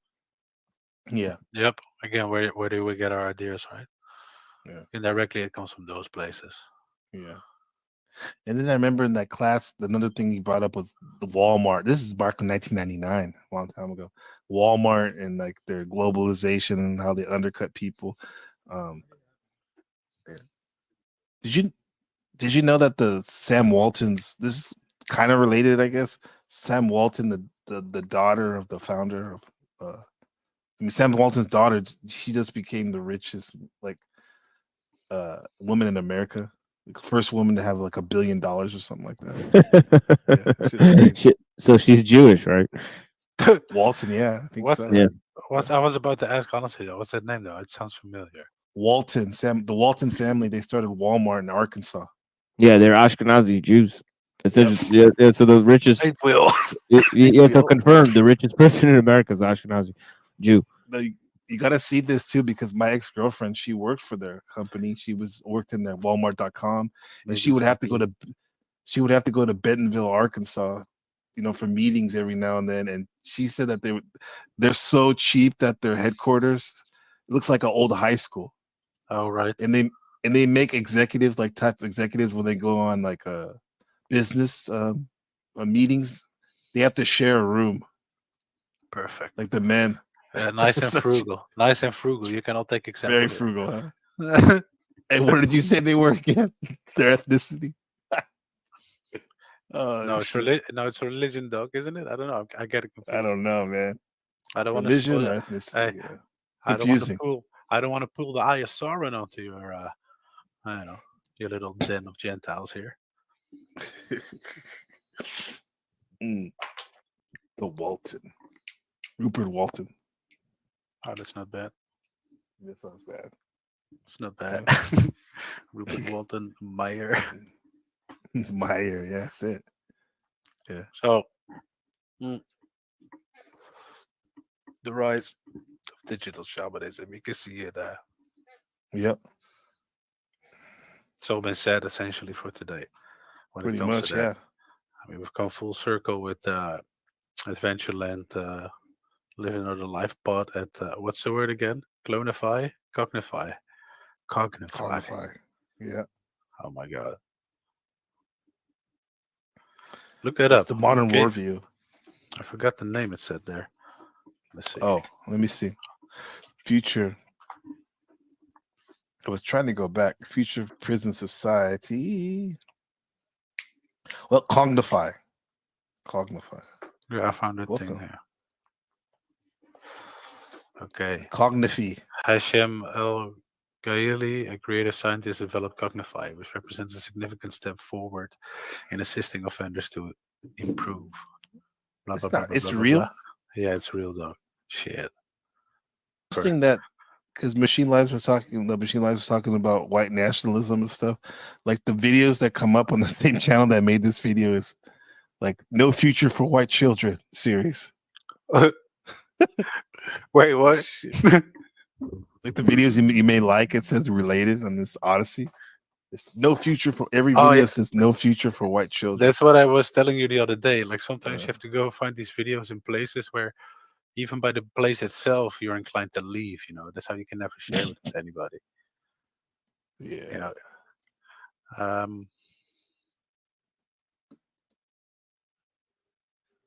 know. Okay, so I read nothing about them actually like having any sort of like beta version of this. Of that thing? Yeah. Mhm. The prison thing. So far, it only says it contains a VR-like gadget. Yeah. Okay. I guess Zuckerberg can do that. Yeah. Or TML, we can combine that thing with that tower prison prototype you were talking about last week on your broadcast. Yeah, I don't know if you saw that. Yeah, that thing, yeah. Mm-hmm. Panopticon. Fuck. Yeah. I think that's about it, guys.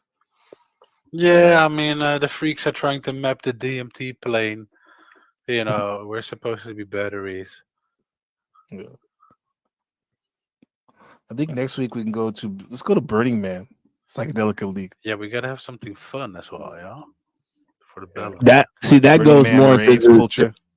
Yeah, that goes more into the Discordian side of things. Yeah, the Cacophony Society and the birth of Discordianism, right? With the Burning Man, right?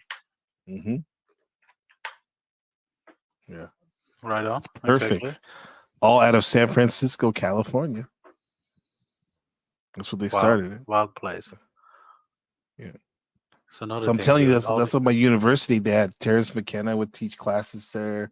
Alan Watts was head of at one time the East-West psychology department. All these guys, bro. Yeah, it's a hotbed, man. It's really crazy. Yeah. I call it a Harry Potter school. If you think about it, though, like all that culture now, how in Europe and everywhere in the world, basically, all that culture comes from there. All the Hollywood stuff, you know. Crazy powerful. San Francisco, one of the greatest walking cities, not only in America but in the world, reduced to poop, human feces on the street. Yeah, but it's all digital, man. It's all YouTube now. It's all Silicon Valley, right? Yeah, they kind of Silicon Valley is just basically San Jose and Mountain View, California, but they like to stretch it now all the way up an hour and a half north to San Francisco. Yeah, it's cool to say, I guess. It's cool to say that you're there. Yeah, okay. No, but we were in the trenches of there, Santa Clara, California. That is the real Silicon Valley. Yeah. It's nice, man. We kept it relatively clean, huh? Mm-hmm. Not bad. No rug scrubbing needed today. Yeah. No rug scrubbing. I don't think people want to come over here when we talk about real shit. Yeah, I got some crazy info on these topics. You got to hit me in advance, like okay, like maybe a few days in advance, and I'll really get research that I have, and then we'll get we'll drop a load on them, like 30 minutes of bombs. Nice. We'll get it aligned. Yeah. So let's do it every. We're doing it. Was it Tuesday today? Tuesday. Yeah. So next Tuesday. So by the weekend, by Saturday, we'll think about a topic and then run it by you and stuff, and then we can see what we can do. Yeah, that's perfect. Yeah. Let's do it. You cool with that, Roop? I'm cool with that. I'm cool like fucking Wim Hof, bro. You cool like that? Shit, if that's the case, man. We're gonna go. We started with. We some, can go in some- a million directions. We can gay as fuck. We can get into him. We can get into Chris Telmo. You know, we can get into why people don't want to be liberated. You know, stop following idols, people. Come on. Yeah, stop following idols. Let's do this one real quick. Look at this. I'll show you guys this one. All over the place. The major media is just absolutely going Bill nuts Cooper and Alex the Jones. country up into a state of hysteria. That's right, folks. People like Alex Jones are going to. I just hate to think of what those people are going to do. Yeah, and I listened to the shortwave a lot. They were attacking you Friday or Saturday night on The Right Perspective. I like that show, but they were attacking you because you said that we hadn't landed on the moon or something. I mean, we haven't. People. Oh, well, let me put it this way. I've always said I don't know if we landed on the moon or not. We just didn't do it in the Apollo space program. All of the photographs and all the videotape that they've shown us is total fake. It's all fake. Anybody with any education in photography or studio lighting can prove it in 10 seconds flat with no problems. And that's just one of the things that's wrong with all of that stuff. Well, my point on that is the fact that what few people are that are trying to do things by just facts like what you're trying to do. If we all go around shooting each other in the foot. Hey, T-Mail, doesn't that sound familiar? Like how somebody gets back, comes on the show and says like, hey, this person was saying this and that. Yeah, and he This shit created don't change, two, right? Yeah, he created two major broadcasts on the Hour of the Time called the Alex Jones Deception. I highly recommend those ones. He talks about the fraud of him. Yeah, of him whipping people into a frenzy during the LA riots and creating sensationalism. Right. Yeah. And he himself is from Naval Intelligence. It's Oh, so crazy. BC? Yeah. Bill Cooper? Yeah, for sure. Yeah, and he came back and did a show trying to expose Bill Cooper and saying that he's an alcoholic. He's Alex Jones. Oh, Yep. wow. Right. But the fact that they had to ultimately shoot him says a lot. Yeah, man. Yeah, probably over some stupid taxes shit. They couldn't said, shut him but, up. They couldn't shut him up. Yeah. They took his gun. It just takes away the credibility of all of us. Well, be careful. There's some people who need to be shot. This little mix baby. There are other people out there pretending to be patriots, pretending to be disseminating the truth. They're actually working for the people who want to destroy constitutional Republican government and put the world under socialism. And, I don't know, maybe those guys in the right perspective are part of that. Well, all I can say is I can tell you that Alex Jones for sure is, and so's Lieutenant Colonel James Bobo Grits.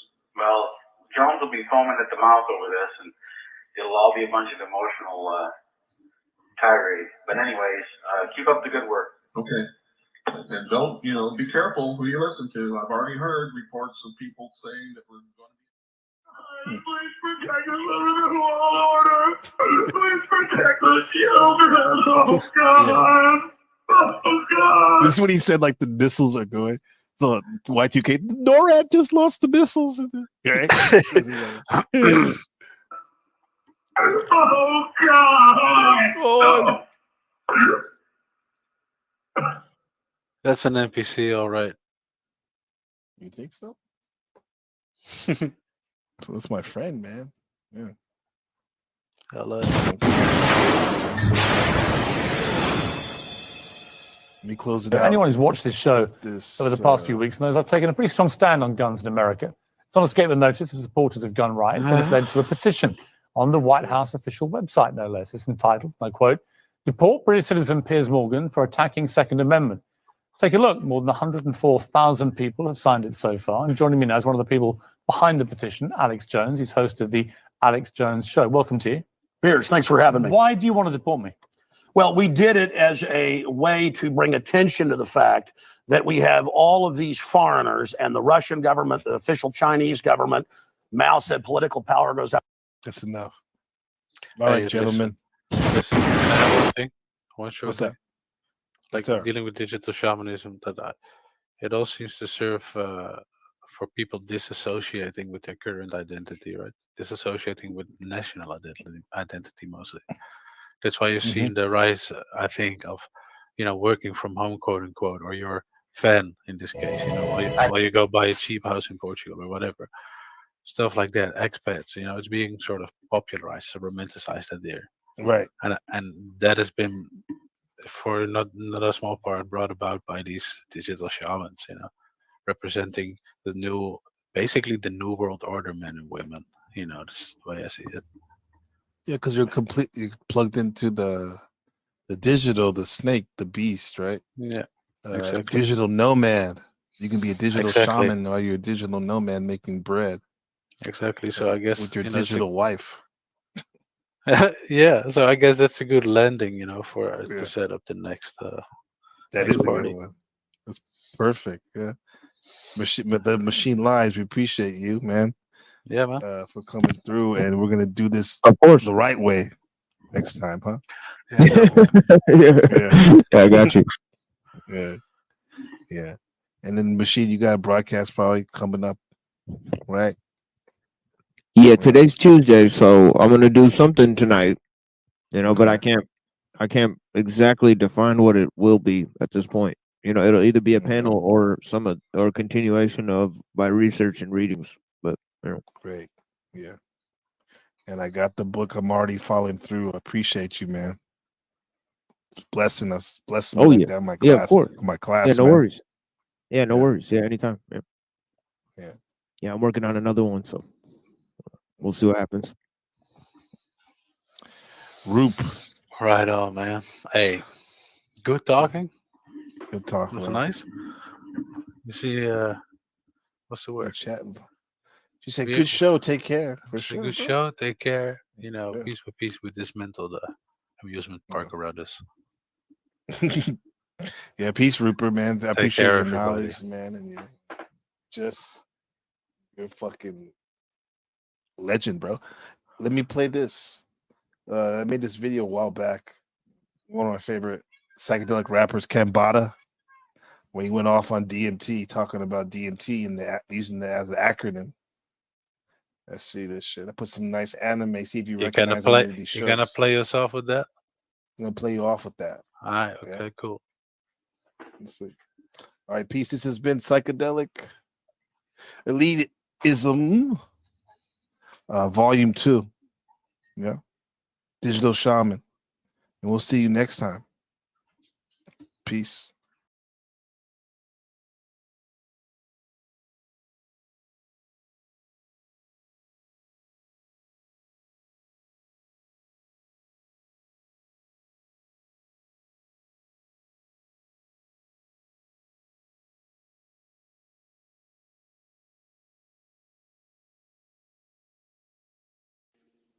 What's up, brother? Yo. I gotta change my settings. There we go. Yeah, is that better? No echo? Yeah, it's good. Cool, man. How you doing? I'm doing okay. How about yourself? I'm hanging in there. Just trying to get my shit together. Yeah, me too. Well, no, I got a new setup here, like so I can use my mic and play the bass at the same time. And I've been trying to get it to sound good for a while, and I don't know how it's coming through on YouTube. Is it distorted or is it clean? Is it quiet? I don't know. It sounds good to me, but then again, I'm no sound expert, so yeah. Yeah. As long as like you can hear it, it doesn't. It's not like so distorted that you can't make it out, right? No. Oh, no, okay, not at all.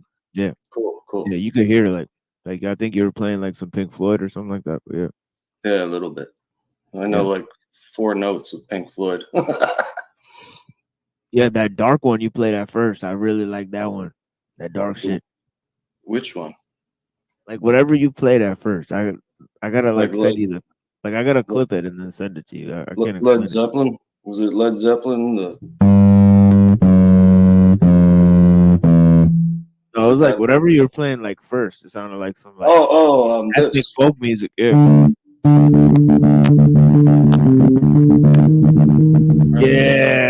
Yeah, that one. Yeah, I like that.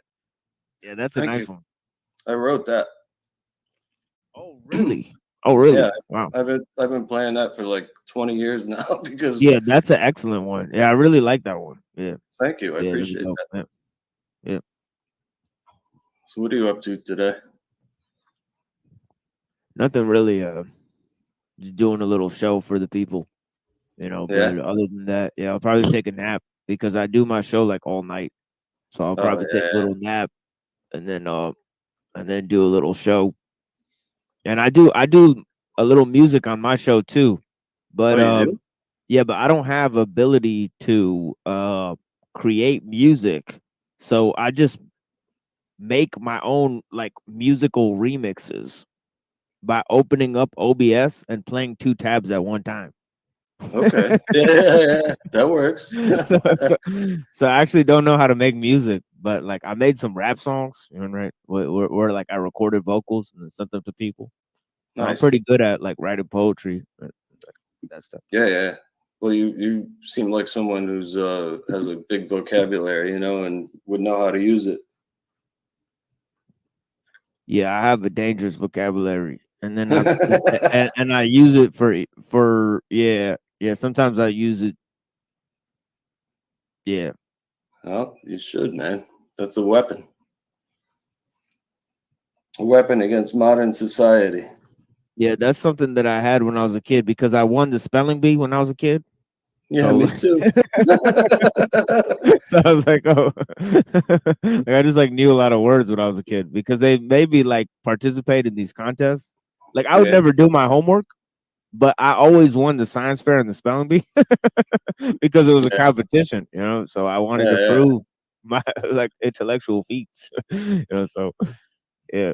When I was in school, I remember the teacher talking, and all I was doing was reading the dictionary because like the teacher was boring the shit out of me with what they were saying. And it's like, yeah, that's obvious, you know. Okay, and I got distracted, so I would just sit there and read the dictionary, and I swear that helped me in life. You know. Oh, Dory's here. We have another guest, ladies and gentlemen. Hello. Hi. How you doing? I just have a couple minutes. No, that's so I thought fine. I'd come up and say hello. No, thank you. I'm at the bus stop. Oh yeah, where you going to the center? I can't hear you guys. Are you going to the center? I've already been there and I walked down to the Palmer Square. Let me just see if I can show it on my camera.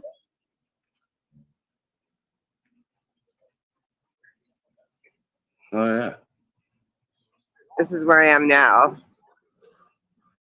Where's that? What state? New Jersey. New Jersey, okay. And this is oh, that's some church across the street there. Let me see what else I've got going here. I'm stealing the internet from J. Crew. Yeah. It's the PNC Bank. There's a little statue of somebody. I don't know. I thought that was a homeless guy for a second. Yeah, this is where they hang out, believe me. Because they get free internet from J. Crew over here. But this is where you catch the bus to New York City, right here. Oh, really? Really? Yeah. I took a train to New York City once, but never a bus. Well, no, that's not true. We were on a bus one time. Port Authority. Port Authority? Go ahead. This goes to Port Authority, and the train goes to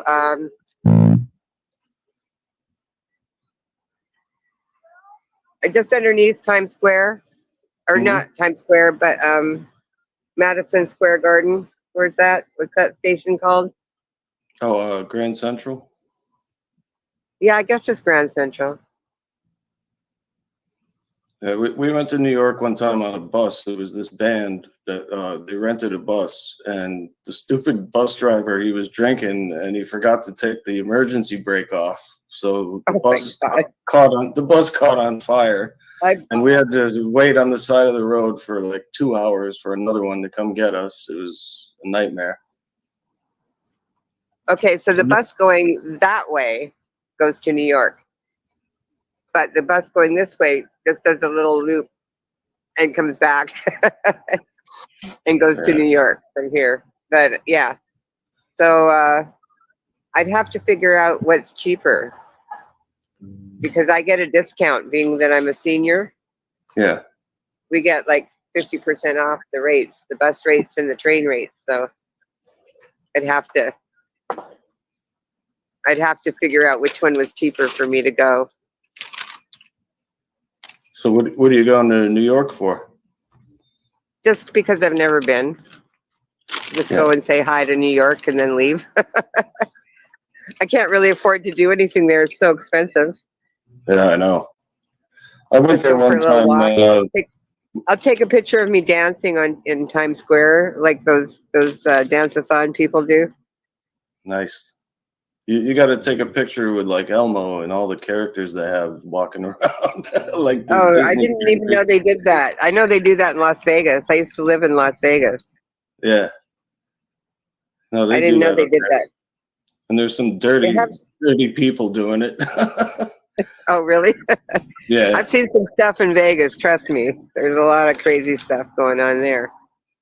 TML, you ever been to Vegas? No. Me either. No, I haven't been to many places in the U.S. actually. Yeah, me either.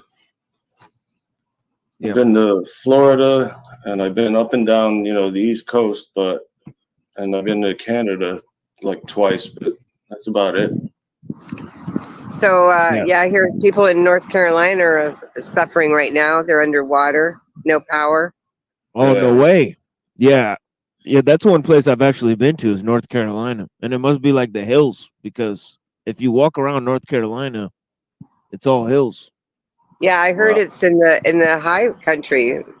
All the water, all the landfall. Damn.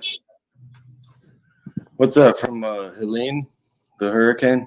Yeah, Hurricane Helena. Yeah. Helena, whatever. Yeah, whatever. Did you guys watch the vice president debate last night? I saw part of it on Andy's channel. He was broadcasting it, but I got bored, because I can't vote anyway, being that I'm Canadian. Yeah. So I'm like, who's Andy? Is that Midlife Bro Logic? No, Andy Cruz podcast. Oh. Andy Cruz podcast. He likes we to be in the middle of the ladies' drama, so I go over there sometimes. Yeah, he loves to be in the middle of ladies' drama. The ladies' drama. He loves the ladies. I don't even know what that means. It's funny. I've known him for a really long time. He used to hang out. I don't know if you knew Full On Drama. No. He used to go there sometimes. He just called himself Full On Drama.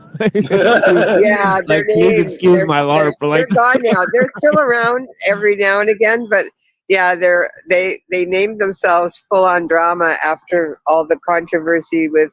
Well, I don't know if remember Diane's channel. No, I'm pretty new here still. Like I've only been here 4 months. Let me just give you a little update on the drama channels. They used to. Yeah, same. Like I'm pretty new here too. Like I don't know any of these. A lot of the people are gone now. They got their channels were taken away. But people like Katie Roby, she invented the drama channels that she claims to have invented them.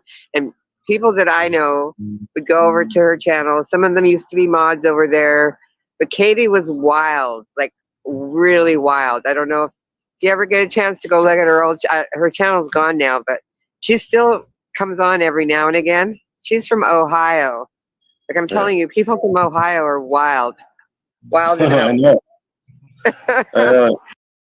I met some people from Ohio at a bar, and they were freaking drinking like maniacs. I was looking at them. Funny. Yeah, they're wilding out. And I'll tell you, so they used to go over to this other. Her name, she's still around. Her name is Truthfully Trisha. And her whole marriage and divorce and everything has been online. And somebody took her to the Dr. Phil show. So they were on TV. Yeah, this goes deep. I'm telling you. God damn. So there's some pretty hilarious stuff happened. I'm just saying, like, if you go down that rabbit hole, if you have time, check out Sam and Yaba, check out It's Randy's Life, check out One Win. All those people that I've known for a long time, they were all in the drama. And Andy Cruz showed up when Full On Drama showed up. I think probably he's been there longer, but that's when I met him, was because of Full On Drama, because they decided to name their channel that. They have like 3 channels, but they don't go live anymore. Do you know who the settlement is, Brett? He's part of the shit show community. Are you talking to me? Yeah. Oh no. No. Yeah, he's one of my buddies that I go to his streams all the time. But it's So all do drama. you consider yourself part of the shit show community? Yeah. Oh, okay. Okay. I just want to be clear, because I'm not in a community, but I do like drama. I go to the drama. I stay away from the crime channels because they're all full of criminals, you know. Yeah. Just saying. Anyway, I gotta go. I'll come back later if you're still online after I get off the bus. Okay. All right. Well, thank you for coming. Okay. It's See you always later. good to see you. All right. All Have a right. good Bye. one. Bye. That was Dory. She always shows up and has something interesting to show us. So now I got to see New Jersey today. I've never really been. I've been through New Jersey, but I've never hung out there. Yeah, that's about the only area in this country that I've been to is New York, New Jersey, and Connecticut. You know, that's because some of my family lives up there. But other than that, you know, So you don't live around there? No, I live in Detroit. Oh. You ever go to what's his name? Les Goldman's pawn shop? No. You know what I'm talking about, right? The guy on what was the name of that show? It wasn't Pawn Stars, it was something else. The guy and his daughter, you know, and they would always have fights with everybody that came in. Yeah. Yeah, my cousin. I think my cousin was on that show. Really? Yeah, but that's cool. Yeah, he like walked in there one day. I wouldn't go there, man. They seem like I don't know, all these pawn shops, they seem like they try to undervalue everything like a lot, you know? They're making a huge profit. Yeah. Because they buy this shit for nothing and then they turn around and sell it for what it's worth. You know?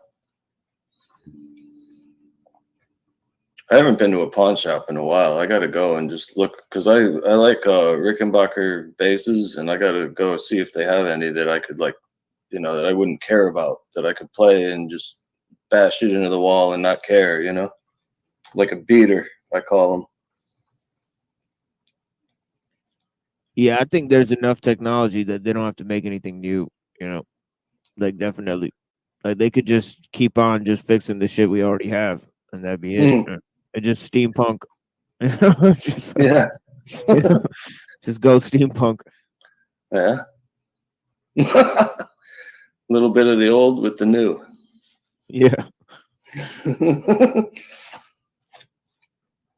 So, man, you're always talking about philosophy and stuff. Were you a philosophy major in college or something? Or yeah, kind of like that. Yeah, like political science and philosophy. But I kind of like dropped out. But I still study it. I could tell, man. You know more than I ever learned.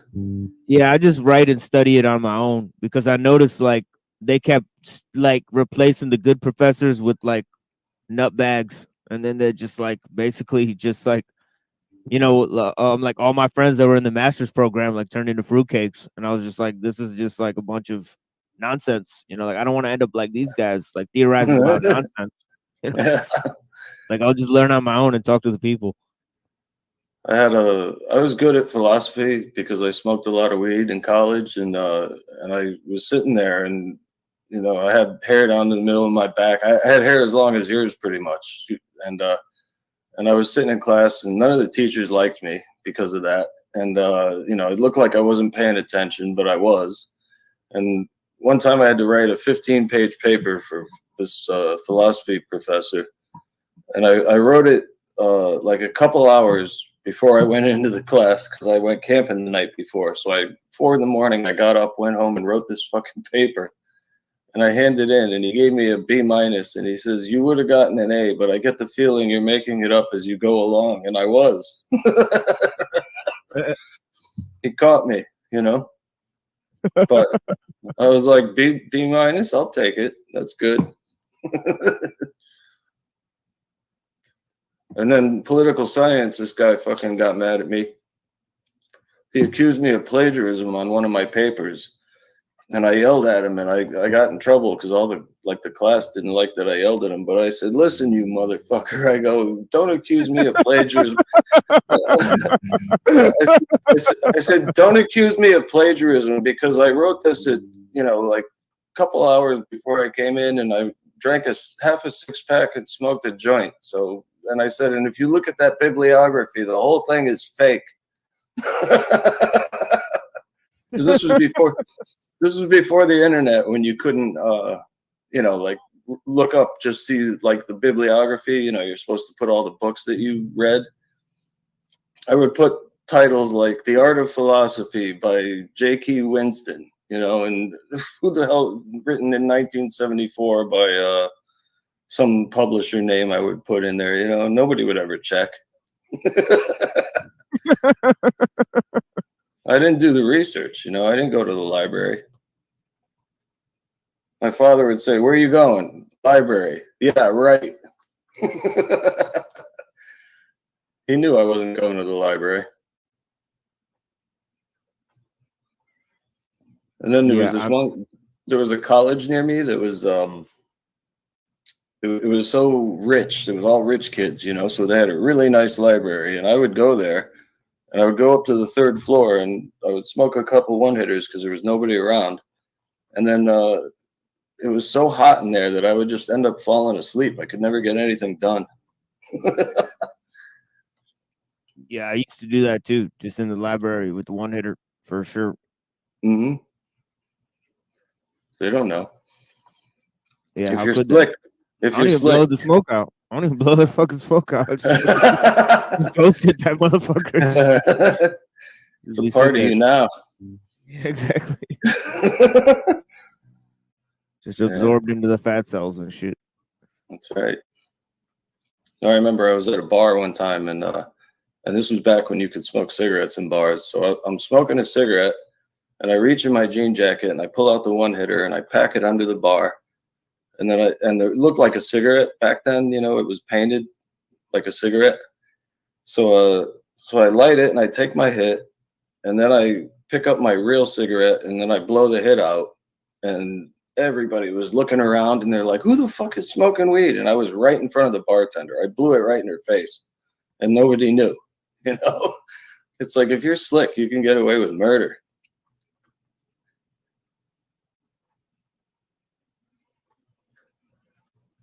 Those were the good old days when you could smoke in bars.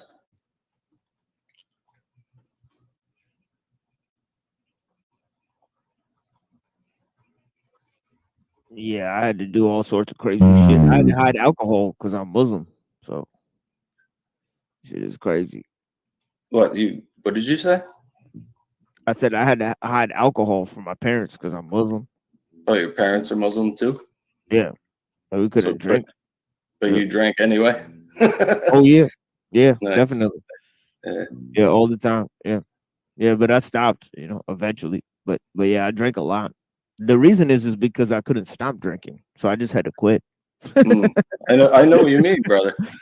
Listen, man, I can't have alcohol in the house. I bought the little bottle of vodka, not the nippers, but it's like a liter or whatever. The shit didn't last 2 days in this house. It's like one drink after another. Yeah. Yeah, if I have it, it's going down. Yeah. Yeah, I see people like on YouTube sometimes or on TV, and they have like bottles of booze, in the background, and they walk over to it and they pour themselves a drink, and it's like, I could never have that because there would be no bottles here. They're always empty. Beer, whatever, man. I drink whatever I can get my hands on. My friend who's coming over Friday, he's bringing homemade mead that he concocted, fermented, whatever. You know what mead is, right? You must have had that. Yeah. Yeah, nice. It's good shit. It's like it's dry. It doesn't taste like honey.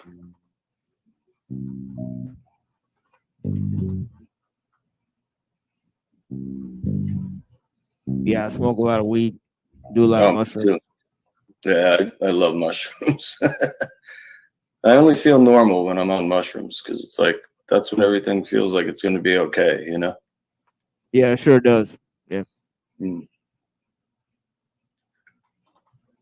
So, who's your favorite philosopher at the moment? I think it would either be like the OGs, like either Lao Tzu or Parmenides. You know, like those would be the top two in my opinion. You know. I read The Art of War. Yeah, he was influenced by Lao Tzu, big time. You know, he said he wanted to be a perfect Taoist general. You know, he actually says that. You know. No, it's a good book. It's a good book, man. Yeah, it's as far as strategy goes, it's like fucking. I use some of the strategies he says in the game Age of Empires 2, and it works. You know? Yeah. Like sometimes I'll build up a strong defense, and then I send a small force out to draw the enemy out, and then while the enemy is chasing my little small, battalion or whatever, I send the rest of them to attack the main fortress of the enemy. And he said that he's like, oh, you would lure the enemy out, like get their main force away from what they're trying to defend, just fool them. Yeah, the two first philosophy books I read was Lao Tzu and Machiavelli, The Prince. I want to read that book. I want to read it. What's that about? What is the main takeaway from it? It's a lot like Sun Tzu Art of War. It's very similar. Very, very similar book. Yeah. Yeah, similar book. Yeah. But it's about politics, right? Like, yeah, it's about politics, but it's about really political science.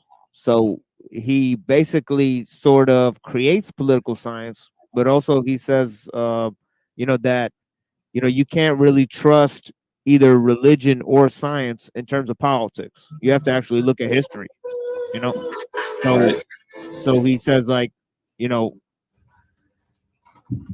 so he brings in this third idea, of history being superior to ideas, right? And then he talks about this thing that's very similar to the Tao, which is he talks about the balance of these two forces within a ruler, which is fortune and virtue, and it all depends on how one uses that, like virtue is of the lion, but fortune is like, one has to be a fox, so he talks about these two guys, the lion and the fox, and how to use them.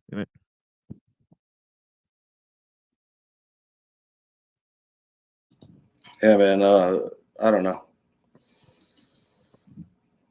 Philosophy is it's dangerous because, like, when you get into logic and shit like that, you can prove something that's not true. Yeah. And you can go down all these rabbit holes. Yeah, we were saying like about the professors, the guys that you didn't like, were they going down rabbit holes? Oh yeah. Yeah. Yeah. Were you gonna say you don't like something? Yeah, I don't like a lot of the philosophers, like I don't like, I actually don't like logic a lot, right?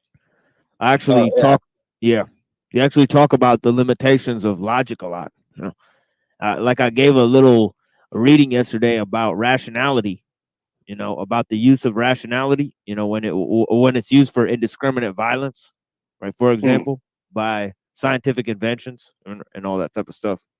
So I was talking about how rationality has limitations, has set limitations, So yeah, I definitely don't think that rationality and logic are the goal of human behavior, or I just think they're like tools, and I think philosophy is like a tool, you know. And I think so is history and religion. You know, like I call them architectonic. You know, like they're the art that creates all other arts, right? So they're tool making. You know what I mean? In a way. So like, you know what I mean? So like in a way, like that's how we create symbols, right? So that whole idea comes back to, you know, you know, you got to get a hold of the symbols that basically rule over your mind and guide your perceptions. You know, like we've created machines to manage our perceptions, and that's the problem, is that we don't have control over what we see. Right. Well, even, you know, like with your Google results, if I look on my computer, my Google results come up one way. If I look at them on my mother's computer, which is on the same network, different results come up because of her searches and what, you know, what the algorithm or whatever it is finding for her, you know, and it's different from what I get. And it's like, so so what, when that applies to news, you know, am I only getting the news that they think I want to see, you know, or am I getting the whole picture? Am I getting the whole story? And I say I'm not, you know. Well, it's like what you're really getting is what they want you to see and what you want to see mixed. Right. You know what I mean? Right. That's what they're trying to hit, that sweet spot, right? So it's like, you know, where they could open you up, but also, you know what I mean, sell you their thing, right? So, right. So that's why they always act like, you know, it's always like some shit to open you up. It's always like a beautiful woman or like a hip hop song that you've known for like 10 years or some shit, or like some stupid. It's like, oh shit. Like, it's like, you know, it's trying to make you feel at home. And like then, I was looking, I was talking to somebody the other day about getting studio monitors, speakers to use, so I can hear what's going on in here without headphones. And then it popped up on my phone. I'm like, how the fuck does my phone know that I was talking to somebody about that? Oh, even worse, even worse. I was listening to a Jay-Z song and I was opening up, and the Jay-Z song is called The Watcher, by the way. What the fuck? So then when I was opening up a pack of mushrooms, and I didn't even say anything about myself opening up the pack of mushrooms, and I saw an ad for reishi mushrooms like on the fucking, and I was like, did they watch me open up the bag? Like I was like, I didn't even say anything. Like I was like, they're actually taking camera pictures of my room or some shit. And like, what I'm like, it's like it goes to, it's like shit. Oh my god, dude. Yeah, it's fucking weird, man. It's like, is that a synchronicity, or is that, you know, like, are we really being watched? Is the singularity like making things happen so that it all comes together? Well, right now, the camera light is on the StreamYard, but I have my camera turned off. You notice if you turn the camera off, the camera light will still be on. Yeah. And it's like, what the fuck? It's like, so like maybe it just puts a screen on top of your image, but it still has the physical recording of you, right? So like, it's like maybe it's watching what you're doing in the StreamYard at all time. You know, if you're in the studio. You know, it's like being on their property or something. So they want to keep an eye on you, you know, if you're using their service or something like that. But the thing is that, you know, they say that like these automated sound devices are not listening to people, but they're a voice that they're triggered by voice commands. Yeah. So you could turn them on in the middle of the day by saying, "Hey Alexa," or "Hey whatever." Right. So they're always listening. Right. How could they not be? Right. Yeah, it Right? has to be listening, or they'll never hear you say its name. So yeah, so it's like, yeah, like, so I mean, it's just a trick to believe that this thing's not always listening, always watching. I mean, right? It's just it's. Yeah, my mom had one of those, and I unplugged the fucking thing because she used to use it just to get like free music, you know, and play that. And then they stopped. You used to be able to connect it to YouTube, and for some reason that doesn't work anymore. So I just unplugged it because there's no point. I don't need a little spy sitting right in the kitchen, you know. Yeah.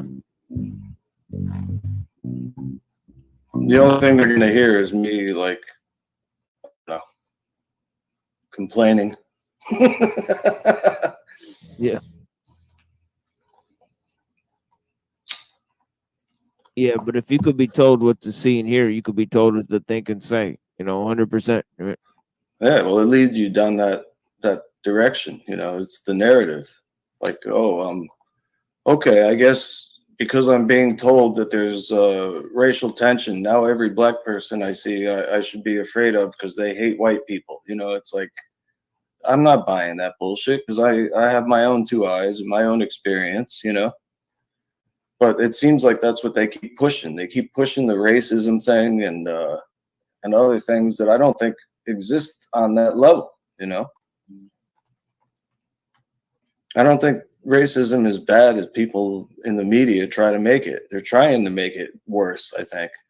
It's like Morgan Freeman said, if you want to get rid of racism, stop talking about it, Well, the whole idea of racism really comes from Judaism, Yeah. So the whole concept really comes from the ancient understanding of the origins of human races and all of that type of stuff, right? So it's a combination of two things, which is the story in the Bible and also Darwin. So they got both of these guys coming up with their own ideas of how humanity evolved. And basically what Darwin says is that the white races are going to conquer the brown races of the world, right? And then they're going to basically eliminate them, right? And then and the monkeys will still be there, but the gulf between the monkeys and the white people is going to be so huge, because the brown races of the planet will be eliminated, So the whole idea, he thought that the brown people of the world were basically the intermediary between the monkeys and the the white races, people, right? Yeah. So this whole concept comes to the idea that basically, if you look around, right, science and technology, it exists most in the European countries, right? And when you go to those European countries and you say, well, who invented all this science and technology? It's mostly Jays, right? So the whole idea is that they think that Judaism and Christianity, Judeo-Christian civilization, in other words, right, is especially chosen, right, for the progress of humanity and for this like world civilization to emerge, right? So the whole concept of racism really comes from that. Like the Freemasons and the Zionists and the Messianic Jews, they all believe that they came from special races that decide the destiny of mankind, and that's why they've been given this technology to rule over all the races of humankind. It's because they're put here to perpetuate a world system. So no matter where you go, like if you go to Japan, if you go to Hindu, if you go to Israel, if you go to like all these countries, like even if you go to Turkey and if you go to Italy with the popes and where they're Nazis and shit, right?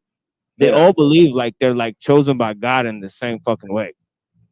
Like they're all like, oh yeah, like we're chosen by God to lead this age of progress, and it's like about the technology and the science and it's about like, the prophecies, the prophets and all that shit. And it's like they all know what the deal is and they all talk about it. And like it's in all of their books and shit. And it's fucking H.G. Wells and shit. And all these people talk about it all day, like the top propagandists and shit. Like they're all in on the conspiracy or whatever. They're all like, Well, what you said about like the Freemasons and Judaism, my grandfather was a odd fellow. They're a type of Freemason. And I got a hold of his book. It's like this little brown leather-bound book, and it's old as hell. Oh yeah, and it's almost like it's like a Bible almost, but all it talks about in the whole fucking thing is King Solomon. Yeah. And Solomon was a magician allegedly, and he captured demons and held them in jars or something. It's like it's crazy what he was said to have done. Yeah. And I think that's why they think they're special, because they think they have powers or something, or power over the unseen world, I guess. Yeah. Like the Skull and Bones, right? Those freaks, they're all into that shit, you know? Yeah. And they're some of the richest people in the world. You got the Bohemian Grove, and they all go there and do their ritual. Yeah, because the Bohemia is where it set it all off, because that's where the Order of the Dragon and Vlad Dracul and the Bathory sisters and all that shit actually comes from, right? And the Bohemian kings, they actually married into the English crown, and that's what's written about by Christian Rosencrantz in The Chemical Wedding of Christian Rosencrantz. He's actually talking about the marriage of Elizabeth Stuart, the daughter of King James, right, to the kings of Bohemia, right? So this whole idea of the bloodlines between the kings of Bohemia and the British crown, you know what I mean? And they think that they're descendants of basically, you know, Israel and all that type of stuff. Right? Yeah. So, yeah. So it's interesting stuff in terms of, you know, that the Rothschilds are like basically, you know, part of the British bloodline. You know what I mean? Through this dude named Charles of Hesse-Kassel. So they've been basically part of. So like Zionism is really another way British Israelism, you know, and that's what Freemasonry is based on. It's actually based on the concept of British Israelism, that the British people are the 13th tribe of Israel, right? So don't the Rastafarians claim to be another tribe of Israel too? Yeah, that's because Leonard Howell, who wrote The Key, you know, he was a Freemason too. You know? The guy who started Rastafarianism was a Freemason, right? So he already knew all that shit about the 13 tribe and all that. Yeah. You know, so all he did was just change it to black people instead of, I mean, right? So he just said, well, no, it was the Africans, not the British people. You know, they were the 13th tribe. You know. And you can prove it through the Bible because of Sir Menelik I, right, was a descendant of the Queen of Sheba, right? So they said basically, you know, the Menelik, I mean, you know, is basically Menelik I is basically, you know what I mean, the descendant. I mean, Oh, I don't know, man. Everything is connected in one way or another, and it's just so crazy how deep it goes. You know, the beliefs and the societies that people create based on them. You know. Oh yeah, yeah. Lee Scratch Perry.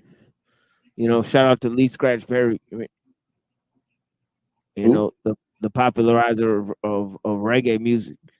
Oh, you know, yeah. Yeah, that's one thing I can't play. I can't play reggae, and I love reggae. Yeah, me too. Yeah.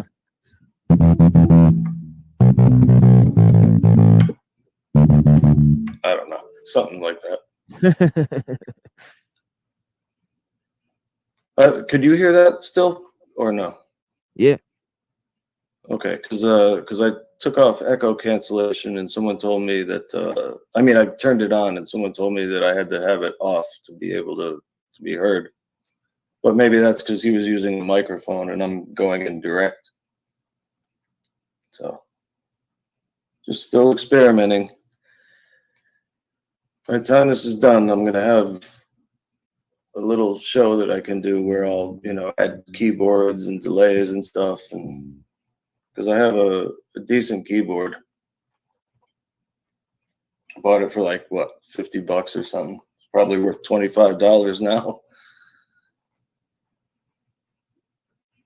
And I have an effects pedal that I can use, so that would help make this a better experience for everybody. Yeah, peace to Yeti Life. Yeah, thank you.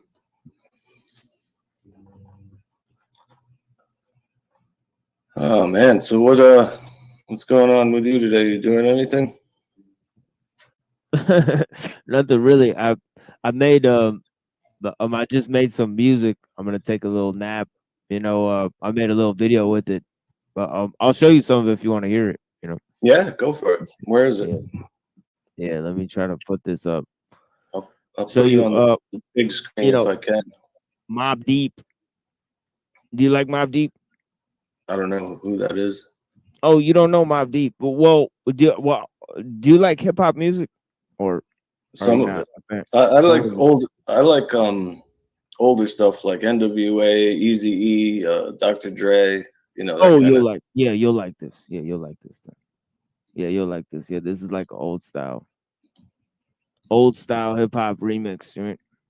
I'm trying to make your screen big, but oh, here we go. I could just add it and then.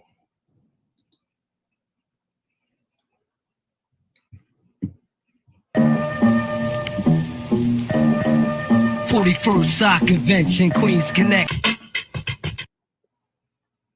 Nice. Yep. I like that the animation. It reminded me of did you ever see Pink Floyd's The Wall, the movie? No, but I've seen scenes of it. I think I know what you're talking about. Yeah. Yeah, the animation is great in that one too. It's like real dark, you know. But Yeah. it sends a message. Oh yeah. The message is China's taking over. Yeah, they're buying all our farmland in Texas, right? Yeah, who knows? I don't fucking know. And I don't think they're doing that anyway. I heard people talking about that recently, but what they are doing is developing their industry and their production, and they have so many freaking people that it's ridiculous. So they could take over. They could take over just by moving here, you know, slowly. Yeah, I mean, you know, it's like everybody has a different person that they blame for it. You know, if you ask the high-level conspiracy theorists, they'll say it's the Jays. If you ask the low-level conspiracy theorists, they'll say it's the Chinese. If you ask the theosophists, they'll say it's the Jesuits. You know, so they all got their own game going. You know, and they're all aiming at each other. Yeah. You know, and they don't see that actually the one thing they take for granted is that they're already being controlled. They're already technological slaves, right? So, like, you know, half the information they're getting and hearing could just be fake. That they wouldn't even know how to verify it. Yeah. Well, it's like, you know, you say you're a Muslim because you grew up Muslim, and you know, that's the way people are. They grow up with what they're surrounded with. You don't see, you know, a Christian in the middle of India. You know? Yeah, you do, but they're not treated very well. Yeah, probably not. Yeah, they're not treated very well. Yeah. Yeah. So that's the thing, is that there's Christians there, but they're extremely poor. You know. Yeah, they're like the untouchable caste. Yeah. In a way, probably, right? Yeah, in Pakistan. Yeah, they kind of are. Yeah. Yeah, they kind of are. But yeah, one of my uncles, you know, I call him uncle, you know, because I kind of grew up with him. You know, he worked at my grandpa's clinic, you know, when I lived in Pakistan. You know, he was a Christian, and I remember, you know, he was partly responsible for raising me, you know, so I've always had a very good opinion of the Christians, you know, because because the Christians that were in, a part of our family and our services and our jobs that, the businesses that my family owned, they were almost part of the family, you know, that's how they were treated. So, yeah. Yeah. Where'd you live in Pakistan? Was it near Karachi? No, it was Rawalpindi near Islamabad. You know, I was born in Rawalpindi. Yeah. Oh wow. Yeah. How old are you, man? I'm 33. Okay. Yeah. But I came here when I was 9.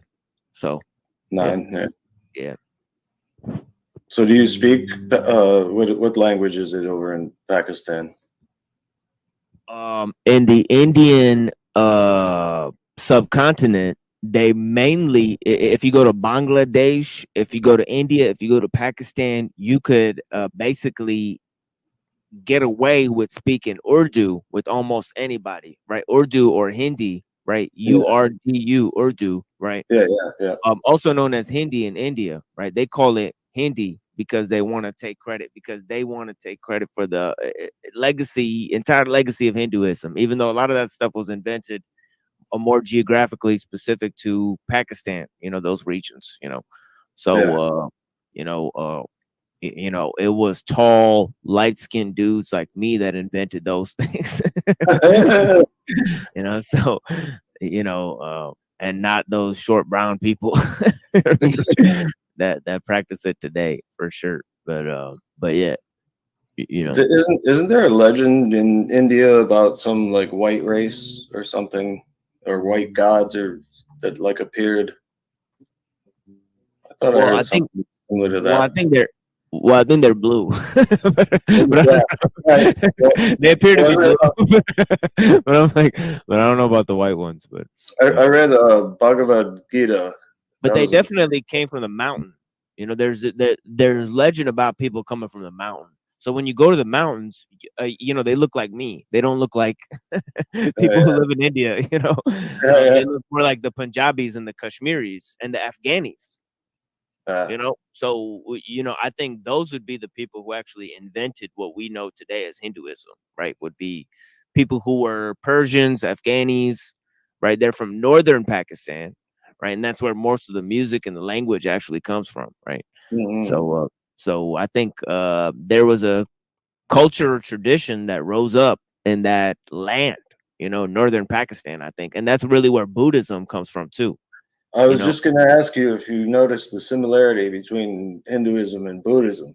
Oh, yeah. I'm about to do a whole special on the history of Buddhism, and then I'm going to go up to the 15th century. So we're going to talk about the samurai and all that stuff, too. Oh, awesome, dude. I'm into the samurai.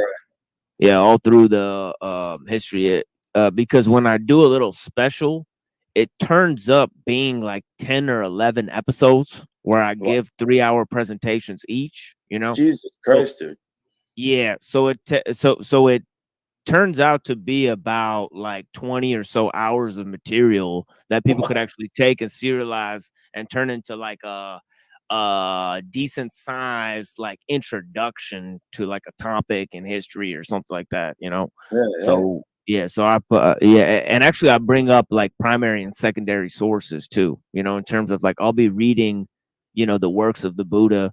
I'll be reading the Abhidharma and the texts of Nagarjuna and Nagasena and all the dialogues and so I'll be bringing up the actual documents and primary and secondary source documents to back up the claims that I'm making. So right, so yeah, sounds interesting to me, man. I'll check it out.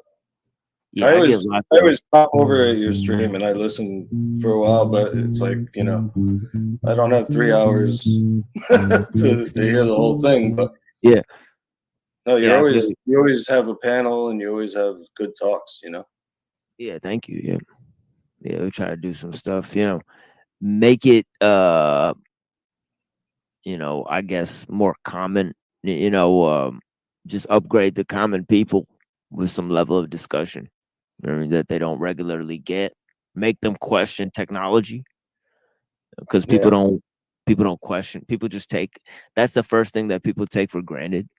Like Lul said, conformity in our age is not, it means nothing more and nothing less than conformity to the technological society, so it really is what it is, so. And they're so conformed that they can't even live without their phone. Yeah, pretty much. You think that, like, like you ask people, why do you need your phone? You know what I mean? And, the answers they give are, range, really, but out of the answers that you'll get, the possibilities of answers that you'll get, you'll be like, that, a certain amount of people will just say, I can't live without my phone. I wouldn't be able to live without it. And I'll be honest,